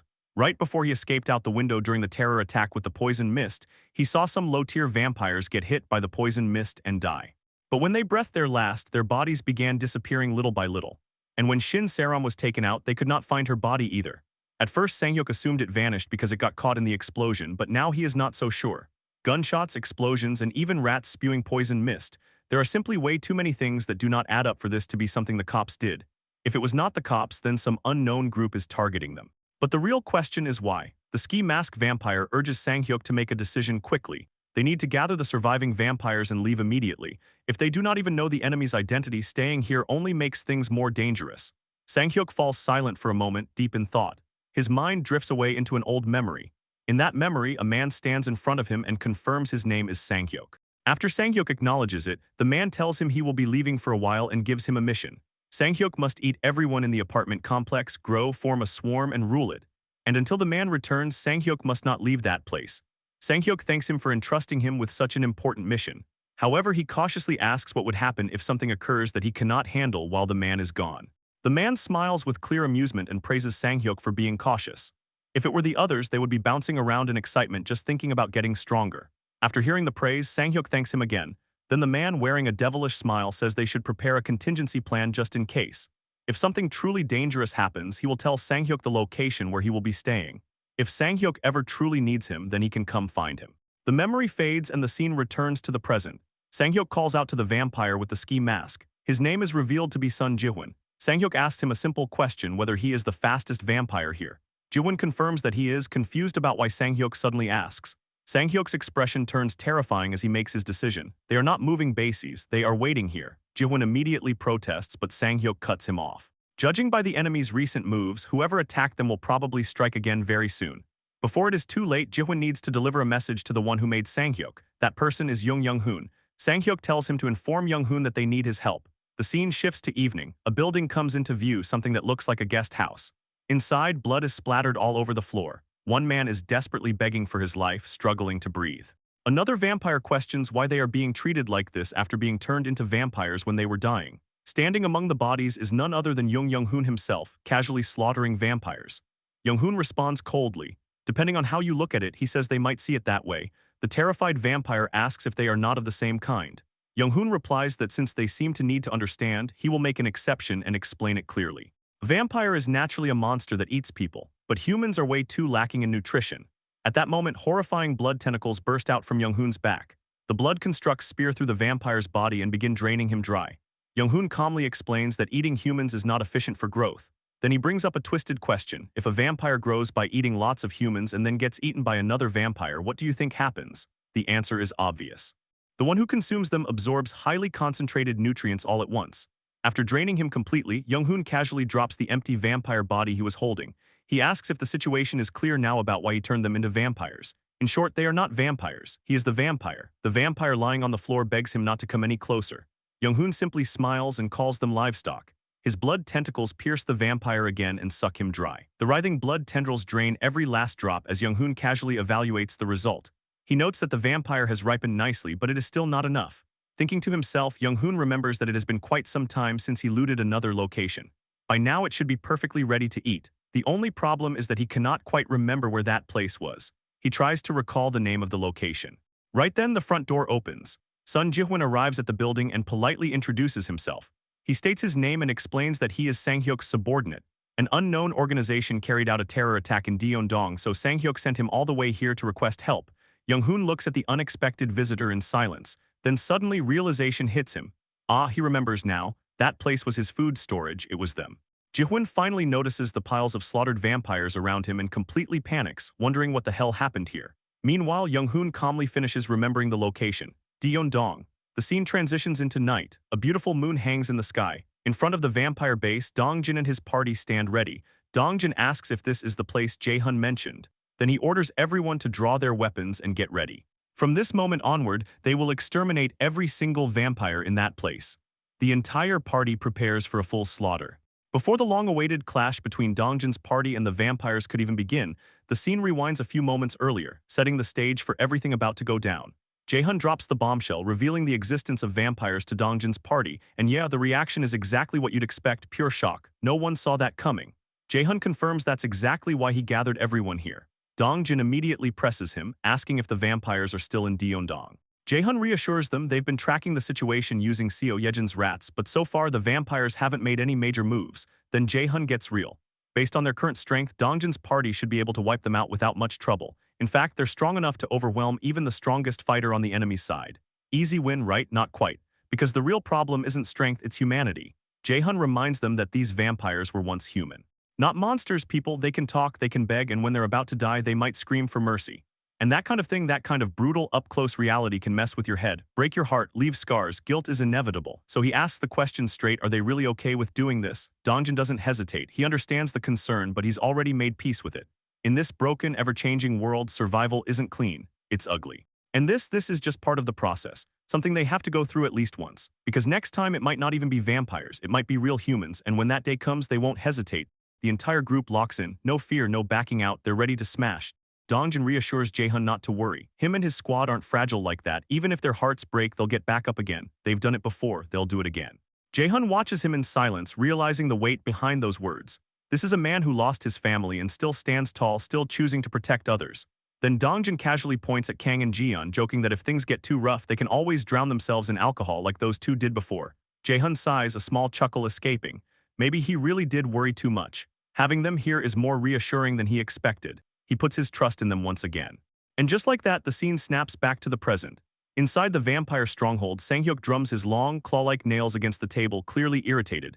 He's waiting for Jihoon, who should have been back by now. Way past the expected time, something's off. He starts wondering if something went wrong, maybe even on Young-hoon's side.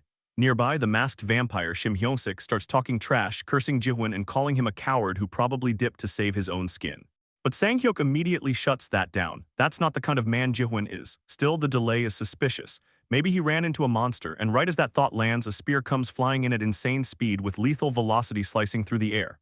Before Hyung-sik can even finish reacting, the spear blasts past them, leaving both him and Sang-hyuk completely stunned. The sheer power behind that throw is unreal. They turn to look at it, yeah, definitely a spear.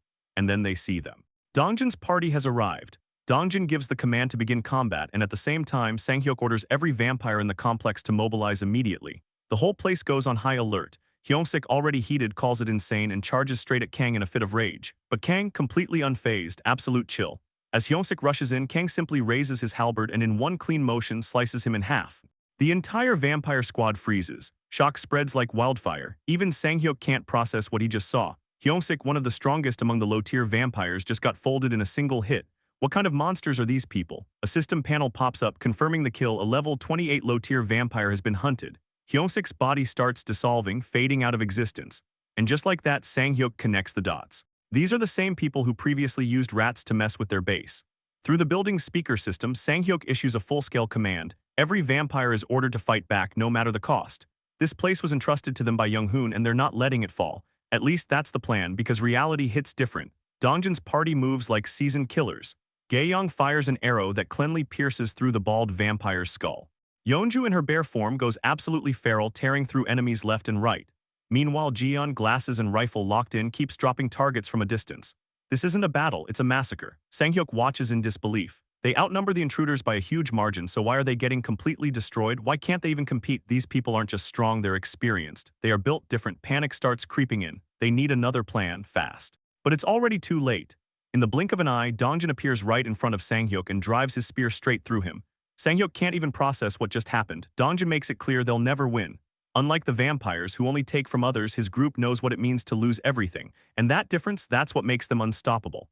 Then he unleashes a relentless barrage of spear strikes, tearing into Sang-hyuk's body. Sang-hyuk, barely holding on, calls out to Young-hoon in his mind, clinging to the promise he once made. And right then, something crashes down from above. The impact is massive, cutting straight into the middle of the battlefield. Dongjin instantly senses the danger and pulls back, because the one who just arrived is on a completely different level. Young-hoon, he casually mutters about being late because he grabbed a quick snack. Sang-hyuk, lying in his own pool, vision fading, looks up at him with relief. Finally, salvation. He made it in time, but Young-hoon barely spares him a glance. He wonders if Sang-hyuk is already dead and complains that the freshness is ruined. Bro has zero empathy. Then he turns. His eyes lock onto Dongjin's party, radiating pure killing intent.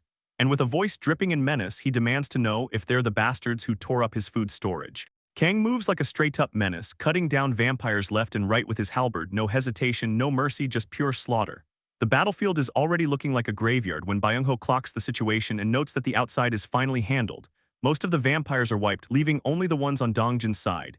Out of nowhere, something feels off. Kang catches sight of smoke rising in the distance, and the vibe is not vibing. Something just dropped, and whatever it is, it's not good news. Cut to the other side, Dongjin is facing off against Young-hoon, and the dude immediately comes in disrespectful, calling him the lowlife who ruined his food. Dongjin is straight up confused. What food? What is this guy even yapping about? Then it gets weirder for Young-hoon. Sang-hyuk's corpse just starts disappearing like it got erased from existence. Young-hoon is visibly thrown off for a second, realizing he can't even eat it. Bro is pissed, his meal just got deleted mid-game. At that exact moment, Jae-hun jumps in through the ring of communication, urgently warning Dongjin to fall back. The enemy in front of him isn't just any vampire, this guy is a high-tier vampire. But before Dongjin can even react, Young-hoon vanishes. Gone, and then he's right in front of Dongjin in less than a blink, swinging with everything he's got. The impact hits like a sonic explosion, launching Dongjin straight out of the complex. He crashes hard, landing on his flat ass, but somehow manages to get back up. The squad is already panicking, calling out to him, but Dongjin steadies himself and confirms he blocked the strike. He warns everyone, stay sharp. That bastard is high-tier, no joke. Young-hoon, meanwhile, is already analyzing, curious about the ability that made the corpses vanish without a trace. Then suddenly he pauses, he smells something, and his whole demeanor flips. Humans are supposed to taste like trash to him, low nutrition, not worth it. But this scent is different. Dude straight up licks his lips in a disgusting way and decides right then and there these guys aren't just enemies anymore. They're his next meal. Kang hears this nonsense and is like, what kind of absolute BS is this clown spouting? Young-hoon doesn't care. In his mind, it's simple, his food got wiped, so now they're replacing it. He lashes out instantly, blood tentacles snapping forward toward Kang. Kang doesn't back down, he charges head-on, ready to throw hands, but the difference in power is brutal. In the next second, Kang's silver armor shatters like glass. Kang freezes for a split second, shocked, and that's all it takes. Young-hoon appears right in front of him, ready to finish it. But clutch timing, Byung-ho teleports in and yoinks Kang out of there just before the killing blow lands. Clean save. Absolute MVP moment. Young-hoon is immediately annoyed while Byung-ho checks on Kang. Kang acknowledges it straight, if not for that save, he was done for. Young-hoon, though, is amused now. Teleportation 2? Interesting, Kang isn't done either. He taps into Sung Jinwoo's power and drops Arise.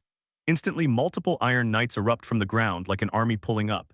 Instead of fear, Young-hoon is actually enjoying this, calling it fun. Kang orders the charge and the Knights rush in without hesitation. And then they get absolutely folded. Young-hoon proves exactly why he's high tier. One clean sweep of his blood tentacles and the entire Knight squad gets obliterated like they were made of paper. He straight up calls them toys because to him that's all they are, but the team isn't done. While Young-hoon is busy flexing, Gae-young steps in. She's already drawn her bow, arrow of light fully charged. In the next second, she releases it with everything she's got. The arrow splits mid-flight into multiple projectiles, raining down and piercing into Young-hoon. It actually hurts him. Perfect timing, Dajung buffs Yeonju, who immediately dashes in. She launches herself into the air, aiming to strike from above, but Young-hoon reacts fast. His blood tentacles wrap around her midair, locking her down instantly. Yeonju gets caught off guard, completely restrained, and then she is thrown away like nothing. Gae-young fires again, but Young-hoon isn't falling for the same trick twice. He dodges the arrow easily, except not really, because the arrow curves, full 360, comes right back and slams into him anyway. That's her piercing skill kicking in, and the damage actually shows on his face this time. Then from above, the real combo hits. Jiyeon in crow form is carrying Dongjin into the sky. Dongjin is fully cloaked in black flames, looking like a aura farmer. He locks onto Young-hoon and drops a single command. Die. With full force, he hurls his spear downward, crashing into Young-hoon as he lands. The impact is massive. For a second, it actually feels like it might be over. Dongjin questions it. Did they finally finish him? Nope. Young-hoon's voice cuts through the aftermath. He's still alive, not just alive, impressed. He admits it himself, this is the first time he's struggled this much. Which means one thing, he's about to go all out. And his first target, the archer. His eyes lock onto Gae-young. His leg muscles tense, and in the next instant he disappears and reappears right in front of her, calling her a stupid bitch, ready to end her. But Gae-young doesn't panic, she smiles, because she's not alone. Backing her up is the real monster of this squad, Jae-hun, the god of this apocalypse. As Young-hoon closes in, Jae-hun calmly opens a system panel. The moment it appears, Young-hoon actually looks shocked for the first time. Too late, Jae-hun has already summoned a 20 kg plate and it's inches away from Young-hoon's face before he can even react. Impact. The heavy plate pierces straight through him. Yeah, bro is cooked. And just to add insult to injury, Gae-young throws in a final jab from the back. What an idiot. We see the party gathered, discussing Young-hoon's condition as he lies unconscious, his head completely smashed in, yet somehow healing, which has everyone low-key freaking out, as they question what kind of monsters they're even dealing with and whether this insane regeneration is what high-tier vampires are capable of. Dongjin cuts through the noise, telling everyone to be quiet as he notices Young-hoon starting to regain consciousness, and in the next moment Young-hoon's eyes slowly open, his vision blurred before gradually focusing on Dongjin's party surrounding him. As Dongjin calls him out like a monster, Young-hoon suddenly jolts awake, gasping for air, while his right eye bleeds uncontrollably, only for it to start healing in real time. But then Young-hoon snaps, dragging his hand across the ground in rage, as he spits out insults, calling them filthy dogs for daring to touch him, only for Dongjin to calmly shut him down. By explaining that his body won't move the way he wants because they fed him a neurotoxin while he was regenerating, which leaves Young-hoon visibly shocked. With a spear pointed directly at his neck, Dongjin makes it clear that if Young-hoon wants to live, he better start answering properly, pressing him for information about who he is, what the vampire leader is like, and where they can be found, demanding that he spill everything. Instead of panicking, Young-hoon starts laughing, completely amused even on the brink of death, calling the situation pathetic as he never imagined a day where prey would dare threaten him, before revealing that they are the new humanity, blessed by some mysterious being that granted them strength. When asked about this so-called being, Young-hoon admits that even he doesn't fully know who or what it is, but he does know where it exists, which immediately makes Dongjin snap and demand that he talk. But Young-hoon isn't about to fold, mocking them by questioning whether they really think they can win even if they find that being. And in a sudden, unhinged move, he pierces his own body with a trembling hand, warning them not to get cocky as blood splatters everywhere, and Dongjin is left stunned, trying to figure out what the hell he's doing. Even as he bleeds out, Young-hoon keeps talking, making it clear that wiping out all vampires was never going to be easy, claiming that while other high-tier vampires might be weak, he's not about to go down to people like them, challenging them to struggle and work themselves to the bone before dying. This absolute madman has killed himself by piercing his own heart, instantly triggering system notifications as he dies. A notification confirms that a middle-tier vampire has been hunted, granting a massive amount of experience points, along with money deposited into the ultimate shut-in wallet, followed by another notification stating that a high-tier vampire level 49 has also been hunted, giving even more experience. However, because the individual died by his own hand, the settlement amount is adjusted, and another notification reveals that the leader of the Deondong Pure Castle apartment complex has been killed, unlocking the ability to build an outpost base in that area. As the system continues popping off, we see skill levels increasing, including the House Declaration skill reaching level 25, and as the protagonist levels up again, his territory expands once more with the system confirming the expansion. As always, Jae-hun drops to his knees, overwhelmed by the intense pain that comes with leveling up, while behind him, Seo Yejin watches with concern, asking if the territory expanded again. Jae-hun is surprised she can tell, but Seo Yejin explains that every time the territory expands, he ends up like this, clearly worried about whether he's actually okay, which makes Jae-hun realize that she's often been by his side during these moments. He reassures her that it's only temporary before shifting focus, asking about the situation around Deondong, and Seo Yejin reports that it looks like all the vampires have been exterminated. Right then, Dongjin contacts Jae-hun telepathically, confirming that they've finished searching the complex as instructed, but after a pause, he admits that there don't seem to be any survivors. Jae-hun acknowledges this calmly, saying it's as expected before telling them to return and rest, and the party follows his orders. He then turns back to Seo Yejin, thanking her for her hard work and telling her she can head back as well, and as she leaves, she reminds him that rest is important too and tells him not to push himself too hard. Jae-hun gives a faint smile, wondering if he really looks that worn out, but despite appreciating the concern, he makes it clear he can't rest yet, as he opens his achievement system. Thinking about how his expanding territory brings more people under his control, he realizes that while he wants to accept everyone, there's a risk of vampires slipping in, so he decides to create a specific achievement targeting vampires, to prevent future problems. The system prompts him to set the achievement description, and Jae-hun defines it so that if a vampire gains citizenship, their abilities will be heavily restricted, and a mark will appear on their face, similar to how murders are identified, and the system confirms the setup is complete. Moving on, he considers how to distribute the 3 skill points he just earned from leveling up, already having a plan for one of them as he opens the store and upgrades it.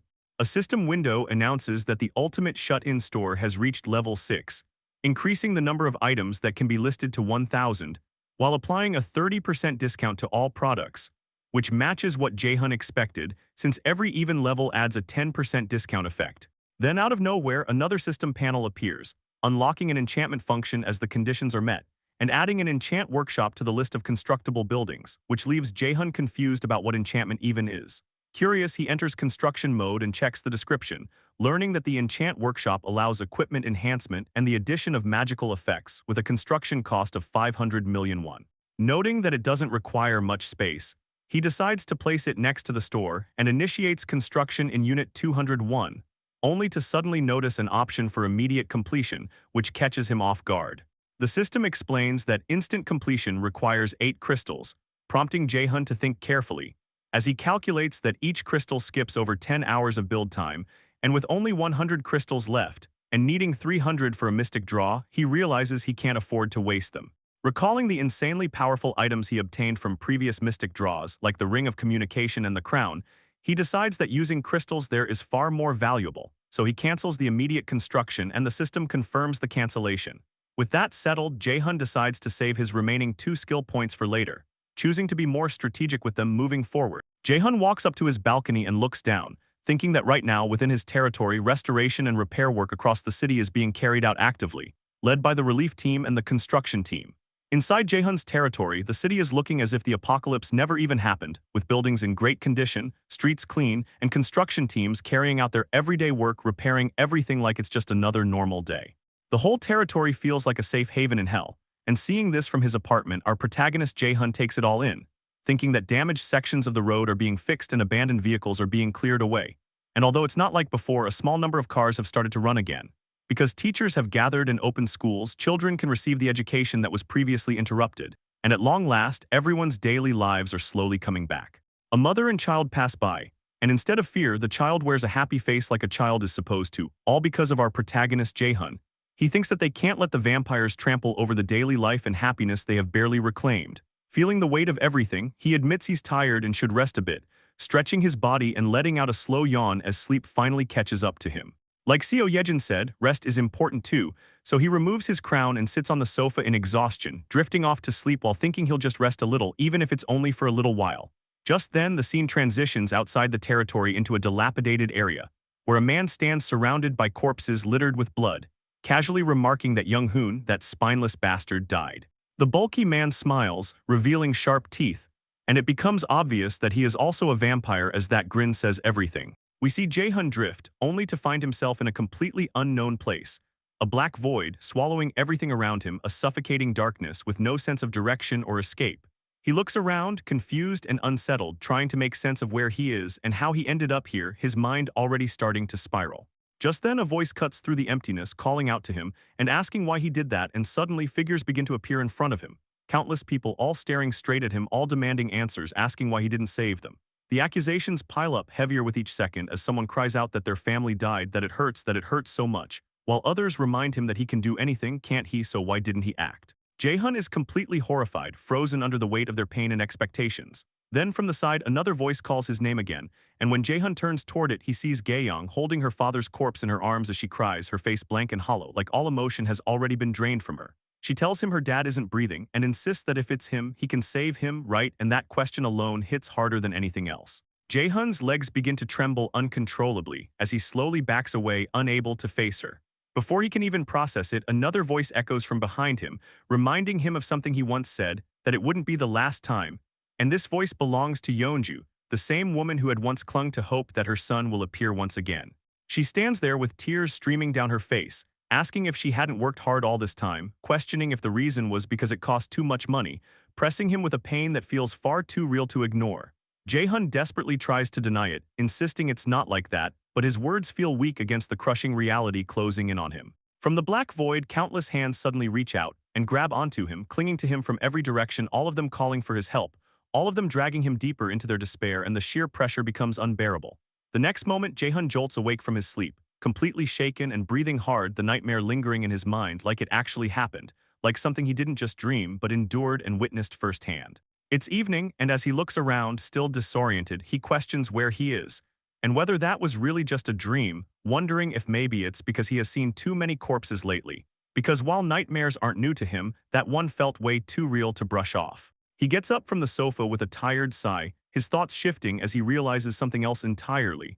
Why hasn't Yeonju contacted him yet? Especially when a vampire of that level should have been enough to justify giving her a quest. Deciding not to overthink it, he reaches for the Ring of Communication and calls her, asking if she could come to his house for a bit because there's something he wants to talk about. After some time passes, the door opens and Yeonju arrives, greeting him as calmly as ever, saying she came because he called for her. Jae-hun invites her inside, asking her to come in first since there's something important he wants to discuss, and she agrees without hesitation. Soon, they are seated across from each other at a table, quietly drinking coffee, the atmosphere calm, but carrying an unspoken weight. Jae-hun finally brings up the topic of Siwoo, asking why she didn't request for her son to be revived one more time, and though he apologizes for not phrasing it more carefully, the question still lands. Yeonju responds without resentment, saying his feelings came through clearly enough, and then she begins to explain that on that day she experienced the miracle of meeting her son again, something that was only possible because of him. But after that moment, she witnessed Gae-young's father pass away, and she saw her companions who had all lost their families, and she also heard Dajung's story, each piece of suffering adding to a realization she couldn't ignore. As Jae-hun listens in silence, Yeonju continues, explaining that seeing everyone struggle and suffer made her understand that if she kept insisting on seeing Siwoo again, it would eventually become a problem. People would begin clinging to Jae-hun, desperately trying to hold on to those they had already lost, and the fragile society that had only just begun to stabilize could easily collapse back into chaos. She admits she didn't want Siwoo to become the spark that ignites that kind of conflict, and honestly she comes off as the best character in the story, no debate. At that point, Jae-hun finally understands why she never made the request, why she chose to let things remain as they were. Yeonju continues, saying that everyone is carrying similar pain, yet they still keep living. And because of that, she reached the conclusion that there was no reason for her alone to be any different. She then thanks Jae-hun sincerely for granting her that miracle, for giving her and Siwoo the chance to meet again, saying that even now, the time she was given to say goodbye still feels like a dream, and that it brought her immense comfort. Hearing all of this, Jae-hun realizes something subtle but powerful. Yeonju's expression is completely different from when he first met her. Back then, she was a complete mess, unstable and consumed by grief, but now she looks calm, satisfied, and genuinely at peace. He acknowledges that it's a relief, but internally he reflects on how, unlike before, there is now a quiet stability in her gentle expression, something that almost feels out of reach for him. After their short meeting, Yeonju gets up to leave, and Jae-hun thanks her for coming, but she insists that she should be the one thanking him. As she turns to go, she expresses her gratitude once more for everything he has done for her, wishing him a good night, and Jae-hun responds with a faint, genuine smile. Now alone, he reflects on the conversation, realizing that Yeonju was far more of an adult than he was, that instead of him comforting her, it was her answer that ended up comforting him. He feels like if he went back to sleep now, he might finally be able to rest peacefully. As the scene fades, night fully takes over and the moon glitters softly in the dark sky, bringing a rare sense of quiet to everything. Several weeks pass in what feels like the blink of an eye, and the scene shifts abruptly to the sound of gunfire echoing through the air, somewhere else entirely. Bullets tear through groups of goblins, cutting them down one after another, and the ones responsible for this clean sweep are none other than the trio everyone knows, the twins and Seunjob. Seunjob receives a system notification confirming that the quest has been completed, that the reward will be given, and that he has obtained a small amount of experience points, and he can't help but grin as he notes that he has hit his daily target. Turning to the twins, he asks how many they have left, and both of them respond that they have about 5 more each, which only makes him smirk. With zero empathy, he tells them to finish the rest of the hunt by themselves, which immediately pisses off one of the twins, who calls it nonsense, and tells him to stick around longer, but Seunjob casually walks away, saying he's clocking out first, and that they need to start building some independence. He even throws in a mocking grin as he looks back, basically calling them out for always relying on others like brats, which clearly hits a nerve. The first twin is ready to snap, but the second one steps in, calming him down and telling Seunjob to just go, assuring him that they'll handle the rest themselves. Seunjob accepts that response easily, saying that as long as they understand, that's enough, and then he leaves without another glance. Once he's gone, the second twin admits the obvious truth, that without him, things get significantly harder, but even so, they have no choice but to manage on their own.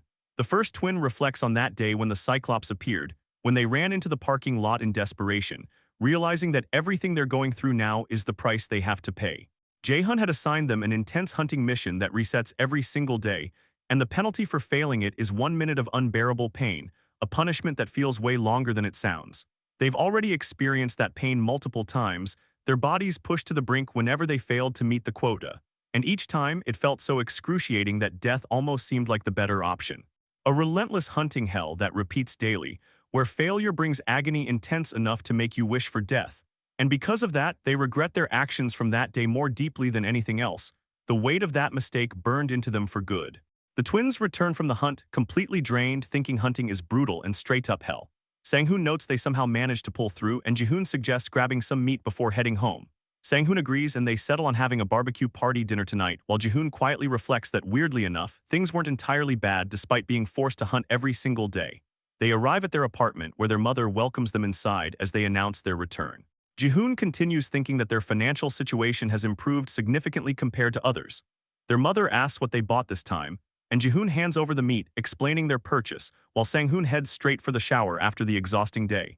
Jihoon keeps thinking that thanks to their financial stability, they no longer have to worry about what they can or cannot afford, and that's probably why these thoughts keep coming to him lately. After a while, Sang-hoon comes out of the shower looking satisfied, saying he feels refreshed. He tells Jihoon to go wash up as well since he's done, and Jihoon remarks that he takes way too long. Sang-hoon responds that it's because he feels more refreshed that way. Jihoon agrees and says he'll shower quickly and asks him to help set up the table. Sang-hoon then flexes his muscles and calls out to Jihoon, telling him good work today and that they should give it their all again tomorrow. Jihoon responds that he did great too. Internally, Jihoon feels at peace, thinking things are better this way. He reflects further, recalling how monsters appeared in the world, making life incredibly tough, but everything changed because Kim Jae-hun appeared. Safe zones were established and fair rewards were given to those who put in the effort. Before the world fell apart, Jihoon had graduated from a no-name college and earned a pitiful salary while working at a black company. Back then, life wasn't about living but just enduring, as he remembers his senior throwing papers at him. Compared to those hopeless days, even if life is tiring now, he feels it is overflowing with vitality and far better.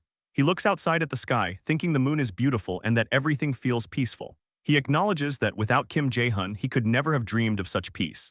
However, he still regrets the choice he made that day, when he abandoned Jae-hun's request and ran away like a coward following Baek Seunjob. He folds his hands together, resolving not to disappoint Jae-hun again, and prays that this peace continues forever.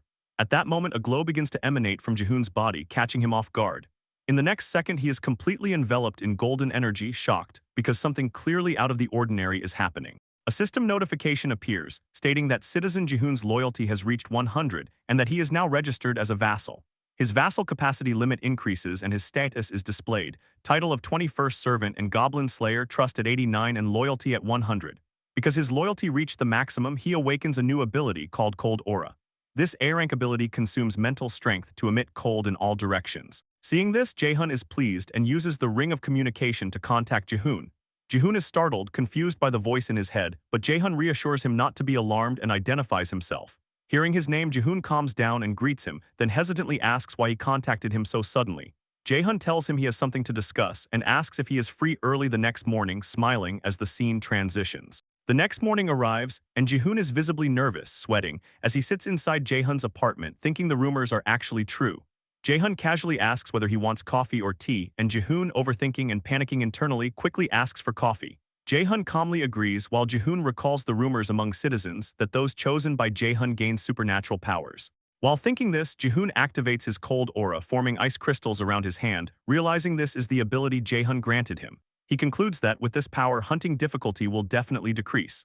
Just then, Jae-hun returns with the coffee, and Jihoon quickly dismisses his ability and thanks him. Jae-hun begins by congratulating him and informs him that from now on, his party will be released from the daily harsh quest.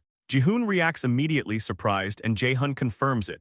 He explains that while the mandatory nature of the quest will disappear, if something similar happens again, the consequences will not be so lenient.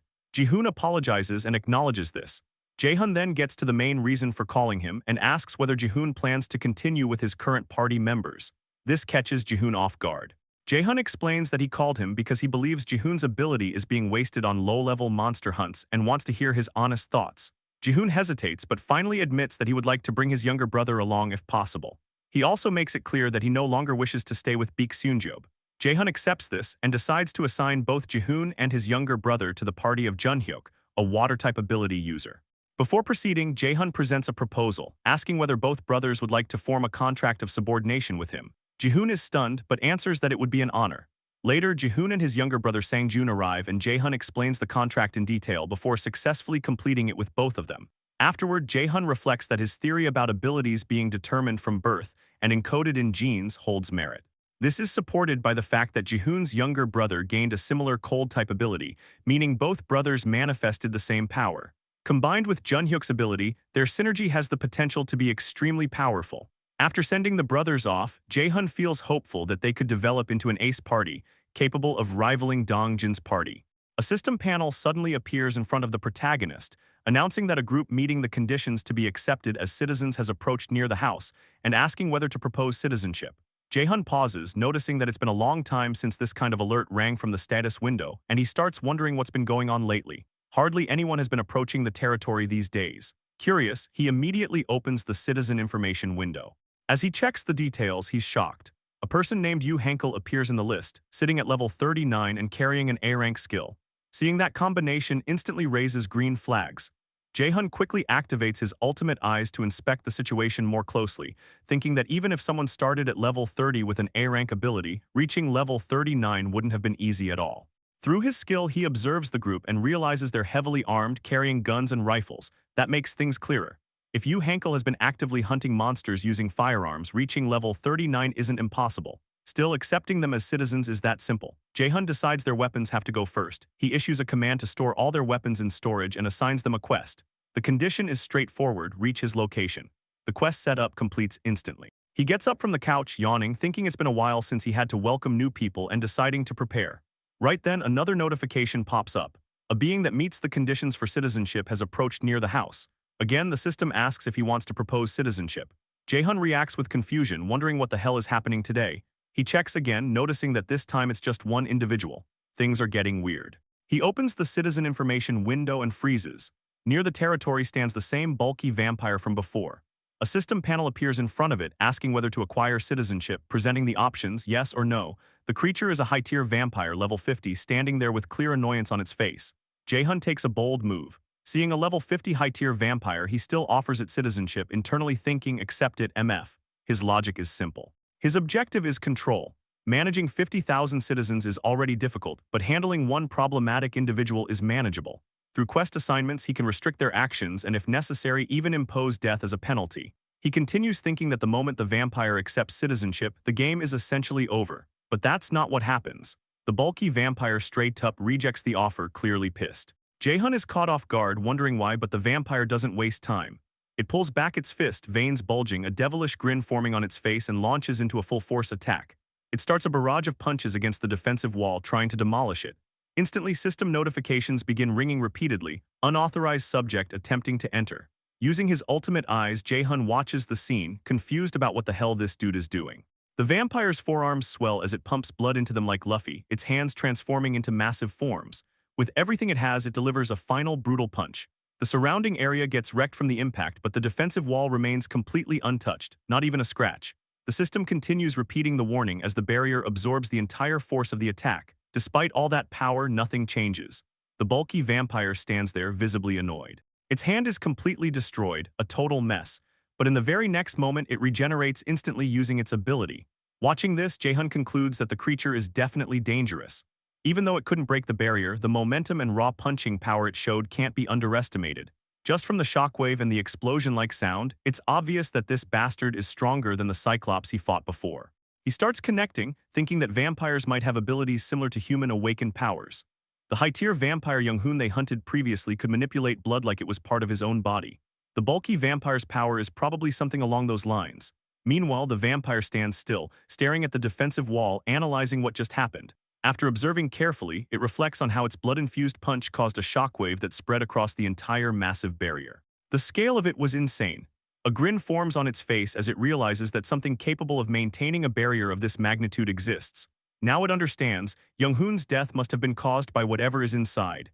There's an existence within that barrier with power beyond its comprehension, something that defies common sense. Even someone at the absolute peak might not be able to exert power on this level. He recalls an image of a vampire offering its blood, which it consumed, reinforcing its thoughts. This isn't a situation it can handle alone. Deciding to retreat, the bulky vampire turns back, thinking he needs to head back for now, but Jae-hun isn't about to let that slide. Using the ring of communication, he contacts Seo Yejin and orders her to come to his house immediately. There's a target they need to track. Internally, Jae-hun is dead serious. He's absolutely not letting that vampire get away. The scene shifts and Seo Yejin's rats are locked in, tracking the bulky vampire and keeping constant tabs on his movement. The surveillance is steady, but the pressure is building fast. Seo Yejin turns to Jae-hun, asking what they do next, her tone carrying urgency as the situation starts slipping out of control. She explains that if this keeps up, the connection between her and the rats is about to get cut off. Jae-hun immediately focuses on the target's position, asking where the vampire is right now. Seo Yejin reports that he's moving, passing through Shin Hyundai Station along the Donghae line. At the same time, she's visibly struggling to maintain control over her rats, the connection flickering as things begin to break down. Then it happens. The link between Seo Yejin and her rats completely snaps. She apologizes to Jae-hun, admitting the connection was cut. Jae-hun brushes it off, staying composed, saying it's fine. At least they're not completely blind. Dongjin's party is still on the move, actively pursuing the bulky vampire. Seo Yejin wipes sweat from her face, relieved that the chase hasn't completely collapsed. Meanwhile, Jae-hun runs through the situation in his head, analyzing every detail. He starts speculating whether the vampire is planning to go all the way to Jijengun. The original plan was to track him back to the vampire headquarters, but the distance already feels way farther than expected. Then a bigger question hits him: why the Donghae line out of all possible routes? That line connects Busan to Tiwagang Station in Ulsan. The realization creeps in and it's not looking good. There's a real possibility that their headquarters might actually be in Ulsan. That assumption alone is enough to raise the stakes to a dangerous level. Ulsan is a massive city with a population of over 1 million. If vampires have been operating there, that means an insane number of humans could have already been used as nourishment. The implication is obvious: there could be a huge number of high-tier vampires waiting there. And then comes the worst-case scenario. The same bastard who scouted their area could return to that base and come back leading a full squad of high-tier vampires. If that happens, it's game over. Even if it sounds extreme, Jae-hun knows it's not something they can afford to ignore. If that situation becomes real, things are going to spiral into something seriously catastrophic. He makes the call. No hesitation in his decision. There's no way they can let that vampire escape alive. At the same time, Dongjin's party continues the pursuit, closing in, while maintaining communication through the ring of communication. Jae-hun contacts them directly and lays it out. They're switching to Plan B. He makes it clear he's counting on them. The response comes back solid and immediate. They understand. Elsewhere, the tone shifts completely as chaos breaks out in another location.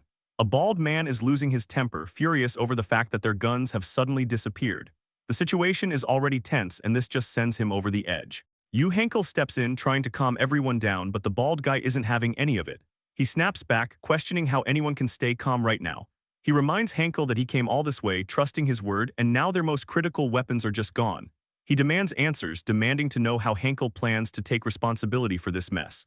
Hankel is clearly cornered but tries to hold his ground. He apologizes about the guns but insists that if they just see what's ahead for themselves, they'll change their minds. He calls out to another man, urging him to at least listen. The man pushes back immediately, saying this isn't something they can handle without weapons. Moving around in this place alone is already dangerous. Hankel doubles down, claiming there are no monsters here, but that argument gets shut down instantly. The man calls it out as complete nonsense. Especially in a situation like this, no one is buying that. Hankel tries one last angle, reminding him of his ability, asking if that doesn't count for anything. The man admits he knows what Hankel can do, but that still doesn't make this plan any less insane. Going in unarmed and potentially running into a horde of monsters is basically asking for total annihilation. From his perspective, Hankel is asking everyone to bet their lives on his personal judgment, and there's still a real chance he could be wrong. The argument is still heating up when suddenly everything stops. Every single person receives a system panel notification. A glowing interface appears in front of them, catching everyone off guard. Confusion spreads instantly as they try to process what's happening. The panel displays a quest. The objective is clear: find your way to room 3002 in building 114. The bulky vampire tears through the railway tracks, while someone silently chases him from above, tracking his every movement from the sky. The figure following him turns out to be Jian. Using his wings, Jian flies directly overhead while reporting to Jae-hun that he found the target Jae-hun mentioned. Keeping his eyes locked on the vampire below, Jian confirms the monster is right in front of him. Jae-hun immediately gives the order to begin Plan B. In the next moment, a system panel opens near Jian's stomach area as his storage activates. Poison mist starts pouring directly out of the system window, flooding the railway tracks with thick green smoke. The bulky vampire slows down in confusion, trying to understand what the hell is happening around him. Then suddenly, Byung-ho appears behind him using teleportation. Already locked in with his rifle, Byung-ho unloads multiple shots straight into the bulky vampire. But the attacks are completely ineffective against a level 50 vampire. The bullets bounce right off his body like they are nothing. The bulky vampire slowly turns toward Byung-ho with a terrifying glare, demanding to know who the hell he is. Then in a flash, the vampire disappears from his position and instantly appears in front of Byung-ho. With his blood-pumped fist cocked back, he smashes the ground so hard that Byung-ho gets launched away violently. Byung-ho stumbles backward, trying to recover, but he suddenly stops because Gae-yong is already standing behind him with her bow prepared. Before firing, she quickly checks if Byung-ho is okay, and after confirming he is still fine, she immediately focuses on the vampire. Gae-yong coldly declares she has nothing to say to the likes of him before firing an arrow of light directly at the bulky vampire. But the vampire reacts insanely fast, hopping sideways just in time to dodge the attack. Hearing her insult, the bulky vampire realizes they already know what he is. The moment he understands they recognize him as a vampire, he becomes visibly furious. Right then, Kang arrives in silver armor. Without wasting time, he commands his forces to arise, and numerous golem knights appear instantly, before charging straight toward the bulky vampire. The massive golems gang up on him together, swinging heavy swords from every direction.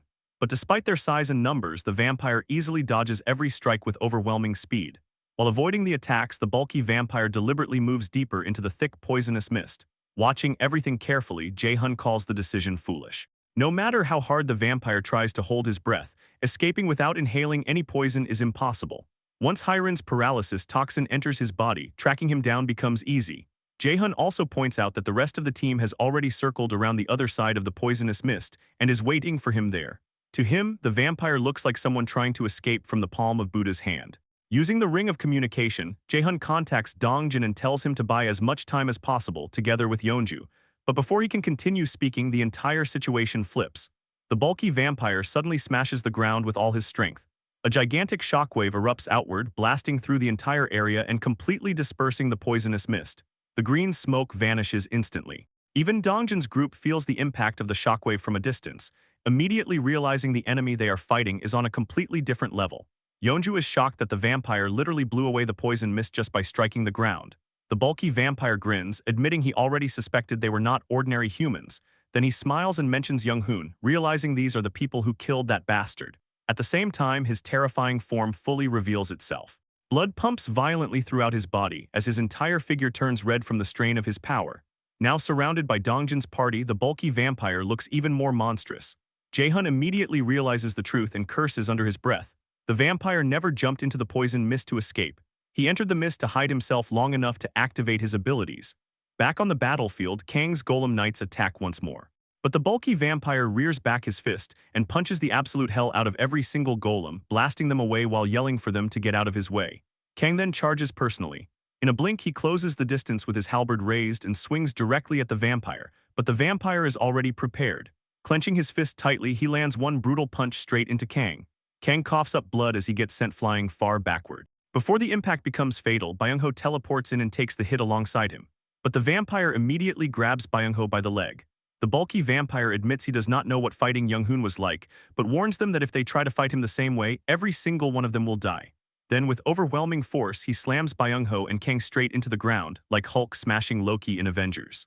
Gae-young cries out in panic, but she does not even get time to react properly, because the bulky vampire instantly appears behind her. He coldly points out that this is not the time to worry about others. A second later, he strikes Gae-young and sends her flying directly toward Dongjin and Yeonju.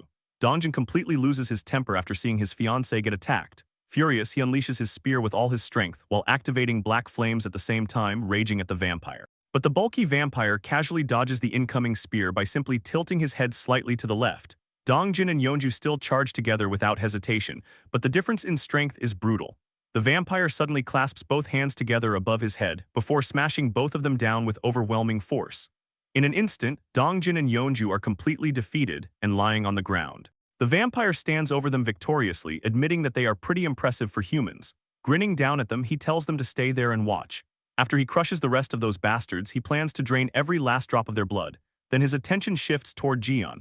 Jiyeon spreads his wings protectively around Dajung and Gae-young, while the vampire tightens his leg muscles and leaps forward to finish them off. The bulky vampire declares that he will have them for dinner. Jiyeon closes his eyes, fully believing he is about to die. But then, right in the middle of the battlefield, blue lightning suddenly flashes into existence, signaling someone's arrival.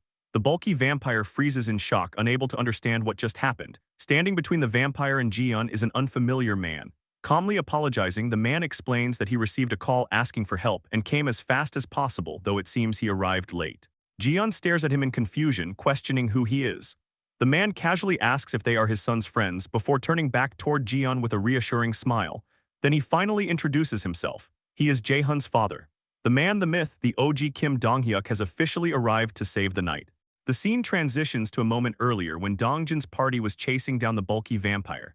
Jae-hun watches everything unfold while thinking that Dongjin's group would probably catch that vampire bastard soon enough. They had already dealt with higher-tier vampires before, so there was no real reason to panic yet. But the actual issue wasn't the vampire itself. It was his level. The guy was level 50. At higher levels, even a single level gap becomes insanely significant, and that kind of difference was absolutely not something people could just brush aside.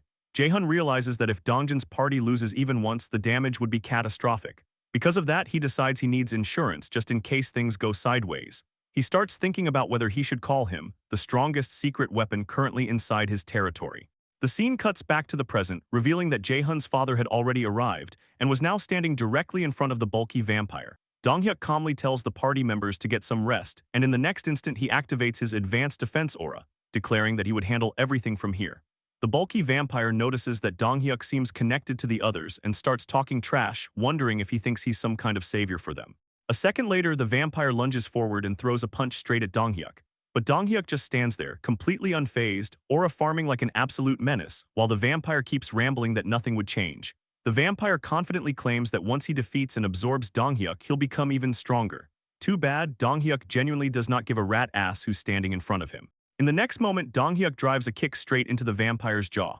Blood bursts from the vampire's mouth as the impact lands with flawless timing, completely blanking out the vampire's senses. With just a single strike, the vampire instantly realizes something is wrong. He thinks it's impossible. A single kick had pierced through his body enhancement, the same enhancement capable of stopping bullets. But to the vampire's horror, that kick was only the beginning. Dong-hyuk pulls back his fist, clenching it tightly. His posture is perfect, his killing intent overflowing as he prepares the next attack. During those tiny fractions of a second, the vampire can't even process what's happening. He genuinely cannot believe a mere human could possess this kind of power. Around them, all of the party members are locked onto the battle, watching everything unfold. Then Dong-hyuk unleashes a punch with all his might and absolutely punches the flying fuck out of the vampire. The energy tears clean through the vampire's body, and with only one strike, the entire surrounding area gets completely decimated. That was the level of Dong-hyuk's strength. The vampire remains standing there for a moment with a massive hole through his body. He had been defeated. Dong-hyuk stays calm as hell through the entire thing and casually remarks that things were roughly cleaned up. Then he turns toward the party members, praises everyone for their hard work, and smiles like this entire fight was barely an inconvenience to him. He casually asks if they should head back now, sounding unbelievably chill, while the bulky vampire spends his final moments drowning in disbelief.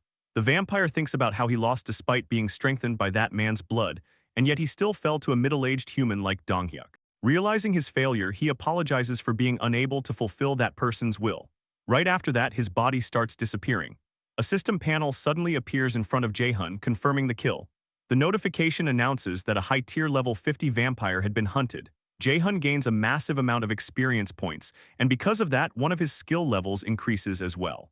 Before the moment can continue any further, the scene abruptly transitions to what looks like a bloody bath.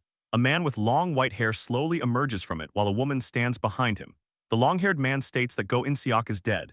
The white-haired man then gives an order to the woman behind him, Seo Nuri, telling her that he needs her to head to Busan. Nuri immediately complies without hesitation and accepts the command.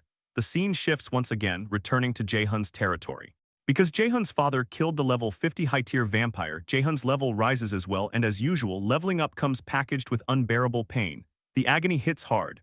While Jae-hun struggles through it, Seo Yejin approaches him with concern and offers him a glass of water. Jae-hun thanks her, and Seo Yejin asks if his territory expanded again and whether he's okay. Jae-hun reassures her that he's fine and tells her not to worry. As he drinks the water, Jae-hun reflects on how lucky they were not to arrive too late. He already knew his father was strong because of the bloodline buff, but he never expected him to be overwhelmingly powerful to that degree. Dongjin's party constantly benefited from title buffs that made them stronger than their actual levels suggested, yet even with those buffs, they were nowhere near Dong-hyuk while he was wrapped in his enhanced protection aura. Jae-hun feels genuinely relieved that he called his father as backup, just in case things went wrong. Right then, another system panel appears, announcing that Citizen Byung-ho had used all available daily quests for the day. The completed quests are evaluated, and Jae-hun immediately realizes what's happening. He remembers that everyone, including Dongjin's party, had been assigned to complete 3 daily quests each day. The efficiency compared to the cost had been incredibly high, so none of them had missed a single day so far. Honestly, Jae-hun hadn't expected much from the rewards, but things ended up working out surprisingly well. He starts wondering what kind of bonus he might get this time. Part of him hopes for something like pain resistance, since every level up feels like his body is getting folded by reality itself. Then the system announces that the evaluation is complete. A notification appears, congratulating him and revealing that he hit the jackpot. Jae-hun had obtained a skill point. The moment he sees it, he's insanely happy. He immediately praises Byung-ho in his head. Out of all the countless daily quest rewards he had received so far, this was only the second time he'd ever gotten a skill point, and both times happened because of Byung-ho. Jae-hun jokes to himself that once a support character becomes a support character, they stay one forever. At that exact moment, Seo Yejin notices his reaction and asks if he received some good news. Jae-hun happily responds that he basically won the lottery, leaving Seo Yejin confused as hell. She questions what he means by lottery, but Jae-hun brushes it off and explains that the news just feels that good. While thinking things through, Jae-hun decides to use the remaining skill points from before to further upgrade the store skill. With the speed his level keeps increasing, he figures he'll probably fill every store slot before even reaching level 30. Until now, he never seriously considered how to spend those points, but even free skill points couldn't just be wasted carelessly. Then Jae-hun notices something strange. A completely new section appears in the system called Ultimate Shut-in S Health. Seeing that, Jae-hun starts wondering if leveling it up could reduce the pain that always accompanies his level-ups. But almost immediately, he rejects the idea. The risk feels way too high. If he spends a skill point on it only to receive some random effect like increased regeneration, then the entire thing would become a complete waste. In the end, he decides the safe option is still the best option. A system panel appears asking if he wants to upgrade the Ultimate Shut-in's Dignity Preservation skill. Jae-hun chooses yes. The moment he does, the normally blue system panel suddenly changes into a brilliant golden color, radiating intense golden light everywhere. Another notification appears immediately afterward, announcing that the Ultimate Shut-in's Dignity Preservation skill had reached level 6. Jae-hun stares at it in complete awe, wondering if this is actually real. Then a brand new window appears, stating that a new function has been added. But before the function can even be revealed, the scene transitions once more to an apocalyptic ruined city. Somewhere inside the destroyed area, countless lowest-tier vampires are hunting humans and drinking their blood. High above them, standing on top of a building while the swarm moves below, Nuri watches everything unfold. Nuri reflects on how both Jung Young-hoon and Go In-seok died. She finds it unbelievable that someone managed to kill two true vampires who directly received power from that person. Thinking about Busan, she starts wondering what kind of monster could possibly live there. As those thoughts cross her mind, blood suddenly erupts from her back, forming massive wing-like structures that resemble butterfly wings. While the vampire girl moved into action, Dongjin's party gathered with Jae-hun to discuss a serious situation. Based on the enemy's recent movements, Jae-hun believed there was a strong possibility that the vampire base was located in Ulsan. In the worst-case scenario, the entire city could already be under vampire control. Jae-hun continued explaining that Ulsan used to be an industrial city, with a population of over 1 million people. If the vampires had been using all those humans as nourishment, then the number of high-tier vampires would naturally be insane. He remembered what the last high-tier vampire had said before dying. There had to be an existence ranked even higher than them. Sweat slowly rolled down Jae-hun's face as the pressure started kicking in. If 2 or more high-tier vampires showed up at once, could they really handle it? Dongjin already knew the reality of the situation. He admitted it definitely would not be easy. Jae-hun quietly acknowledged the answer, but internally he kept calculating possibilities. Registered vassals could technically be leveled up artificially if enough money was spent. If he invested enough to raise Dongjin's entire party to level 50, then they would at least have a decent shot at winning. The issue was the cost. It would take hundreds of billions of won, completely cracked levels of spending. Right then, Donghyuk casually raised his hand and said he could probably handle 3 or 4 of those high-tier vampires by himself. And if Jae-hun's mother joined him, they could likely deal with even more. Jae-hun knew his father was not exaggerating. When his father fought alongside his mother, the physical amplification effect became absurdly powerful. On top of that, his mother's skill, the king's blessing, boosted physical stats even further. If Dajung's blessing stacked on top of everything else too, Donghyuk honestly might be able to wipe out every high-tier vampire alone. But there was still one massive problem. Could they also deal with the being those high-tier vampires referred to as that person? There was barely any information about that existence. That unknown factor alone made the whole situation feel dangerous as hell. At that moment, Jian suddenly volunteered to scout Ulsan himself. Jae-hun was surprised, but Jian calmly explained that with his ability, he could travel there and back quickly. Jae-hun admitted the distance would not be an issue for him, but if Ulsan truly was a nest packed with vampires, then the mission could become insanely dangerous. He asked if Jian would really be okay. Jian simply smiled and said it was something that had to be done anyway. Jae-hun eventually agreed. He promised to keep constant watch over him, and if things became dangerous, Jian only needed to buy a little time. Jae-hun would immediately use Vassal Summon to pull him back safely. Even after agreeing though, Donghyuk remained quiet in the background, clearly thinking about something. The scene then shifted to Nuri flying across the city with her butterfly wings spread wide. As she moved through the sky, she reflected on Jung Young-hoon and Go In-seok. Both of them had been complete weirdos, but they were not weak. In fact, they were among the stronger high-tier vampires. Because of that, she stayed cautious. Her plan was simple: investigate quickly and leave immediately. But the moment she arrived, the sight in front of her completely broke her brain. Standing, there was a gigantic world tree. Nuri stared at it in disbelief, wondering how a tree could possibly be that massive. She immediately concluded that the 2 high-tier vampires must have been killed by that thing. Then she noticed something even crazier. Humans were casually living inside the buildings like nothing had happened. Regular, everyday life. A citizen turned on a light bulb inside an apartment and the entire room lit up with electricity. In the middle of a ruined apocalypse, these people still had power. Nuri was genuinely stunned. She could not understand how electricity was even functioning anymore. Completely confused, she rushed forward to get a closer look, but right before entering, a system panel suddenly appeared in front of her with a simple warning. No entry. Nuri immediately stopped midair. Before she could process it, another message appeared asking if she wanted to acquire citizenship. The realization instantly hit her. The system had recognized her existence. At that point, Nuri understood that continuing to scout any further would be dangerous. Still, she could not stop staring at the city. It genuinely looked like the apocalypse had never touched this place. Cars drove across the roads normally, trucks moved through the streets, buildings glowed with electricity. The entire area looked absurdly normal while the outside world had already gone to shit. Realizing she had seen enough, Nuri decided retreating was the safest option and flew away from the area. Watching everything through his ultimate eyes skill, Jaehun clicked his tongue in disappointment. A flying vampire would have been insanely useful. He had offered citizenship just in case, but she rejected it too. If he could somehow make vampires accept citizenship, the advantage would completely shift to his side. He could stop enemies from leaving with information and potentially even feed false information back to their faction. That would have been peak manipulation. Still, it was not a total loss. Jaehun figured there was a limit to how much information Nuri could report back anyway. At most, she could only describe three things: the world tree, the transparent barrier, and the fact that she had been offered citizenship. As Jaehun continued thinking things through, he realized the vampire's reaction speed was way faster than expected. After the first high-tier vampire died, it had taken almost a month for another one to appear. This time, a new high-tier vampire arrived before even a single day had passed. That raised another disturbing possibility. Maybe vampires could somehow sense the deaths of their subordinates. It sounded insane, but definitely not impossible. Either way, the quick reaction ended up helping Jaehun too. Thanks to Nuri, he had finally pinpointed the vampire's exact location. Far above the sky, Nuri continued flying forward, completely unaware that Jian was secretly following her in his crow transformation form. Jaehun carefully monitored the pursuit and judged that as long as Jian avoided direct combat and kept enough distance, there should not be a problem.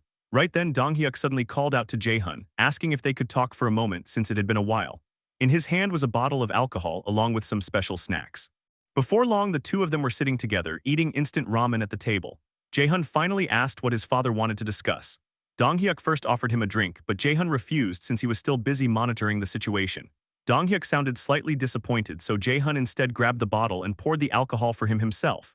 After taking a moment, Donghyuk quietly told his son to come home more often because his grandmother missed him. Jaehun apologized immediately. As the fairy power kept growing stronger, the amount of time his grandmother stayed awake has increased by around 10 minutes every day. Most of the time, she remained asleep now. He had not worried too much because his mother stayed by her side, taking care of her constantly, but hearing it directly from his father still hit different. He admitted he really had not visited lately and promised he would come by soon. Donghyuk then took a long gulp of his drink before finally getting to the real topic. He asked Jaehun what exactly he planned to do about the vampires. Jaehun froze for a second, caught completely off guard by the question. Jaehun answered his father's question about the vampires calmly, saying the first thing he needed to figure out was their scale. Donghyuk listened carefully, and after a short pause, Jaehun continued, explaining that once he understood how big the threat actually was, he would decide how to wipe them out. For a moment, Donghyuk said nothing. Then he asked if there was really a specific reason Jaehun had to subjugate them in the first place. He pointed out that if vampires had truly taken over Ulsan, like Jaehun claimed, then going there himself would obviously be dangerous. Soon enough, their own people could end up caught in the mess too. Donghyuk questioned whether there was any reason to take such a massive risk right now. He continued, saying it wouldn't be too late to wait until the vampires came to them instead. If a battle happened on their own turf, they could fully utilize Jaehun's save zone ability. With a serious look on his face, Donghyuk explained that in the absolute worst-case scenario, everyone could just take shelter inside Jaehun's territory. So why was he forcing himself to hunt them down first? After hearing that, Jaehun fell silent. Honestly, his father wasn't wrong. Even if the vampires attacked, they wouldn't be able to get through the transparent barrier protecting his territory. Logically, staying put was the safer option. But Jaehun never wanted to relive something like that ever again. The painful memory still stuck to him like a curse. A single low-tier vampire had once slaughtered countless citizens under his watch. No matter how prepared he became, that anxiety never fully disappeared. Finally, Jaehun explained that back when he didn't even know vampires existed, he had unknowingly accepted one as a citizen. Quietly, he prepared himself to tell his father everything that happened that day. Deep down, Jaehun thought that every single bud capable of growing into a tragedy needed to be cut down before it bloomed. So he explained the entire incident from beginning to end. how he accepted a vampire into the territory, and how that same vampire later massacred many innocent citizens. It didn't take long for him to finish recounting the tragedy. After hearing the story, Dong-hyuk went completely silent. His expression turned grim instantly, and the weight of what happened was written all over his face. Jae-hun explained that vampires preyed on humans by nature. There was no way he could just ignore them. Even if vampires had already taken over Ulsan, survivors could still be trapped there somewhere. He declared that he was going to exterminate every vampire in Ulsan and rescue whoever was left alive. Of course, Dongjin's party would once again end up fighting on the front lines, but Jae-hun made it clear he wasn't planning to sit back and watch. He was trying to help however he could within his limits. And this time too, he intended to before he could finish. Dong-hyuk suddenly took a huge sip of soju. Then he apologized. Jae-hun looked confused and asked what exactly he was apologizing for. Hesitating awkwardly, Dong-hyuk admitted that he originally thought Jae-hun was doing all of this for experience points. Jae-hun was genuinely stunned. Was that really how his own father saw him? Like he would slaughter people just to farm EXP? Dong-hyuk nervously tried to explain himself, saying the experience points earned from killing powerful vampires were insanely huge, so naturally that was where his mind went. Then, clearly trying to dodge the awkward atmosphere after basically calling his son a psycho, Dong-hyuk casually asked if Jae-hun needed anything else and offered him more ramen. Seeing his father's embarrassed expression, Jae-hun couldn't help feeling amused. Still, Dong-hyuk quickly returned to being serious. If that was truly Jae-hun's intention, then he wouldn't stop him anymore. He just told him to always stay careful and cautious. And whenever he needed help, he should call him immediately, just like this time. Jae-hun answered with a warm smile, saying he would. Then he thanked his dad. As the scene shifted, Nuri soared high through the sky towards Samsundong in central Ulsan. Following closely behind her while secretly observing the area was Jian. As he watched the place below, Jian wondered if this was the vampire's main base. He considered descending for a closer look, but right then, chaos suddenly erupted nearby. One of the vampires screamed that a human had escaped. Immediately, a swarm of vampires rushed through the area, yelling at each other not to let her get away. From above, Jian noticed someone sprinting desperately through the streets. It was a girl. Tears streamed down her face while she ran for her life. As she fled, she desperately screamed at them to leave her alone and disappear. Meanwhile, the vampires kept chasing her relentlessly, shouting for her to stop running. But after escaping for a while, she suddenly froze. A dead end, a wall blocked her path completely. The vampires laughed as they closed in around her. One of them mocked her like a little rat that had finally been cornered. Inside her head, regret consumed her instantly. She thought this was the biggest mistake of her life. She couldn't believe she had come all this way, only to die here. She had trusted her own ability way too much. If she had known it would end like this, she never would have stepped into a place like this in the first place. The low-tier vampires charged straight toward her. At that moment, she truly believed it was over. Then a miracle appeared. Jian descended from above. Using his leg crow transformation, we see his legs transformed into crow legs. With that power, he grabbed the girl and launched them both high into the sky. The girl was completely shocked. Jian calmly reassured her, explaining that she looked like she was in danger, so he simply stepped in to save her. The girl stared at him in total confusion before asking if he was actually human. Ignoring the question for the moment, Jian explained that he would first drop her somewhere safe on a rooftop so they could talk properly. As they flew higher, the girl looked down in disbelief at the vampires below. She had actually survived. Meanwhile, the vampires completely lost their shit. They furiously screamed about the guy who stole their prey and demanded to know who the hell he was. Now realizing she was finally safe, the girl suddenly snapped back with full confidence, yelling insults at the vampires below and telling all those idiots to die and go to hell. Jian immediately got annoyed, warning her that she was going to pull aggro from every vampire nearby if she kept screaming like that. After some time, he finally landed on the rooftop of a building and gently set her down. The girl thanked him sincerely, admitting she survived only because of him. Jian brushed it off casually and said there was no need to thank him, but there was something he wanted to ask. The girl asked what it was. Jian immediately questioned her about vampires and asked how much she actually knew about them. She revealed that crushing a vampire's heart could kill them. Jian asked if that was all. The girl smirked slightly and replied with a vague maybe, maybe not. Clearly, she wasn't planning to hand over information for free. Jian seriously requested that she tell him everything she knew about the vampires and how far they had spread throughout the city. The girl instantly realized he specifically wanted information about vampire-controlled territory. Conveniently for him, she claimed to be an expert in exactly that kind of thing, but internally she was already scheming. This was perfect. Escaping the vampire district alone would have been insanely difficult, but now she suddenly had leverage. Meanwhile, Jian continued politely asking her to tell him what she knew. Inside her head, she immediately decided to use her information as bargaining power so she could ask him for help. Then she explained that information, this valuable, wasn't exactly something she could just hand over for free. Jian instantly called her shameless, after he literally went through the trouble of saving her. But the girl just smiled brightly and explained she wasn't asking for anything unreasonable, only one tiny favor. Right then, Jian accepted. But in the very next second, the girl's expression completely changed in shock. Jian calmly told her he had a counterproposal instead. Then suddenly, chocolates and bottles of cola materialized in the air right in front of her. Jian simply asked if that would be enough. We're first introduced to this girl named Park Saram. She's level 21, and her awakened ability is Shadow Move. Meanwhile, the chocolate bars and cola summoned by Jaehyun are sitting right in front of her, and she immediately starts devouring them. One after another, she chugs the cola without slowing down. After taking a huge sip, she finally looks refreshed again, talking about how long it's been since she felt that fizzy sensation sliding down her throat. But the mood shifts instantly when Jian reminds her that it's time to answer some questions. The second he says that, Saram's entire attitude flips. She suddenly becomes weirdly obedient and calls him master, while clinging tightly to the precious cola bottle like it's legendary loot. Jian is internally baffled, thinking this shameless bitch is suddenly calling him master now. Saram quickly introduces herself properly and immediately starts bargaining again. She shamelessly asks how many more chocolates they have, and says she can give even more information if she gets another chocolate bar. Jian instantly catches this girl's vibe and relays her demands to Jaehyun through the communication ring. Jaehyun casually responds that it's fine since giving her more chocolate isn't difficult at all. As wrappers start piling up around her, Saram keeps eating while explaining everything she knows about the vampires. According to her, not all of Ulsan is overrun by vampires. Roughly half the city is still manageable. The Tiwa River acts as the dividing line. Everything south of the river belongs to vampire territory and is extremely dangerous, but things become safer once people cross to the other side. While casually stuffing herself with chocolate, she accidentally drops an even bigger piece of information. She mentions that humans are actually more dangerous over there. Hearing this, Jaehyun immediately feels like something is off. Their current location is clearly south of the Tiwa River, meaning they're standing inside vampire territory right now. Using the communication ring, Jaehyun asks Jian to question her about why she was being chased inside vampire territory. Jian agrees and asks directly, if everything she said is true, then why was she there? Saram answers like it's obvious. She risked her life for food. She says she has people back home who need to eat. Jian immediately understands the situation, but Saram suddenly follows up with another proposal. She asks if they would consider coming with her. Jian is caught completely off guard for a second, but Saram keeps going, saying it should be obvious. They still have a lot of questions for her anyway. Jian points out that she's speaking casually to him again, but Saram ignores that entirely and suggests they move somewhere safe so they can talk properly. Jian thinks it over briefly before immediately turning toward Jaehyun for the final call. Jaehyun quietly analyzes everything. Honestly, he already learned most of what he wanted to know.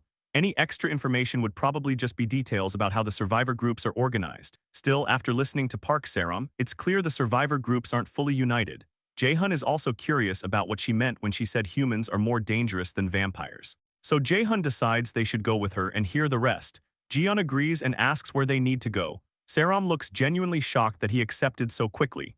After a moment, she points toward the distance and explains that they only need to cross the river. Jian immediately spreads his majestic crow wings and says they're leaving right now. Saram panics because she hasn't even finished eating yet, but before she can complain properly, Jian grabs her with his crow legs and launches into the air toward the destination she pointed at. As they fly away, the chocolate bar slips from her hand, and she desperately cries out over the lost snack. After some time passes, the scene transitions to the two of them standing in front of a building. Jian asks if this is the place, and Saram confirms that this is where her survivor group has settled. She immediately bangs on the entrance shutter with her legs and yells for them to open up because she's back. A few seconds later, the shutter rises and a group of men approaches after recognizing her. They're surprised she actually survived. One fat guy with a smug grin notices Jian standing beside her and asks who the newbie is. Saram instantly claims dibs on him and tells the guy to mind his own business. Naturally, that only makes him even more curious. Saram gets pissed and tells him to shut up and move because she has important things to discuss inside. While watching all of this, Jaehyun quietly analyzes the group. Both Saram and the loud guy named Young-woong are natural metahumans. Young-woong's awakened ability is Stone Fist. Based on Jaehyun's experience so far, natural metahumans who possessed awakened abilities before becoming his vassals are absurdly rare, appearing at a rate of roughly 1 in 8,000. Yet inside this small survivor group of around 1,000 people, there are already 2 of them. Jaehyun starts realizing this place might actually be a gold mine. Saram and Jian continue deeper into the building before eventually reaching a staff room. The second Saram opens the door, a bright flashlight is aimed directly at her face. Recognizing the people inside, Saram immediately asks them to put the flashlight away. Inside the room are several men. One sitting in the middle asks why she returned so quickly, while another asks what happened. Saram then introduces Jian to everyone and explains that these are the people she mentioned earlier, the ones she needed to feed. Jiyeon acknowledges her explanation, but one rough-looking guy immediately starts criticizing her. Seeing her return this quickly, he assumes she failed to secure food again. Saram instantly lashes out, asking if that's how he talks to a leader who barely survived and made it back alive. The rough-looking guy fires back without hesitation, mocking her leadership and asking where her backpack went. The argument keeps escalating. Saram admits she threw the backpack away in order to survive. The guy gets furious because he warned everyone they absolutely couldn't afford to fail this time. According to him, they don't even have enough food left to survive through next week. The adults can endure hunger for a few days if necessary, but the children at least need to eat. As he says this, several small cute children become visible in the background. At that moment, Saram finally stops talking. The rough-looking man continues venting. They trusted her because she's the only one there with an awakened ability, yet she came back empty-handed and dragged in some random stranger nobody knows. Meanwhile, Jae-hun quietly observes the entire situation. During the trip through the hypermarket, he already noticed how terrible things looked. Just from the expressions and physical condition of the survivors they passed, it was obvious they were desperately short on food. They've clearly reached their limit. Jae-hun then decides on the perfect approach. Before anything else, he'll give them exactly what they want most right now, food, and not just enough to survive, but far more than they're expecting. At that moment, Jae-hun calls out to Jiyeon. Jiyeon immediately responds to the rough-looking man, explaining that Saram did not fail to secure food. The man is completely confused and demands to know what he means. Jiyeon explains that Saram made a deal in exchange for information. At the exact same moment, Jae-hun opens his storage and summons an enormous amount of food and supplies directly into the room. Everyone instantly freezes in shock. Food and supplies literally materialized out of thin air right in front of them. Even Saram is stunned, despite already seeing chocolates appear from nowhere earlier. Jiyeon calmly asks if with this much food available now they can finally start their conversation properly. The rough-looking man is left completely speechless. Then his attitude flips instantly, just like Saram earlier. He suddenly welcomes Jiyeon respectfully, calling him master, and offering to guide him to the most comfortable seat available. Jiyeon simply gives a slight nod while the crow resting on his shoulder continues mogging everyone in the room. The scene later transitions into nighttime. Nuri is kneeling before the vampire boss while reporting everything that happened. She explains how she sensed an invisible barrier and discovered humans living normally as if the apocalypse never happened. There was even electricity. She reports every strange detail she witnessed. The vampire calmly asks if that's all the information she gathered. Nuri admits shamefully that it is. The vampire sitting across from her repeats the most bizarre parts aloud, mentioning the gigantic apartment-sized tree and citizenship. Nuri apologizes again and explains that the causes of death for Jung Young-hoon and Go In-seok are still unknown. Instead of getting angry, the vampire becomes interested. When Nuri looks confused, the vampire calmly declares that the situation sounds fascinating. In a noble and commanding tone, he orders her to lead him to the location of the massive tree because he intends to see it himself. As he stands up beneath the glow of the full moon, his terrifying eyes radiate pure authority. Nuri nervously agrees to guide him there. While back on Jiyeon's side, the situation finally starts making a little more sense. Jiyeon tells Saram to explain everything properly, while survivors nearby continue distributing water bottles and food like an organized relief squad. Saram explains that there are multiple survivor groups still active in the area besides theirs. According to her, 3 major factions currently dominate Ulsan. One, the sports complex, another, Yongangdong, and the third, the industrial zone. Their own faction belongs to the sports complex group. Jiyeon immediately questions why they call themselves the sports complex group when they are clearly stationed inside a mart. Saram explains that they belong to Supply Unit Team 3 of the sports complex group, and this location is simply one of their operational bases. Hearing all this, Jae-hun is genuinely shocked. Until now, he assumed the people inside the mart were basically the entirety of the survivors around here. But the scale turns out to be way bigger than expected. The fact that this is only Supply Team 3 means there are at least 2 other organizations of similar size, already operating under the same faction. Assuming Teams 1 and 2 are roughly equal in manpower, then the supply divisions alone already total around 3,000 people. That realization immediately raises another question in Jae-hun's mind. If the supply units alone are this massive, then what the hell is the total population? Using the ring of communication, Jae-hun tells Jiyeon to ask about the organizational structure and total population of the sports complex group. Saram explains that the supply division consists of 3 teams, while the combat division also contains 3 separate teams. As for the total population, she estimates it to be a little over 10,000 people. Jiyeon then asks whether the other 2 major groups are roughly the same size. Saram explains that the sports complex group is the largest faction, but the other 2 are not drastically smaller. On top of that, there are countless smaller survivor groups scattered around apartment complexes and residential areas. According to her, their numbers are probably significant too. Listening carefully, Jae-hun starts calculating everything in his head. That means there are potentially around 30,000 survivors in this region alone. The number completely messes with him. The citizens currently under Jaehoon's own protection total around 50,000 people, and that includes the combined populations of Seomyeon and Jagalchi Market.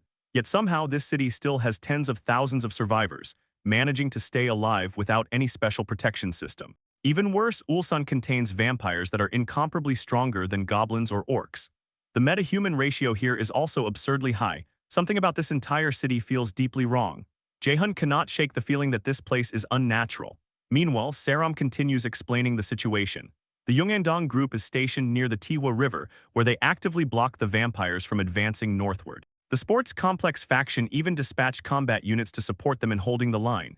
But according to Saram, the real problem is the industrial zone group. Those bastards openly commit looting, violence, and crimes against other survivors. They are the reason she claimed humans are more dangerous. While hearing all this, Jaehoon suddenly feels something is completely off. One massive detail keeps bothering him. Why has nobody mentioned goblins or orcs even once? How are humans supposedly scarier than goblins and orcs if those monsters are roaming around everywhere? The situation feels insanely suspicious. Jaehoon immediately tells Jiyeon to ask about goblins and orcs. When Jiyeon relays the question, Saram looks confused as fuck. Goblins and orcs. She genuinely thinks they are joking. To confirm, she asks nearby survivors whether any of them have ever seen monsters like that before. The people distributing food all shake their heads and say they have never seen anything resembling goblins or orcs. Jiyeon carefully studies their reactions and realizes they do not appear to be lying. Now even he is confused. What the hell is happening in this city? Saram continues explaining that giant boars occasionally appear, creatures massive enough to resemble monsters, but goblins and orcs have never appeared in Ulsan. Afterward, she invites him to meet the leader of Supply Team 3 personally. Back on Jaehoon's side, however, things suddenly escalate. A system notification abruptly appears. An unauthorized subject is attempting to enter. Jaehoon freezes. Then another system panel appears, informing him that an entity satisfying the conditions to become a citizen has approached the territory. The system asks whether he wishes to offer citizenship. Jaehoon instantly panics. Could it actually be? Using his ultimate eyes, he immediately checks the approaching presence and discovers Nuri flying around the territory. Jaehoon recognizes her immediately as the mysterious woman from before. But the next moment, another detail completely shocks him. She is not alone. Standing beside her is a terrifying stranger. The vampire leader himself has arrived. As they overlook the massive tree rising from the middle of the city, the vampire calmly remarks that the tree exists exactly as Nuri described. Nuri respectfully confirms his statement while addressing him with absolute reverence. Vlad Teeps, the great true ancestor, the man finally reveals himself. Level 62, title True Ancestor. The guy straight up radiates noble vampire energy. While staring at the gigantic tree, Vlad quietly comments that it is interesting. Watching this unfold, Jaehoon's mind starts racing. A true ancestor, that means this monster is the absolute leader of the vampires. But why reveal himself now? Then Vlad notices the transparent barrier surrounding the territory and calmly says that the barrier truly exists just as Nuri claimed. Immediately afterward, he decides to test it. The next second, Vlad casually raises his hand and slashes the barrier with his claws. Jaehoon instantly realizes this is not the time to hesitate. He rushes to wake his father, who is still trapped in deep sleep. But before he can do anything else, he suddenly feels something slicing through him. At the same time, system notifications begin flooding his vision. Unauthorized subject is attempting to enter. The strike from the true ancestor sends unimaginable agony through Jaehoon's body. The pain feels as though his entire body has been violently torn apart. Jaehoon cannot believe it. The barrier was breached. For the very first time since the apocalypse began, an actual slash appears across the transparent barrier, something that had literally never happened before. But only moments later, the barrier begins restoring itself. The damaged section rapidly regenerates until it fully repairs itself as though the attack never happened at all. Even Vlad looks surprised, unbelievable. After observing the regeneration, Vlad tells Nuri they are retreating for now. Nuri obediently agrees. However, before leaving, the true ancestor gives the territory one final terrifying look. Then both of them fly away. Meanwhile, Jaehoon remains drenched in sweat. As soon as the barrier fully recovers, the pain inside his body finally subsides. But that realization only makes the situation worse. Everything suddenly becomes crystal clear. The reason survivors still exist in Ulsan is not because the vampires failed to conquer the city. It is because Vlad intentionally allowed them to survive. If he truly wanted to, he could wipe out all of Ulsan by himself. Jaehoon still does not understand the vampires' exact purpose, but one thing becomes obvious. The survivors are being kept alive on purpose. That realization fills Jaehoon with doubt. Should he even continue the vampire subjugation plan? Just involving himself with a city containing a monster like Vlad is already insanely dangerous. There is a real chance that this entire operation could simply provoke him. For the first time ever, the transparent barrier protecting both Jaehyun and all his citizens had actually been breached. That means Vlad can potentially force his way into the territory whenever he wants. Even the system's power that instantly blows off the heads of anyone hostile toward Jaehyun might not work against a being powerful enough to physically break the barrier. If Vlad enters the territory, not only the citizens but even Jaehyun himself might die. Ulsan and Busan are way too close to ignore this threat. Vlad retreated for now, but there is absolutely no guarantee he will stay away. Those were not the eyes of someone abandoning his target. They were the eyes of a predator staring directly at prey. Jaehyun realizes he cannot afford to ignore this danger. Avoiding conflict will only leave the threat festering until it explodes later. If a clash is inevitable anyway, then he has to take the initiative while he still has even the slightest chance. To do that, he decides he must focus on what he can accomplish right now. Meanwhile, the scene shifts back to Saram leading Jian deeper into the building to meet the leader of Supply Team 3. As they walk, Jian asks what kind of person the team leader is. Saram explains that he oversees all of Supply Team 3, but despite his authority, he is not a difficult person to deal with. Eventually, she opens a door and calls out to the team leader. An annoyed voice immediately responds, reminding Saram to knock before entering. But Saram quickly tells him that is not the issue right now. An incredible person has arrived. The team leader immediately shifts his attention toward their guest. As he welcomes Jian inside, something feels instantly wrong. Sharp teeth resembling a vampire's fangs become visible as he speaks. The leader calmly introduces himself. He is Shin Youngmin, the leader of Supply Team 3 of the Sports Complex Group. The scene shifts back a few seconds earlier and Jaehyun is deep in thought. This wasn't some reckless headfirst charge with zero planning. He already had a method prepared to maximize damage against the vampires. He just never expected he'd have to use it like this. From this point onward, he decides he's staking a claim in Ulsan and immediately opens the system panel to review the outpost base construction requirements. The system reveals that two conditions are necessary to construct an outpost base. First, they need territory that satisfies the conditions for building one. Second, at least 3 vassals holding the title of knight or higher have to be present in the area. The vassal issue is easy to solve, thanks to Dongjin's party being available, but securing suitable land is the real headache. Looking back on his past experiences, Jaehyun remembers that constructing an outpost base always required eliminating a boss-tier monster that had settled in the target location. Normally, something like an orc chieftain occupying a subway station or abandoned building would have been perfect. The problem is that Ulsan doesn't have a single goblin or orc anywhere. That leaves only one option. To establish an outpost base, they'd have to force their way into vampire territory south of the Tihua River. But doing that would attract way too much attention. The chances of that monster Vlad realizing what's happening and stepping in would skyrocket. And if the true ancestor, the same guy powerful enough to slightly breach the barrier, gets involved, then nobody knows how ugly things could get. No matter how he looks at it, delaying that monster's intervention for as long as possible is absolutely necessary. The marked area would have been the perfect place to set up operations in every way possible, but unfortunately that plan is dead. Right then, while Jaehyun is using his ultimate eyes skill, he hears the name of Team 3's leader, Youngmin. The second he hears that name, something immediately feels off to him. As Youngmin casually greets Jian, a status description appears before Jaehyun's eyes, and the moment he reads it, he grins. The system identifies Youngmin as a mid-tier vampire, level 33. Bro really got exposed instantly. At the same time, the scene transitions high above the city, where Saram and the true ancestor Vlad are flying through the skies. Saram notices that Vlad's expression has been unusually severe ever since returning from inspecting that place. She has never seen him look like this before and wonders what could have possibly disturbed him so much. Meanwhile, Vlad stares at his burnt fingers charred down to a crisp. Whatever power he encountered is slowing down even his recovery rate. He starts reflecting on the situation. When he first discovered the young world tree, he had been genuinely pleased. Even in his current state, he believed he could easily burn it down, or if things went well, corrupt it and devour part of the world's authority for himself. But the barrier surrounding it made that impossible. Without question, the power behind that barrier was not the authority of the world itself. Vlad had tried to tear it down, yet the only thing he managed to achieve was creating a tiny crack, and even that came with an absurdly brutal cost.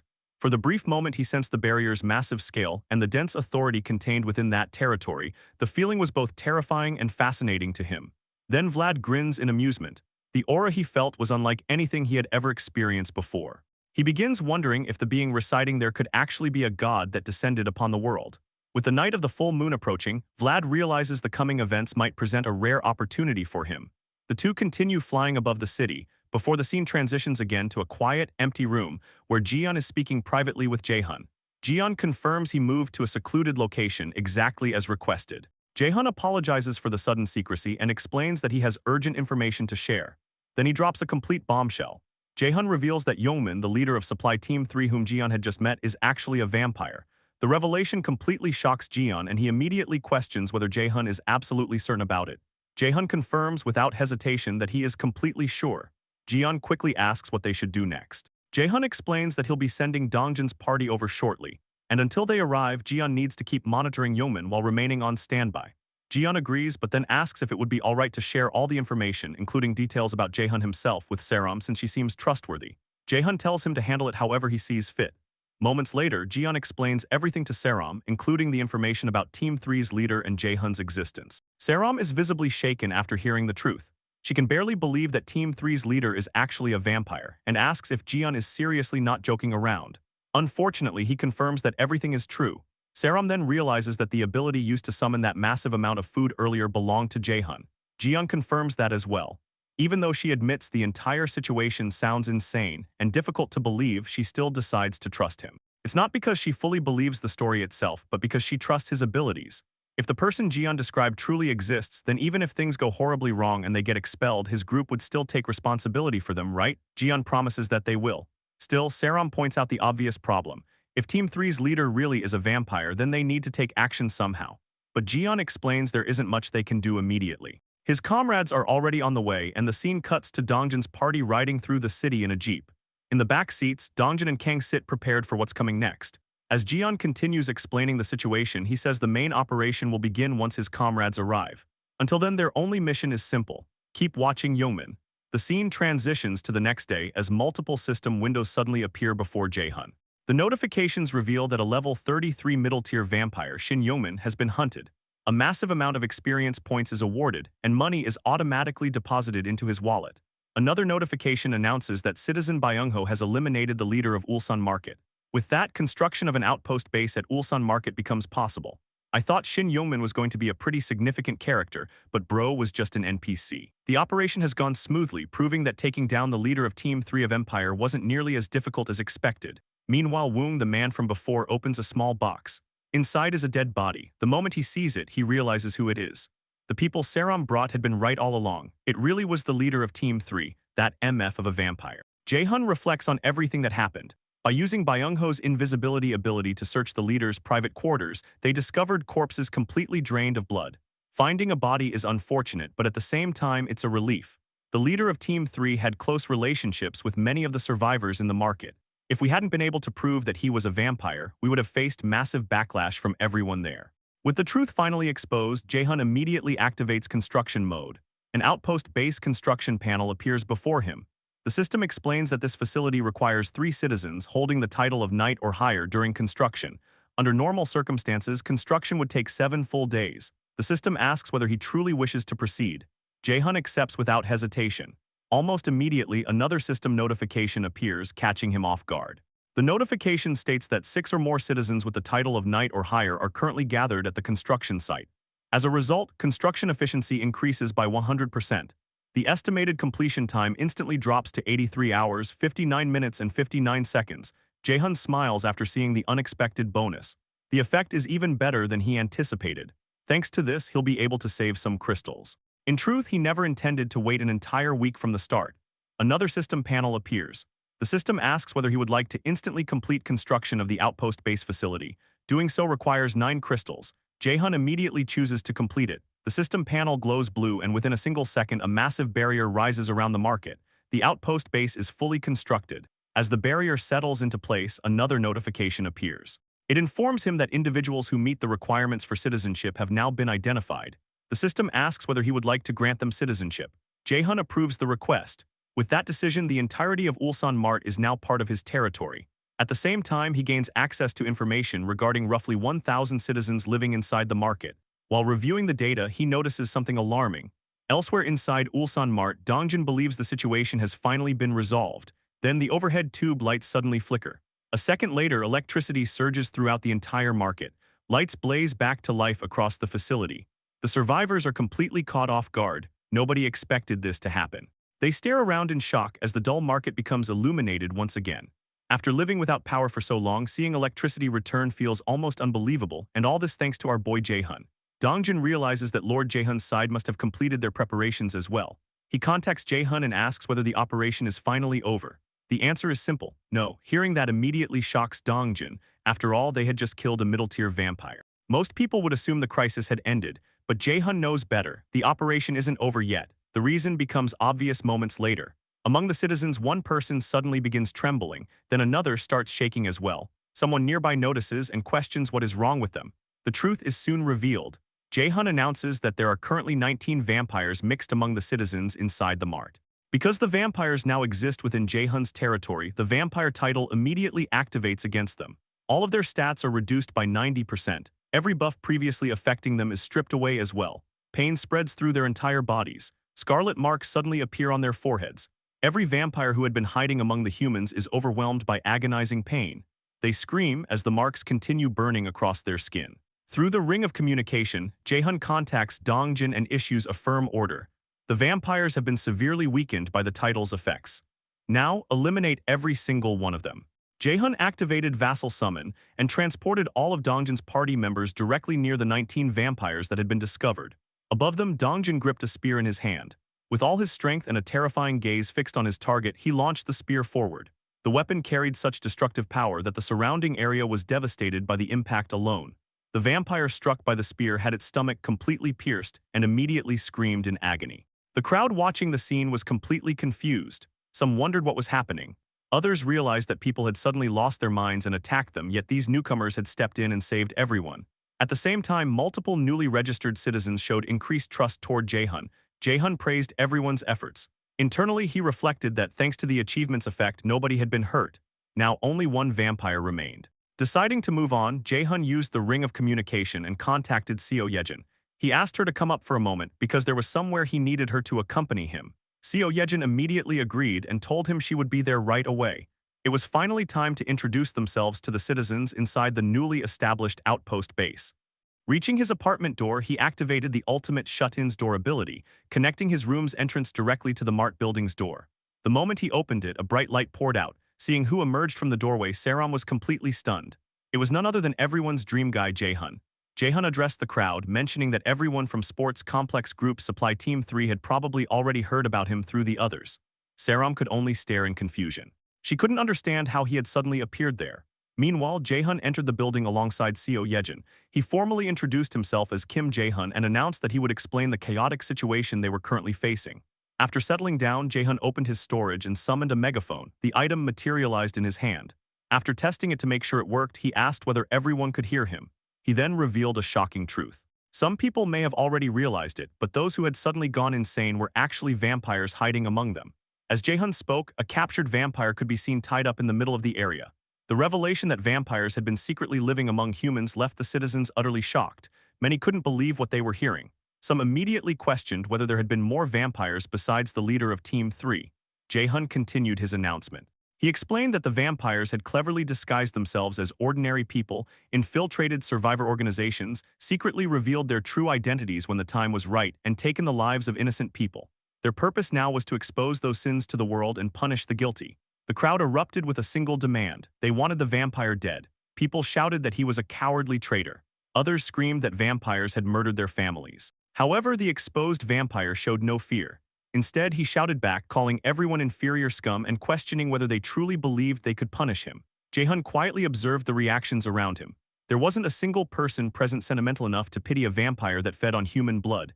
Everyone there had suffered through unimaginable losses because of vampires.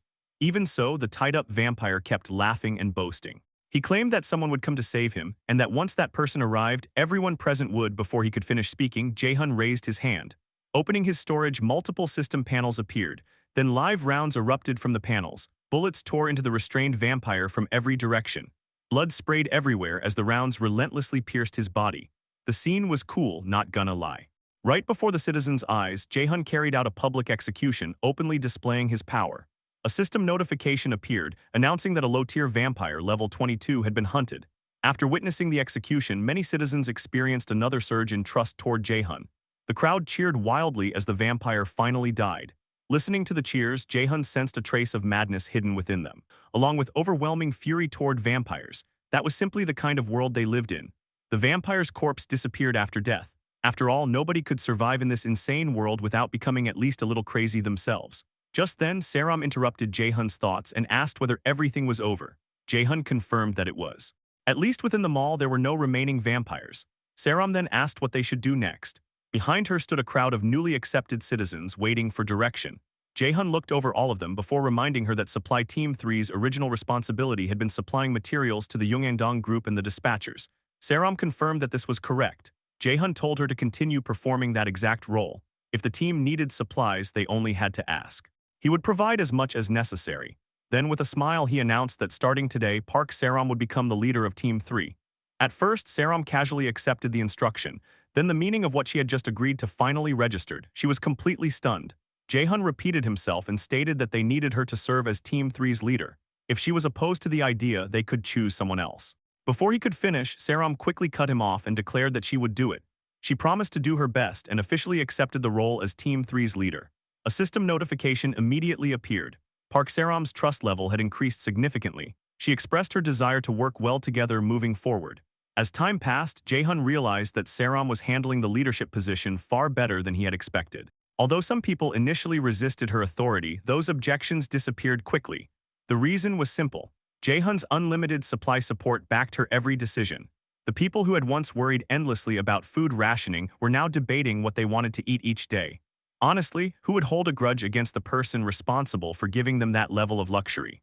While Saram diligently carried out her responsibilities as Team 3's leader, Jaehyun and his vassals remained occupied gathering information and assessing the exact situation throughout the region. Among all of them, the busiest person was Seo Yejin. She sat in a lotus position and focused intensely. The rats she had tamed spread throughout Ulsan, functioning as scouts across the city. Thanks to them, the group obtained a complete picture of the situation north of the Tiwa River, where the major survivor factions had established themselves. The results were alarming.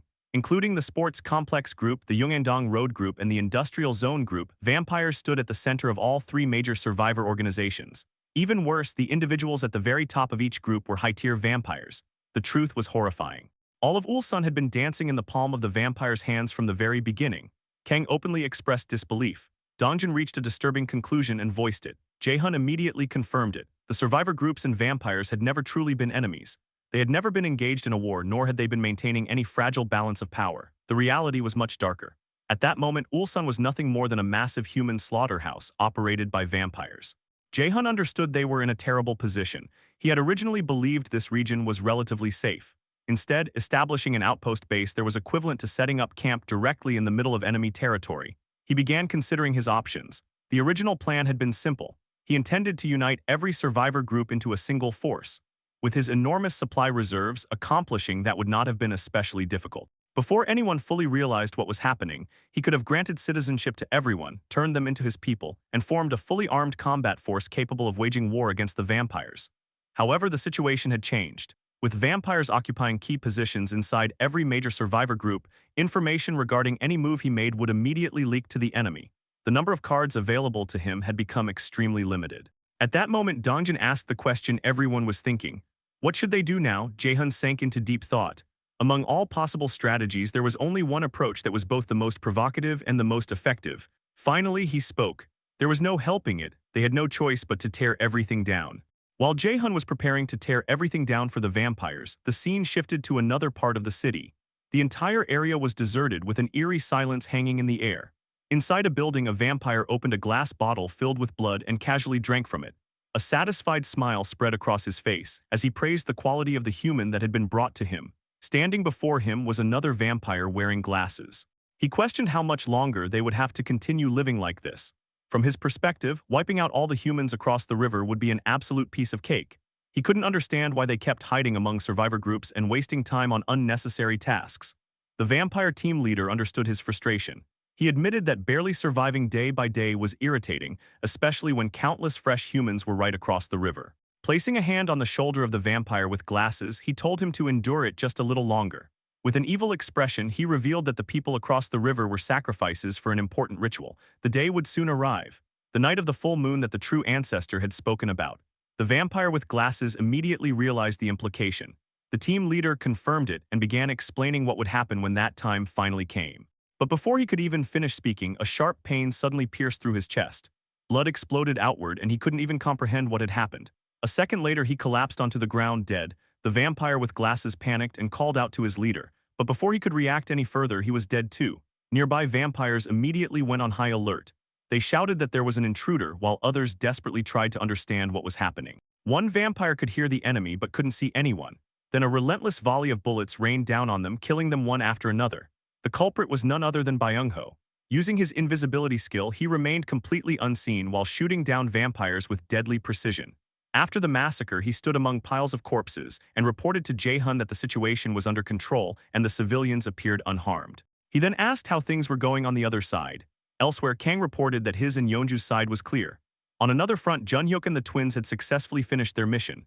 Ji-yeon also reported success, saying that his and Gae-young's side was secure as well. Jae-hun watched everyone's reports come in and praised them. His plan to tear apart the vampire forces was unfolding perfectly. He had divided everyone into multiple teams and spread them across Ulsan. Assassination missions led by Byung-ho, guerrilla operations commanded by Dongjin and Jun-hyuk's party, and poison mist attacks unleashed by Yo Hyerin and Seo Yejin were all working exactly as intended. Since they were going to get discovered eventually anyway, Jae-hun had decided to flip the entire table right from the beginning. A flood of notifications appeared, confirming the deaths of numerous low-tier and middle-tier vampires. Jae-hun knew the so-called true ancestor would receive reports about this soon enough. Once they grasped the situation, he and the high-tier vampires would inevitably make their move. But Jae-hun wasn't worried because their countermeasures were already solid. During a 2-day search operation, they had pinpointed the exact locations and numbers of every high-tier vampire scattered throughout Ulsan. They had also begun monitoring the true ancestor and all 11 high-tier vampires in real time. The reason that was possible was because of Mr. Yu Hankel. Hankel sat in a room while actively using his awakened ability. Jae-hun asked if there were any anomalies, and Hankel answered that the true ancestor still hadn't been informed of the situation. Jae-hun reflected on Hankel's awakened ability. His awakened power long-distance sight allowed him to thoroughly scan an enormous area. By forming a contract of subordination with him, its effectiveness had been pushed even further. Jae-hun told him to immediately report any unusual movements. By layering his ultimate eyes skill on top of Hankel's long-distance sight, he was now capable of tracking every high-tier vampire across Ulsan in real time. Suddenly, Hankel spoke up. An anomaly had occurred. One of the high-tier vampires had started moving. Jae-hun immediately asked which one. It was Target 11. Jae-hun calmly responded that it was right on schedule, which was actually a relief. To maximize the efficiency of their operation, they had assigned numbers from 1 to 11 to every high-tier vampire. To eliminate them quickly and accurately, they had also prepared an ace up their sleeve. Meanwhile, several vampires were desperately running for their lives. One shouted in confusion about what was happening, while another explained that humans had launched a large-scale invasion. The first vampire couldn't believe it. Then they suddenly stopped in their tracks.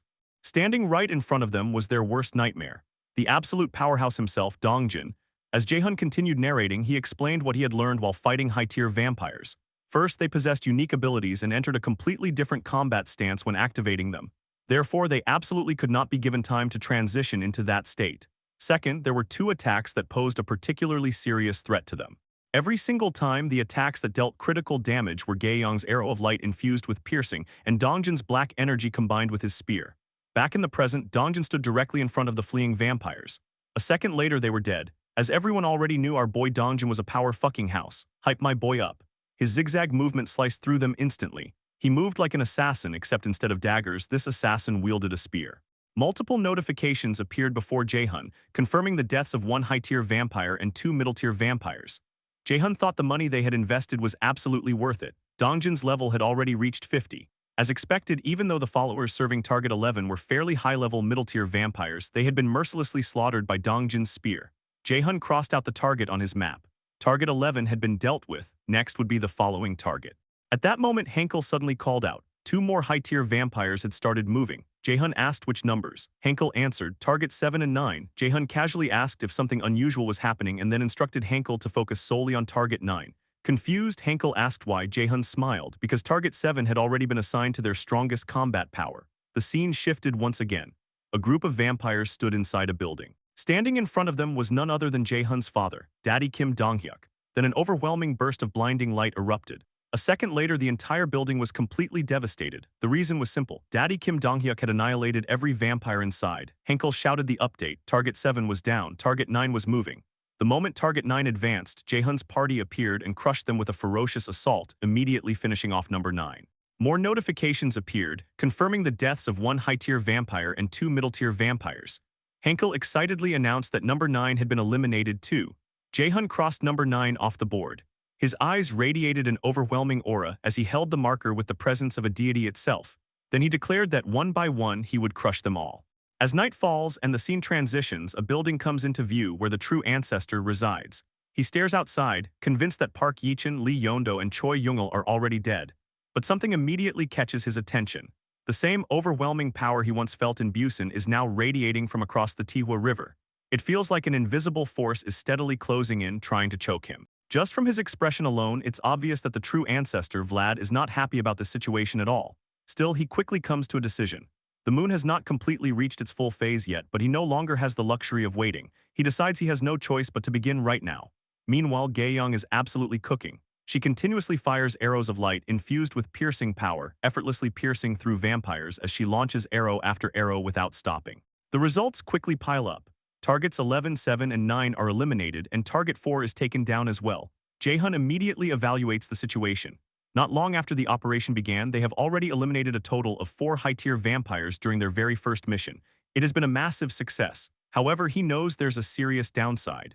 The true ancestor is definitely aware of them now. Since they exposed a significant portion of their combat strength during this operation, the vampires will undoubtedly begin preparing countermeasures. Pulling off achievements like this again without suffering casualties will be nearly impossible. They won't be able to rely on such aggressive strategies anymore. Even so, Jaehyun remains optimistic. As long as they properly utilize Seo Yejin's ability, together with Yu Hairan's poison mist, gradually chipping away at enemy forces will not be difficult. In fact, wiping out the majority of the vampire population is entirely possible. The plan is simple but ruthless. They will wage a terror campaign using the mice, while simultaneously using Byung-ho to swiftly eliminate the vampires that have spread like a tumor throughout the survivor groups. Their ultimate objective is to completely take over the region north of the Tihwa River. Suddenly, Henkel urgently calls out to Jaehyun. There's a huge problem. Jaehyun instantly panics and asks what's wrong. Henkel delivers the alarming news. The vampires have started going berserk. The moment he hears this, Jaehyun freezes. Across the entire area, every vampire has entered a berserk state. At the same time, survivors are left completely confused, wondering why everyone is suddenly acting this way. Among them, a man and a woman find themselves surrounded by multiple vampires that had previously disguised themselves as humans. Now those infiltrators have completely lost control. The man desperately tries to get them to snap out of it, but the situation instantly turns dangerous.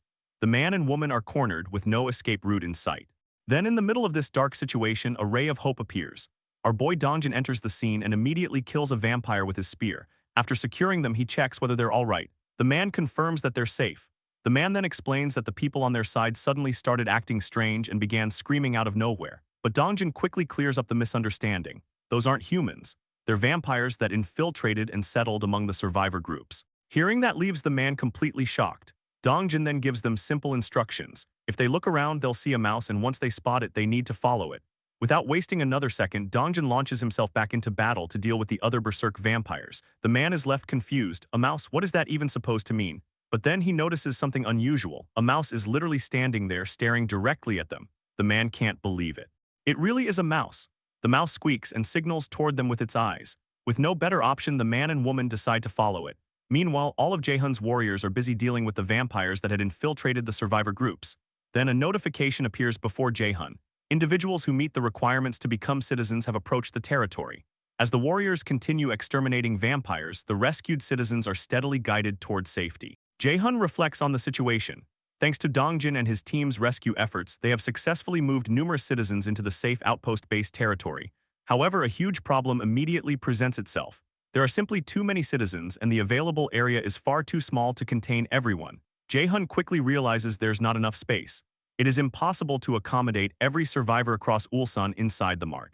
They'll have to send a portion of the survivors to Seomyun instead. There's only one option available. He'll have to use the ultimate shut-in door skill. Unfortunately, it consumes an enormous amount of mental strength, and there's a limit to how many survivors can be transported to Seomyun within the available time.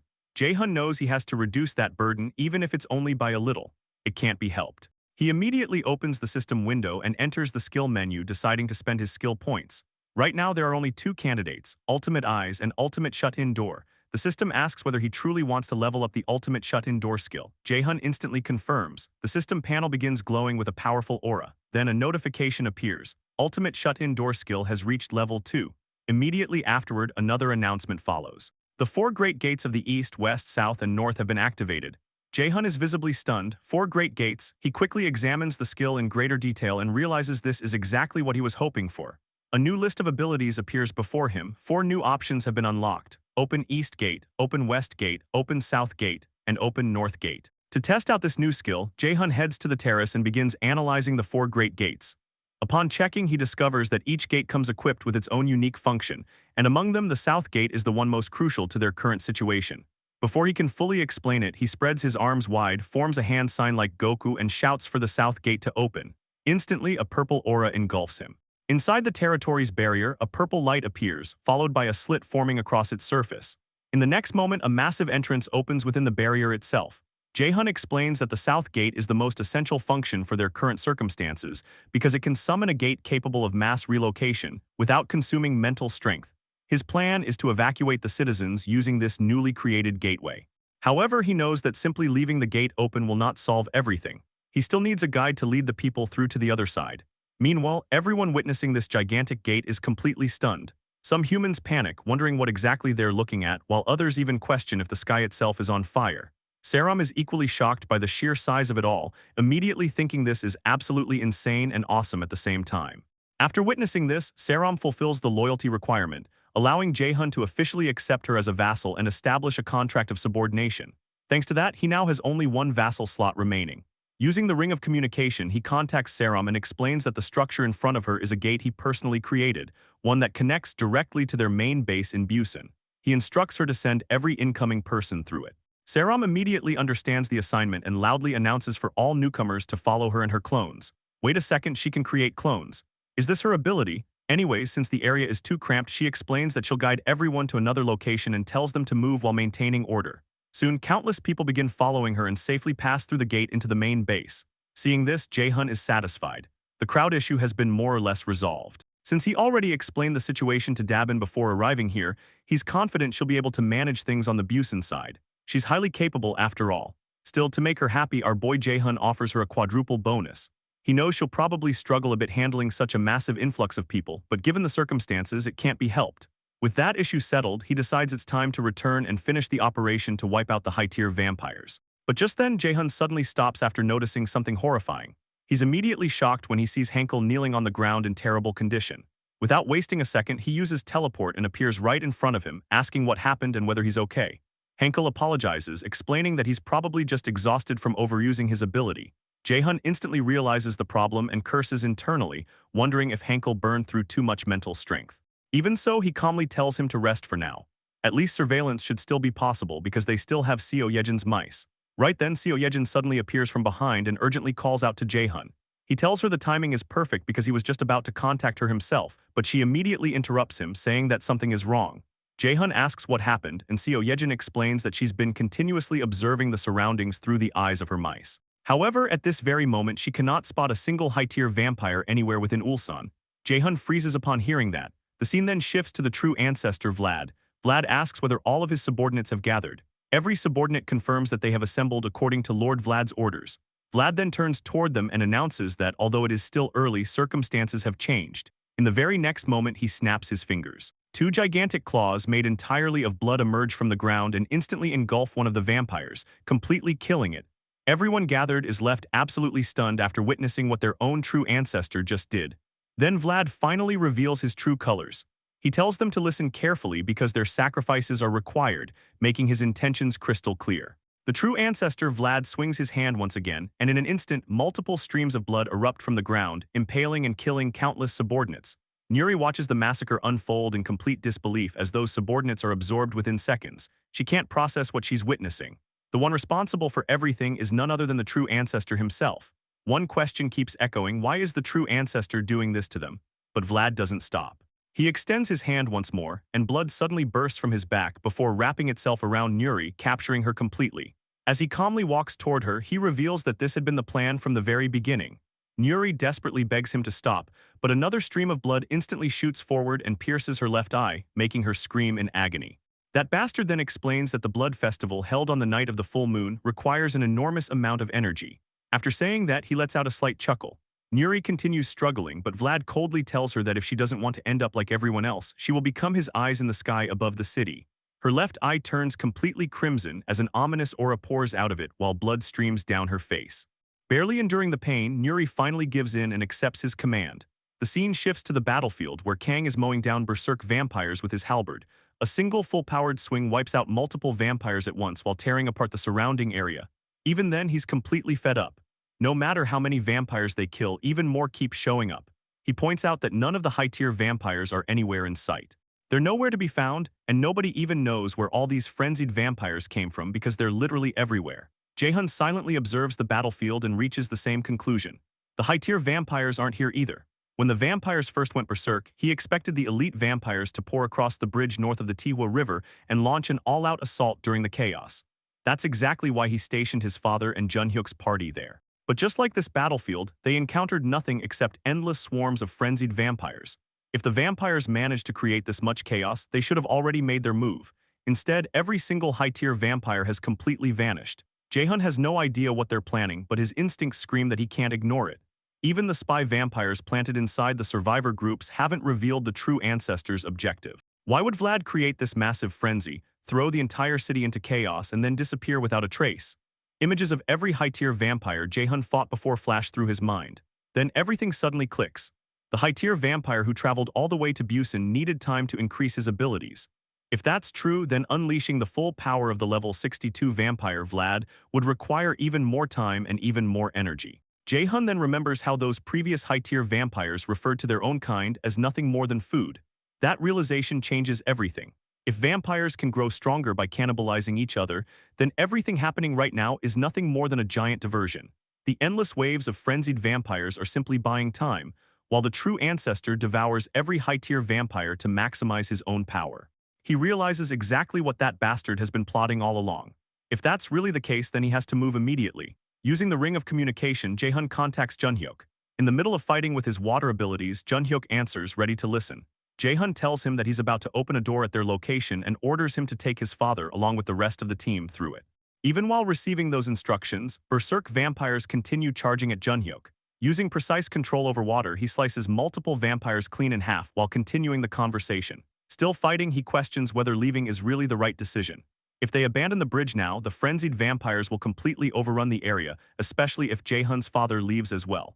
Jae-hun assures him that everything will be fine and tells him not to worry. Meanwhile, Daddy Donghyuk is absolutely beating the shit out of every berserk vampire that gets anywhere near him. After hearing Jae-hun's explanation, Junhyuk finally agrees to follow the plan. Jae-hun then reflects on the difference between the South Gate and the ability he's about to use. Unlike the South Gate, which can only be installed on the transparent barrier surrounding his territory, this new gate can be opened anywhere his ultimate eyes are capable of reaching. In the next second, blue aura envelops his hand as he stretches it forward and activates the North Gate. Back on the battlefield, Seo Yejin's rat suddenly squeaks as it dashes across the bridge, with flowing water racing behind it. The little rat leaps high into the air, spraying that water across the battlefield. Junhyuk watches in complete shock as the scattered water instantly freezes into enormous ice crystals through the twins' cold aura ability. A massive crystal forms in the middle of the bridge, and moments later, a narrow slit appears across its surface. Junhyuk can hardly believe what he's seeing. The slit slowly opens, revealing an actual door. He instantly realizes it's the very door Jae-hun promised to create. Without wasting another second, Junhyuk calls out to Daddy Donghyuk and tells him they need to retreat for now because it's Jae-hun's order. Donghyuk, still smashing vampires apart, is completely puzzled and asks if Jae-hun really said that. Junhyuk replies that he believes Jae-hun has a plan and urges everyone to hurry toward the newly opened door. As the entire group rushes toward the gate, Jae-hun thinks back to Junhyuk's warning. He knows that once his father and everyone else leave the bridge, the frenzied vampires will swarm the area without resistance. That's exactly why, along with that bridge, he's planning to blow every last one of those bastards away. Jae-hun immediately summons the barbell from his storage, already having a plan locked in his mind. Without wasting a second, he activates the west gate. The moment it opens, a massive vortex of purple energy gathers across the ground before a mysterious gate materializes. Jae-hun then lets the barbell drop straight through it. As he analyzes the west gate's function, it becomes clear that this ability is completely different from a normal doorway. Rather than acting as a simple portal, the west gate creates an infinite maze that can only exist within the territory of his house. Its entrance and exit are directly connected, forming a continuous loop like a Möbius strip. At first glance, it seems like the perfect space to trap or punish someone, but its true feature is even crazier. There is no gravity inside. In other words, by creating an extremely long vertical space where the top and bottom are endlessly connected, an object can continue falling forever without ever stopping. With no air resistance slowing it down, the object keeps accelerating indefinitely before Jae-hun swallows it back into his storage. By the time the barbell is retrieved, it has accumulated an immeasurable amount of momentum, while retaining all of that energy inside the storage. Jae-hun then considers a terrifying possibility. What would happen if he fired that stored object directly at the bridge? Meanwhile, Jian is already near the bridge, where countless vampires are swarming the area. Just as planned, he reaches a position where the bridge is clearly visible. At the same time, Jae-hun stands there, looking like some terrifyingly powerful entity, capable of wiping everything out. As the frenzied vampires continue rushing forward, a purple light suddenly appears high in the sky. In the next moment, Jae-hun releases the barbell from his storage, still carrying that immeasurable momentum. Even though the barbell itself weighs only 200 grams, he figures its destructive power shouldn't be that immense. Still, it is more than enough for what he intends to do now. A split second later, the barbell plummets from the sky at an insanely high velocity, descending like a missile. It tears straight through the bridge, as if it were paper, carrying all of that accumulated destructive power before crashing into the river below. The impact launches an enormous amount of water into the air, and the entire bridge is completely shattered. The barbell has practically nuked the entire area. Almost immediately, multiple notifications appear before Jae-hun, confirming the successful hunting of numerous low-tier and middle-tier vampires. Moments later, all the river water blasted into the sky by the impact begins falling back down like rain. Watching the aftermath, Jae-hun realizes the attack is way stronger than he originally expected. A grin spreads across his face as another thought clicks into place. If he uses this method properly, he might actually be able to deal with the so-called true ancestor. The scene shifts to a completely dilapidated part of the city, where someone is tearing through the streets at insane speed. It's none other than Yuri, but something is clearly wrong. Her left eye has completely turned dark red because of a twisted fuck known as the true ancestor, showing she's still under the Vlad's influence. As she races across the city, she remembers the moment the true ancestor brutally tossed her onto the ground. Standing over her, ready to kill her at any second, he revealed that he had linked one of her eyes with his own. Everything she sees is now shared directly with him, meaning there's no point in trying to run away. He then ordered her to become his eyes in the sky and locate the bastards who attacked them. If she failed, she'd be absorbed completely and turned into nourishment for the night of the full moon, just like everyone else. Back in the present, Nuri desperately flies across the city, searching for Jae-hun's warriors. Panic spreads across her face as she realizes there's no time left. She has to find them fast. At this rate, after everything she did just to survive in this goddamn awful world, she'll end up getting eaten by him. She refuses to let it all in like that. She desperately scans every corner of the city, frantically searching for even the smallest clue. Where are they? Where the hell are they, please? Just give her something. Then finally she spots the bridge. A grin immediately spreads across her face. She found them by the bridge. Unfortunately for her, she has absolutely no idea that a fucking missile is already flying straight toward her. She senses something behind her and instantly turns around, only to discover that Jae-hun had literally dropped a barbell on her like a missile. In the next moment, the entire area erupts in a massive explosion, obliterating everything around it like a nuke just went off. High above the destruction, Jian watches the explosion and immediately reports to Jae-hun that they succeeded, as the entire area is engulfed in flames. But Jae-hun isn't celebrating yet. According to his calculations, the attack ended up weaker than expected, because the barbell accelerated too much during its descent. Air friction caused more than half of its mass to evaporate before impact. The true ancestor is level 62. An attack like this won't be enough to kill that bastard, but it should at least stall him for a while. Now all Jae-hun can do is hope the rest of the plan goes smoothly. Meanwhile, Uncle Sung-joon uses his telekinetic field to shield everyone from the devastating shockwave and the endless rain of debris caused by Jae-hun's barbell strike. Even he can't believe what he just witnessed. He's completely stunned, wondering if a single human is really capable of creating something that looks exactly like a massive bomb explosion. It leaves him questioning just who on earth Jae-hun really is. The story then flashes back to an earlier conversation between Sung-joon and Jae-hun. After receiving the details, Sung-joon is shocked that Jae-hun wants everyone to cross over to Ulsan through the door. Jae-hun calmly tells him he's counting on him and asks him to use his telekinesis to protect the vassals. Sung-joon immediately agrees but asks exactly what he needs to do. Jae-hun explains that he's about to trigger a massive explosion at the target location. Sung-joon is visibly surprised by that announcement, but Jae-hun confirms it's true and asks him to shield everyone from both the blast and the falling debris. He also reminds him that the most crucial part comes after the explosion. Returning to the present, Sung-joon announces that the explosion has finally subsided and orders everyone to move. Every warrior immediately acknowledges the command. At the same time, Jae-hun contacts everyone through the ring of communication, ordering them to reach the target before the true ancestor recovers and finish him off once and for all. The warriors rush toward the destroyed battlefield where Jae-hun dropped the barbell. The entire building has collapsed into rubble. Looking over the destruction, Jun-hyuk wonders if the true ancestor might already be dead, crushed beneath all the debris. Dong-jin immediately shuts that idea down. Considering who they're dealing with, just like Jae-hun warned them, there's no way they can afford to let their guard down. Sung-jun decides to scan the rubble first using his telekinetic field. Dong-jin is surprised to learn he can even do something like that. Sung-jun explains that by spreading his telekinetic field thinly across the area, he can detect any movement hiding underneath the debris. But the next second, everything goes horribly wrong. Something is rapidly approaching them, yet Sung-jun has absolutely no idea it's coming.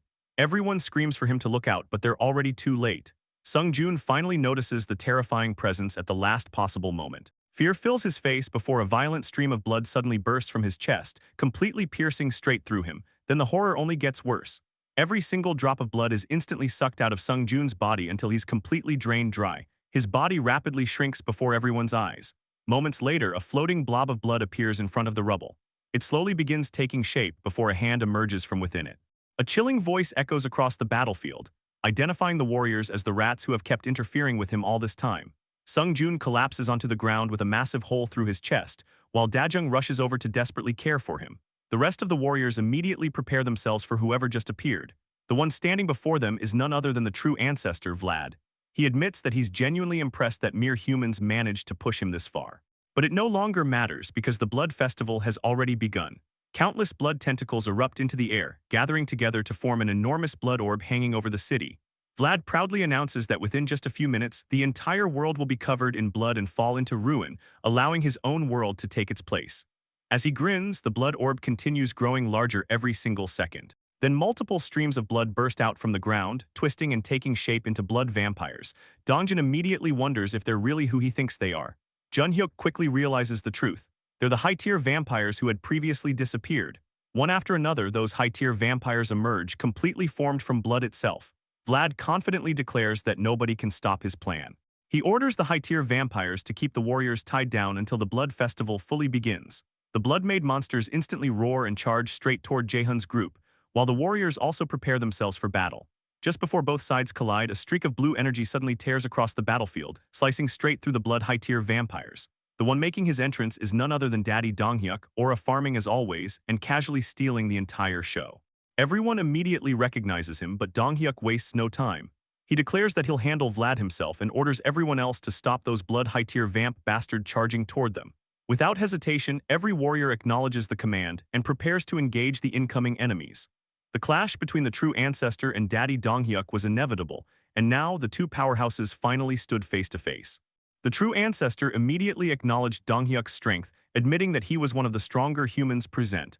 But he quickly followed it up with pure disrespect, laughing as he declared that even with that level of power, Dong-hyuk still couldn't do shit against him. Without wasting another second, the battle exploded into action. The two traded relentless attacks in a brutal back and forth, each trying to overwhelm the other.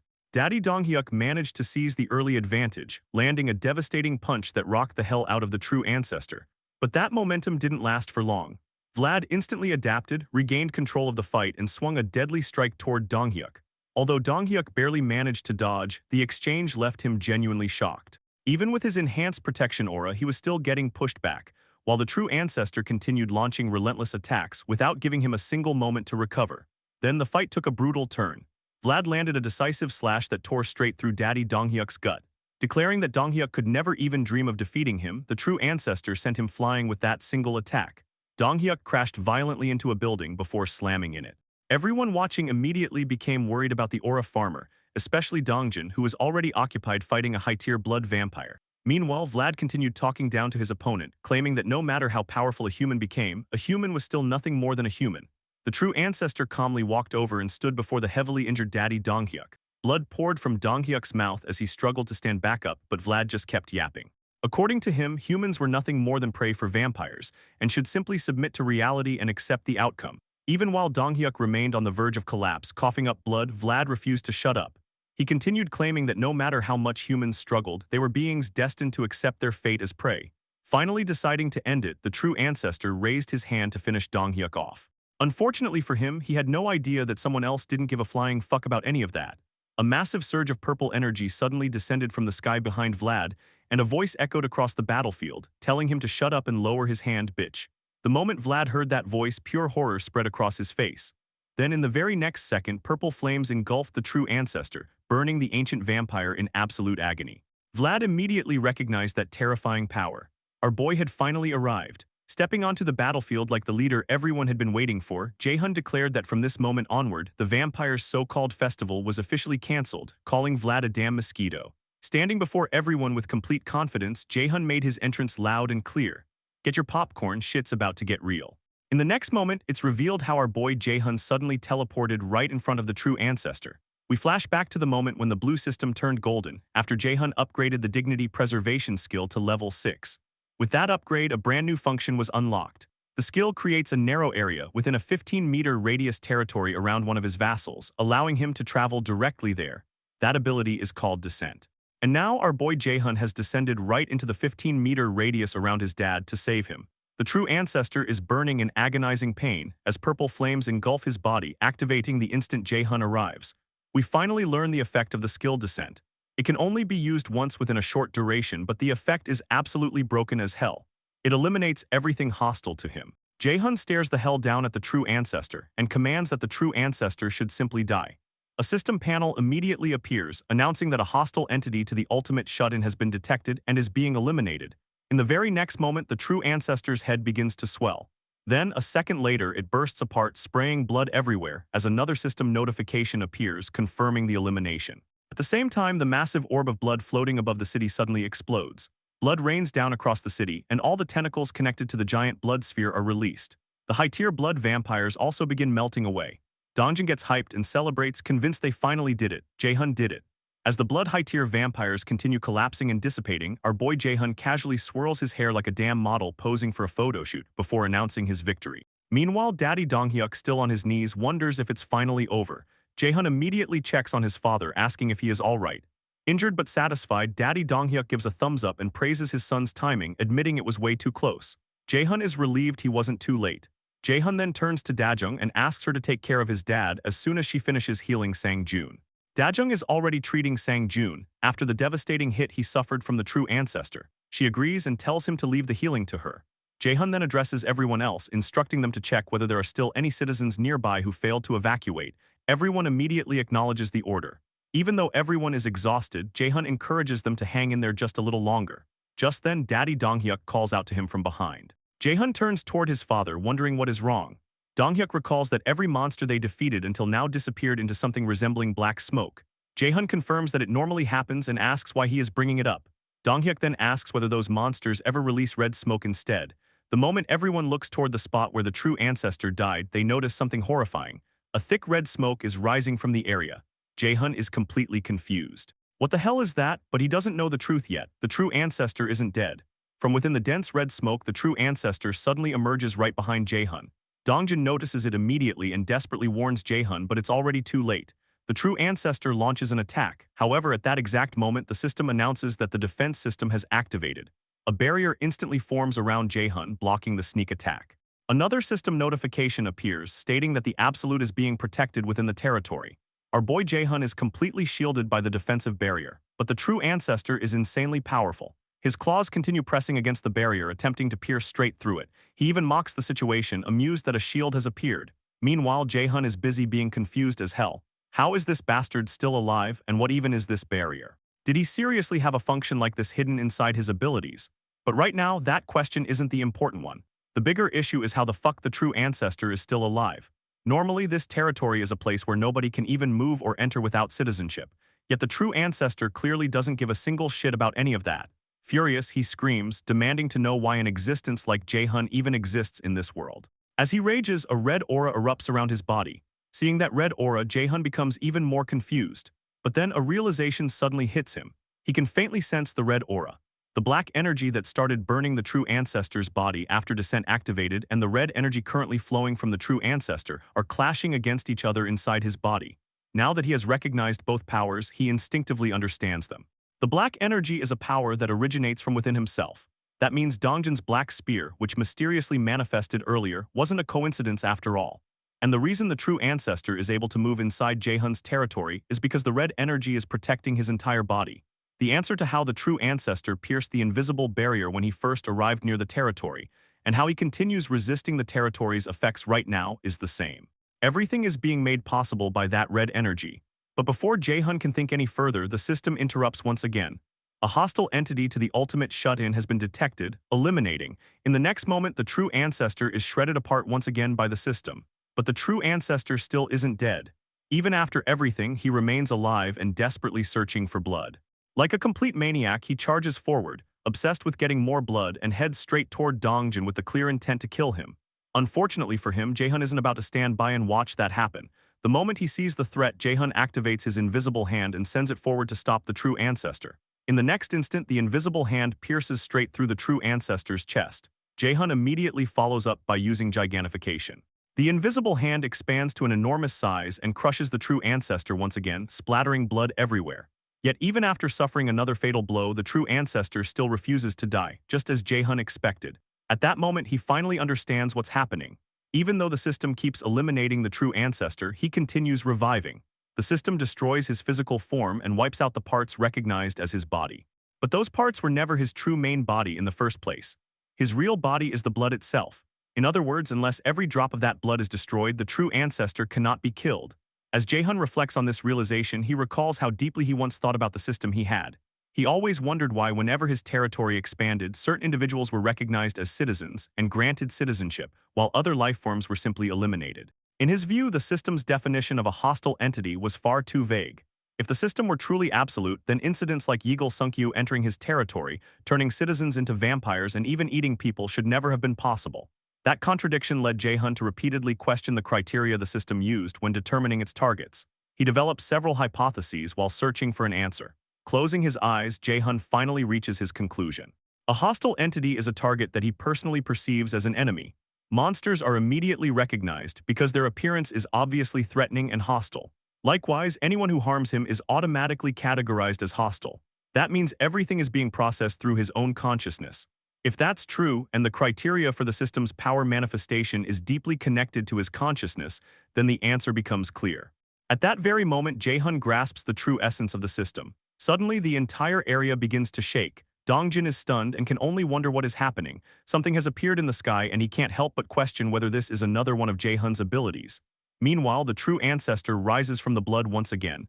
But this time, his reaction is completely different. The shock quickly turns into fear. Above him, a massive black hole forms in the sky, like Gojo's hollow purple. The true ancestor cannot comprehend the power standing before him. He is completely unable to understand what this terrifying force even is.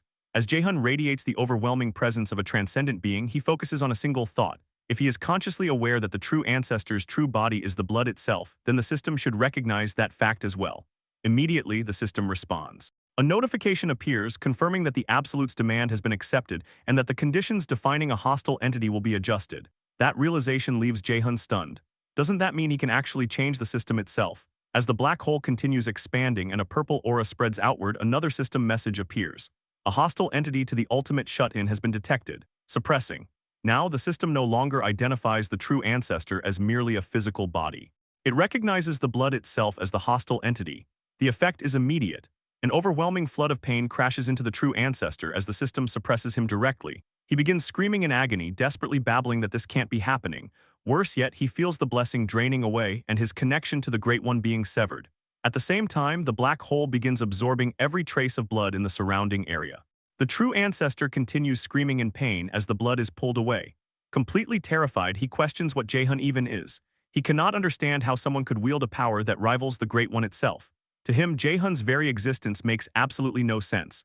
He's a monster among monsters. But while the true ancestor howls, screams, and rages, Jae-hun couldn't care less about arguments over existence or what he should be called. In this goddamn world, he's only trying to protect his people from monsters like the true ancestor. After all, he's nothing more than the ultimate shut-in. The true ancestor could not believe what he was seeing. As he was being pulled into the black hole, he screamed in disbelief, questioning whether Jae-hun truly wanted to protect people from monsters like him. Even while being consumed, the true ancestor continued speaking about how someone so soft-hearted could never stand against him. Before he could finish, everything changed. All of the blood belonging to the true ancestor, along with every drop of blood scattered throughout the area, was completely drained and absorbed by the black hole. After devouring all of it, the black hole abruptly closed itself. What remained was shocking. The once terrifying true ancestor was now nothing more than a baldy, shriveled figure with smoke rising from his body. He was left kneeling helplessly on the ground. Everyone stared in disbelief at the same man who had been wreaking absolute havoc moments earlier. Kang was especially stunned, unable to understand how any of this made sense. Even Daddy Donghyuk looked completely shocked. None of them could believe that the frail old man in front of them was the same true ancestor they had been fighting. The monster who had seemed unstoppable was now barely clinging to life. At last, Jae-hun let out a breath of relief. It was finally over. The outcome confirmed something important. The criteria for manifesting the system's power really was tied directly to his own consciousness. When he chose not to kill the true ancestor, the system notification that normally displayed eliminate had changed to suppressing. As a result, the system kept the true ancestor alive while removing all of his blood. The black flames were no longer burning him either. That could only mean one thing. The true ancestor had been stripped of every bit of aura and power he could use. By suppressing him instead of eliminating him, Jae-hun had perfectly succeeded in controlling his abilities. Even what appeared to be the system's automatic responses could be influenced by his own will. It was an incredible discovery. In the next moment, Jae-hun summoned his invisible hand. The unseen force grabbed the true ancestor by the neck, lifted him high into the air, and squeezed his throat. Jae-hun wanted answers. He questioned the true nature of the mysterious red power the vampire had been using up until now. Instead of answering, the old true ancestor suddenly began crying. For some reason, he once again called out to someone known only as the Great One. He desperately begged for another chance and continued rambling. Watching the old vampire break down, Jae-hun quickly realized there was no point in asking further questions. Even if he kept pressing him, he probably would not get any useful answers. So Jae-hun called for Yeonju. He remembered that before the battle against the vampires, he had spent resources leveling up all of his other vassals. Yeonju, however, had already been at such a high level that upgrading her would have cost far too much money. Then, as Jae-hun issued the command, Yeonju appeared. As always, she arrived in her bare form. Jae-hun decided to let Yeonju finish the old vampire once and for all. He ordered her to execute him for maximum returns. Yeonju immediately understood. Her intimidating figure appeared behind the now powerless true ancestor.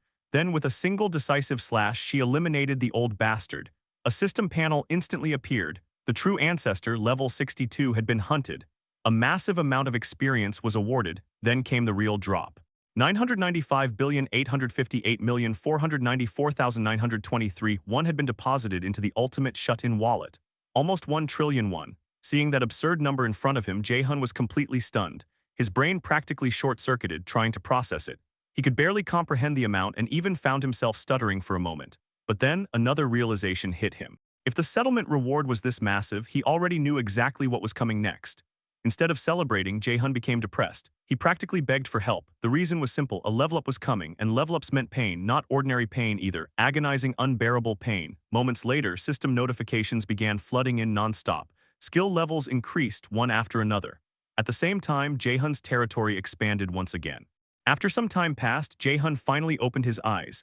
He had been asleep. His vision was blurry and unfocused as he slowly regained consciousness. Confused, he looked around and wondered where he was. Then another thought immediately followed. Was this his house? A few moments later, he remembered collapsing from the pain caused by the territory's expansion. The others must have brought him home afterward. As he got out of bed and rubbed his aching head, Jae-hun grumbled that if he had known the reward would be that huge, he would have prepared himself beforehand. Then he checked his system panel and immediately froze. The house declaration skill had reached level 30. He had also gained 3 skill points. The number of citizens under his territory had reached 100,000. And because the citizen count had crossed a certain threshold, a completely new feature had been unlocked: star power. Seeing so many developments happen at once left Jae-hun startled. Curious, he opened the information window to see exactly what this new star power was. After reading through the details, he finally understood. Star power was essentially an enhancement system. By spending money, he could strengthen citizens. Each enhancement granted a star, and every star increased the target's overall stats. Since vassals were naturally classified as citizens within the territory, they could also receive these enhancements. Even better, if he combined star power with the crown's effects, the enhancement bonuses would be doubled. Getting out of bed, Jae-hun wondered whether there were any other newly unlocked abilities. Still, he decided that enhancing his vassals would take priority. There would be plenty of time later to strengthen the rest of the citizens. Just then, the door opened. Standing there was Seo Yejin. She walked toward Jae-hun while he remained lost in thought, wondering how much time had passed since he collapsed. Before he realized it, Seo Yejin was already standing in front of him. Her sudden appearance startled him. She explained that she had been about to check whether he was awake and that the timing happened to be perfect. Jae-hun wondered why she was there and briefly considered whether he had accidentally summoned her without realizing it. That was not the case. Seo Yejin explained that Dongjin's party and the others had asked her to take care of him while he recovered. She happened to have some free time, so she accepted. Then her expression became more serious. She apologized for bringing it up right after he woke up, but she needed to discuss something important with him. Some time later, the two sat across from each other at a table. That was when Jae-hun learned that 2 full days had passed since he lost consciousness. Seo Yejin confirmed it and explained that during those 2 days they had been searching for and monitoring the remaining survivors in Ulsan. Unfortunately, several problems had emerged. After the true ancestor's death, monsters from the surrounding regions had gradually begun swarming into Ulsan. With the ruler of the territory gone, the area had become vacant, and other monsters were now attempting to claim it. Jae-hun immediately recognized how serious the situation was. The people of Ulsan did not truly understand the danger monsters represented. Inside the safe fences created by the vampires, they had lived without even realizing they had become livestock. However, Seo Yejin revealed that another problem had appeared. When they attempted to warn the survivors about the current situation and rescue them, the response was far from positive. Many survivors were suspicious of them, some were even openly distrustful. Jae-hun understood why. When the vampires had been running wild, the survivors had desperately rushed to the large Mart outpost base because it was their only chance to survive. But now that the true ancestor was dead and the vampire threat was gone, they no longer felt any reason to follow orders from outsiders. After considering the situation, Jae-hun made a decision. For now, Ulsan should be left alone. Trying to force people to relocate would only create resentment. It would be better to allow them to come on their own terms when they were ready. Seo Yejin agreed and stated that they would proceed accordingly. With that settled, she commented that the operation had essentially come to an end. Jae-hun smiled slightly and agreed that it was finally time to wrap everything up. But then Seo Yejin stopped him. Her expression immediately became gloomy. She admitted that she did not know how to say it, but there was one more thing she absolutely had to tell him. She asked him to remain calm while listening. Then came the devastating news.